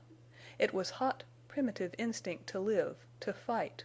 It was a kind of mad joy in Venters's chivalry. It was close to the wrath that had first shaken her in the beginning of this war waged upon her. "Well, well, Jane, don't take it that way," said Lassiter in evident distress. "I had to tell you. There's some things a feller jest can't keep. It's strange you give up on hearin' that, when all this long time you've been the gamest woman I ever seen. But I don't know women. Mebbe there's reason for you to cry. I know this. Nothin' ever rang in my soul an' so filled it as what Venters did. I'd like to have done it, but I'm only good for throwin' a gun, an' it seems you hate that. Well, I'll be goin' now." "Where?" "Venters took Wrangle to the stable. The sorrel's shy a shoe, and I've got to help hold the big devil and put on another." "Tell Bern to come for the pack I want to give him, and to say good by," called Jane as Lassiter went out. Jane passed the rest of that day in a vain endeavor to decide what and what not to put in the pack for Venters. This task was the last she would ever perform for him, and the gifts were the last she would ever make him. So she picked and chose and chose again, and often paused in sad reverie and began again, till at length she filled the pack. It was about sunset, and she and Fay had finished supper and were sitting in the court when Venters's quick steps rang on the stones. She scarcely knew him, for he had changed the tattered garments, and she missed the dark beard and long hair. Still, he was not the Venters of old. As he came up the steps she felt herself pointing to the pack, and heard herself speaking words that were meaningless to her. He said good by. He kissed her, released her, and turned away. His tall figure blurred in her sight, grew dim through dark, streaked vision, and then he vanished. Twilight fell around Withersteen House, and dusk and night. Little Fay slept, but Jane lay with strained, aching eyes. She heard the wind moaning in the cottonwoods, and mice squeaking in the walls. The night was interminably long, yet she prayed to hold back the dawn. What would another day bring forth? The blackness of her room seemed blacker for the sad, entering gray of morning light. She heard the chirp of awakening birds, and fancied she caught a faint clatter of hoofs. Then low, dull, distant, throbbed a heavy gunshot. She had expected it, was waiting for it. Nevertheless, an electric shock checked her heart, froze the very living fiber of her bones. That vice-like hold on her faculties apparently did not relax for a long time, and it was a voice under her window that released her. "Jane! Jane!" softly called Lassiter. She answered somehow. "It's all right. Venters got away. I thought maybe you'd heard that shot, and I was worried some." "What was it? Who fired?" "Well, some fool feller tried to stop Venters out there in the sage, and he only stopped lead. I think it'll be all right. I haven't seen or heard of any other fellers round. Venters'll go through safe. And Jane, I've got Bells saddled, and I'm goin' to trail Venters. Mind, I won't show myself unless he falls foul of somebody and needs me. I want to see if this place where he's goin' is safe for him. He says nobody can track him there. I never seen the place yet I couldn't track a man to. Now, Jane, you stay indoors while I'm gone and keep close watch on Fay. Will you?" "Yes. Oh, yes." "And another thing, Jane," he continued, then paused for long. "Another thing, if you ain't here when I come back, if you're gone, don't fear, I'll trail you. I'll find you out." "My dear Lassiter, where could I be gone, as you put it?" asked Jane, in curious surprise. "I reckon you might be somewhere, maybe tied in an old barn, or corralled in some gulch, or chained in a cave. Milly Erne was, till she give in. Maybe that's news to you. Well, if you're gone, I'll hunt for you." "No, Lassiter," she replied, sadly and low. "If I'm gone, just forget the unhappy woman whose blinded, selfish deceit you repaid with kindness and love." She heard a deep, muttering curse under his breath, and then the silvery tinkling of his spurs as he moved away. Jane entered upon the duties of that day with a settled, gloomy calm. Disaster hung in the dark clouds, in the shade, in the humid west wind. Blake, when he reported, appeared without his usual cheer, and Jerd wore a harassed look of a worn and worried man. And when Judkins put in appearance, riding a lame horse, and dismounted with the cramp of a rider, his dust-covered figure and his darkly grim, almost dazed expression told Jane of dire calamity. She had no need of words. "Miss Withersteen, I have to report loss of the white herd," said Judkins, hoarsely. "Come, sit down. You look played out," replied Jane solicitously. She brought him brandy and food, and while he partook of refreshments, of which he appeared badly in need, she asked no questions. "No one rider could have done more, Miss Withersteen," he went on presently. "Judkins, don't be distressed. You've done more than any other rider. I've long expected to lose the white herd. It's no surprise. It's in line with other things that are happening. I'm grateful for your service." "Miss Withersteen, I knew how you'd take it. But if anythin', that makes it harder to tell. You see, a feller wants to do so much for you, and I'd got fond of my job. We led the herd a ways off to the north of the break in the valley. There was a big level and pools of water and tip-top browse. But the cattle was in a high nervous condition. Wild as antelope. You see, they'd been so scared they never slept. I ain't a-goin' to tell you of the many tricks that were pulled off out there in the sage. But there wasn't a day for weeks that the herd didn't get started to run. We allus managed to ride 'em close en' drive 'em back en' keep 'em bunched. Honest, Miss Withersteen, them steers was thin. They was thin when water en' grass was everywhere. Thin at this season, that'll tell you how your steers was pestered.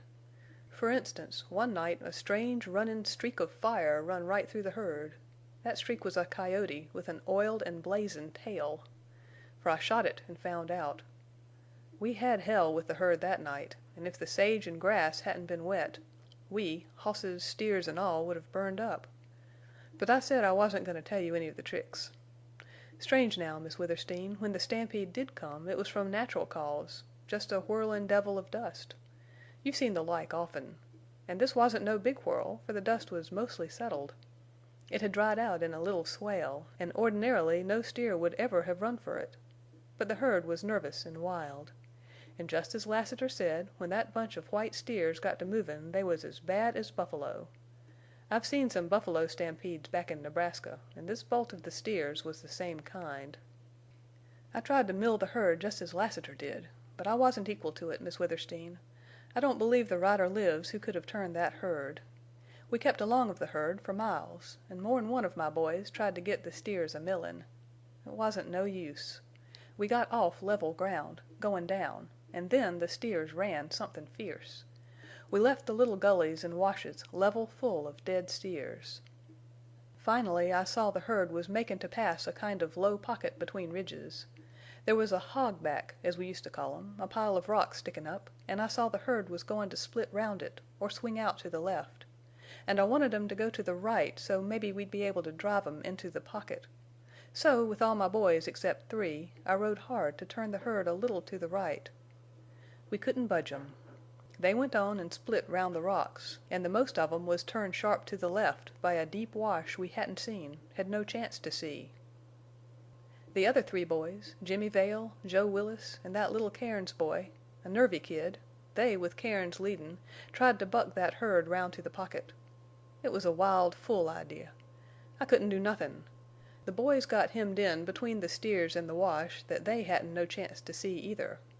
Vail en' Willis was run down right before our eyes. En' Cairns, who rode a fine hoss, he did some ridin' I never seen equaled, en' would have beat the steers if there'd been any room to run in. I was high up en' could see how the steers kept spillin' by 2s en' 3s over into the wash. Cairns put his hoss to a place that was too wide fer any hoss, en' broke his neck en' the hoss's too. We found that out after, en' as for Vail en' Willis, 2,000 steers ran over the poor boys. There wasn't much left to pack home for buryin'. An' Miss Withersteen, that all happened yesterday, en' I believe, if the white herd didn't run over the wall of the Pass, it's runnin' yet. On the morning of the second day after Judkins's recital, during which time Jane remained indoors, a prey to regret and sorrow for the boy riders, and a new and now strangely insistent fear for her own person, she again heard what she had missed more than she dared honestly confess, the soft, jingling step of Lassiter. Almost overwhelming relief surged through her, a feeling as akin to joy as any she could have been capable of in those gloomy hours of shadow, and one that suddenly stunned her with the significance of what Lassiter had come to mean to her. She had begged him, for his own sake, to leave Cottonwoods. She might yet beg that, if her weakening courage permitted her to dare absolute loneliness and helplessness, but she realized now that if she were left alone her life would become one long, hideous nightmare. When his soft steps clinked into the hall, in answer to her greeting, and his tall, black-garbed form filled the door, she felt an inexpressible sense of immediate safety. In his presence she lost her fear of the dim passageways of Withersteen House and of every sound. Always it had been that when he entered the court or the hall she had experienced a distinctly sickening but gradually lessening shock at sight of the huge black gun swinging at his sides. This time the sickening shock again visited her. It was, however, because a revealing flash of thought told her that it was not alone Lassiter who was thrillingly welcome, but also his fatal weapons. They meant so much. How she had fallen, how broken and spiritless must she be, to have still the same old horror of Lassiter's guns and his name, yet feel somehow a cold, shrinking protection in their law and might and use. "Did you trail Venters? Find his wonderful valley?" she asked, eagerly. "Yes, and I reckon it's sure a wonderful place." "Is he safe there?" "That's been botherin' me some. I tracked him, and part of the trail was the hardest I ever tackled. Maybe there's a rustler or somebody in this country who's as good at trackin' as I am. If that's so, Venters ain't safe." "Well, tell me all about Bern and his valley." To Jane's surprise Lassiter showed disinclination for further talk about his trip. He appeared to be extremely fatigued. Jane reflected that 120 miles, with probably a great deal of climbing on foot, all in 3 days, was enough to tire any rider. Moreover, it presently developed that Lassiter had returned in a mood of singular sadness and preoccupation. She put it down to a moodiness over the loss of her white herd and the now precarious condition of her fortune. Several days passed, and as nothing happened Jane's spirits began to brighten. Once in her musings she thought that this tendency of hers to rebound was as sad as it was futile. Meanwhile she had resumed her walks through the grove with little Fay. One morning she went as far as the sage. She had not seen the slope since the beginning of the rains, and now it bloomed a rich, deep purple. There was a high wind blowing, and the sage tossed and waved and colored beautifully from light to dark. Clouds scudded across the sky, and their shadows sailed darkly down the sunny slope. Upon her return toward the house she went by the lane to the stables, and she had scarcely entered the great open space with its corrals and sheds when she saw Lassiter hurriedly approaching. Fay broke from her, and, running to a corral fence, began to pat and pull the long, hanging ears of a drowsy burro. One look at Lassiter armed her for a blow. Without a word he led her across the wide yard to the rise of the ground upon which the stable stood. "Jane, look," he said, and pointed to the ground. Jane glanced down, and again, and upon steadier vision made out splotches of blood on the stones, and broad, smooth marks in the dust leading out toward the sage. "What made these?" she asked. "I reckon somebody has dragged dead or wounded men out to where there was hosses in the sage." "Dead or wounded men?" "I reckon. Jane, are you strong? Can you bear up?" His hands were gently holding hers, and his eyes—suddenly she could no longer look into them. "Strong?" she echoed, trembling. I will be." Up on the stone-flagged drive, nicked with the marks made by the iron-shod hoofs of her racers, Lassiter led her, his grasp ever growing firmer. "Where's Blake and Jerd?" she asked, haltingly. "I don't know where Jerd is. Bolted, most likely," replied Lassiter, as he took her through the stone door. "But Blake—poor Blake, he's gone forever. Be prepared, Jane." With a cold prickling of her skin, with a queer thrumming in her ears, with fixed and staring eyes, Jane saw a gun lying at her feet, with chamber swung and empty, and discharged shells scattered near. Outstretched upon the stable floor lay Blake, ghastly white, dead, one hand clutching a gun and the other twisted in his bloody blouse. "Whoever the thieves were, whether your people or rustlers, Blake killed some of them," said Lassiter. "Thieves?" whispered Jane. "I reckon. Hoss thieves. Look." Lassiter waved his hand toward the stalls. The first stall, Bell's stall, was empty. All the stalls were empty. No racer whinnied and stamped greeting to her. Night was gone. Black Star was gone. Chapter 16 Gold As Lassiter had reported to Jane, Venters went through safely, and after a toilsome journey reached the peaceful shelter of Surprise Valley. When finally he lay wearily down under the silver spruces, resting from the strain of dragging packs and burros up the slope and through the entrance to Surprise Valley, he had leisure to think, and a great deal of the time went in regretting that he had not been frank with his loyal friend Jane Withersteen. But, he kept continually recalling, when he had stood once more face to face with her and had been shocked at the change in her and had heard the details of her adversity, he had not had the heart to tell her of the closer interest which had entered his life. He had not lied, yet he had kept silence. Bess was in transports over the stores of supplies and the outfit he had packed from Cottonwoods. He had certainly brought 100 times more than he had gone for, enough, surely, for years, perhaps to make permanent home in the valley. He saw no reason why he need ever leave there again. After a day of rest he recovered his strength and shared Bess's pleasure in rummaging over the endless packs, and began to plan for the future. And in this planning his trip to Cottonwoods, with its revived hate of Tull and consequent unleashing of fierce passions, soon faded out of mind. By slower degrees his friendship for Jane Withersteen and his contrition drifted from the active preoccupation of his present thought to a place in memory, with more and more infrequent recalls.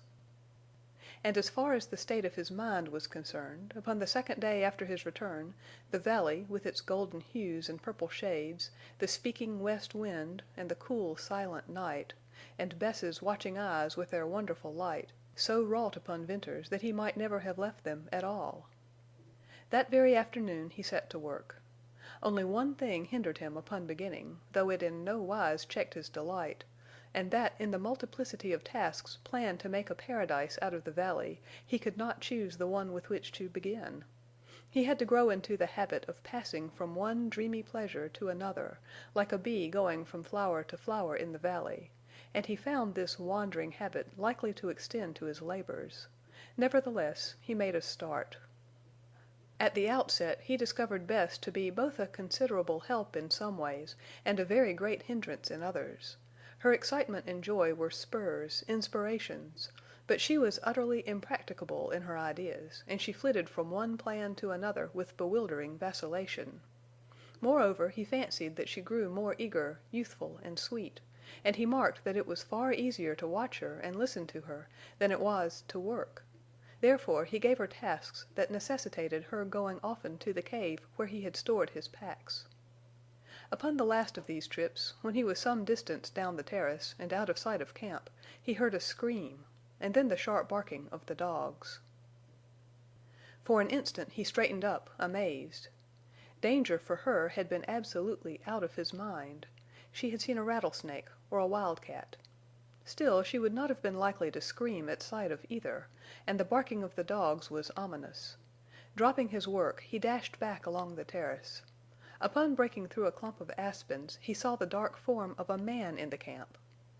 Cold, then hot, Venters burst into frenzied speed to reach his guns. He was cursing himself for a thoughtless fool when the man's tall form became familiar and he recognized Lassiter. Then the reversal of emotions changed his run to a walk. He tried to call out, but his voice refused to carry. When he reached camp, there was Lassiter staring at the white-faced girl. By that time Ring and Whitie had recognized him. "Hello, Venters. I'm makin' you a visit," said Lassiter, slowly. "An' I'm some surprised to see you've a young feller for company." One glance had sufficed for the keen rider to read Bess's real sex, and for once his cool calm had deserted him. He stared till the white of Bess's cheeks flared into crimson. That, if it were needed, was the concluding evidence of her femininity, for it went fittingly with her sun-tinted hair and darkened, dilated eyes, the sweetness of her mouth, and the striking symmetry of her slender shape. "Heavens! Lassiter!" panted Venters, when he caught his breath. "What relief it's only you! How in the name of all that's wonderful did you ever get here?" "I trailed you. I wanted to know where you was, if you had a safe place. So I trailed you." "Trailed me?" cried Venters, bluntly. "I reckon. It was some of a job after I got to them smooth rocks. I was all day trackin' you up to them little cut steps in the rock. The rest was easy." "Where's your hoss? I hope you hid him." "I tied him in them queer cedars down on the slope. He can't be seen from the valley." "That's good. Well, well, I'm completely dumbfounded. It was my idea that no man could track me in here." "I reckon. But if there's a tracker in these uplands as good as me, he can find you." "That's bad. That'll worry me. But, Lassiter, now you're here I'm glad to see you. And my companion here is not a young fellow. Bess, this is a friend of mine. He saved my life once." The embarrassment of the moment did not extend to Lassiter. Almost at once his manner, as he shook hands with Bess, relieved Venters and put the girl at ease. After Venters's words and one quick look at Lassiter, her agitation stilled, and, though she was shy, if she were conscious of anything out of the ordinary in the situation, certainly she did not show it. "I reckon I'll only stay a little while," Lassiter was saying. "And if you don't mind troublin', I'm hungry. I fetched some biscuits along, but they're gone. Venters, this place is sure the wonderfulest ever seen. Them cut steps on the slope, that outlet into the gorge.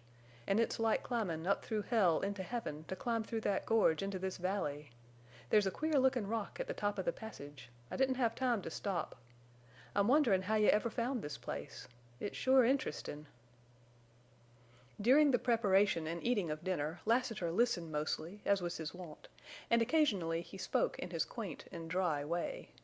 Venters noted, however, that the rider showed an increasing interest in Bess. He asked her no questions, and only directed his attention to her while she was occupied and had no opportunity to observe his scrutiny. It seemed to Venters that Lassiter grew more and more absorbed in his study of Bess, and that he lost his coolness in some strange, softening sympathy. Then, quite abruptly, he arose and announced the necessity for his early departure. He said good by to Bess in a voice gentle and somewhat broken, and turned hurriedly away. Venters accompanied him, and they had traversed the terrace, climbed the weathered slope, and passed under the stone bridge before either spoke again. Then Lassiter put a great hand on Venters's shoulder and wheeled him to meet a smoldering fire of gray eyes. "Lassiter, I couldn't tell Jane. I couldn't," burst out Venters, reading his friend's mind. "I tried, but I couldn't. She wouldn't understand, and she has troubles enough. And I love the girl."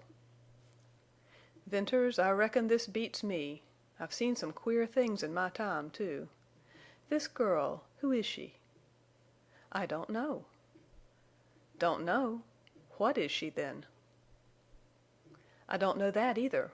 Oh, it's the strangest story you ever heard. I must tell you, but you'll never believe." "Venters, women were always puzzles to me.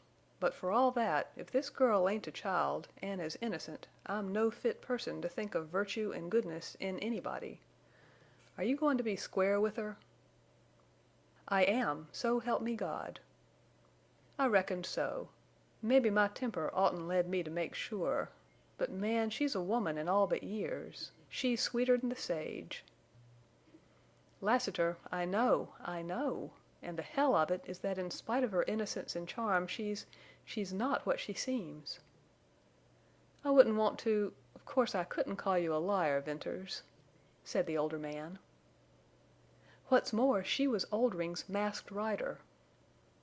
Venters expected to floor his friend with that statement, but he was not in any way prepared for the shock his words gave. For an instant he was astounded to see Lassiter stunned. Then his own passionate eagerness to unbosom himself, to tell the wonderful story, precluded any other thought. "Son, tell me all about this," presently said Lassiter, as he seated himself on a stone and wiped his moist brow. Thereupon Venters began his narrative at the point where he had shot the rustler and Oldring's Masked Rider, and he rushed through it, telling all, not holding back even Bess's unreserved avowal of her love or his deepest emotions. "That's the story," he said, concluding. "I love her, though I've never told her. If I did tell her I'd be ready to marry her, and that seems impossible in this country. I'd be afraid to risk taking her anywhere. So I intend to do the best I can for her here." "The longer I live, the stranger life is," mused Lassiter, with downcast eyes. "I'm reminded of something you once said to Jane about hands in her game of life. There's that unseen hand of power, and Tull's black hand, and my red one, and your indifferent one, and the girl's little brown, helpless one. And, Venters, there's another one that's all wise and all wonderful. That's the hand guidin' Jane Withersteen's game of life. Your story's one to daze a far clearer head than mine. I can't offer no advice, even if you asked for it. Maybe I can help you. Anyway, I'll hold Oldring up when he comes to the village, and find out about this girl. I knew the rustler years ago. He'll remember me." "Lassiter, if I ever meet Oldring, I'll kill him," cried Venters, with sudden intensity.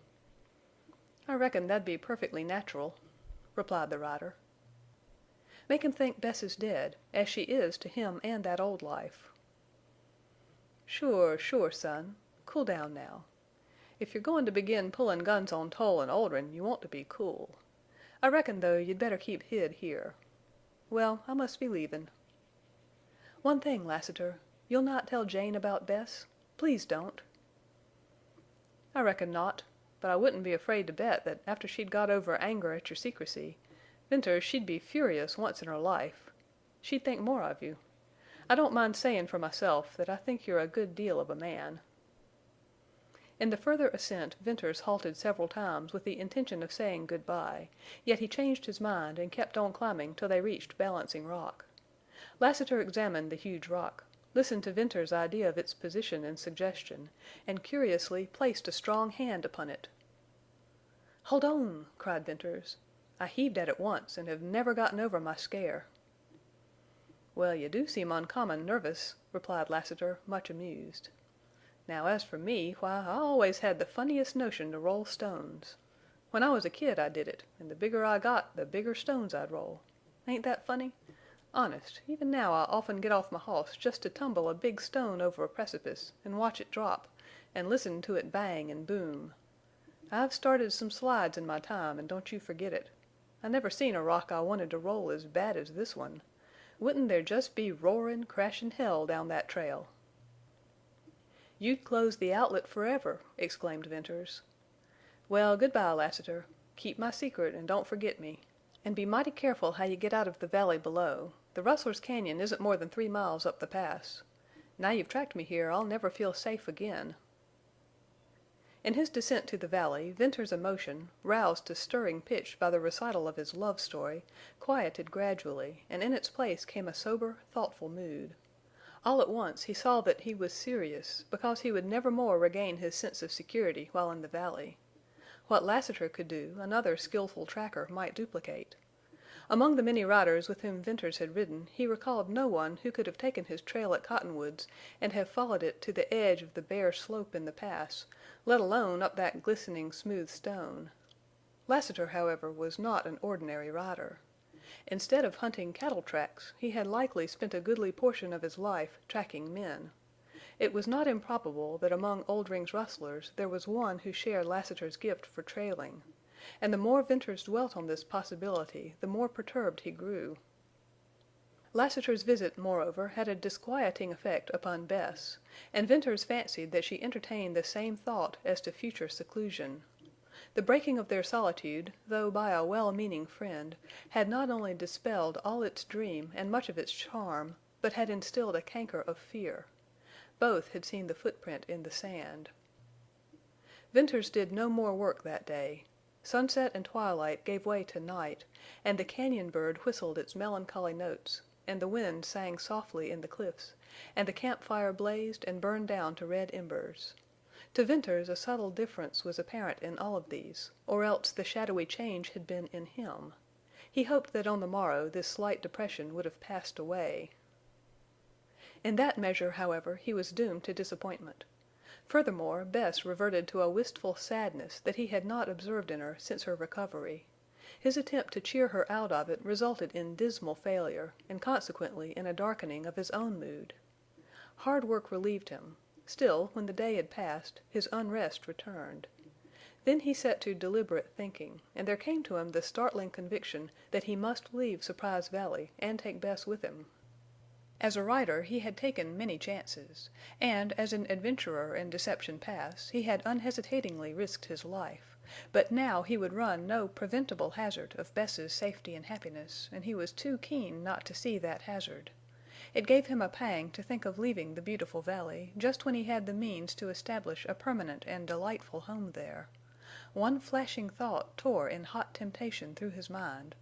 Why not climb up into the gorge, roll Balancing Rock down the trail, and close forever the outlet to Deception Pass? "That was the beast in me showing his teeth," muttered Venters, scornfully. "I'll just kill him good and quick. I'll be fair to this girl, if it's the last thing I do on earth." Another day went by in which he worked less and pondered more, and all the time covertly watched Bess. Her wistfulness had deepened into downright unhappiness, and that made his task to tell her all the harder. He kept the secret another day, hoping by some chance she might grow less moody, and to his exceeding anxiety she fell into far deeper gloom. Out of his own secret and the torment of it he divined that she, too, had a secret and the keeping of it was torturing her. As yet he had no plan thought out in regard to how or when to leave the valley, but he decided to tell her the necessity of it and to persuade her to go. Furthermore, he hoped his speaking out would induce her to unburden her own mind. "Bess, what's wrong with you?" he asked. "Nothing," she answered, with averted face. Venters took hold of her gently, though masterfully, forced her to meet his eyes. "You can't look at me and lie," he said. "Now, what's wrong with you? You're keeping something from me. Well, I've got a secret, too, and I intend to tell it presently." "Oh, I have a secret. I was crazy to tell you when you came back. That's why I was so silly about everything. I kept holding my secret back, gloating over it. But when Lassiter came I got an idea. That changed my mind. Then I hated to tell you." "Are you going to now?" "Yes. "Yes, I was coming to it.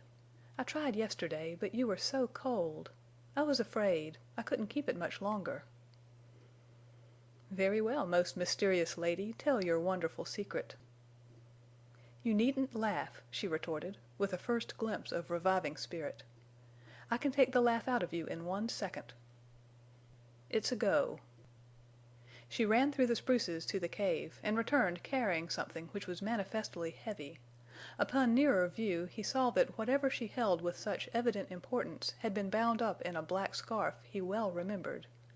That alone was sufficient to make him tingle with curiosity. "Have you any idea what I did in your absence?" she asked. "I imagine you lounged about, waiting and watching for me," he replied, smiling. "I've my share of conceit, you know." "You're wrong. I worked. Look at my hands." She dropped on her knees close to where he sat, and carefully depositing the black bundle, she held out her hands. The palms and inside of her fingers were white, puckered, and worn. "Why, Bess, you've been fooling in the water," he said. "Fooling? Look here." With deft fingers she spread open the black scarf, and the bright sun shone upon a dull, glittering heap of gold. "Gold!" he ejaculated. "Yes, gold. See, pounds of gold. I found it, washed it out of the stream, picked it out grain by grain, nugget by nugget." "Gold!" he cried. "Yes. Now laugh at my secret." For a long minute Venters gazed. Then he stretched forth a hand to feel if the gold was real. "Gold!" he almost shouted. "Bess, there are hundreds, thousands of dollars worth here." He leaned over to her and put his hand, strong and clenching now, on hers. "Is there more where this came from?" he whispered. "Plenty of it, all the way up the stream to the cliff. You know I've often washed for gold. Then I've heard the men talk. I think there's no great quantity of gold here, but enough for a fortune for you." "That was your secret!" "Yes. I hate gold, for it makes men mad. I've seen them drunk with joy and dance and fling themselves around. I've seen them curse and rave. I've seen them fight like dogs and roll in the dust. I've seen them kill each other for gold." "Is that why you hated to tell me?" "Not altogether." Bess lowered her head. "It was because I knew you'd never stay here long after you found gold." "You were afraid I'd leave you?" "Yes." "Listen. You great, simple child, listen. You sweet, wonderful, wild, blue-eyed girl, I was tortured by my secret. It was that I knew we must leave the valley. We can't stay here much longer. I couldn't think how we'd get away, out of the country, or how we'd live, if we ever got out. I'm a beggar. That's why I kept my secret. I'm poor. It takes money to make way beyond Sterling. We couldn't ride horses or burros or walk forever.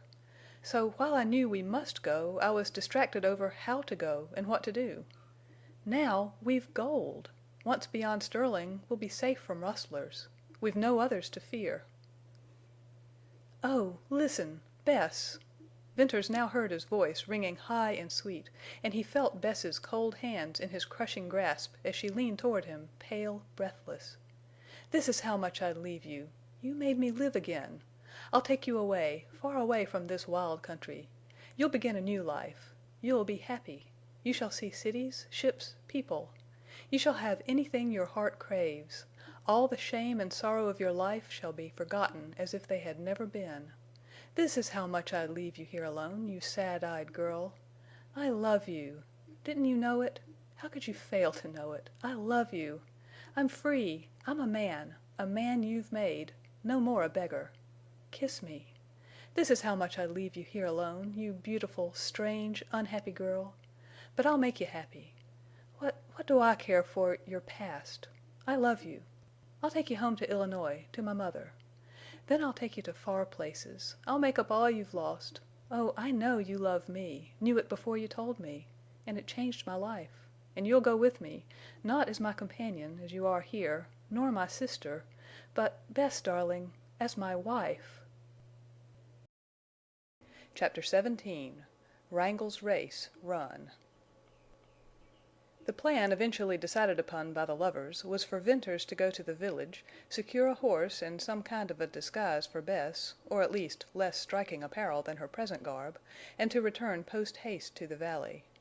Meanwhile she would add to their store of gold. Then they would strike the long and perilous trail to ride out of Utah. In the event of his inability to fetch back a horse for her, they intended to make the giant sorrel carry double. The gold, a little food, saddle blankets, and Venters's guns were to compose the light outfit with which they would make the start. "I love this beautiful place," said Bess. "It's hard to think of leaving it." "Hard? Well, I should think so," replied Venters. "Maybe in years—" But he did not complete in words his thought that might be possible to return after many years of absence and change. Once again Bess bade Venters farewell under the shadow of Balancing Rock, and this time it was with whispered hope and tenderness and passionate trust.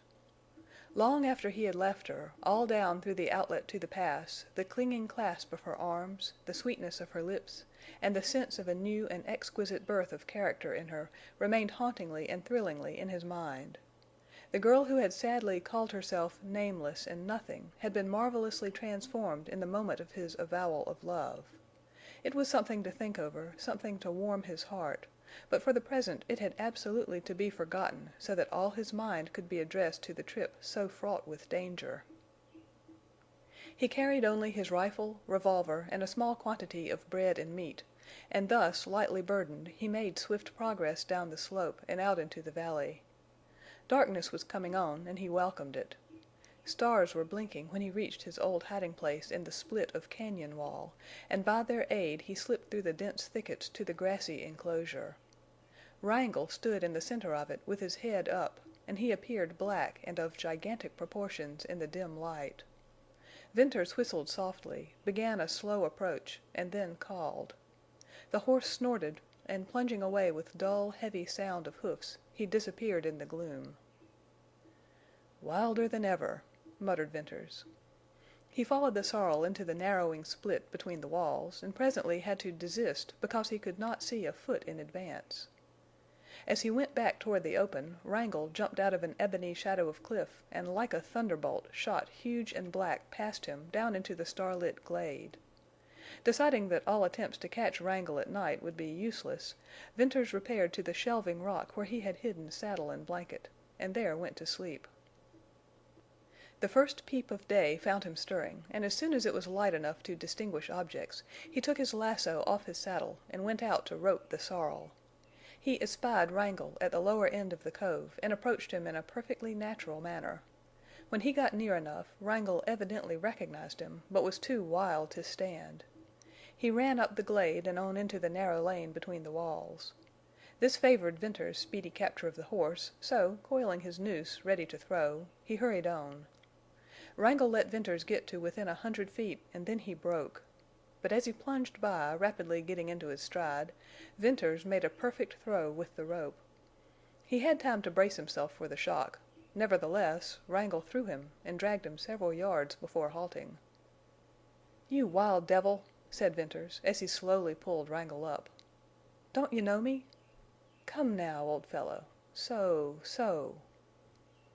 Wrangle yielded to the lasso and then to Venters's strong hand. He was as straggly and wild-looking as a horse left to roam free in the sage. He dropped his long ears and stood readily to be saddled and bridled. But he was exceedingly sensitive and quivered at every touch and sound. Venters led him to the thicket, and bending the close saplings to let him squeeze through, at length reached the open. Sharp survey in each direction assured him of the usual lonely nature of the cañon. Then he was in the saddle, riding south. Wrangle's long, swinging canter was a wonderful ground gainer. His stride was almost twice that of an ordinary horse, and his endurance was equally remarkable. Venters pulled him in occasionally and walked him up the stretches of rising ground and along the soft washes. Wrangle had never yet shown any indication of distress while Venters rode him. Nevertheless, there was now reason to save the horse. Therefore Venters did not resort to the hurry that had characterized his former trip.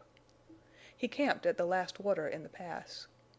What distance that was to Cottonwoods he did not know. He calculated, however, that it was in the neighborhood of 50 miles. Early in the morning he proceeded on his way, and about the middle of the forenoon reached the constricted gap that marked the southerly end of the pass, and through which led the trail up to the sage level. He spied out Lassiter's tracks in the dust, but no others, and, dismounting, he straightened out Wrangle's bridle and began to lead him up the trail. The short climb, more severe on beast than on man, necessitated a rest on the level above, and during this he scanned the wide purple reaches of slope. Wrangle whistled his pleasure at the smell of the sage. Remounting, Venters headed up the white trail with the fragrant wind in his face. He had proceeded for perhaps a couple of miles when Wrangle stopped with a suddenness that threw Venters heavily against the pommel. "What's wrong, old boy?" called Venters, looking down for a loose shoe or a snake or a foot lamed by a picked-up stone. Unrewarded, he raised himself from his scrutiny. Wrangle stood stiff head high, with his long ears erect. Thus guided, Venters swiftly gazed ahead to make out a dust-clouded, dark group of horsemen riding down the slope. If they had seen him, it apparently made no difference in their speed or direction. "Wonder who they are!" exclaimed Venters. He was not disposed to run. His cool mood tightened under grip of excitement as he reflected that, whoever the approaching riders were, they could not be friends. He slipped out of the saddle and led Wrangle behind the tallest sagebrush. It might serve to conceal them until the riders were close enough for him to see who they were. After that he would be indifferent to how soon they discovered him. After looking to his rifle and ascertaining that it was in working order, he watched, and as he watched, slowly the force of a bitter fierceness, long dormant, gathered ready to flame into life. If those riders were not rustlers, he had forgotten how rustlers looked and rode. On they came, a small group, so compact and dark that he could not tell their number. How unusual that their horses did not see Wrangle! But such failure, Venters decided, was owing to the speed with which they were traveling. They moved at a swift canter affected more by rustlers than by riders. Venters grew concerned over the possibility that these horsemen would actually ride down on him before he had a chance to tell what to expect. When they were within 300 yards, he deliberately led Wrangle out into the trail. Then he heard shouts and the hard scrape of sliding hoofs, and saw horses rear and plunge back with upflung heads and flying manes. Several little white puffs of smoke appeared sharply against the black background of riders and horses, and shots rang out. Bullets struck far in front of Venters and whipped up the dust and then hummed low into the sage. The range was great for revolvers, but whether the shots were meant to kill or merely to check advance, they were enough to fire that waiting ferocity in Venters. Slipping his arm through the bridle so that Wrangle could not get away, Venters lifted his rifle and pulled the trigger twice. He saw the first horseman lean sideways and fall. He saw another lurch in his saddle and heard a cry of pain. Then Wrangle, plunging in fright, lifted Venters and nearly threw him. He jerked the horse down with a powerful hand and leaped into the saddle. Wrangle plunged again, dragging his bridle, that Venters had not had time to throw in place. Bending over with a swift movement, he secured it and dropped the loop over the pommel. Then, with grinding teeth, he looked to see what the issue would be. The band had scattered so as not to afford such a broad mark for bullets. The riders faced Venters, some with red-belching guns. He heard a sharper report, and just as Wrangle plunged again, he caught the whim of a leaden missile that would have hit him but for Wrangle's sudden jump. A swift, hot wave, turning cold, passed over Venters. Deliberately he picked out the one rider with a carbine and killed him. Wrangle snorted shrilly and bolted into the sage. Venters let him run a few rods, then with iron arm checked him. 5 riders, surely rustlers, were left. One leaped out of the saddle to secure his fallen comrade's carbine. A shot from Venters, which missed the man but sent the dust flying over him, made him run back to his horse. Then they separated. The crippled rider went one way, the one frustrated in his attempt to get the carbine rode another. Venters thought he made out a third rider, carrying a strange-appearing bundle and disappearing in the sage. But in the rapidity of action and vision he could not discern what it was. 2 riders with 3 horses swung out to the right.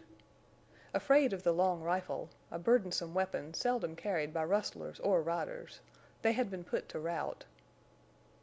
Suddenly Venters discovered that one of the two men last noted was riding Jane Withersteen's horse Bells, the beautiful bay racer she had given to Lassiter.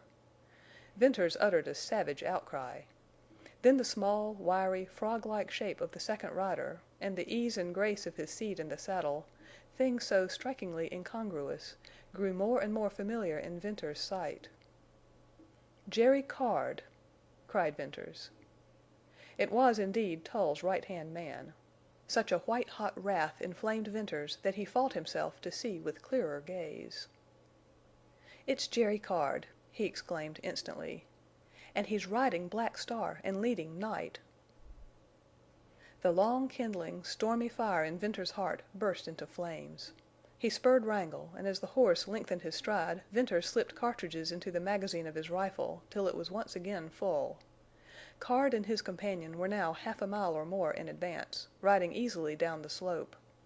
Venters marked the smooth gait, and understood it when Wrangle galloped out of the sage into the broad cattle trail down which Venters had once tracked Jane Withersteen's red herd. This hard-packed trail, from years of use, was as clean and smooth as a road. Venters saw Jerry Card look back over his shoulder. The other rider did likewise. Then the three racers lengthened their stride to the point where the swinging canter was ready to break into a gallop. "Wrangle, the race is on," said Venters, grimly. "We'll canter with them, and gallop with them, and run with them. We'll let them set the pace." Venters knew he bestrode the strongest, swiftest, most tireless horse ever ridden by any rider across the Utah uplands. Recalling Jane Withersteen's devoted assurance that Night could run neck and neck with Wrangle, and Black Star could show his heels to him, Venters wished that Jane were there to see the race to recover her blacks and in the unqualified superiority of the giant sorrel. Then Venters found himself thankful that she was absent, for he meant that race to end in Jerry Card's death. The first flush, the raging of Venters' wrath, passed, to leave him in sullen, almost cold possession of his will. It was a deadly mood, utterly foreign to his nature, engendered, fostered, and released by the wild passions of wild men in a wild country. The strength in him then, the thing rife in him that was not hate, but something as remorseless, might have been the fiery fruition of a whole lifetime of vengeful quest. Nothing could have stopped him. Venters thought out the race shrewdly. The rider on Bells would probably drop behind and take to the sage. What he did was of little moment to Venters. To stop Jerry Card, his evil hidden career as well as his present flight, and then to catch the blacks—that was all that concerned Venters. The cattle trail wound for miles and miles down the slope. Venters saw with a rider's keen vision 10, 15, 20 miles of clear purple sage. There were no oncoming riders or rustlers to aid Card. His only chance to escape lay in abandoning the stolen horses and creeping away in the sage to hide. In 10 miles Wrangle could run Black Star and Night off their feet, and in 15 he could kill them outright. So Venters held the sorrel in, letting Card make the running. It was a long race that would save the blacks. In a few miles of that swinging canter Wrangle had crept appreciably closer to the three horses. Jerry Card turned again, and when he saw how the sorrel had gained, he put Black Star to a gallop. Night and Bells, on either side of him, swept into his stride. Venters loosened the rein on Wrangle and let him break into a gallop. The sorrel saw the horses ahead and wanted to run, but Venters restrained him, and in the gallop he gained more than in the canter. Bells was fast in that gait, but Black Star and Night had been trained to run. Slowly Wrangle closed the gap down to a quarter of a mile and crept closer and closer. Jerry Card wheeled once more. Venters distinctly saw the red flash of his red face. This time he looked long. Venters laughed. He knew what passed in Card's mind. The rider was trying to make out what horse it happened to be that thus gained on Jane Withersteen's peerless racers. Wrangle had so long been away from the village that not improbably Jerry had forgotten. Besides, whatever Jerry's qualifications for his fame as the greatest rider of the sage, certain it was that his best point was not far-sightedness. He had not recognized Wrangle. After what must have been a searching gaze he got his comrade to face about. This action gave Venters amusement. It spoke so surely of the facts that neither Card nor the rustler actually knew their danger. Yet if they kept to the trail, and the last thing such men would do would be to leave it, they were both doomed. This comrade of cards whirled far around in his saddle, and he even shaded his eyes from the sun. He, too, looked long. Then, all at once, he faced ahead again, and, bending lower in the saddle, began to fling his right arm up and down. That flinging Venters knew to be the lashing of Bells. Jerry also became active, and the three racers lengthened out into a run. "Now, Wrangle!" cried Venters. "Run, you big devil! Run!" Venters laid the reins on Wrangle's neck and dropped the loop over the pommel. The sorrel needed no guiding on that smooth trail. He was surer footed in a run than at any other fast gait, and his running gave the impression of something devilish. He might now have been actuated by Venters's spirit. Undoubtedly his savage running fitted the mood of his rider. Venters bent forward, swinging with the horse, and gripped his rifle.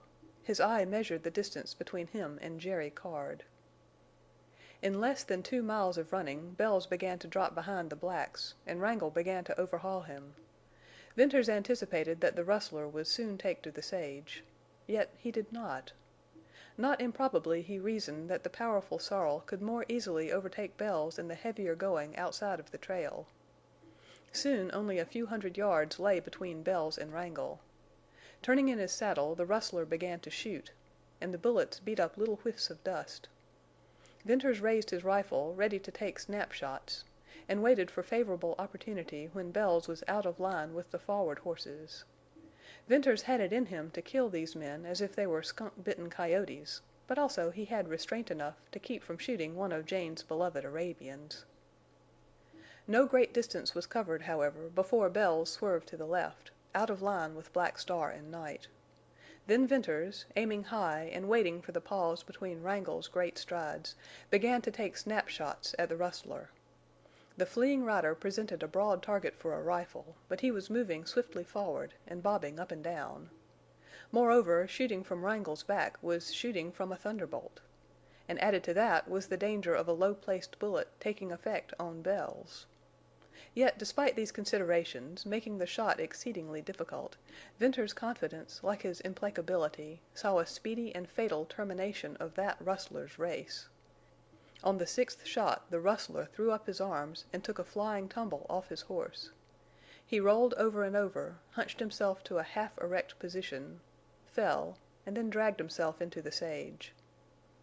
As Venters went thundering by, he peered keenly into the sage, but caught no sight of the man. Bells ran a few hundred yards, slowed up, and had stopped when Wrangle passed him. Again Venters began slipping fresh cartridges into the magazine of his rifle, and his hand was so sure and steady that he did not drop a single cartridge. With the eye of a rider and the judgment of a marksman, he had once more measured the distance between him and Jerry Card. Wrangle had gained, bringing him into rifle range. Venters was hard put to it now not to shoot, but thought it better to withhold his fire. Jerry, who, in anticipation of a running fusillade, had huddled himself into a little twisted ball on Black Star's neck, now surmising that this pursuer would make sure of not wounding one of the blacks, rose to his natural seat in the saddle. In his mind, perhaps, as certainly as in Venters', this moment was the beginning of the real race. Venters leaned forward to put his hand on Wrangle's neck, then backwards to put it on his flank. Under the shaggy, dusty hair trembled and vibrated and rippled a wonderful muscular activity. But Wrangle's flesh was still cold. What a cold-blooded brute, thought Venters, and felt in him a love for the horse he had never given to any other. It would not have been humanly possible for any rider, even though clutched by hate or revenge or a passion to save a loved one, or fear of his own life, to be astride the sorrel, to swing with his swing, to see his magnificent stride and hear the rapid thunder of his hoofs, to ride him in that race and not glory in the ride. So, with his passion to kill still keen and unabated, Venters lived out that ride and drank a rider's sage-sweet cup of wildness to the dregs. When Wrangle's long mane, lashing in the wind, stung Venters in the cheek, the sting added a beat to his flying pulse. He bent a downward glance to try to see Wrangle's actual stride, and saw only twinkling, darting streaks and the white rush of the trail. He watched the sorrel's savage head, pointed level, his mouth still closed and dry, but his nostrils distended as if he were snorting unseen fire. Wrangle was the horse for a race with death. Upon each side Venters saw the sage merged into a sailing, colorless wall. In front sloped the lay of ground with its purple breadth split by the white trail. The wind, blowing with heavy, steady blast into his face, sickened him with enduring, sweet odor, and filled his ears with a hollow, rushing roar. Then, for the 100th time, he measured the width of space separating him from Jerry Card. Wrangle had ceased to gain. The blacks were proving their fleetness. Venters watched Jerry Card, admiring the little rider's horsemanship. He had the incomparable seat of the upland rider, born in the saddle. It struck Venters that Card had changed his position, or the position of the horses. Presently Venters remembered positively that Jerry had been leading Night on the right-hand side of the trail. The racer was now on the side to the left. No, it was Black Star. But, Venters argued in amaze, Jerry had been mounted on Black Star. Another clearer, keener gaze assured Venters that Black Star was really riderless. Night now carried Jerry Card. "He's changed from one to the other," ejaculated Venters, realizing the astounding feat with unstinted admiration. "Changed at full speed. Jerry Card, that's what you've done, unless I'm drunk on the smell of sage. But I've got to see the trick before I believe it." Thenceforth, while Wrangle sped on, Venters glued his eyes to the little rider. Jerry Card rode as only he could ride. Of all the daring horsemen of the uplands, Jerry was the one rider fitted to bring out the greatness of the blacks in that long race. He had them on a dead run, but not yet at the last strained and killing pace. From time to time he glanced backward, as a wise general in retreat calculating his chances and the power and speed of pursuers, and the moment for the last desperate burst. No doubt Card, with his life at stake, gloried in that race, perhaps more wildly than Venters. For he had been born to the sage and the saddle and the wild. He was more than half horse. Not until the last call, the sudden upflashing instinct of self-preservation, would he lose his skill and judgment and nerve and the spirit of that race. Venters seemed to read Jerry's mind. That little crime-stained rider was actually thinking of his horses, husbanding their speed, handling them with knowledge of years, glorying in their beautiful, swift, racing stride, and wanting them to win the race when his own life hung suspended in quivering balance. Again Jerry whirled in his saddle, and the sun flashed red on his face. Turning, he drew Black Star closer and closer toward Night, till they ran side by side as one horse. Then Card raised himself in the saddle, slipped out of the stirrups, and, somehow twisting himself, leaped upon Black Star. He did not even lose the swing of the horse. Like a leech he was there in the other saddle, and as the horses separated, his right foot, that had been apparently doubled under him, shot down to catch the stirrup. The grace and dexterity and daring of that rider's act won something more than admiration from Venters. For the distance of a mile Jerry rode Black Star and then changed back to Night. But all Jerry's skill and the running of the blacks could avail little more against the sorrel. Venters peered far ahead, studying the lay of the land. Straight away for 5 miles the trail stretched, and then it disappeared in hummocky ground. To the right, some few rods, Venters saw a break in the sage, and this was the rim of Deception Pass. Across the dark cleft gleamed the red of the opposite wall. Venters imagined that the trail went down into the pass somewhere north of those ridges, and he realized that he must and would overtake Jerry Card in this straight course of 5 miles. Cruelly he struck his spurs into Wrangle's flanks. A light touch of spur was sufficient to make Wrangle plunge. And now, with a ringing, wild snort, he seemed to double up in muscular convulsions and to shoot forward with an impetus that almost unseated Venters. The sage blurred by, the trail flashed by, and the wind robbed him of breath and hearing. Jerry Card turned once more, and the way he shifted to Black Star showed he had to make his last desperate running. Venters aimed to the side of the trail and sent a bullet puffing the dust beyond Jerry. Venters hoped to frighten the rider and get him to take to the sage. But Jerry returned the shot, and his ball struck dangerously close in the dust at Wrangle's flying feet. Venters held his fire then, while the rider emptied his revolver.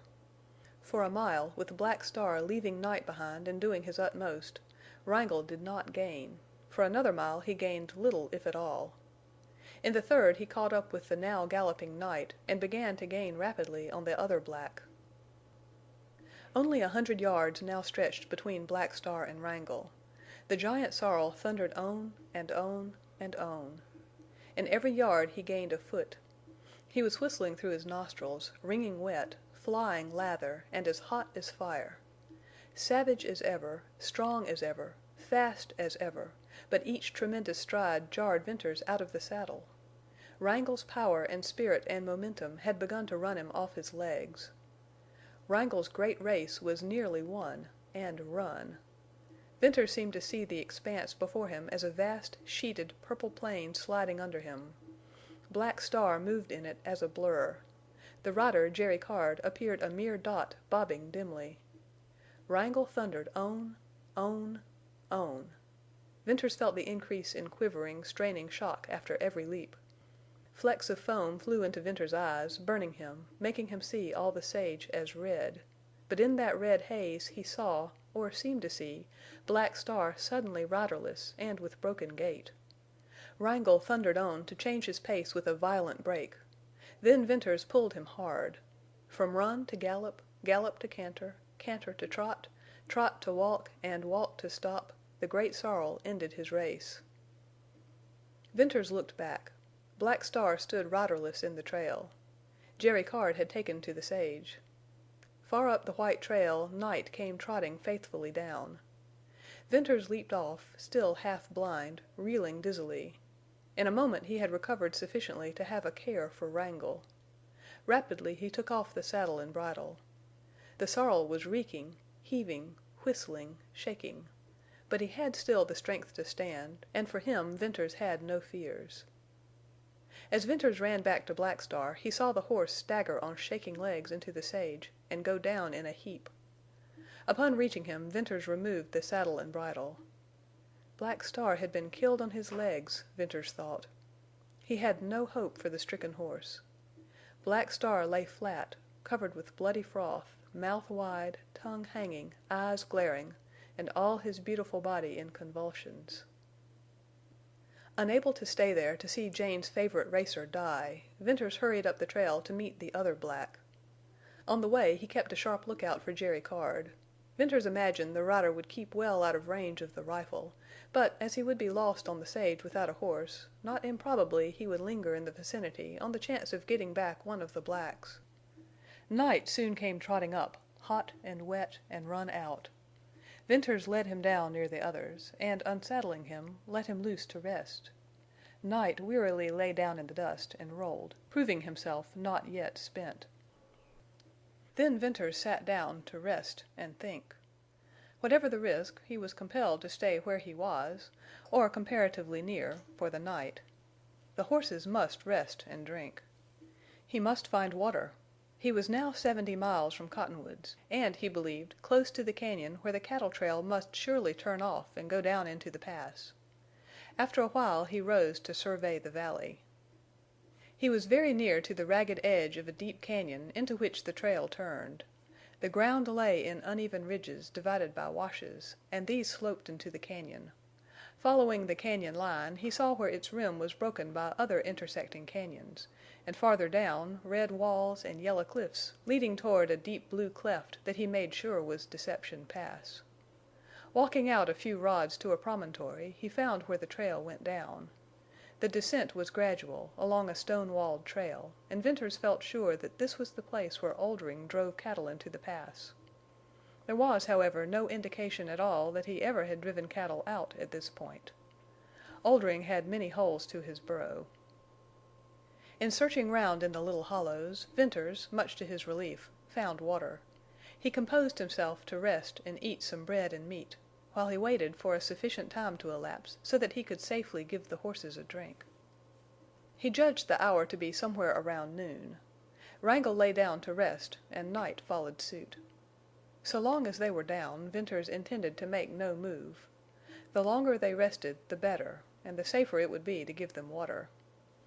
By and by he forced himself to go over to where Black Star lay, expecting to find him dead. Instead, he found the racer partially, if not wholly, recovered. There was recognition, even fire, in his big black eyes. Venters was overjoyed. He sat by the black for a long time. Black Star presently labored to his feet with a heave and a groan, shook himself, and snorted for water. Venters repaired to the little pool he had found, filled his sombrero, and gave the racer a drink. Black Star gulped it at one draught, as if it were but a drop, and pushed his nose into the hat and snorted for more. Venters now led Night down to drink, and after a further time Black Star also. Then the blacks began to graze. The sorrel had wandered off down the sage between the trail and the cañon. Once or twice he disappeared in little swales. Finally Venters concluded Wrangle had grazed far enough, and taking his lasso, he went to fetch him back. In crossing from one ridge to another he saw where the horse had made muddy a pool of water. It occurred to Venters then that Wrangle had drunk his fill and did not seem the worse for it, and might be anything but easy to catch. And true enough, he could not come within roping reach of the sorrel. He tried for an hour, and gave up in disgust. Wrangle did not seem so wild as simply perverse. In a quandary, Venters returned to the other horses, hoping much, yet doubting more, that when Wrangle had grazed to suit himself, he might be caught. As the afternoon wore away, Venters' concern diminished, yet he kept close watch on the blacks and the trail and the sage. There was no telling of what Jerry Card might be capable. Venters suddenly acquiesced to the idea that the rider had been too quick and too shrewd for him. Strangely and doggedly, however, Venters clung to his foreboding of Card's downfall. The wind died away, the red sun topped the far distant western rise of slope, and the long, creeping purple shadows lengthened. The rims of the cañons gleamed crimson and the deep clefts appeared to belch forth blue smoke. Silence enfolded the scene. It was broken by a horrid, long-drawn scream of a horse and the thudding of heavy hoofs. Venters sprang erect and wheeled south. Along the cañon rim, near the edge, came Wrangle, once more in thundering flight. Venters gasped in amazement. Had the wild sorrel gone mad? His head was high and twisted, in a most singular position for a running horse. Suddenly Venters descried a frog-like shape clinging to Wrangle's neck. Jerry Card! Somehow he had straddled Wrangle and now stuck like a huge burr. But it was his strange position and the sorrel's wild scream that shook Venters' nerves. Wrangle was pounding toward the turn where the trail went down. He plunged onward like a blind horse. More than one of his leaps took him to the very edge of the precipice. Jerry Card was bent forward with his teeth fast in the front of Wrangle's nose. Venters saw it, and there flashed over him a memory of this trick of a few desperate riders. He even thought of one rider who had worn off his teeth in this terrible hold to break or control desperate horses. Wrangle had indeed gone mad. The marvel was what guided him. Was it the half-brute, the more than half-horse instinct of Jerry Card? Whatever the mystery, it was true, and in a few more rods Jerry would have the sorrel turning into the trail leading down into the cañon. "No, Jerry," whispered Venters, stepping forward and throwing up the rifle. He tried to catch the little humped, frog-like shape over the sights. It was moving too fast. It was too small. Yet Venters shot once, twice, the third time, 4 times, 5, all wasted shots and precious seconds. With a deep muttered curse, Venters caught Wrangle through the sights and pulled the trigger. Plainly he heard the bullet thud. Wrangle uttered a horrible, strangling sound. In swift death action he whirled, and with one last splendid leap he cleared the cañon rim. And he whirled downward with the little frog-like shape clinging to his neck. There was a pause which seemed never-ending, a shock, and an instant silence. Then uprolled a heavy crash, a long roar of sliding rocks dying away in distant echo, then silence unbroken. Wrangle's race was run. Chapter 18 Oldring's Knell Some 40 hours or more later Venters created a commotion in Cottonwoods by riding down the main street on Black Star and leading Bells and Night. He had come upon Bells grazing near the body of a dead rustler, the only incident of his quick ride into the village. Nothing was farther from Venters's mind than bravado. No thought came to him of the defiance and boldness of riding Jane Withersteen's racers straight into the arch plotter's stronghold. He wanted men to see the famous Arabians. He wanted men to see them dirty and dusty, bearing all the signs of having been driven to their limit. He wanted men to see and to know that the thieves who had ridden them out into the sage had not ridden them back. Venters had come for that and for more. He wanted to meet Tull face to face. If not Tull, then Dyer. If not Dyer, then anyone in the secret of these master conspirators. Such was Venters's passion. The meeting with the rustlers, the unprovoked attack upon him, the spilling of blood, the recognition of Jerry Card, and the horses, the race, and that last plunge of mad wrangle, all these things, fuel on fuel to the smoldering fire, had kindled and swelled and leaped into living flame. He could have shot Dyer in the midst of his religious services at the altar. He could have killed Tull in front of wives and babes. He walked the three racers down the broad, green-bordered village road. He heard the murmur of running water from Amber Spring. Bitter waters for Jane Withersteen. Men and women stopped to gaze at him and the horses. All knew him. All knew the blacks and the bay. As well as if it had been spoken, Venters read in the faces of men the intelligence that Jane Withersteen's Arabians had been known to have been stolen. Venters reined in and halted before Dyer's residence. It was a low, long stone structure resembling Withersteen House. The spacious front yard was green and luxuriant with grass and flowers. Gravel walks led to the huge porch. A well-trimmed hedge of purple sage separated the yard from the church grounds. Birds sang in the trees. Water flowed musically along the walks, and there were glad, careless shouts of children. For Venters, the beauty of this home, and the serenity and its apparent happiness, all turned red and black. For Venters, a shade overspread the lawn, the flowers, the old vine-clad stone house. In the music of the singing birds, in the murmur of the running water, he heard an ominous sound. Quiet beauty, sweet music, innocent laughter. By what monstrous abortion of fate did these abide in the shadow of Dyer? Venters rode on and stopped before Tull's cottage. Women stared at him with white faces and then flew from the porch. Tull himself appeared at the door, bent low, craning his neck. His dark face flashed out of sight. The door banged. A heavy bar dropped with a hollow sound. Then Venters shook Black Star's bridle, and, sharply trotting, led the other horses to the center of the village. Here at the intersecting streets and in front of the stores he halted once more. The usual lounging atmosphere of that prominent corner was not now in evidence. Riders and ranchers and villagers broke up what must have been absorbing conversation. There was a rush of many feet, and then the walk was lined with faces. Venters's glance swept down the line of silent, stone-faced men. He recognized many riders and villagers, but none of those he had hoped to meet. There was no expression in the faces turned toward him. All of them knew him. Most were inimical, but there were few who were not burning with curiosity and wonder in regard to the return of Jane Withersteen's racers. Yet all were silent. Here were their familiar characteristics, masked feeling, strange secretiveness, expressionless expression of mystery and hidden power. "Has anybody here seen Jerry Card?" queried Venters in a loud voice. In reply there came not one word, not a nod or shake of head, not so much as dropping eye or twitching lip, nothing but a quiet, stony stare. "Been under the knife? You've a fine knife wielder here, one Tull, I believe. Maybe you've all had your tongues cut out?" This passionate sarcasm of Venters brought no response, and the stony calm was as oil on the fire within him. "I see some of you pack guns, too," he added in biting scorn. In the long, tense pause, strung keenly as a tight wire, he sat motionless on Black Star. "All right," he went on. "Then let some of you take this message to Tull. Tell him I've seen Jerry Card. Tell him Jerry Card will never return." Thereupon, in the same dead calm, Venters backed Black Star away from the curb, into the street, and out of range. He was ready now to ride up to Withersteen House and turn the racers over to Jane.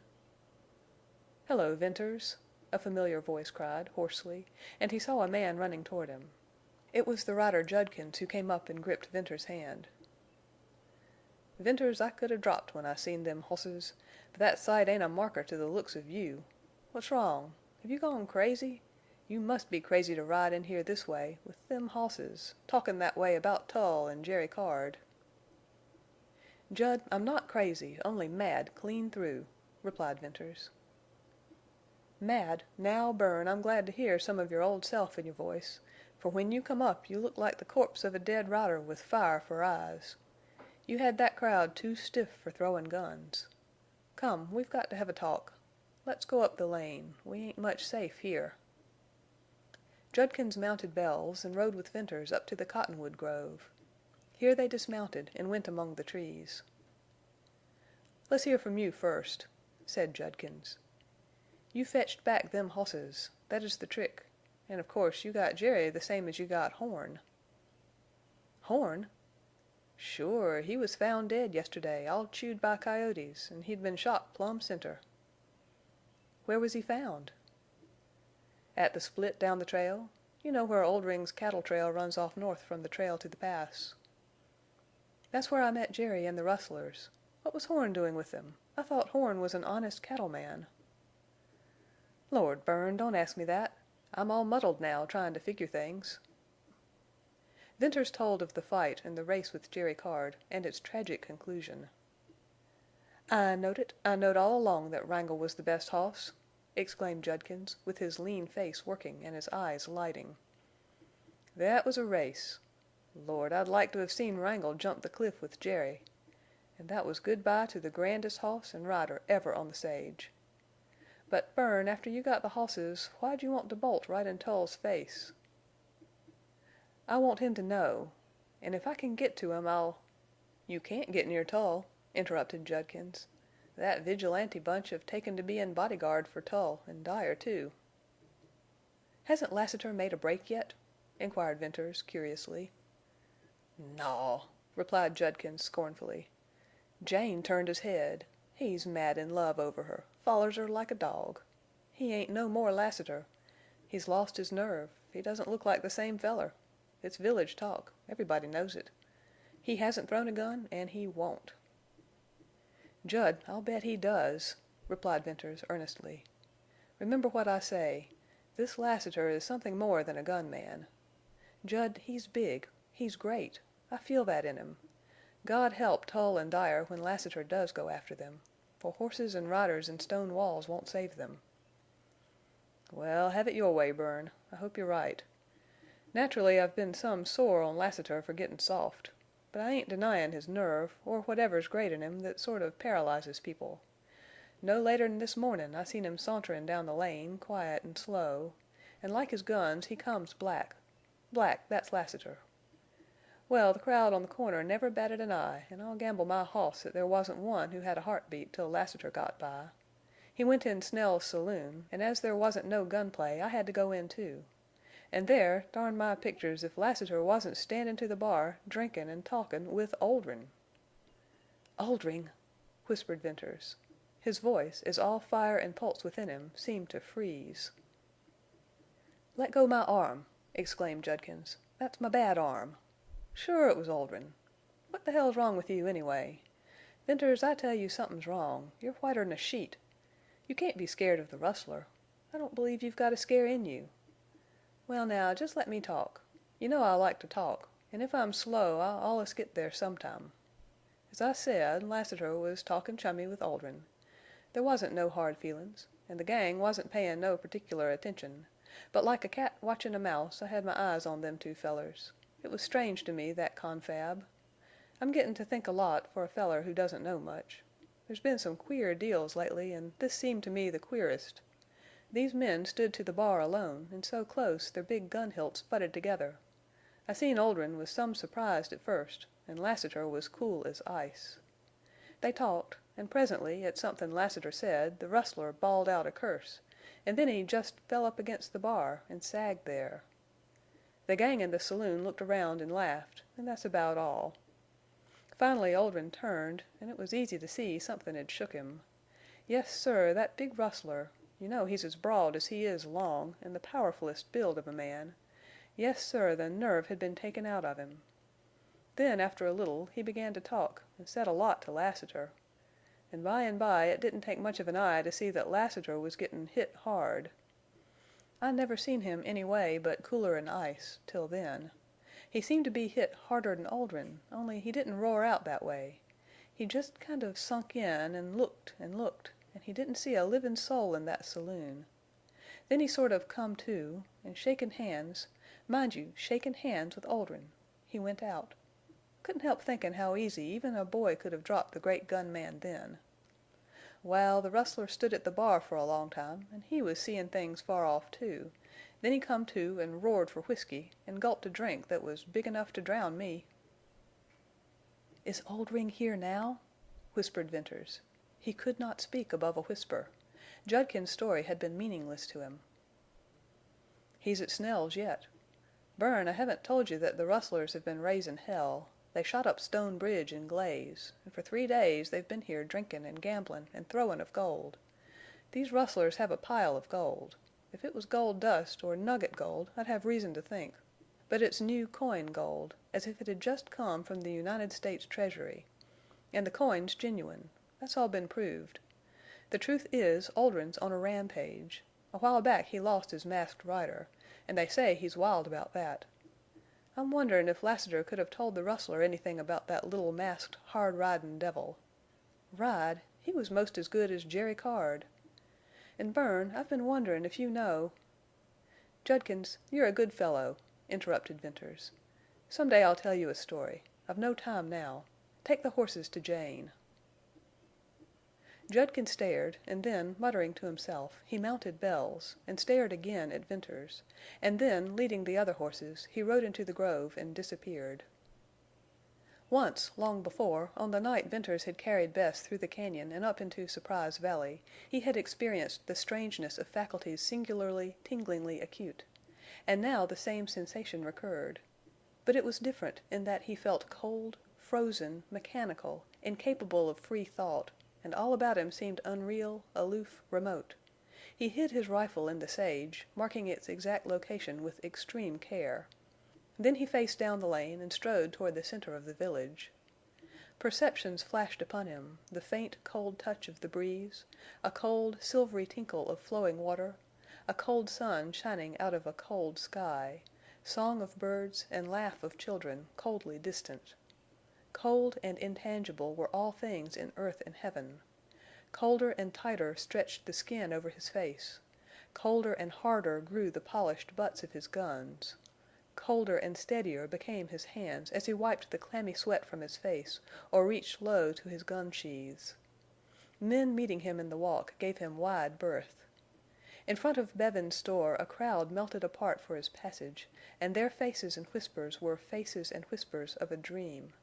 He turned a corner to meet Tull face to face, eye to eye. As once before he had seen this man pale to a ghastly, livid white, so again he saw the change. Tull stopped in his tracks, with right hand raised and shaking. Suddenly it dropped, and he seemed to glide aside, to pass out of Venters's sight.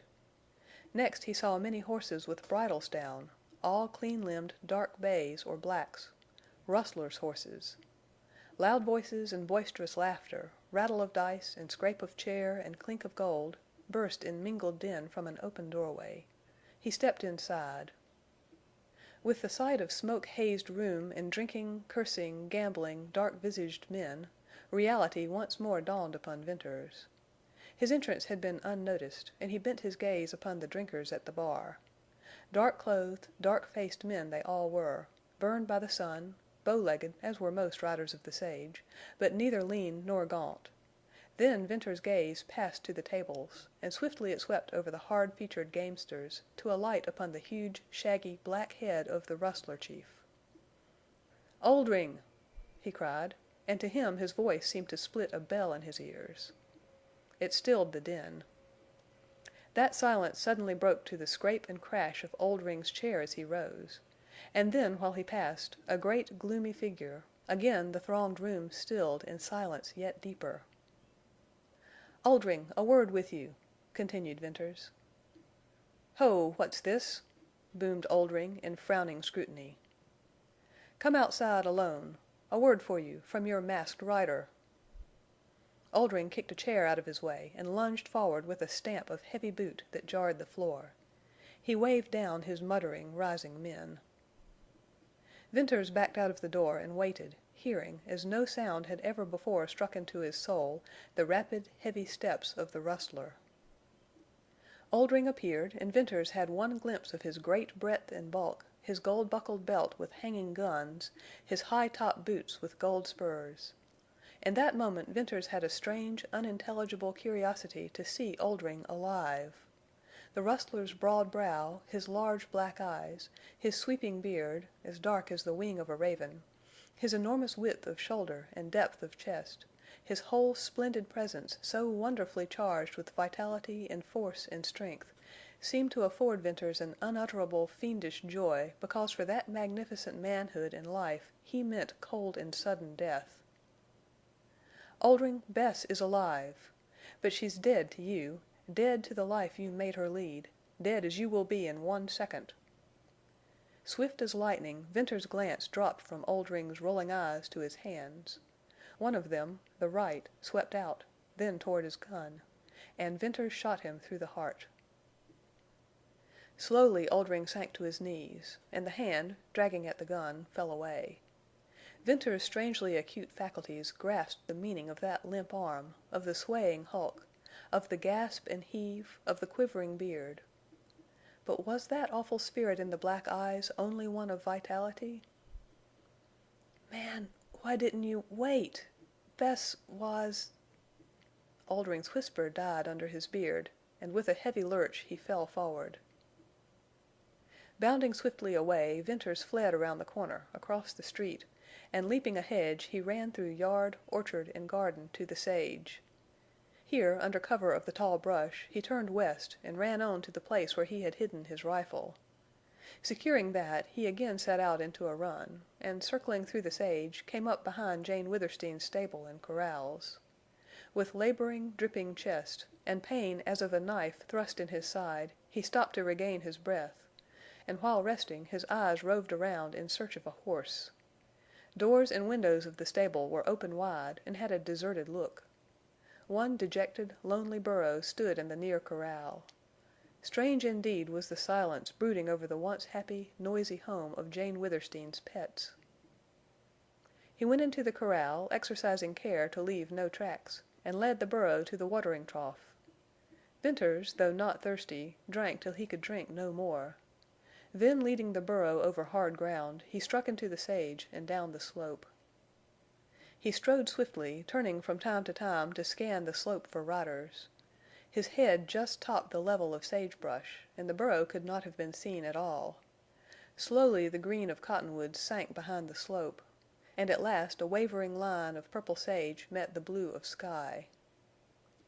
To avoid being seen, to get away, to hide his trail, these were the sole ideas in his mind as he headed for Deception Pass, and he directed all his acuteness of eye and ear, and the keenness of a rider's judgment for distance and ground, to stern accomplishment of the task. He kept to the sage far to the left of the trail leading into the pass. He walked 10 miles and looked back 1,000 times. Always the graceful, purple wave of sage remained wide and lonely, a clear, undotted waste. Coming to a stretch of rocky ground, he took advantage of it to cross the trail, and then continued down on the right. At length he persuaded himself that he would be able to see riders mounted on horses before they could see him on the little burro, and he rode bareback. Hour by hour the tireless burro kept to his faithful, steady trot. The sun sank, and the long shadows lengthened down the slope. Moving veils of purple twilight crept out of the hollows and, mustering and forming on the levels, soon merged and shaded into night. Venters guided the burro nearer to the trail so that he could see its white line from the ridges, and rode on through the hours. Once down in the pass without leaving a trail, he would hold himself safe for the time being. When late in the night he reached the break in the sage, he sent the burro down ahead of him and started an avalanche that all but buried the animal at the bottom of the trail. Bruised and battered as he was, he had a moment's elation, for he had hidden his tracks. Once more he mounted the burro and rode on. The hour was the blackest of the night when he made the thicket which enclosed his old camp. Here he turned the burro loose in the grass near the spring, and then lay down on his old bed of leaves. He felt only vaguely, as outside things, the ache and burn and throb of the muscles of his body, but a dammed-up torrent of emotion at last burst its bounds, and the hour that saw his release from immediate action was one that confounded him in the reaction of his spirit. He suffered without understanding why. He caught glimpses into himself, into unlit darkness of soul. The fire that had blistered him and the cold which had frozen him now united in one torturing possession of his mind and heart, and like a fiery steed with ice-shod feet ranged his being, ran rioting through his blood, trampling the resurging good, dragging ever at the evil. Out of the subsiding chaos came a clear question. What had happened? He had left the valley to go to Cottonwoods. Why?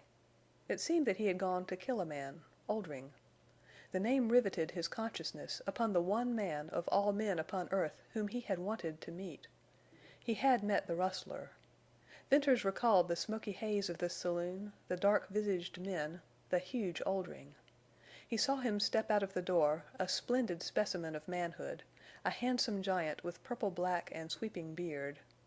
He remembered inquisitive gaze of falcon eyes. He heard himself repeating, "Oldring, Bess is alive, but she's dead to you," and he felt himself jerk, and his ears throbbed to the thunder of a gun, and he saw the giant sink slowly to his knees. Was that only the vitality of him, that awful light in his eyes, only the hard dying life of a tremendously powerful brute? A broken whisper, strange as death. "Man, why didn't you wait? Bess was—" And Oldring plunged face forward, dead. "I killed him," cried Venters, in remembering shock. "But it wasn't that. Ah, the look in his eyes and his whisper!" Herein lay the secret that had clamored to him through all the tumult and stress of his emotions.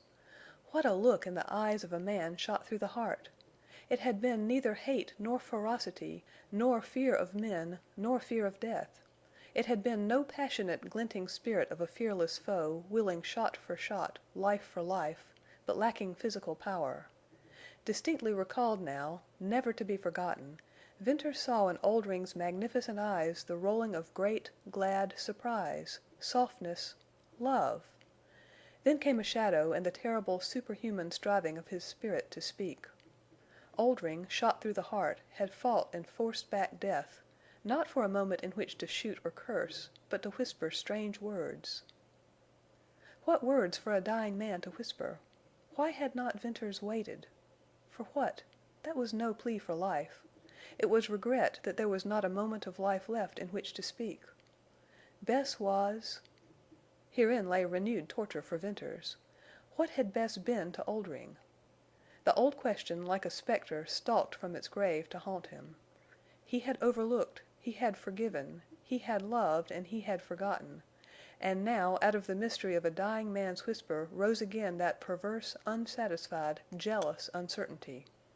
Bess had loved that splendid, black-crowned giant. By her own confession she had loved him. And in Venters's soul again flamed up the jealous hell. Then into the clamoring hell burst the shot that had killed Oldring, and it rang in a wild, fiendish gladness, a hateful, vengeful joy. That passed to the memory of the love and light in Oldring's eyes and the mystery in his whisper. So the changing, swaying emotions fluctuated in Venters's heart. This was the climax of his year of suffering and the crucial struggle of his life. And when the gray dawn came he rose, a gloomy, almost heart-broken man, but victor over evil passions. He could not change the past, and even if he had not loved Bess with all his soul, he had grown into a man who would not change the future he had planned for her. Only, and once for all, he must know the truth, know the worst, stifle all these insistent doubts and subtle hopes and jealous fancies, and kill the past by knowing truly what Bess had been to Oldring. For that matter he knew, he had always known, but he must hear it spoken. Then, when they had safely gotten out of that wild country to take up a new and an absorbing life, she would forget, she would be happy, and through that, in the years to come, he could not but find life worth living. All day he rode slowly and cautiously up the pass, taking time to peer around corners, to pick out hard ground and grassy patches, and to make sure there was no one in pursuit. In the night sometime he came to the smooth, scrawled rocks dividing the valley, and here set the burro at liberty. He walked beyond, climbed the slope in the dim, starlit gorge. Then, weary to the point of exhaustion, he crept into a shallow cave and fell asleep. In the morning, when he descended the trail, he found the sun was pouring a golden stream of light through the arch of the great stone bridge. Surprise Valley, like a valley of dreams, lay mystically soft and beautiful, awakening to the golden flood which was rolling away its slumberous bands of mist, brightening its walled faces. While yet far off he discerned Bess moving under the silver spruces, and soon the barking of the dogs told him that they had seen him. He heard the mockingbirds singing in the trees, and then the twittering of the quail. Ring and Whitie came bounding toward him, and behind them ran Bess, her hands outstretched. "Bern, you're back! You're back!" she cried, in joy that rang of her loneliness. "Yes, I'm back," he said, as she rushed to meet him. She had reached out for him when suddenly, as she saw him closely, something checked her, and as quickly all her joy fled, and with it her color, leaving her pale and trembling. "Oh, what's happened?" "A good deal has happened, Bess. I don't need to tell you what. And I'm played out. Worn out in mind more than body." "Dear, you look strange to me," faltered Bess. "Never mind that. I'm all right. There's nothing for you to be scared about. Things are going to turn out just as we have planned. As soon as I'm rested we'll make a break to get out of the country. Only now, right now, I must know the truth about you." "Truth about me?" echoed Bess, shrinkingly.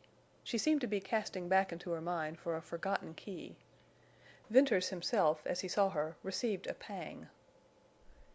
"Yes, the truth. Bess, don't misunderstand. I haven't changed that way. I love you still. I'll love you more afterward. Life will be just as sweeter to us. We'll be married as soon as ever we can. We'll be happy, but there's a devil in me. A perverse, jealous devil. Then I've queer fancies. I forgot for a long time. Now all those fiendish little whispers of doubt and faith and fear and hope come torturing me again. I've got to kill them with the truth."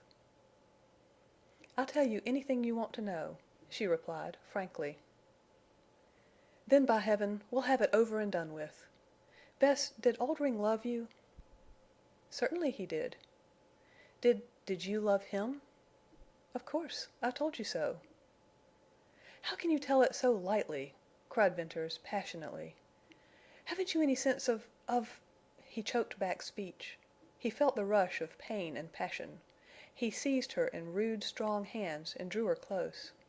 He looked straight into her dark blue eyes. They were shadowing with the old wistful light, but they were as clear as the limpid water of the spring. They were earnest, solemn in unutterable love and faith and abnegation. Venters shivered. He knew he was looking into her soul.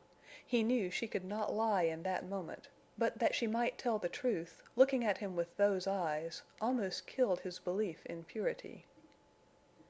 "What were you to Oldring?" he panted, fiercely. "I am his daughter," she replied instantly. Venters slowly let go of her. There was a violent break in the force of his feeling, then creeping blankness. "What was it you said?" he asked, in a kind of dull wonder. "I am his daughter." "Oldring's daughter?" queried Venters, with life gathering in his voice. "Yes."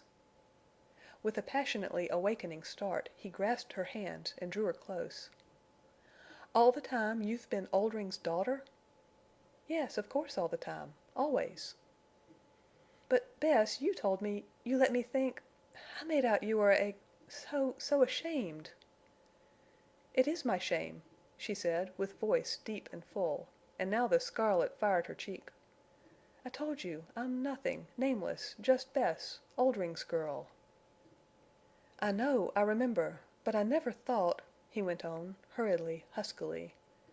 "That time when you lay dying, you prayed, you... somehow I got the idea you were bad." "Bad?" she asked, with a little laugh. She looked up with a faint smile of bewilderment and the absolute unconsciousness of a child. Venters gasped in the gathering might of the truth. She did not understand his meaning. "Bess! Bess!" He clasped her in his arms, hiding her eyes against his breast. She must not see his face in that moment. And he held her while he looked out across the valley. In his dim and blinded sight, in the blur of golden light and moving mist, he saw Oldring. She was the rustler's nameless daughter. Oldring had loved her. He had so guarded her, so kept her from women and men and knowledge of life, that her mind was as a child's. That was part of the secret, part of the mystery. That was the wonderful truth. Not only was she not bad, but good, pure, innocent above all innocence in the world, the innocence of lonely girlhood. He saw Oldring's magnificent eyes, inquisitive, searching, softening. He saw them flare in amaze, in gladness, with love, then suddenly strain in terrible effort of will. He heard Oldring whisper and saw him sway like a log and fall. Then a million bellowing, thundering voices, gunshots of conscience, thunderbolts of remorse, dinned horribly in his ears. He had killed Bess's father. Then a rushing wind filled his ears like a moan of wind in the cliffs, a knell indeed, Oldring's knell. He dropped to his knees and hid his face against Bess, and grasped her with the hands of a drowning man.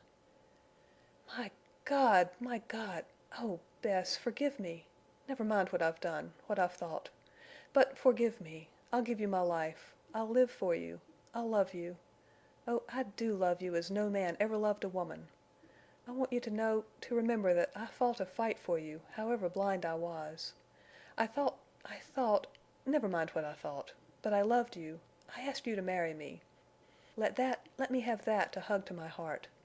Oh, Bess, I was driven. And I might have known. I could not rest nor sleep till I had this mystery solved. God, how things work out!" "Bern, you're weak, trembling. You talk wildly," cried Bess. "You've overdone your strength. There's nothing to forgive. There's no mystery except your love for me. You have come back to me." And she clasped his head tenderly in her arms and pressed it closely to her throbbing breast. Chapter 19 Fay At the home of Jane Withersteen, little Fay was climbing Lassiter's knee. "Does oo love me?" she asked. Lassiter, who was as serious with Fay as he was gentle and loving, assured her in earnest and elaborate speech that he was her devoted subject. Fay looked thoughtful and appeared to be debating the duplicity of men or searching for a supreme test to prove this cavalier. "Does oo love my new muvver?" she asked, with bewildering suddenness. Jane Withersteen laughed, and for the first time in many a day she felt a stir of her pulse and warmth in her cheek. It was a still, drowsy summer of afternoon, and the three were sitting in the shade of the wooded knoll that faced the sage slope. Little Fay's brief spell of unhappy longing for her mother, the childish, mystic gloom, had passed, and now where Fay was there were prattle and laughter and glee. She had emerged from sorrow to be the incarnation of joy and loveliness. She had grown supernaturally sweet and beautiful. For Jane Withersteen the child was an answer to prayer, a blessing, a possession infinitely more precious than all she had lost. For Lassiter, Jane divined that little Fay had become a religion. "Does oo love my new muvver?" repeated Fay. Lassiter's answer to this was a modest and sincere affirmative.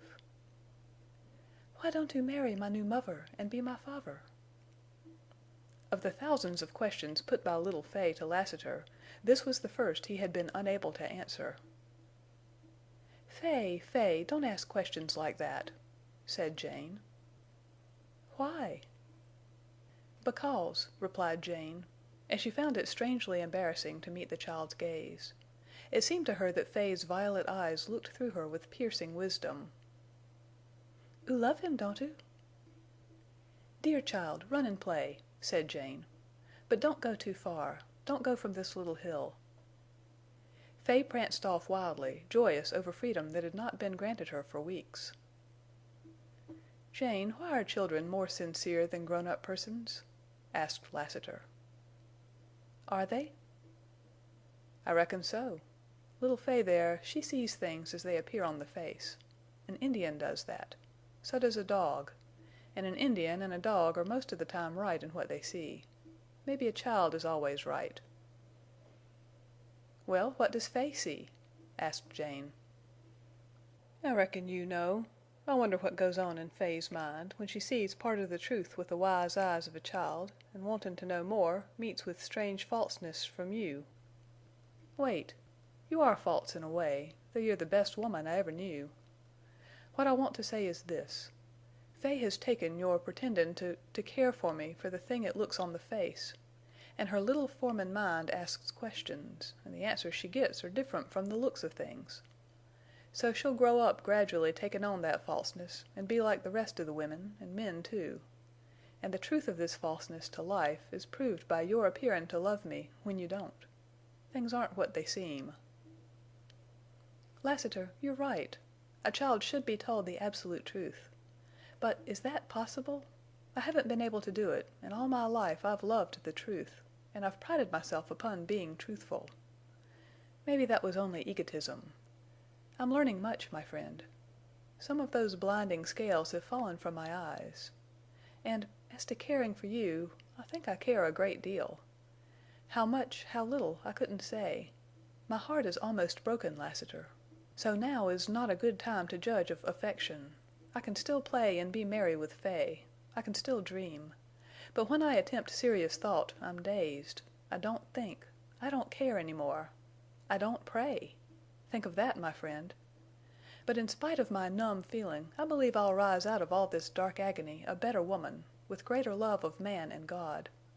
I'm on the rack now. I'm senseless to all but pain, and growing dead to that. Sooner or later I shall rise out of this stupor. I'm waiting the hour." "It'll soon come, Jane," replied Lassiter, soberly.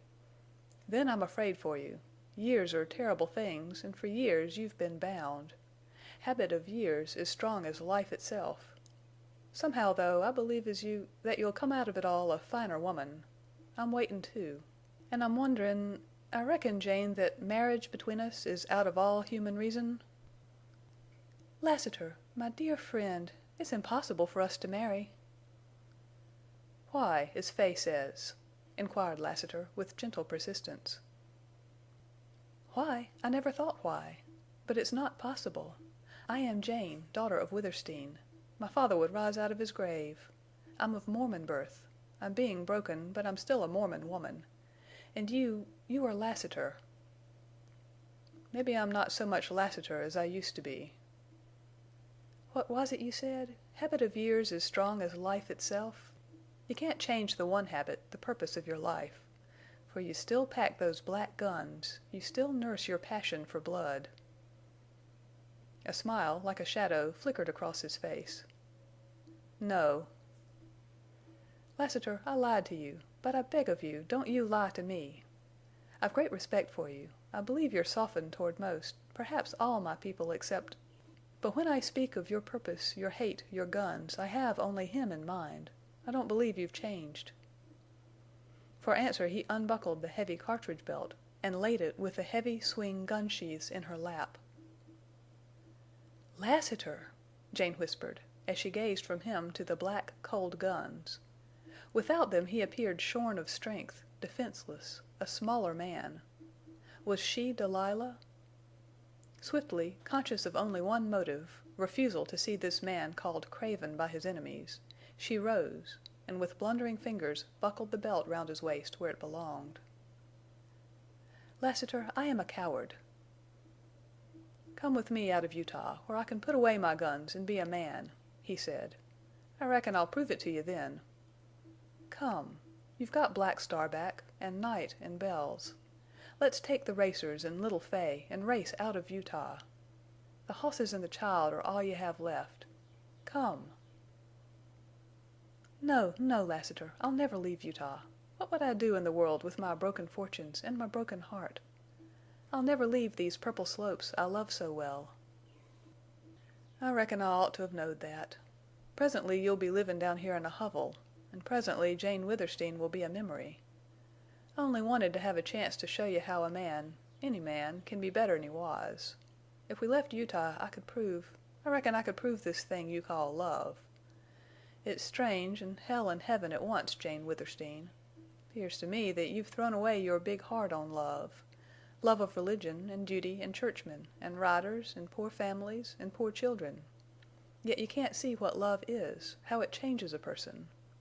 Listen, and in tellin' you Milly Erne's story I'll show you how love changed her.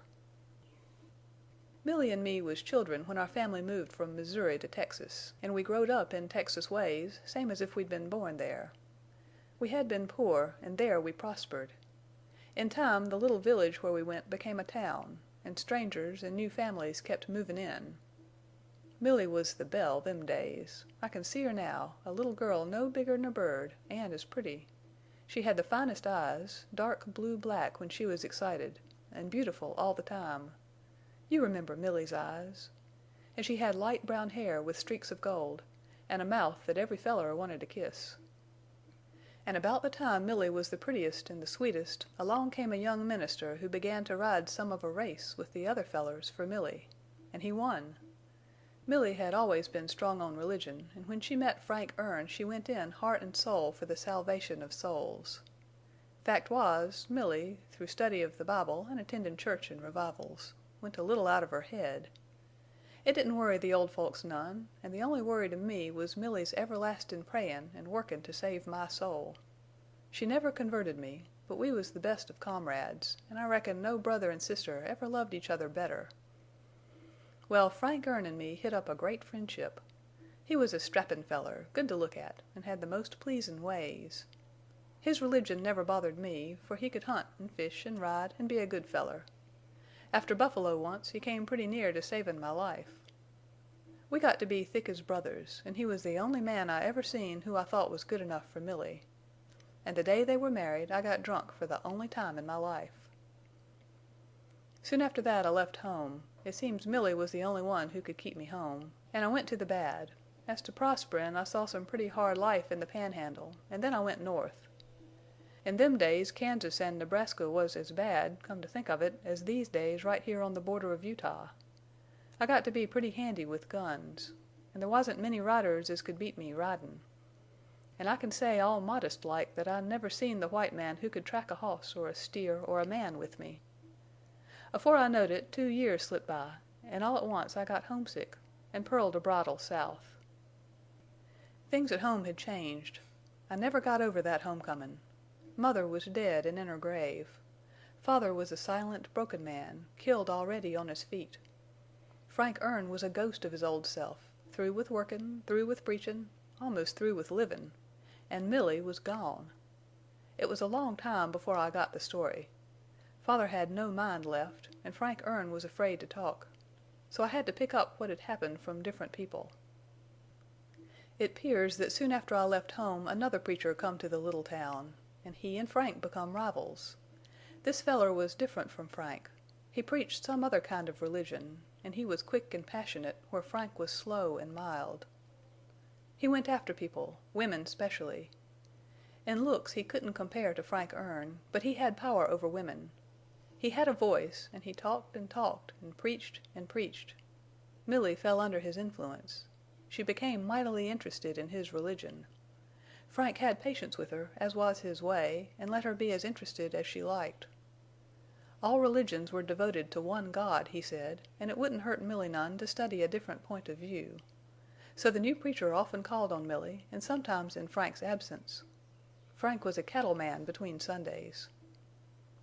Along about this time an incident come off that I couldn't get much light on. A stranger come to town and was seen with the preacher.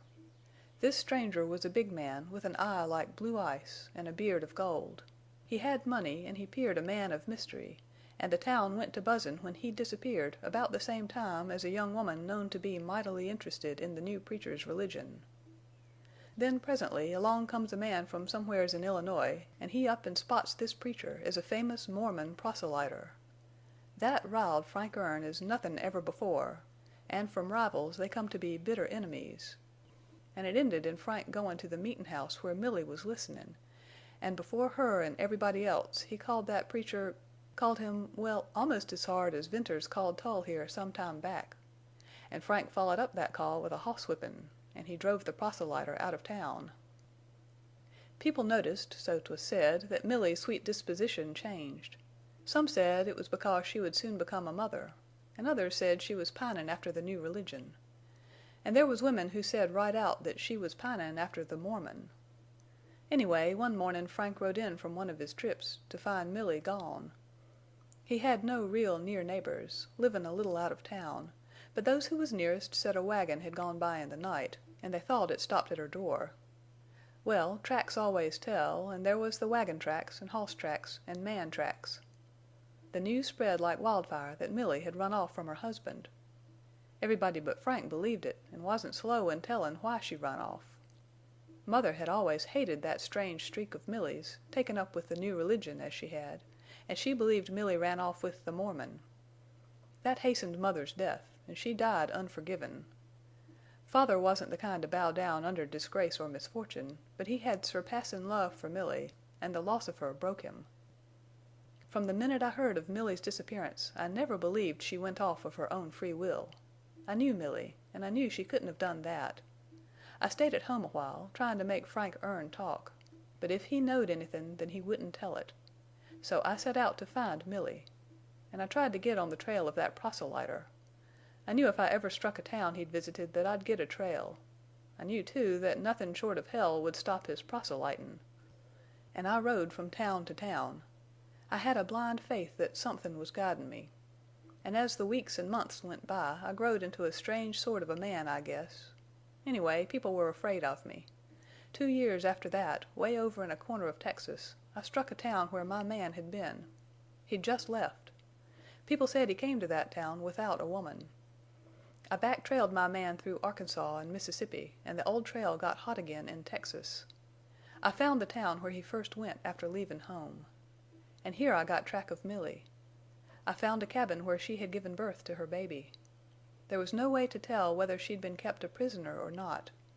The feller who owned the place was a mean, silent sort of a skunk, and as I was leavin' I just took a chance and left my mark on him. Then I went home again. It was to find I hadn't any home no more. Father had been dead a year. Frank Erne still lived in the house where Millie had left him. I stayed with him a while, and I grew old watchin' him. His farm had gone to weed. His cattle had strayed or been rustled. His house weathered till it wouldn't keep out rain nor wind. And Frank sat on the porch and whittled sticks, and day by day wasted away. There was times when he ranted about like a crazy man, but mostly he was always sittin' and starin' with eyes that made a man curse. I figured Frank had a secret fear that I needed to know. And when I told him I'd trailed Millie for near 3 years and had got trace of her and saw where she'd had her baby, I thought he would drop dead at my feet.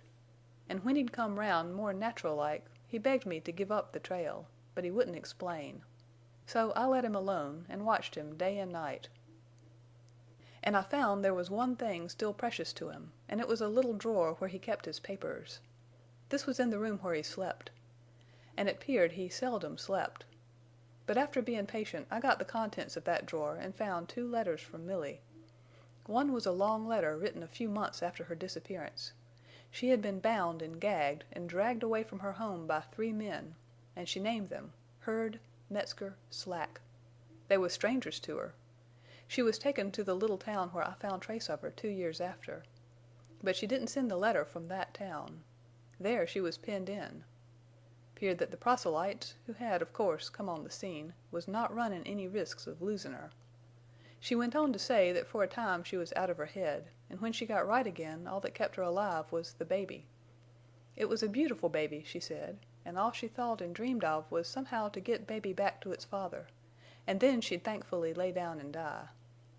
And the letter ended abrupt, in the middle of a sentence, and it wasn't signed. The second letter was written more than 2 years after the first. It was from Salt Lake City. It simply said that Millie had heard her brother was on her trail. She asked Frank to tell her brother to give up the search because if he didn't she would suffer in a way too horrible to tell. She didn't beg, she just stated a fact and made the simple request. And she ended that letter by saying she would soon leave Salt Lake City with the man she had come to love and would never be heard of again. I recognized Milly's handwriting, and I recognized her way of puttin' things. But that second letter told me of some great change in her. Ponderin' over it, I felt at last she'd either come to love that feller and his religion, or some terrible fear made her lie and say so. I couldn't be sure which. But of course I meant to find out. I'll say here, if I'd known Mormons then as I do now, I'd left Milly to her fate. For maybe she was right about what she'd suffer if I kept on her trail. But I was young and wild them days. First I went to the town where she'd first been taken, and I went to the place where she'd been kept. I got that skunk who owned the place, and took him out in the woods, and made him tell all he knowed. There wasn't much as to length, but it was pure hell's fire in substance.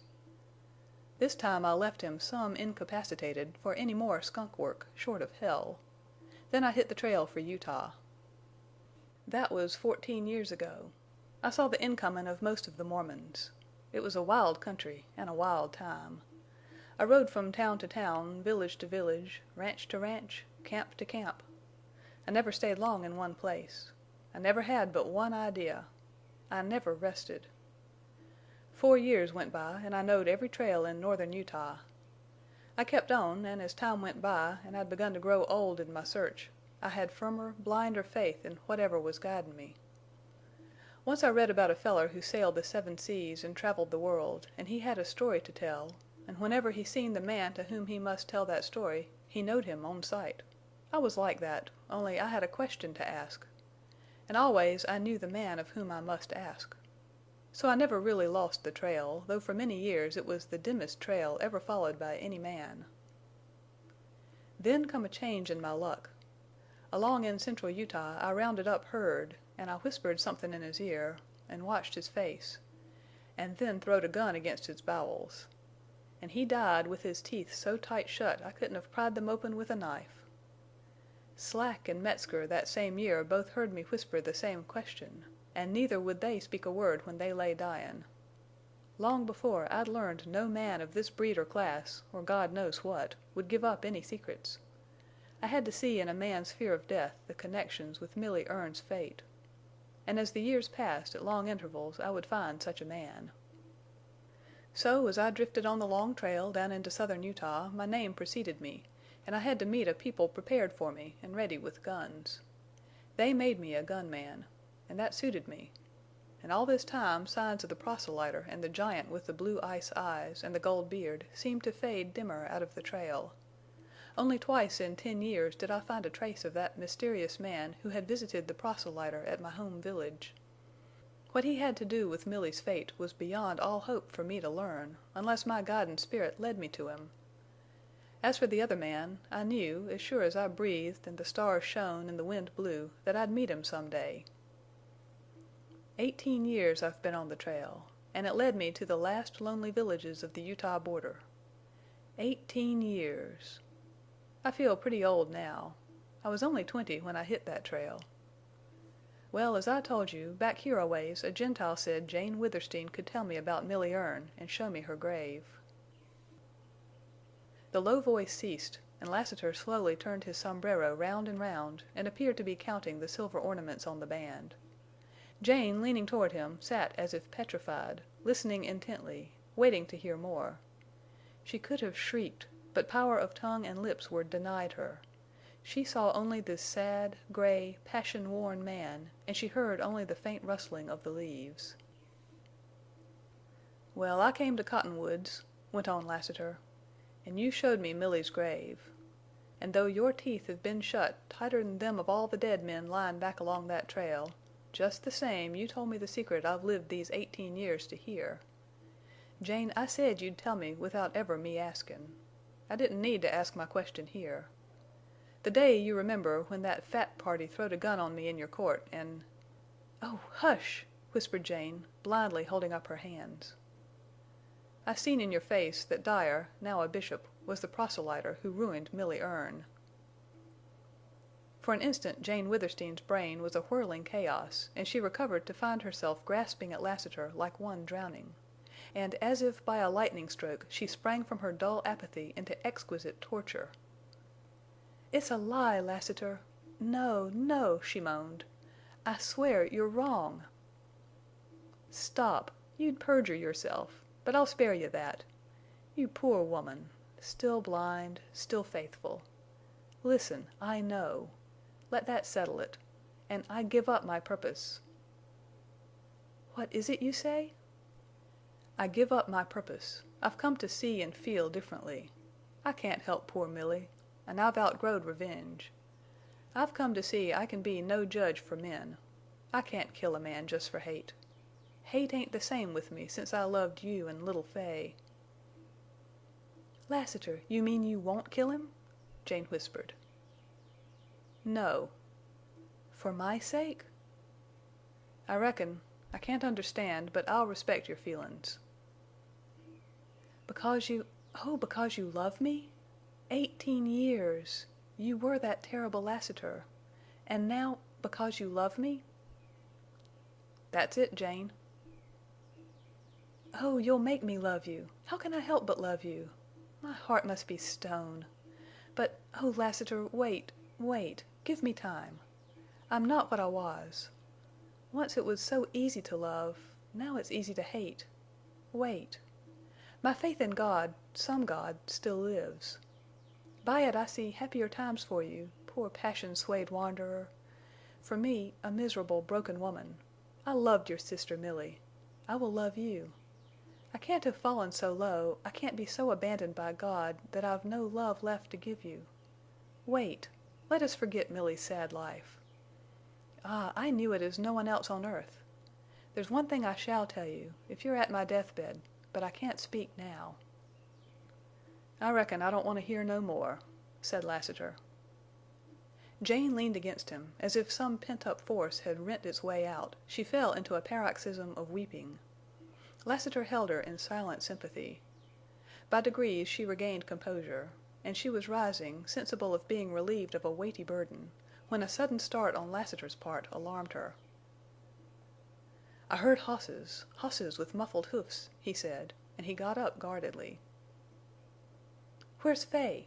asked Jane, hurriedly glancing round the shady knoll. The bright-haired child who had appeared to be close all the time was not in sight. "Fay!" called Jane. No answering shout of glee, no patter of flying feet. Jane saw Lassiter stiffen. "Fay! Oh, Fay!" Jane almost screamed. The leaves quivered and rustled, a lonesome cricket chirped in the grass, a bee hummed by. The silence of the waning afternoon breathed hateful portent. It terrified Jane. When had silence been so infernal? "She's only strayed out of earshot," faltered Jane, looking at Lassiter. Pale, rigid as a statue, the rider stood, not in listening, searching posture, but in one of doomed certainty.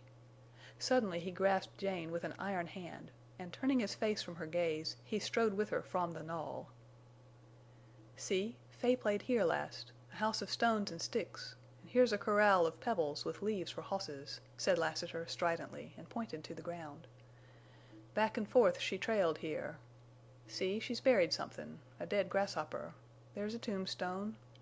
Here she went, chasin' a lizard. See the tiny streaked trail? She pulled bark off this cottonwood. Look in the dust of the path, the letters you taught her. She's drawn pictures of birds and hosses and people. Look, a cross. Oh, Jane, your cross!" Lassiter dragged Jane on, and as if from a book read the meaning of little Fay's trail.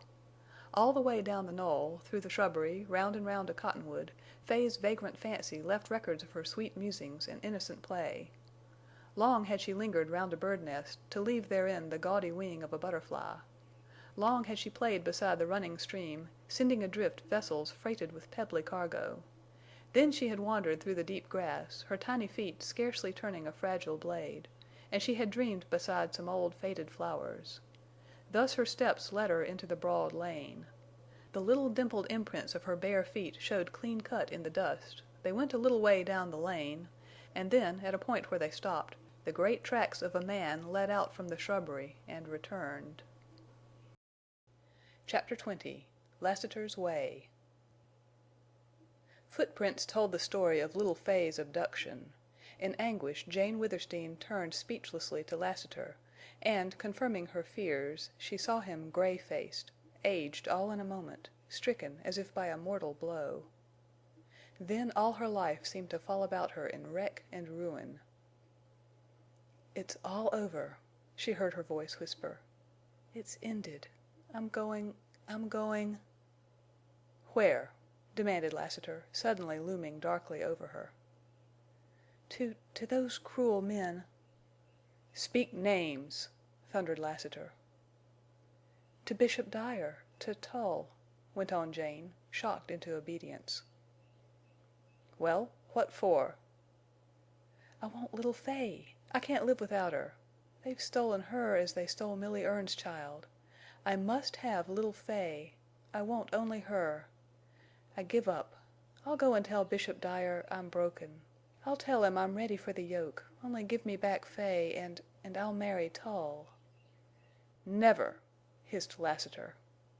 His long arm leaped at her. Almost running, he dragged her under the cottonwoods, across the court, into the huge hall of Withersteen House, and he shut the door with a force that jarred the heavy walls. Black Star and Night and Bells, since their return, had been locked in this hall, and now they stamped on the stone floor. Lassiter released Jane, and like a dizzy man swayed from her with a hoarse cry and leaned shaking against a table where he kept his rider's accoutrements. He began to fumble in his saddlebags. His action brought a clinking, metallic sound, the rattling of gun cartridges. His fingers trembled as he slipped cartridges into an extra belt. But as he buckled it over the one he habitually wore, his hands became steady. This second belt contained 2 guns, smaller than the black one swinging low, and he slipped them round so that his coat hid them. Then he fell to swift action. Jane Withersteen watched him, fascinated but uncomprehending, and she saw him rapidly saddle Black Star and Night. Then he drew her into the light of the huge windows, standing over her, gripping her arm with fingers like cold steel. "Yes, Jane, it's ended, but you're not goin' to Dyer. I'm goin' instead." Looking at him, he was so terrible of aspect, she could not comprehend his words. Who was this man with the face gray as death, with eyes that would have made her shriek had she the strength, with the strange, ruthlessly bitter lips? Where was the gentle Lassiter? What was this presence in the hall, about him, about her, this cold, invisible presence? "Yes, it's ended, Jane," he was saying, so awfully quiet and cool and implacable. "And I'm going to make a little call. I'll lock you in here, and when I get back have the saddlebags full of meat and bread, and be ready to ride." "Lassiter!" cried Jane. Desperately she tried to meet his gray eyes, in vain. Desperately she tried again, fought herself as feeling and thought resurged in torment, and she succeeded, and then she knew. "No, no, no!" she wailed. "You said you'd foregone your vengeance. You promised not to kill Bishop Dyer."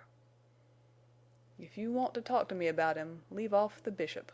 I don't understand that name or its use." "Oh, hadn't you foregone your vengeance on Dyer?" "Yes." "But your actions, your words, your guns, your terrible looks, they don't seem foregoing vengeance?" "Jane, now it's justice." "You'll kill him?" "If God lets me live another hour. If not God, then the devil who drives me." "You'll kill him for yourself, for your vengeful hate?" "No." "For Milly Erne's sake?" "No." "For little Fay's?" "No." "Oh, for whose?" "For yours." "His blood on my soul!" whispered Jane, and she fell to her knees. This was the long pending hour of fruition, and the habit of years, the religious passion of her life, leaped from lethargy, and the long months of gradual drifting to doubt were as if they had never been. "If you spill his blood it'll be on my soul—and on my father's. Listen!" And she clasped his knees, and clung there as he tried to raise her. "Listen! Am I nothing to you?" "Woman, don't trifle at words. I love you, and I'll soon prove it." "I'll give myself to you. I'll ride away with you, marry you, if only you'll spare him." His answer was a cold, ringing, terrible laugh. "Lassiter, I'll love you. Spare him." "No." She sprang up in despairing, breaking spirit, and encircled his neck with her arms, and held him in an embrace that he strove vainly to loosen. "Lassiter, would you kill me? I'm fighting my last fight for the principles of my youth—love of religion, love of father. You don't know—you can't guess the truth, and I can't speak ill. I'm losing all. I'm changing. All I've gone through is nothing to this hour. Pity me. Help me in my weakness. You are strong again. Oh, so cruelly, coldly strong. You're killing me. I see you, feel you as some other Lassiter. My master, be merciful. Spare him." His answer was a ruthless smile. She clung the closer to him and leaned her panting breast on him and lifted her face to his. "Lassiter, I do love you. It's leaped out of my agony. It comes suddenly with a terrible blow of truth. You are a man! I never knew it till now. Some wonderful change came to me when you buckled on these guns and showed that gray, awful face. I loved you then. All my life I've loved, but never as now. No woman can love like a broken woman. If it were not for one thing, just one thing—and yet—I can't speak it—I'd glory in your manhood, the lion in you that means to slay for me. Believe me and spare Dyer. Be merciful, great, as it's in you to be great. Oh, listen and believe. I have nothing, but I'm a woman, a beautiful woman, Lassiter, a passionate, loving woman, and I love you. Take me, hide me in some wild place, and love me, and mend my broken heart. Spare him and take me away." She lifted her face closer and closer to his until their lips nearly touched, and she hung upon his neck, and with strength almost spent pressed and still pressed her palpitating body to his. "Kiss me," she whispered, blindly. "No, not at your price," he answered. His voice had changed, or she had lost clearness of hearing. "Kiss me! Are you a man? Kiss me and save me."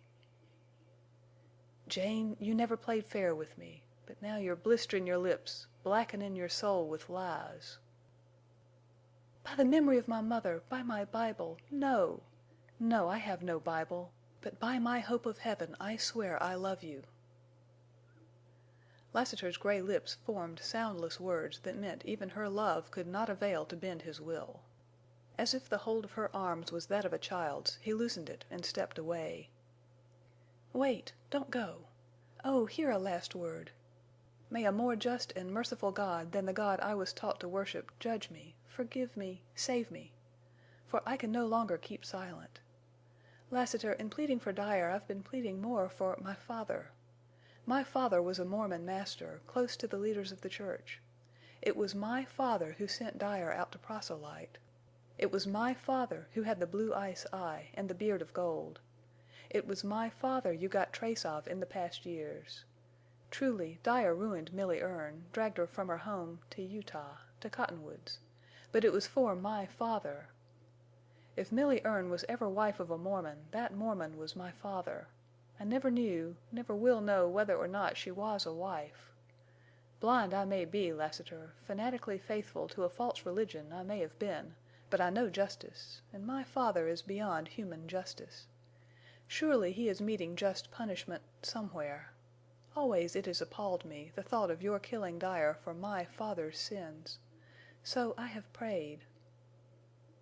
Jane, the past is dead. In my love for you I forgot the past. This thing I'm about to do ain't for myself or Milly or Fay.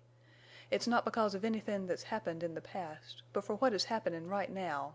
It's for you. And listen. Since I was a boy I've never thanked God for anything. If there is a God, and I've come to believe it, I thank Him now for the years that made me Lassiter. I can reach down and feel these big guns, and know what I can do with them. And Jane, only one of the miracles Dyer professes to believe in, can save him." Again for Jane Withersteen came the spinning of her brain in darkness, and as she whirled in endless chaos she seemed to be falling at the feet of a luminous figure, a man, Lassiter, who had saved her from herself, who could not be changed, who would slay rightfully. Then she slipped into utter blackness. When she recovered from her faint, she became aware that she was lying on a couch near the window in her sitting room. Her brow felt damp and cold and wet. Someone was chafing her hands. She recognized Judkins, and then saw that his lean, hard face wore the hue and look of excessive agitation. "Judkins!" Her voice broke weakly. "Oh, Miss Withersteen, you're comin' round fine. Now just lay still a little. You're all right. Everything's all right." "Where is he?" "Who?" "Lassiter." "You needn't worry none about him." "Where is he? Tell me, instantly." "Well, he's in the other room patchin' up a few triflin' bullet holes." "Ah! Bishop Dyer?" "When I seen him last, a matter of half an hour ago, he was on his knees. He was some busy, but he wasn't prayin'." "How strangely you talk. I'll sit up. I'm well, strong again. Tell me, Dyer on his knees? What was he doing?" "Well, beggin' your pardon for blunt talk, Miss Withersteen, Dyer was on his knees and not prayin'. You remember his big, broad hands? You've seen 'em raised in blessin' over old gray men and little curly-headed children like Fay Larkin. Come to think of that, I disremember ever hearin' of his liftin' his big hands in blessin' over a woman. Well, when I seen him last, jest a little while ago, he was on his knees, not prayin', as I remarked, an' he was pressin' his big hands over some bigger wounds." "Man, you drive me mad! Did Lassiter kill Dyer?" "Yes." "Did he kill Tull?" "No. Tull's out of the village with most of his riders. He's expected back before evenin'. Lassiter will have to get away before Tull and his riders come in. It's sure death for him here. An' wuss for you, too, Miss Withersteen. There'll be some of an uprisin' when Tull gets back." "I shall ride away with Lassiter. Judkins, tell me all you saw, all you know about this killing."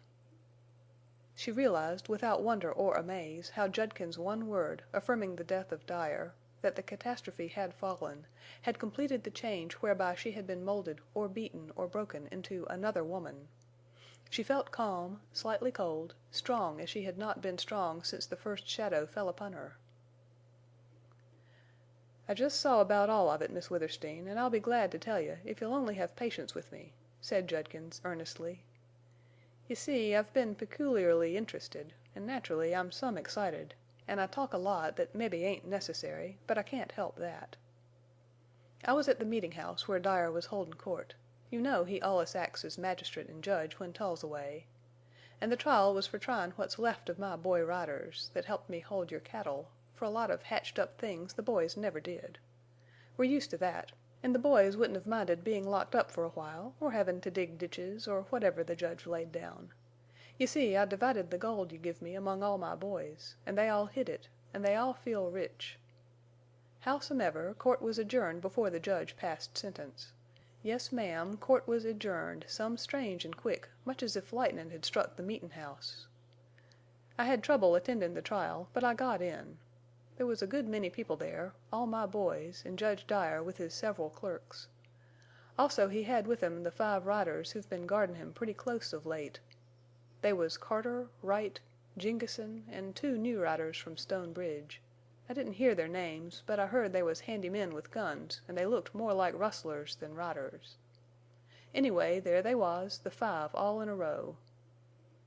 Judge Dyer was tellin' Willie Kern, one of my best and steadiest boys, Dyer was tellin' him how there was a ditch opened near Willie's home lettin' water through his lot, where it hadn't ought to go.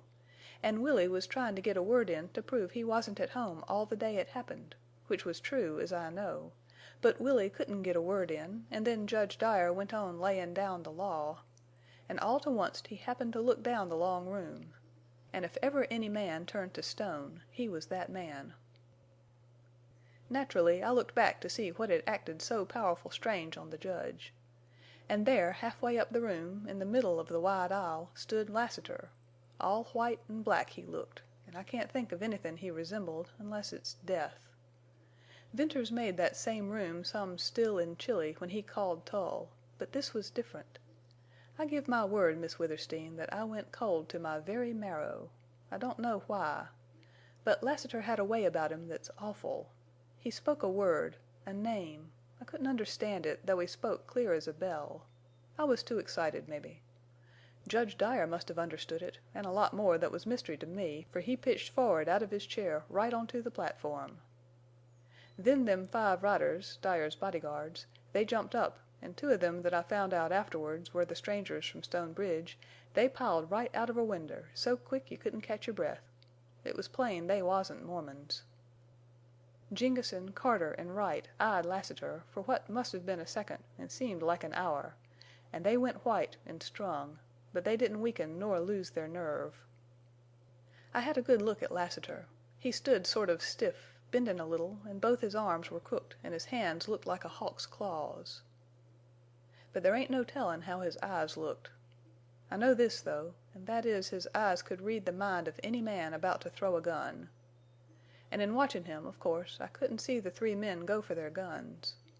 And though I was lookin' right at Lassiter, lookin' hard, I couldn't see how he drawed. He was quicker'n eyesight, that's all. But I seen the red spurtin' of his guns and heard his shots just the very littlest instant before I heard the shots of the riders. And when I turned, Wright and Carter was down, and Jengessen, who's tough like a steer, was pullin' the trigger of a wobblin' gun. But it was plain he was shot through, plumb center. And sudden he fell with a crash and his gun clattered on the floor. Then there was a hell of a silence. Nobody breathed. Certain I didn't, anyway. I saw Lassiter slip a smokin' gun back in a belt. But he hadn't throwed either of the big black guns, and I thought that strange. And all this was happenin' quick, you can't imagine how quick. There came a scrapin' on the floor, and Dyer got up, his face like lead. I wanted to watch Lassiter, but Dyer's face, onct I seen it like that, glued my eyes. I seen him go for his gun—why, I could have done better, quicker. And then there was a thunderin' shot from Lassiter, and it hit Dyer's right arm, and his gun went off as it dropped. He looked at Lassiter like a cornered sage wolf, and sort of howled, and reached down for his gun. He'd just picked it off the floor and was raisin' it when another thunderin' shot almost tore that arm off, so it seemed to me. The gun dropped again, and he went down on his knees, kind of flounderin' after it. It was some strange and terrible to see his awful earnestness. Why would such a man cling so to life? Anyway, he got the gun with left hand and was raisin' it, pullin' trigger in his madness, when the 3rd thunderin' shot hit his left arm and he dropped the gun again. But that left arm wasn't useless yet, for he grabbed up the gun, and with a shaken aim that would have been pitiful to me in any other man, he began to shoot. One wild bullet struck a man 20 feet from Lassiter, and it killed that man as I seen afterwards. Then came a bunch of thunderin' shots. 9 I calculated after, for they come so quick I couldn't count them, and I knew Lassiter had turned the black guns loose on Dyer.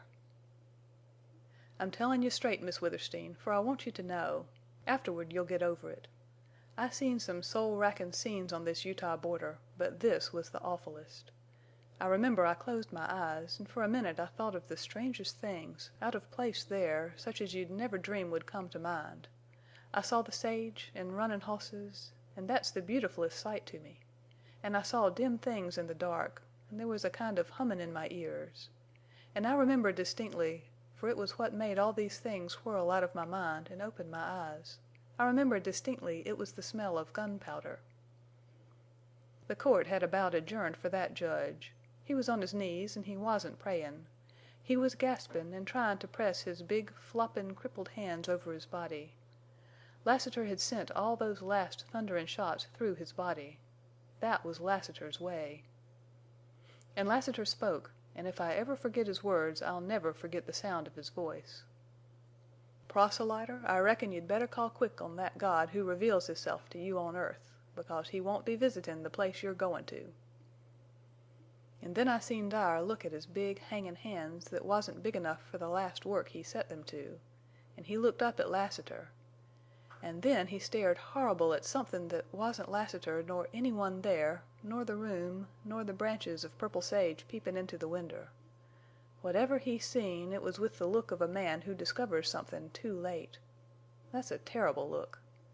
And with a horrible understanding cry he slid forward on his face.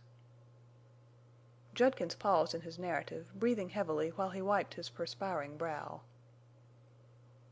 "That's about all," he concluded. "Lassiter left the meetin' house, an' I hurried to catch up with him. He was bleedin' from 3 gunshots, none of them much to bother him, an' we come right up here. I found you layin' in the hall, an' I had to work some over you." Jane Withersteen offered up no prayer for Dyer's soul. Lassiter's step sounded in the hall, the familiar soft, silver clinking step, and she heard it with thrilling new emotions in which was a vague joy in her very fear of him. The door opened and she saw him, the old Lassiter, slow, easy, gentle, cool, yet not exactly the same Lassiter.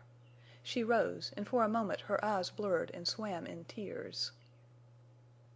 "Are you all right?" she asked tremulously.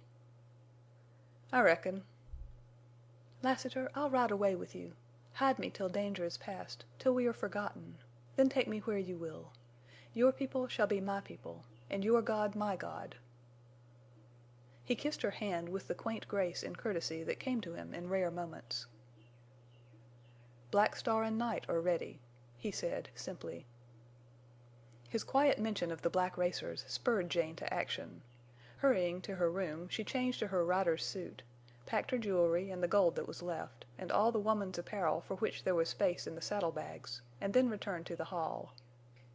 Black Star stamped his iron-shod hoofs and tossed his beautiful head, and eyed her with knowing eyes. "Judkins, I give Bells to you," said Jane. "I hope you will always keep him and be good to him." Judkins mumbled thanks that he could not speak fluently, and his eyes flashed. Lassiter strapped Jane's saddlebags upon Black Star and led the racers out into the court. "Judkins, you ride with Jane out into the sage. If you see any riders comin', shout quick twice. And Jane, don't look back. I'll catch up soon.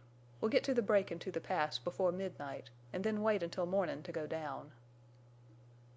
Black Star bent his graceful neck and bowed his noble head, and his broad shoulders yielded as he knelt for Jane to mount.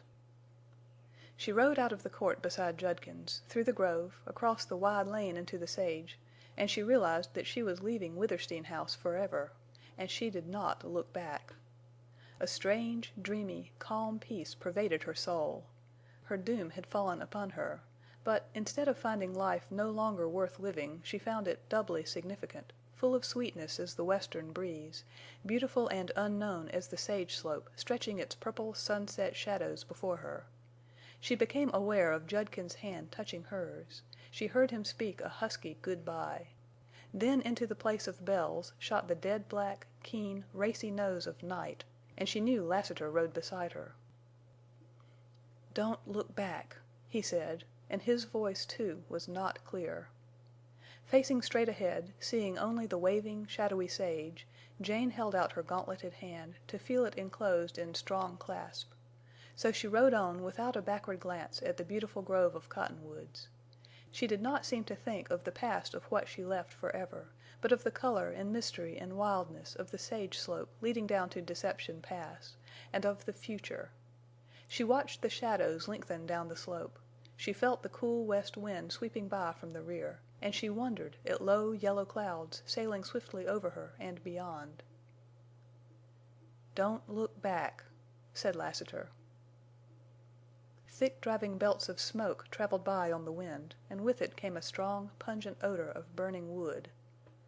Lassiter had fired Withersteen House. But Jane did not look back. A misty veil obscured the clear, searching gaze she had kept steadfastly upon the purple slope and the dim lines of cañons. It passed, as passed the rolling clouds of smoke, and she saw the valley deepening into the shades of twilight. Night came on, swift as the fleet racers, and stars peeped out to brighten and grow, and the huge, windy, eastern heave of sage level paled under a rising moon and turned to silver. Blanched in moonlight, the sage yet seemed to hold its hue of purple and was infinitely more wild and lonely. So the night hours wore on, and Jane Withersteen never once looked back. Chapter 21. Black Star and Night. The time had come for Venters and Bess to leave their retreat. They were at great pains to choose the few things they would be able to carry with them on the journey out of Utah. "Bern, whatever kind of a pack's this, anyhow?" questioned Bess, rising from her work with reddened face. Venters, absorbed in his own task, did not look up at all, and in reply said he had brought so much from Cottonwoods that he did not recollect the half of it. "A woman packed this!" Bess exclaimed. He scarcely caught her meaning, but the peculiar tone of her voice caused him instantly to rise, and he saw Bess on her knees before an open pack which he recognized as the one given him by Jane. "By George!" he ejaculated, guiltily, and then at sight of Bess's face he laughed outright. "A woman packed this," she repeated, fixing woeful, tragic eyes on him. "Well, is that a crime?" "There is a woman, after all." "Now, Bess—" "You've lied to me!" Then and there Venters found it imperative to postpone work for the present. All her life Bess had been isolated, but she had inherited certain elements of the eternal feminine. "But there was a woman, and you did lie to me," she kept repeating, after he had explained. "What of that? Bess, I'll get angry at you in a moment. Remember, you've been pent up all your life. I venture to say that if you'd been out in the world you'd have had a dozen sweethearts and have told many a lie before this." "I wouldn't anything of the kind," declared Bess indignantly. "Well, perhaps not lie. But you'd have had the sweethearts. You couldn't have helped that, being so pretty." This remark appeared to be a very clever and fortunate one, and the work of selecting and then of stowing all the packs in the cave went on without further interruption. Venters closed up the opening of the cave with a thatch of willows and aspens so that not even a bird or a rat could get into the sacks of grain. And this work was in order with the precaution habitually observed by him. He might not be able to get out of Utah and have to return to the valley. But he owed it to Bess to make the attempt, and in case they were compelled to turn back he wanted to find that fine store of food and grain intact. The outfit of implements and utensils he packed away in another cave. "Bess, we have enough to live here all our lives," he said once, dreamily. "Shall I go roll Balancing Rock?" she asked, in light speech, but with deep blue fire in her eyes. "No, no." "Ah, you don't forget the gold and the world," she sighed. "Child, you forget the beautiful dresses and the travel and everything." "Oh, I want to go. But I want to stay." "I feel the same way." They let the 8 calves out of the corral and kept only 2 of the burros Venters had brought from Cottonwoods. These they intended to ride. Bess freed all her pets, the quail and rabbits and foxes. The last sunset and twilight and night were both the sweetest and saddest they had ever spent in Surprise Valley. Morning brought keen exhilaration and excitement. When Venters had saddled the 2 burros, strapped on the light packs and the 2 canteens, the sunlight was dispersing the lazy shadows from the valley. Taking a last look at the caves and the silver spruces, Venters and Bess made a reluctant start, leading the burros. Ring and Whitie looked keen and knowing. Something seemed to drag at Venters's feet, and he noticed Bess lagged behind. Never had the climb from terrace to bridge appeared so long. Not till they reached the opening of the gorge did they stop to rest and take one last look at the valley. The tremendous arch of stone curved clear and sharp in outline against the morning sky. And through it streaked the golden shaft. The valley seemed an enchanted circle of glorious veils of gold and wraiths of white and silver haze and dim, blue moving shade, beautiful and wild and unreal as a dream. "We can think of it—always remember," sobbed Bess. "Hush! Don't cry. Our valley has only fitted us for a better life somewhere. Come." They entered the gorge and he closed the willow gate. From rosy, golden morning light they passed into cool, dense gloom. The burros pattered up the trail with little hollow cracking steps. And the gorge widened to narrow outlet and the gloom lightened to gray. At the divide they halted for another rest. Venters's keen, remembering gaze searched Balancing Rock, and the long incline, and the cracked, toppling walls, but failed to note the slightest change. The dogs led the descent, then came Bess leading her burro, then Venters leading his. Bess kept her eyes bent downward. Venters, however, had an irresistible desire to look upward at Balancing Rock. It had always haunted him, and now he wondered if he were really to get through the outlet before the huge stone thundered down. He fancied that would be a miracle. Every few steps he answered to the strange, nervous fear and turned to make sure the rock still stood like a giant statue. And, as he descended, it grew dimmer in his sight. It changed form, it swayed, it nodded darkly, and at last, in his heightened fancy, he saw it heave and roll. As in a dream when he felt himself falling, yet knew he would never fall, so he saw this long-standing thunderbolt of the little stone men plunge down to close forever the outlet to Deception Pass. And while he was giving way to unaccountable dread imaginations the descent was accomplished without mishap. "I'm glad that's over," he said, breathing more freely. "I hope I'm by that hanging rock for good and all. Since almost the moment I first saw it I've had an idea that it was waiting for me. Now, when it does fall, if I'm thousands of miles away, I'll hear it." With the first glimpses of the smooth slope leading down to the grotesque cedars and out to the Pass, Venters's cool nerve returned. One long survey to the left, then one to the right, satisfied his caution. Leading the burros down to the spur of rock, he halted at the steep incline. "Bess, here's the bad place, the place I told you about, with the cut steps. You start down, leading your burro. Take your time and hold on to him if you slip. I've got a rope on him and a half hitch on this point of rock, so I can let him down safely. Coming up here was a killing job, but it'll be easy going down." Both burros passed down the difficult stairs cut by the cliff dwellers and did it without a misstep. After that the descent down the slope and over the mile of scrawled, ripped, and ridged rock required only careful guidance, and Venters got the burros to level ground in a condition that caused him to congratulate himself. "Oh, if we only had Wrangle!" exclaimed Venters. "But we're lucky. That's the worst of our trail passed. We've only men to fear now. If we get up in the sage we can hide and slip along like coyotes." They mounted and rode west through the valley and entered the cañon. From time to time Venters walked, leading his burro. When they got by all the cañons and gullies opening into the Pass, they went faster and with fewer halts. Venters did not confide in Bess the alarming fact that he had seen horses and smoke less than a mile up one of the intersecting cañons. He did not talk at all. And long after he had passed this cañon and felt secure once more in the certainty that they had been unobserved, he never relaxed his watchfulness. But he did not walk any more, and he kept the burros at a steady trot. Night fell before they reached the last water in the Pass, and they made camp by starlight. Venters did not want the burros to stray, so he tied them with long halters in the grass near the spring. Bess, tired out and silent, laid her head in a saddle and went to sleep between the two dogs. Venters did not close his eyes. The cañon silence appeared full of the low, continuous hum of insects. He listened until the hum grew into a roar, and then, breaking the spell, once more he heard it low and clear.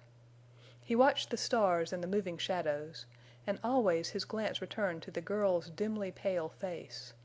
And he remembered how white and still it had once looked in the starlight. And again stern thought fought his strange fancies. Would all his labor and his love be for naught? Would he lose her after all? What did the dark shadow around her portend? Did calamity lurk on that long upland trail through the sage? Why should his heart swell and throb with nameless fear? He listened to the silence and told himself that in the broad light of day he could dispel this leaden-weighted dread. At the first hint of gray over the eastern rim he awoke Bess, saddled the burros, and began the day's travel. He wanted to get out of the Pass before there was any chance of riders coming down. They gained the break as the first red rays of the rising sun colored the rim. For once, so eager was he to get up to level ground, he did not send Ring or Whitie in advance. Encouraging Bess to hurry, pulling at his patient, plodding burro, he climbed the soft, steep trail. Brighter and brighter grew the light. He mounted the last broken edge of rim to have the sun-fired, purple sage slope burst upon him as a glory. Bess panted up to his side, tugging on the halter of her burro. "We're up!" he cried, joyously. "There's not a dot on the sage. We're safe. We'll not be seen. Oh, Bess!" Ring growled and sniffed the keen air and bristled. Venters clutched at his rifle. Whitey sometimes made a mistake, but Ring never. The dull thud of hoofs almost deprived Venters of power to turn and see from where disaster threatened. He felt his eyes dilate as he stared at Lassiter leading Black Star and Night out of the sage, with Jane Withersteen, in rider's costume, close beside them. For an instant Venters felt himself whirl dizzily in the center of vast circles of sage. He recovered partially, enough to see Lassiter standing with a glad smile and Jane riveted in astonishment. "Why, Bern!" she exclaimed. "How good it is to see you! We're riding away, you see. The storm burst, and I'm a ruined woman. I thought you were alone." Venters, unable to speak for consternation and bewildered out of all sense of what he ought or ought not to do, simply stared at Jane. "Son, where are you bound for?" asked Lassiter. "Not safe where I was. We are going out of Utah. Back east," he found tongue to say. "I reckon this meetin's the luckiest thing that ever happened to you and to me, and to Jane, and to Bess," said Lassiter, coolly. "Bess!" cried Jane, with a sudden leap of blood to her pale cheek. It was entirely beyond Venters to see any luck in that meeting. Jane Withersteen took one flashing woman's glance at Bess's scarlet face, at her slender, shapely form. "Venters, is this a girl—a woman?" she questioned, in a voice that stung. "Yes." "Did you have her in that wonderful valley?" "Yes, but Jane—" "All the time you were gone?" "Yes, but I couldn't tell. Was it for her you asked me to give you supplies? Was it for her that you wanted to make your valley a paradise?" "Oh, Jane!" "Answer me!" "Yes." "Oh, you liar!" And with these passionate words Jane Withersteen succumbed to fury. For the second time in her life she fell into the ungovernable rage that had been her father's weakness. And it was worse than his, for she was a jealous woman, jealous even of her friends. As best he could, he bore the brunt of her anger. It was not only his deceit to her that she visited upon him, but her betrayal by religion, by life itself. Her passion, like fire at white heat, consumed itself in little time. Her physical strength failed, and still her spirit attempted to go on in magnificent denunciation of those who had wronged her. Like a tree cut deep into its roots, she began to quiver and shake, and her anger weakened into despair. And her ringing voice sank into a broken, husky whisper. Then, spent and pitiable, upheld by Lassiter's arm, she turned and hid her face in Black Star's mane. Numb as Venters was, when at length Jane Withersteen lifted her head and looked at him, he yet suffered a pang. "Jane, the girl is innocent!" he cried. "Can you expect me to believe that?" she asked, with weary, bitter eyes. "I'm not that kind of a liar, and you know it.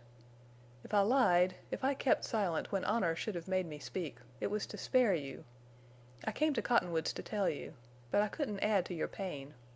I intended to tell you I had come to love this girl. But, Jane, I hadn't forgotten how good you were to me. I haven't changed at all towards you. I prize your friendship as I always have. But, however it may look to you, don't be unjust. The girl is innocent. Ask Lassiter." "Jane, she's just as sweet and innocent as little Fay," said Lassiter. There was a faint smile upon his face and a beautiful light. Venters saw, and knew that Lassiter saw, how Jane Withersteen's tortured soul wrestled with hate, and through it, with scorn, doubt, suspicion, and overcame all. "Bern, if in my misery I accused you unjustly, I crave forgiveness," she said. "I'm not what I once was. Tell me, who is this girl?" "Jane, she is Oldring's daughter, and his Masked Rider. Lassiter will tell you how I shot her for a rustler, saved her life—all the story. It's a strange story, Jane, as wild as the sage. But it's true, true as her innocence. That you must believe." "Oldring's Masked Rider! Oldring's daughter!" exclaimed Jane. "And she's innocent! You ask me to believe much. If this girl is what you say, how could she be going away with the man who killed her father?" "Why did you tell that?" cried Venters passionately. Jane's question had roused Bess out of stupefaction. Her eyes suddenly darkened and dilated. She stepped toward Venters and held up both hands as if to ward off a blow. "Did you kill Oldring?" "I did, Bess, and I hate myself for it. But you know I never dreamed he was your father. I thought he'd wronged you. I killed him when I was madly jealous." For a moment Bess was shocked into silence. "But he was my father!" she broke out at last. "And now I must go back. I can't go with you. It's all over—that beautiful dream. Oh, I knew it couldn't come true. You can't take me now." "If you forgive me, Bess, it'll all come right in the end," implored Venters. "It can't be right. I'll go back. After all, I loved him. He was good to me. I can't forget that." "If you go back to Oldring's men I'll follow you, and then they'll kill me," said Venters, hoarsely. "Oh no, Bern, you'll not come. Let me go. It's best for you to forget me. I've brought you only pain and dishonor." She did not weep, but the sweet bloom and life died out of her face. She looked haggard and sad, all at once stunted, and her hands dropped listlessly, and her head drooped in a slow, final acceptance of a hopeless fate. "Jane, look there!" cried Venters in despairing grief. "Need you have told her? Where was all your kindness of heart? This girl has had a wretched, lonely life, and I'd found a way to make her happy. You've killed it. You've killed something sweet and pure and hopeful, just as sure as you breathe." "Oh, Bern, it was a slip. I never thought," replied Jane. "How could I tell she didn't know?" Lassiter suddenly moved forward, and with the beautiful light on his face now strangely luminous, he looked at Jane and Venters, and then let his soft, bright gaze rest on Bess. "Well, I reckon you've all had your say, and now it's Lassiter's turn. Why, I was jest prayin' for this meetin'. Bess, jest look here." Gently he touched her arm and turned her to face the others, and then outspread his great hand to disclose a shiny, battered gold locket. "Open it," he said, with a singularly rich voice. Bess complied, but listlessly. "Jane, Venters, come closer," went on Lassiter. "Take a look at the picture. Don't you know the woman?" Jane, after one glance, drew back. "Milly Erne!" she cried, wonderingly. Venters, with tingling pulse, with something growing on him, recognized in the faded miniature portrait the eyes of Milly Erne. "Yes, that's Milly," said Lassiter softly. "Bess, did you ever see her face? Look hard, with all your heart and soul." "The eyes seem to haunt me," whispered Bess. "Oh, but I can't remember. They're eyes of my dreams, but—" Lassiter's strong arm went round her and he bent his head. "Child, I thought you'd remember her eyes. They're the same beautiful eyes you'd see if you looked in a mirror or a clear spring. They're your mother's eyes. You are Milly Erne's child. Your name is Elizabeth Erne. You're not Oldring's daughter. You're the daughter of Frank Erne, a man once my best friend. Look, here's his picture beside Milly's. He was handsome and as fine and gallant a Southern gentleman as I ever seen. Frank came of an old family. You come of the best of blood, lass, and blood tells." Bess slipped through his arm to her knees and hugged the locket to her bosom and lifted wonderful, yearning eyes. "It can't be true." "Thank God, lass, it is true," replied Lassiter. "Jane and Bern here, they both recognize Milly. They see Milly in you. They're so knocked out they can't tell you, that's all." "Who are you?" whispered Bess. "I reckon I'm Milly's brother, and your uncle. Uncle Jim. Ain't that fine?" "Oh, I can't believe! Don't raise me. Bern, let me kneel. I see truth in your face and Miss Withersteen's. But let me hear it all on my knees. Tell me how it's true." "Well, Elizabeth, listen," said Lassiter. "Before you was born your father made a mortal enemy of a Mormon named Dyer. They was both ministers and come to be rivals. Dyer stole your mother away from her home. She gave birth to you in Texas 18 years ago.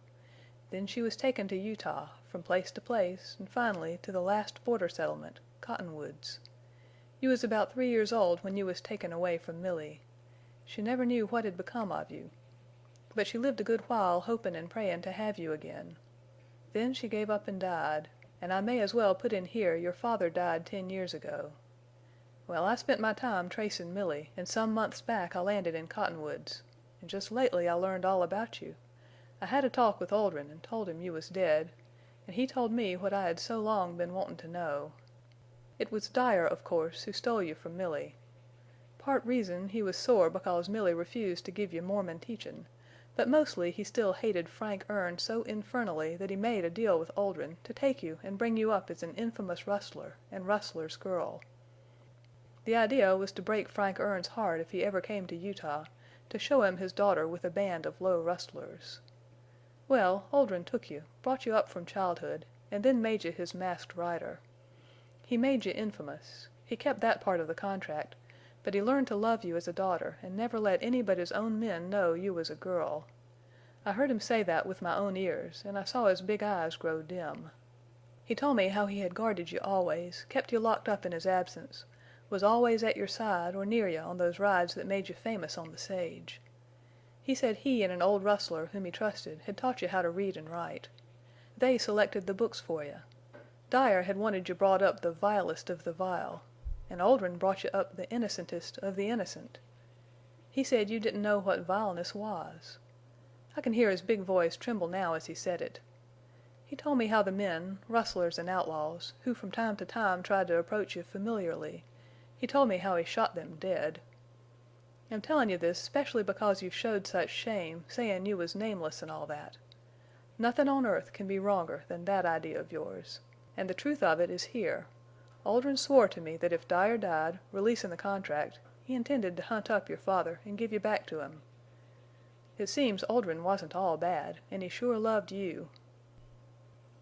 Venters leaned forward in passionate remorse. "Oh, Bess, I know Lassiter speaks the truth, for when I shot Oldring he dropped to his knees and fought with unearthly power to speak. And he said, 'Man, why didn't you wait? Bess was—' Then he fell dead. And I've been haunted by his look and words. Oh, Bess, what a strange, splendid thing for Oldring to do! It all seems impossible. But, dear, you really are not what you thought." "Elizabeth Erne!" cried Jane Withersteen. "I loved your mother, and I see her in you." What had been incredible from the lips of men became, in the tone, look, and gesture of a woman, a wonderful truth for Bess. With little tremblings of all her slender body she rocked to and fro on her knees. The yearning wistfulness of her eyes changed to solemn splendor of joy. She believed. She was realizing happiness. And as the process of thought was slow, so were the variations of her expression. Her eyes reflected the transformation of her soul. Dark, brooding, hopeless belief, clouds of gloom, drifted, paled, vanished in glorious light. An exquisite rose flush, a glow, shone from her face as she slowly began to rise from her knees. A spirit uplifted her. All that she had held as base dropped from her. Venters watched her in joy too deep for words. By it he divined something of what Lassiter's revelation meant to Bess, but he knew he could only faintly understand. That moment when she seemed to be lifted by some spiritual transfiguration was the most beautiful moment of his life. She stood with parted, quivering lips, with hands tightly clasping the locket to her heaving breast. A new conscious pride of worth dignified the old wild, free grace and poise. "Uncle Jim," she said, tremulously, with a different smile from any Venters had ever seen on her face. Lassiter took her into his arms. "I reckon. It's powerful fine to hear that," replied Lassiter, unsteadily. Venters, feeling his eyes grow hot and wet, turned away, and found himself looking at Jane Withersteen. He had almost forgotten her presence. Tenderness and sympathy were fast hiding traces of her agitation. Venters read her mind, felt the reaction of her noble heart, saw the joy she was beginning to feel at the happiness of others. And suddenly blinded, choked by his emotions, he turned from her also. He knew what she would do presently. She would make some magnificent amend for her anger. She would give some manifestation of her love. Probably, all in a moment, as she had loved Milly Erne, so would she love Elizabeth Erne. "'Pears to me, folks, that we'd better talk a little serious now," remarked Lassiter at length. "Time flies." "You're right," replied Venters instantly. "I'd forgotten time, place, danger. Lassiter, you're riding away. Jane's leaving Withersteen House?" "Forever," replied Jane. "I've fired Withersteen House," said Lassiter. "Dyer?" questioned Venters sharply. "I reckon where Dyer's gone there won't be any kidnappin' of girls." "Ah, I knew it! I told Judkins. And Tull?" went on Venters, passionately. "Tull wasn't around when I broke loose. By now he's likely on our trail with his riders." "Lassiter, you're going into the Pass to hide till all this storm blows over?" "I reckon that's Jane's idea. I'm thinkin' the storm'll be a powerful long time blowin' over. I was comin' to join you in Surprise Valley. You'll go back now with me?" "No. I want to take Bess out of Utah. Lassiter, Bess found gold in the valley. We've a saddlebag full of gold. If we can reach Sterling—" "Man, how're you ever going to do that? Sterlin' is 100 miles." "My plan is to ride on, keeping sharp lookout. Somewhere up the trail we'll take to the sage and go round Cottonwoods and then hit the trail again." "It's a bad plan. You'll kill the burros in 2 days." "Then we'll walk." "That's more bad and worse. Better go back down the Pass with me." "Lassiter, this girl has been hidden all her life in that lonely place," went on Venters. "Oldring's men are hunting me. We'd not be safe there any longer. Even if we would be, I'd take this chance to get her out. I want to marry her. She shall have some of the pleasures of life, see cities and people. We've gold. We'll be rich. Why, life opens sweet for both of us. And, by Heaven, I'll get her out or lose my life in the attempt." "I reckon if you go on with them burros you'll lose your life all right. Tull will have riders all over this sage. You can't get out on them burros. It's a fool idea. That's not doing best by the girl. Come with me and take chances on the rustlers." Lassiter's cool argument made Venters waver, not in determination to go, but in hope of success. "Bess, I want you to know. Lassiter says the trip's almost useless now. I'm afraid he's right. We've got about 1 chance in 100 to go through. Shall we take it? Shall we go on?" "We'll go on," replied Bess. "That settles it, Lassiter." Lassiter spread wide his hands, as if to signify he could do no more, and his face clouded. Venters felt a touch on his elbow. Jane stood beside him with a hand on his arm. She was smiling. Something radiated from her, and like an electric current accelerated the motion of his blood. "Bern, you'd be right to die rather than not take Elizabeth out of Utah, out of this wild country. You must do it. You'll show her the great world with all its wonders. Think how little she has seen. Think what delight is in store for her. You have gold. You will be free. You will make her happy. What a glorious prospect! I share it with you. I'll think of you, dream of you, pray for you." "Thank you, Jane," replied Venters, trying to steady his voice. "It does look bright. Oh, if we were only across that wide open waste of sage!" "Bern, the trip's as good as made. It'll be safe, easy. It'll be a glorious ride," she said softly. Venters stared. Had Jane's troubles made her insane? Lassiter, too, acted queerly, all at once beginning to turn his sombrero round in hands that actually shook. "You are a rider. She is a rider. This will be the ride of your lives," added Jane in that same soft undertone, almost as if she were musing to herself. "Jane!" he cried. "I give you Black Star and Night." "Black Star and Night!" he echoed. "It's done. Lassiter, put our saddlebags on the burros." Only when Lassiter moved swiftly to execute her bidding did Venters's clogged brain grasp at literal meanings. He leaped to catch Lassiter's busy hands. "No, no! What are you doing?" he demanded, in a kind of fury. "I won't take her racers. What do you think I am? It'd be monstrous. Lassiter, stop it, I say! You've got her to save. You've miles and miles to go. Tull is trailing you. There are rustlers in the Pass. Give me back that saddlebag." "Son, cool down," returned Lassiter, in a voice he might have used to a child. But the grip with which he tore away Venters's grasping hands was that of a giant. "Listen, you fool boy. Jane's sized up the situation. The burros'll do for us. We'll sneak along and hide. I'll take your dogs and your rifle. Why, it's the trick. The blacks are yours, and sure as I can throw a gun, you're going to ride safe out of the sage." "Jane, stop him! Please stop him!" gasped Venters. "I've lost my strength. I can't do anything. This is hell for me. Can't you see that? I've ruined you. It was through me you lost all. You've only Black Star and Night left. You love these horses. Oh, I know how you must love them now. And you're trying to give them to me, to help me out of Utah, to save the girl I love." "That will be my glory." Then in the white, rapt face, in the unfathomable eyes, Venters saw Jane Withersteen in a supreme moment. This moment was one wherein she reached up to the height for which her noble soul had ever yearned.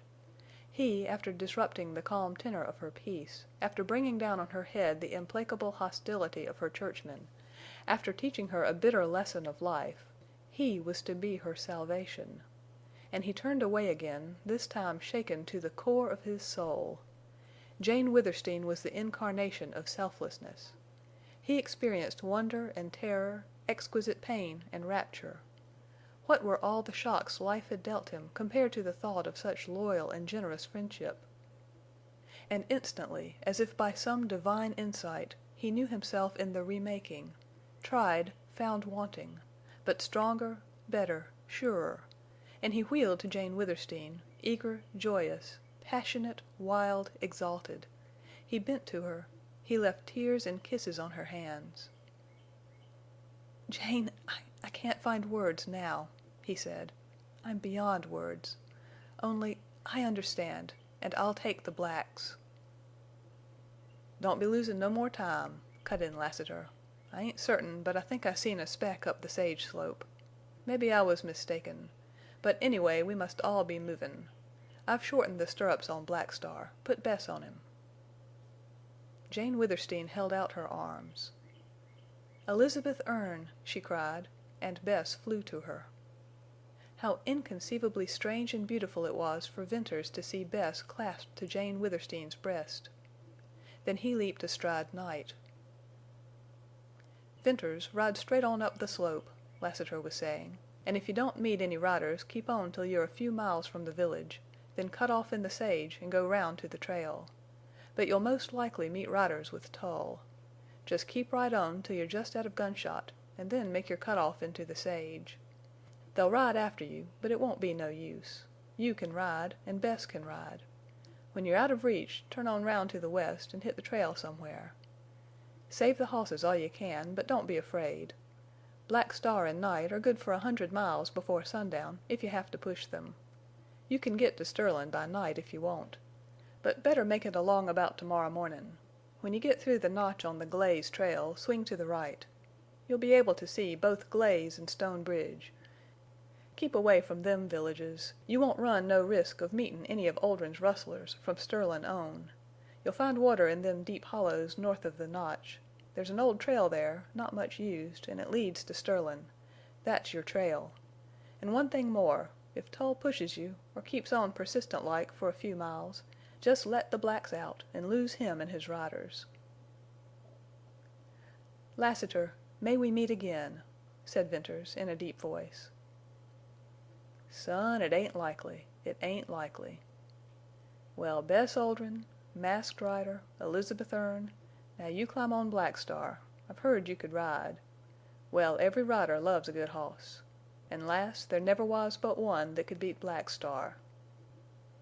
"Ah, Lassiter, there never was any horse that could beat Black Star," said Jane, with the old pride.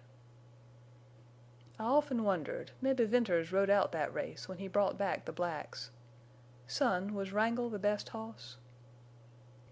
"No, Lassiter," replied Venters. For this lie he had his reward in Jane's quick smile. "Well, well, my hoss sense ain't always right. An' here I'm talkin' a lot, wastin' time. It ain't so easy to find an' lose a pretty niece all in 1 hour. Elizabeth, good by." "Oh, Uncle Jim, good by." "Elizabeth Erne, be happy. Good by," said Jane. "Good by! Oh, good by!" In lithe, supple action Bess swung up to Black Star's saddle.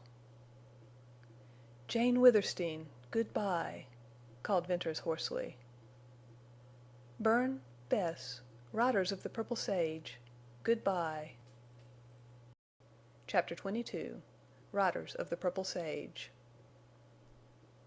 Black Star and Night, answering to spur, swept swiftly westward along the white, slow-rising, sage-bordered trail. Venters heard a mournful howl from Ring, but Whitie was silent. The blacks settled into their fleet, long-striding gallop. The wind sweetly fanned Venters' hot face. From the summit of the first low-swelling ridge he looked back. Lassiter waved his hand; Jane waved her scarf. Venters replied by standing in his stirrups and holding high his sombrero. Then the dip of the ridge hid them. From the height of the next he turned once more. Lassiter, Jane, and the burros had disappeared. They had gone down into the Pass. Venters felt a sensation of irreparable loss. "Bern, look!" called Bess, pointing up the long slope. A small, dark, moving dot split the line where purple sage met blue sky. That dot was a band of riders. "Pull the black, Bess." They slowed from gallop to canter, then to trot. The fresh and eager horses did not like the check. "Bern, Black Star has great eyesight." "I wonder if they're Tull's riders. They might be rustlers. But it's all the same to us." The black dot grew to a dark patch moving under low dust clouds. It grew all the time, though very slowly. There were long periods when it was in plain sight, and intervals when it dropped behind the sage. The blacks trotted for half an hour, for another half hour, and still the moving patch appeared to stay on the horizon line. Gradually, however, as time passed, it began to enlarge, to creep down the slope, to encroach upon the intervening distance. "Bess, what do you make them out?" asked Venters. "I don't think they're rustlers." "They're sage riders," replied Bess. "I see a white horse and several grays. Rustlers seldom ride any horses but bays and blacks." "That white horse is Tull's. Pull the black, Bess. I'll get down and cinch up. We're in for some riding. Are you afraid?" "Not now," answered the girl, smiling. "You needn't be. Bess, you don't weigh enough to make Black Star know you're on him. I won't be able to stay with you. You'll leave Tull and his riders as if they were standing still." "How about you?" "Never fear. If I can't stay with you I can still laugh at Tull." "Look, Bern, they've stopped on that ridge. They see us." "Yes, but we're too far yet for them to make out who we are. They'll recognize the blacks first. We've passed most of the ridges and the thickest sage. Now, when I give the word, let Black Star go and ride." Venters calculated that a mile or more still intervened between them and the riders. They were approaching at a swift canter. Soon Venters recognized Tull's white horse and concluded that the riders had likewise recognized Black Star and Night.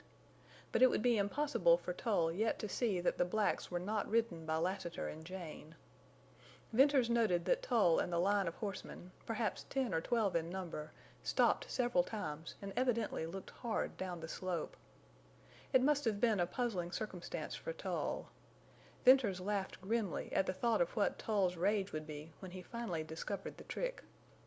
Venters meant to sheer out into the sage before Tull could possibly be sure who rode the blacks. The gap closed to a distance of half a mile. Tull halted. His riders came up and formed a dark group around him. Venters thought he saw him wave his arms, and was certain of it when the riders dashed into the sage, to right and left of the trail. Tull had anticipated just the move held in mind by Venters. "Now, Bess!" shouted Venters. "Strike north. Go round those riders and turn west." Black Star sailed over the low sage, and in a few leaps got into his stride and was running. Venters spurred Night after him. It was hard going in the sage. The horses could run as well there, but keen eyesight and judgment must constantly be used by the riders in choosing ground.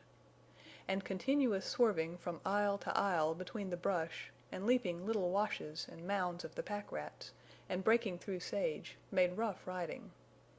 When Venters had turned into a long aisle he had time to look up at Tull's riders. They were now strung out into an extended line riding northeast. And as Venters and Bess were holding due north, this meant if the horses of Tull and his riders had the speed and the staying power they would head the blacks and turn them back down the slope.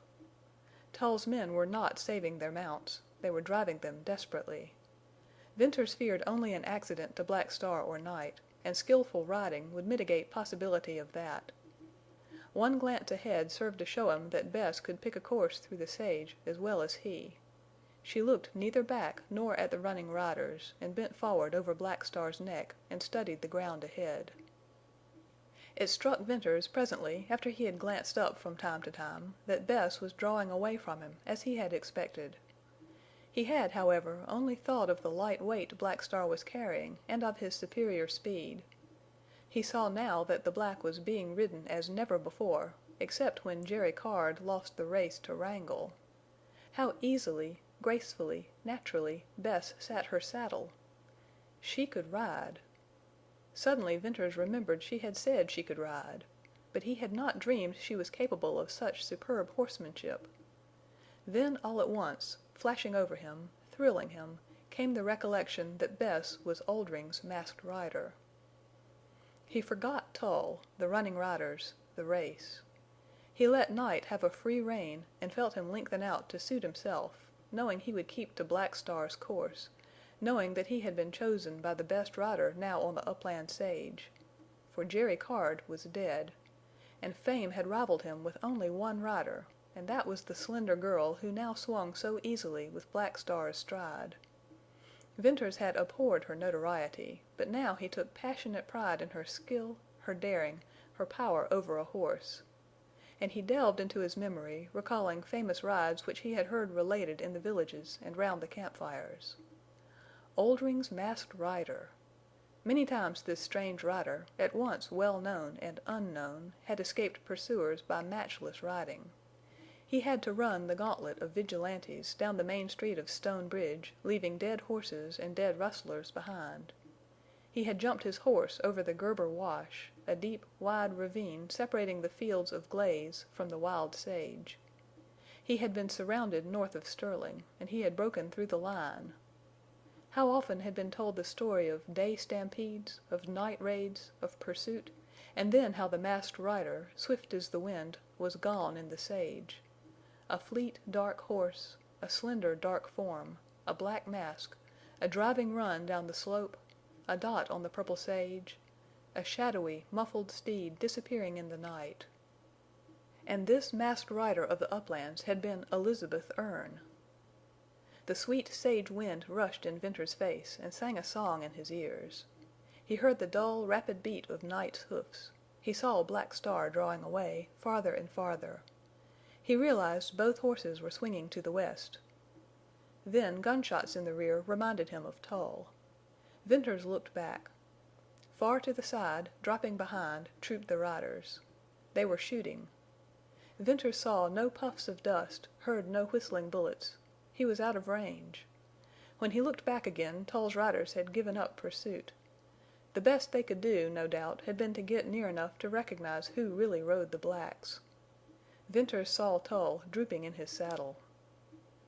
Then Venters pulled Night out of his running stride.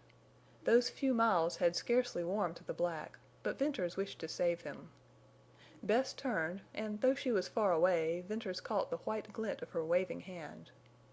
He held Night to a trot and rode on, seeing Bess and Black Star, and the sloping upward stretch of sage, and from time to time the receding black riders behind. Soon they disappeared behind a ridge, and he turned no more. They would go back to Lassiter's trail and follow it. and follow in vain. So Venters rode on, with the wind growing sweeter to taste and smell, and the purple sage richer, and the sky bluer in his sight, and a song in his ears ringing. By and by Bess halted to wait for him, and he knew she had come to the trail.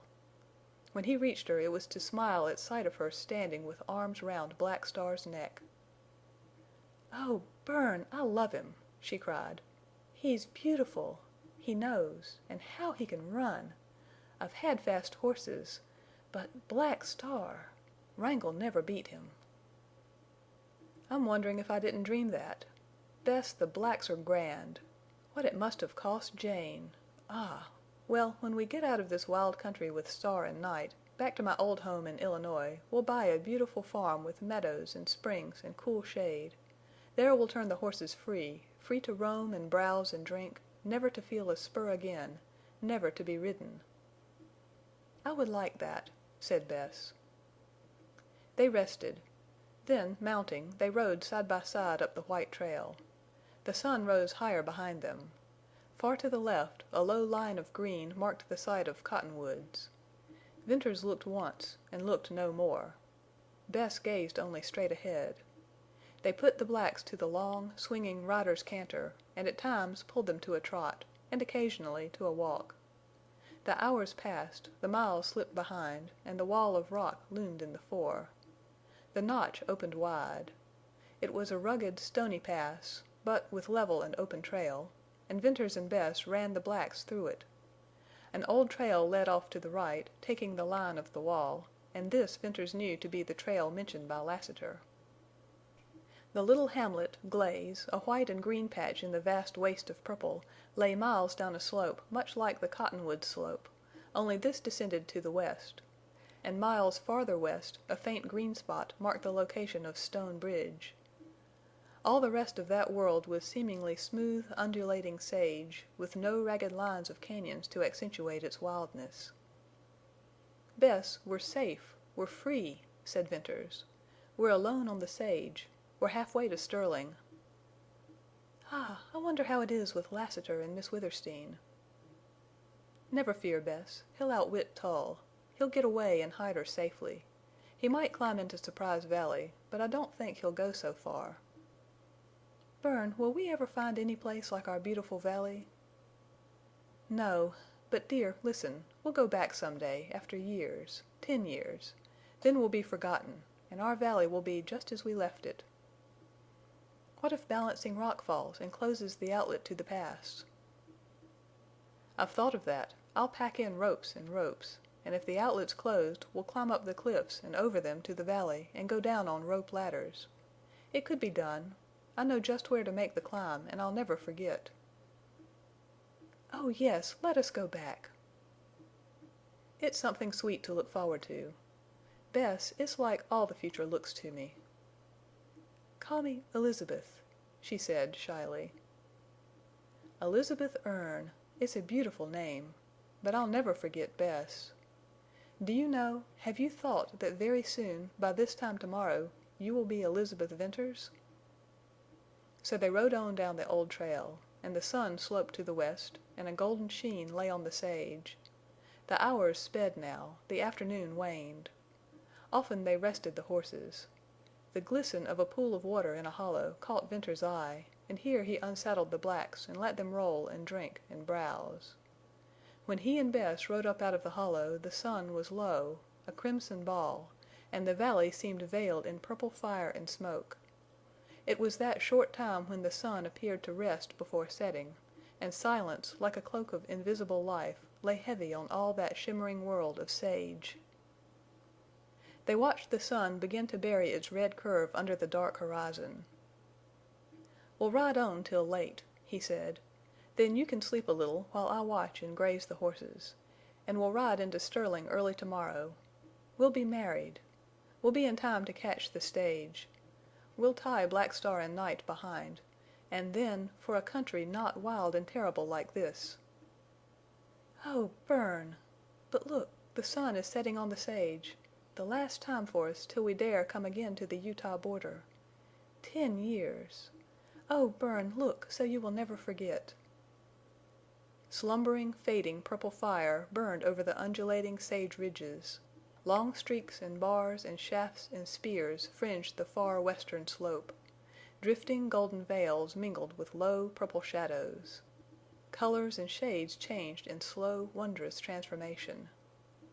Suddenly Venters was startled by a low, rumbling roar, so low that it was like the roar in a seashell. "Bess, did you hear anything?" he whispered. "No." "Listen. Maybe I only imagined. Ah!" Out of the east or north from remote distance breathed an infinitely low, continuously long sound, deep, weird, detonating, thundering, deadening, dying. Chapter 23. The Fall of Balancing Rock. Through tear-blurred sight Jane Withersteen watched Venters and Elizabeth Erne and the black racers disappear over the ridge of sage. "They're gone," said Lassiter. "And they're safe now. And there'll never be a day of their comin' happy lives but what they'll remember Jane Withersteen and Uncle Jim. I reckon, Jane, we'd better be on our way." The burros obediently wheeled and started down the break with little cautious steps, but Lassiter had to leash the whining dogs and lead them. Jane felt herself bound in a feeling that was neither listlessness nor indifference, yet which rendered her incapable of interest. She was still strong in body, but emotionally tired. That hour at the entrance to Deception Pass had been the climax of her suffering, the flood of her wrath, the last of her sacrifice, the supremacy of her love, and the attainment of peace. She thought that if she had little Fay she would not ask any more of life. Like an automaton she followed Lassiter down the steep trail of dust and bits of weathered stone, and when the little slides moved with her or piled around her knees she experienced no alarm. Vague relief came to her in the sense of being enclosed between dark stone walls, deep hidden from the glare of sun, from the glistening sage. Lassiter lengthened the stirrup straps on one of the burros and bade her mount and ride close to him. She was to keep the burro from cracking his little hard hoofs on stones. Then she was riding on between dark, gleaming walls. There were quiet and rest and coolness in this cañon. She noted indifferently that they passed close under shady, bulging shelves of cliff, through patches of grass and sage and thicket and groves of slender trees, and over white, pebbly washes and around masses of broken rock. The burros trotted tirelessly. The dogs, once more free, pattered tirelessly. And Lassiter led on with never a stop, and at every open place he looked back. The shade under the walls gave place to sunlight. And presently they came to a dense thicket of slender trees, through which they passed to rich green grass and water.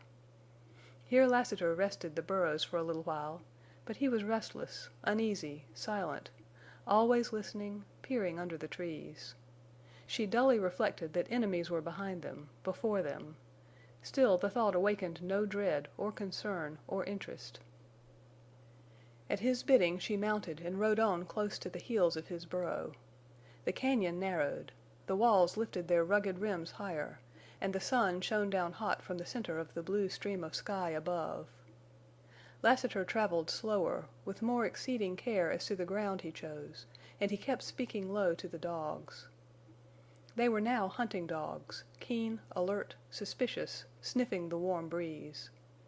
The monotony of the yellow walls broke in change of color and smooth surface, and the rugged outline of rims grew craggy. Splits appeared in deep breaks, and gorges running at right angles, and then the pass opened wide at a junction of intersecting cañons. Lassiter dismounted, led his burro, called the dogs close, and proceeded at snail pace through dark masses of rock and dense thickets under the left wall. Long he watched and listened before venturing to cross the mouths of side cañons. At length he halted, fled his burro, lifted a warning hand to Jane, and then slipped away among the boulders, and followed by the stealthy dogs, disappeared from sight. The time he remained absent was neither short nor long to Jane Withersteen. When he reached her side again he was pale, and his lips were set in a hard line, and his gray eyes glittered coldly. Bidding her dismount, he led the burros into a covert of stones and cedars, and tied them. "Jane, I've run into the fellers I've been lookin' for, and I'm goin' after them," he said. "Why?" she asked. "I reckon I won't take time to tell you."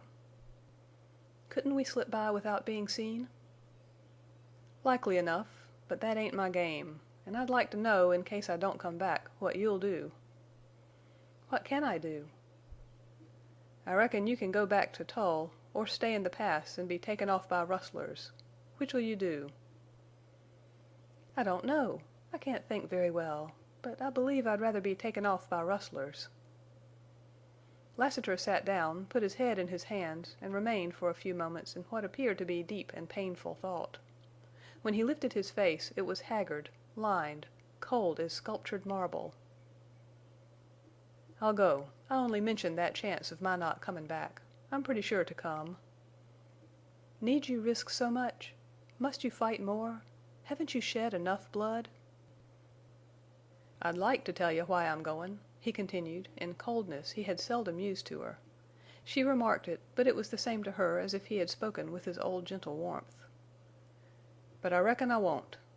Only I'll say that mercy and goodness, such as in you, though they're the grand things in human nature, can't be lived up to on this Utah border.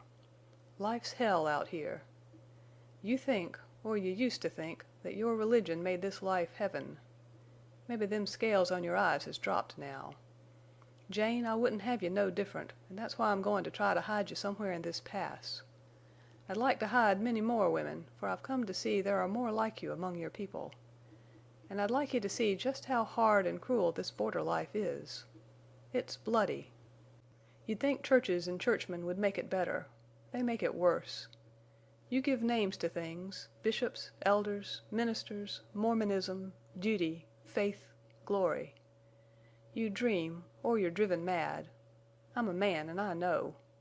I name fanatics, followers, blind women, oppressors, thieves, ranchers, rustlers, riders. And we have what you've lived through these last months. It can't be helped. But it can't last always. And remember this. Some day the border'll be better, cleaner, for the ways of 10 like Lassiter." She saw him shake his tall form erect, look at her strangely and steadfastly, and then, noiselessly, stealthily slip away amid the rocks and trees. Ring and Whitie, not being bidden to follow, remained with Jane. She felt extreme weariness, yet somehow it did not seem to be of her body. And she sat down in the shade and tried to think. She saw a creeping lizard, cactus flowers, the drooping burros, the resting dogs, an eagle high over a yellow crag. Once the meanest flower, a color, the flight of the bee, or any living thing had given her deepest joy. Lassiter had gone off, yielding to his incurable blood lust, probably to his own death, and she was sorry, but there was no feeling in her sorrow. Suddenly from the mouth of the cañon just beyond her rang out a clear, sharp report of a rifle. Echoes clapped. Then followed a piercingly high yell of anguish, quickly breaking. Again echoes clapped in grim imitation. Dull revolver shots, hoarse yells, pound of hoofs, shrill neighs of horses, commingling of echoes, and again silence. Lassiter must be busily engaged, thought Jane, and no chill trembled over her, no blanching tightened her skin. Yes, the border was a bloody place. But life had always been bloody. Men were blood spillers. Phases of the history of the world flashed through her mind. Greek and Roman wars, dark medieval times, the crimes in the name of religion. On sea, on land, everywhere, shooting, stabbing, cursing, clashing, fighting men. Greed, power, oppression, fanaticism, love, hate, revenge, justice, freedom. For these men killed one another. She lay there under the cedars, gazing up through the delicate, lace-like foliage at the blue sky, and she thought and wondered and did not care. More rattling shots disturbed the noonday quiet. She heard a sliding of weathered rock, a hoarse shout of warning, a yell of alarm, again the clear, sharp crack of the rifle, and another cry that was a cry of death. Then rifle reports pierced a dull volley of revolver shots. Bullets whizzed over Jane's hiding place, One struck a stone and whined away in the air. After that, for a time, succeeded desultory shots, and then they ceased under long, thundering fire from heavier guns. Sooner or later, then, Jane heard the cracking of horses' hoofs on the stones, and the sound came nearer and nearer. Silence intervened until Lassiter's soft, jingling step assured her of his approach. When he appeared he was covered with blood. "All right, Jane," he said. "I come back. And don't worry." With water from a canteen he washed the blood from his face and hands. "Jane, hurry now. Tear my scarf in two and tie up these places. That hole through my hand is some inconvenient. Worse'n this at over my ear. There, you're doin' fine. Not a bit nervous, no tremblin'. I reckon I ain't done your courage justice. I'm glad you're brave jest now. You'll need to be. Well, I was hid pretty good, enough to keep them from shootin' me deep, but they was slingin' lead close all the time. I used up all the rifle shells, en then I went after them. Mebbe you heard. It was then I got hit. Had to use up every shell in my own gun, en they did too, as I seen.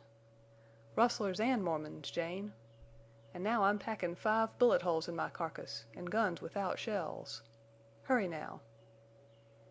He unstrapped the saddle bags from the burros, slipped the saddles and let them lie, turned the burros loose, and calling the dogs led the way through stones and cedars to an open where 2 horses stood. "Jane, are you strong?" he asked. "I think so. I'm not tired," Jane replied. "I don't mean that way. Can you bear up?" "I think I can bear anything." "I reckon you look a little cold and thick, so I'm preparin' you." "For what?" "I didn't tell you why I jest had to go after them fellers. I couldn't tell you. I believe you'd have died. But I can tell you now, if you'll bear up under a shock." "Go on, my friend." "I've got little Fay. Alive, bad hurt, but she'll live." Jane Withersteen's deadlocked feeling, rent by Lassiter's deep, quivering voice, leaped into an agony of sensitive life. "Here," he added, and showed her where little Fay lay on the grass. Unable to speak, unable to stand, Jane dropped on her knees. By that long, beautiful golden hair Jane recognized the beloved Fay. But Fay's loveliness was gone. Her face was drawn and looked old with grief. But she was not dead, her heart beat, and Jane Withersteen gathered strength and lived again. "You see, I jest had to go after Fay," Lassiter was saying as he knelt to bathe her little pale face. "But I reckon I don't want no more choices like the one I had to make. There was a crippled feller in that bunch, Jane. Maybe Venters crippled him. Anyway, that's why they were holding up here. I seen little Fay first thing and was hard put to it to figure out a way to get her. And I wanted hosses, too. I had to take chances. So I crawled close to their camp. One feller jumped a hoss with little Fay, and when I shot him, of course she dropped. She's stunned and bruised. She fell right on her head. Jane, she's comin' to. She ain't bad hurt." Fay's long lashes fluttered, her eyes opened. At first they seemed glazed over. They looked dazed by pain. Then they quickened, darkened, to shine with intelligence, bewilderment, memory, and sudden wonderful joy. "Mother, Jane!" she whispered. "Oh, little Fay, little Fay!" cried Jane, lifting, clasping the child to her. "Now we've got to rustle," said Lassiter in grim coolness. "Jane, look down the pass." Across the mounds of rock and sage Jane caught sight of a band of riders filing out of the narrow neck of the pass, and in the lead was a white horse which, even at a distance of a mile or more, she knew.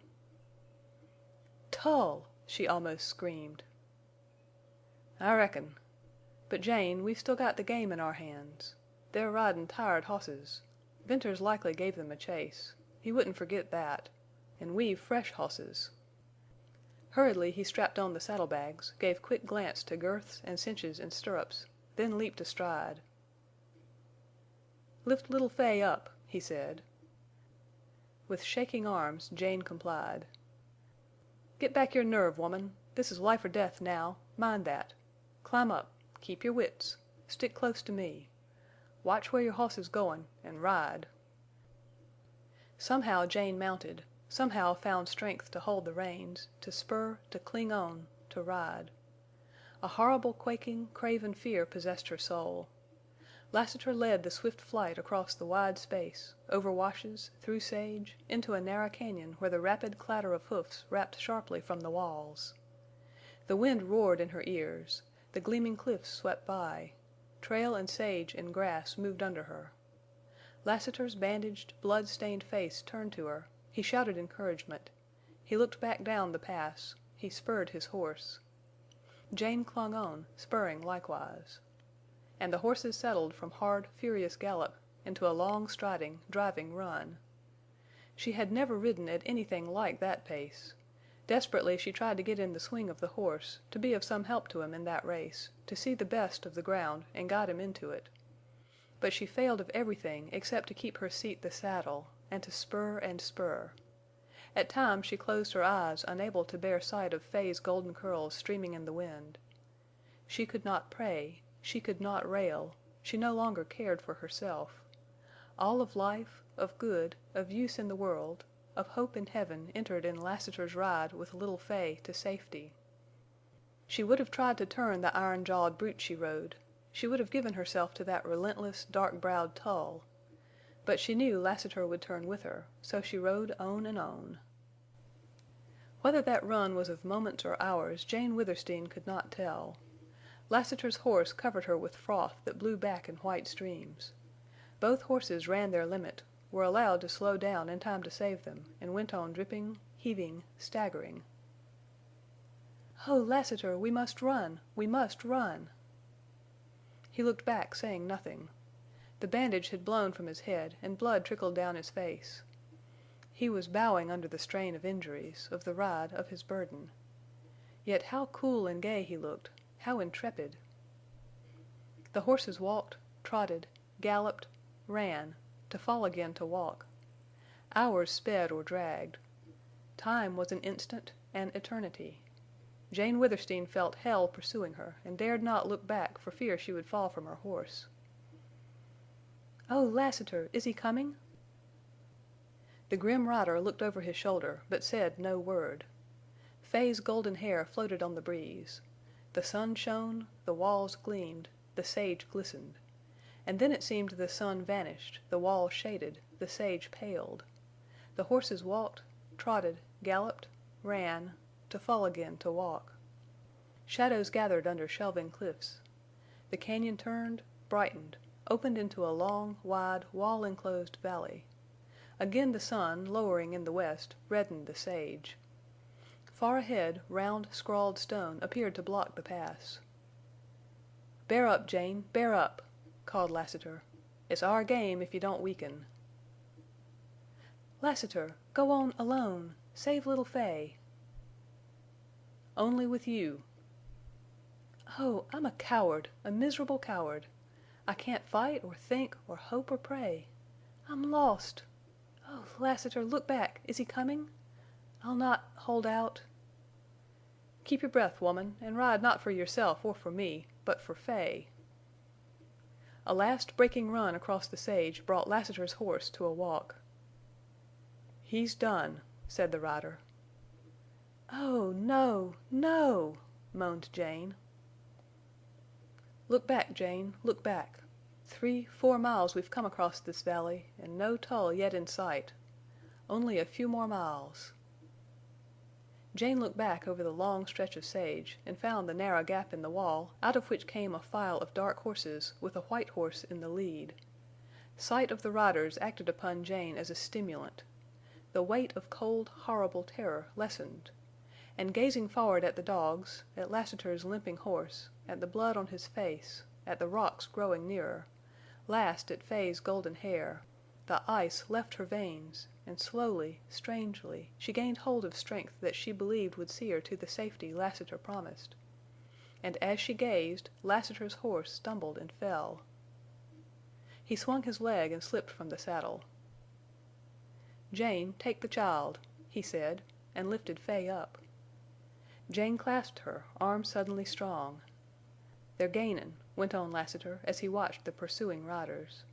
"But we'll beat 'em yet." Turning with Jane's bridle in his hand, he was about to start when he saw the saddlebag on the fallen horse. "I've just about got time," he muttered, and with swift fingers that did not blunder or fumble he loosened the bag and threw it over his shoulder. Then he started to run, leading Jane's horse, and he ran and trotted and walked and ran again. Close ahead now Jane saw a rise of bare rock. Lassiter reached it, searched along the base, and finding a low place, dragged the weary horse up and over round, smooth stone. Looking backward, Jane saw Tull's white horse not a mile distant, with riders strung out in a long line behind him.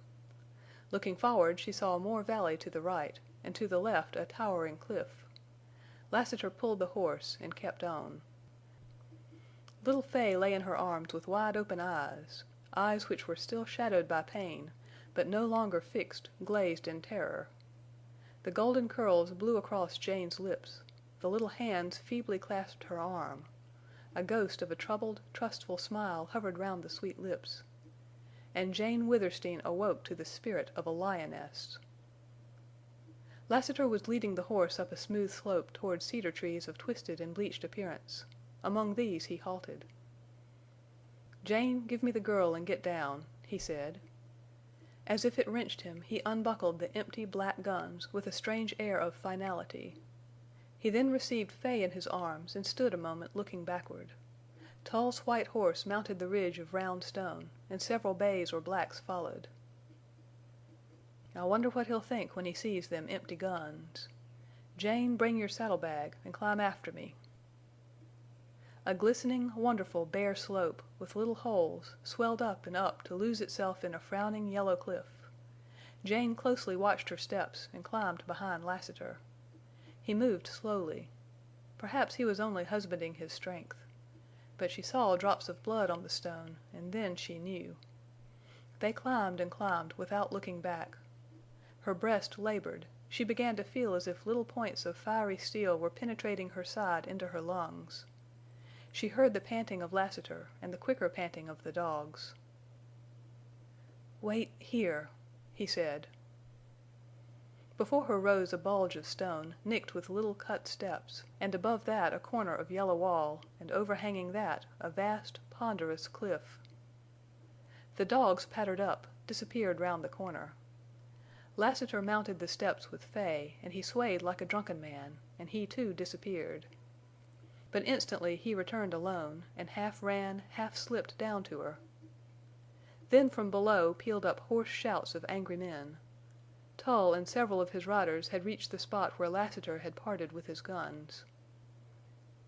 "You'll need that breath, mebbe," said Lassiter, facing downward with glittering eyes. "Now, Jane, the last pull," he went on. "Walk up them little steps. I'll follow and steady you. Don't think. Just go. Little Fay's above. Her eyes are open. She just said to me, 'Where's Mother Jane?'" Without a fear or a tremor or a slip or a touch of Lassiter's hand, Jane Withersteen walked up that ladder of cut steps. He pushed her round the corner of the wall. Fay lay, with wide, staring eyes, in the shade of a gloomy wall. The dogs waited. Lassiter picked up the child and turned into a dark cleft. It zigzagged. It widened. It opened. Jane was amazed at a wonderfully smooth and steep incline leading up between ruined, splintered, toppling walls. A red haze from the setting sun filled this passage. Lassiter climbed with slow, measured steps, and blood dripped from him to make splotches on the white stone. Jane tried not to step in his blood, but was compelled, for she found no other footing. The saddlebag began to drag her down. She gasped for breath. She thought her heart was bursting. Slower, slower yet the rider climbed, whistling as he breathed. The incline widened. Huge pinnacles and monuments of stone stood alone, leaning fearfully. Red sunset haze shone through cracks where the wall had split. Jane did not look high, but she felt the overshadowing of broken rims above. She felt that it was a fearful, menacing place. And she climbed on in heart-rending effort. And she fell beside Lassiter and Fay at the top of the incline in a narrow, smooth divide. He staggered to his feet, staggered to a huge, leaning rock that rested on a small pedestal. He put his hand on it, the hand that had been shot through, and Jane saw blood drip from the ragged hole. Then he fell. "Jane, I can't do it," he whispered. "What?" "Roll the stone. All my life I've loved to roll stones, and now I can't." "What of it? You talk strangely. Why roll that stone?" "I plan to fetch you here, to roll this stone. See? It'll smash the crags, loosen the walls, close the outlet." As Jane Withersteen gazed down that long incline, walled in by crumbling cliffs, awaiting only the slightest jar to make them fall asunder, she saw Tull appear at the bottom and begin to climb. A rider followed him, another, and another. "See! Tull! The riders!" "Yes, they'll get us now." "Why? Haven't you strength left to roll the stone?" "Jane, it ain't that. I've lost my nerve." "You! Lassiter!" "I wanted to roll it—meant to, but I can't. Venters's Valley is down behind here. We could live there. But if I roll the stone we're shut in for always. I don't dare. I'm thinkin' of you." "Lassiter! Roll the stone!" she cried. He arose tottering, but with set face, and again he placed the bloody hand on the balancing rock. Jane Withersteen gazed from him down the passageway. Tull was climbing. Almost, she thought, she saw his dark, relentless face. Behind him more riders climbed. What did they mean for Fay, for Lassiter, for herself? "Roll the stone! Lassiter, I love you!" Under all his deathly pallor, and the blood, and the iron of seared cheek and lined brow, worked a great change. He placed both hands on the rock and then leaned his shoulder there and braced his powerful body. "Roll the stone!" It stirred, it groaned, it grated, it moved, and with a slow grinding, as of wrathful relief, began to lean. It had waited ages to fall, and now was slow in starting. Then, as if suddenly instinct with life, it leaped hurtingly down to alight on the steep incline, to bound more swiftly into the air, to gather momentum, to plunge into the lofty, leaning crag below. The crag thundered into atoms. A wave of air, a splitting shock. Dust shrouded the sunset red of shaking rims. Dust shrouded Tull as he fell on his knees with uplifted arms. Shafts and monuments and sections of wall fell majestically. From the depths there rose a long-drawn, rumbling roar. The outlet to Deception Pass closed forever. End of Chapter 23. This concludes Riders of the Purple Sage by Zane Grey.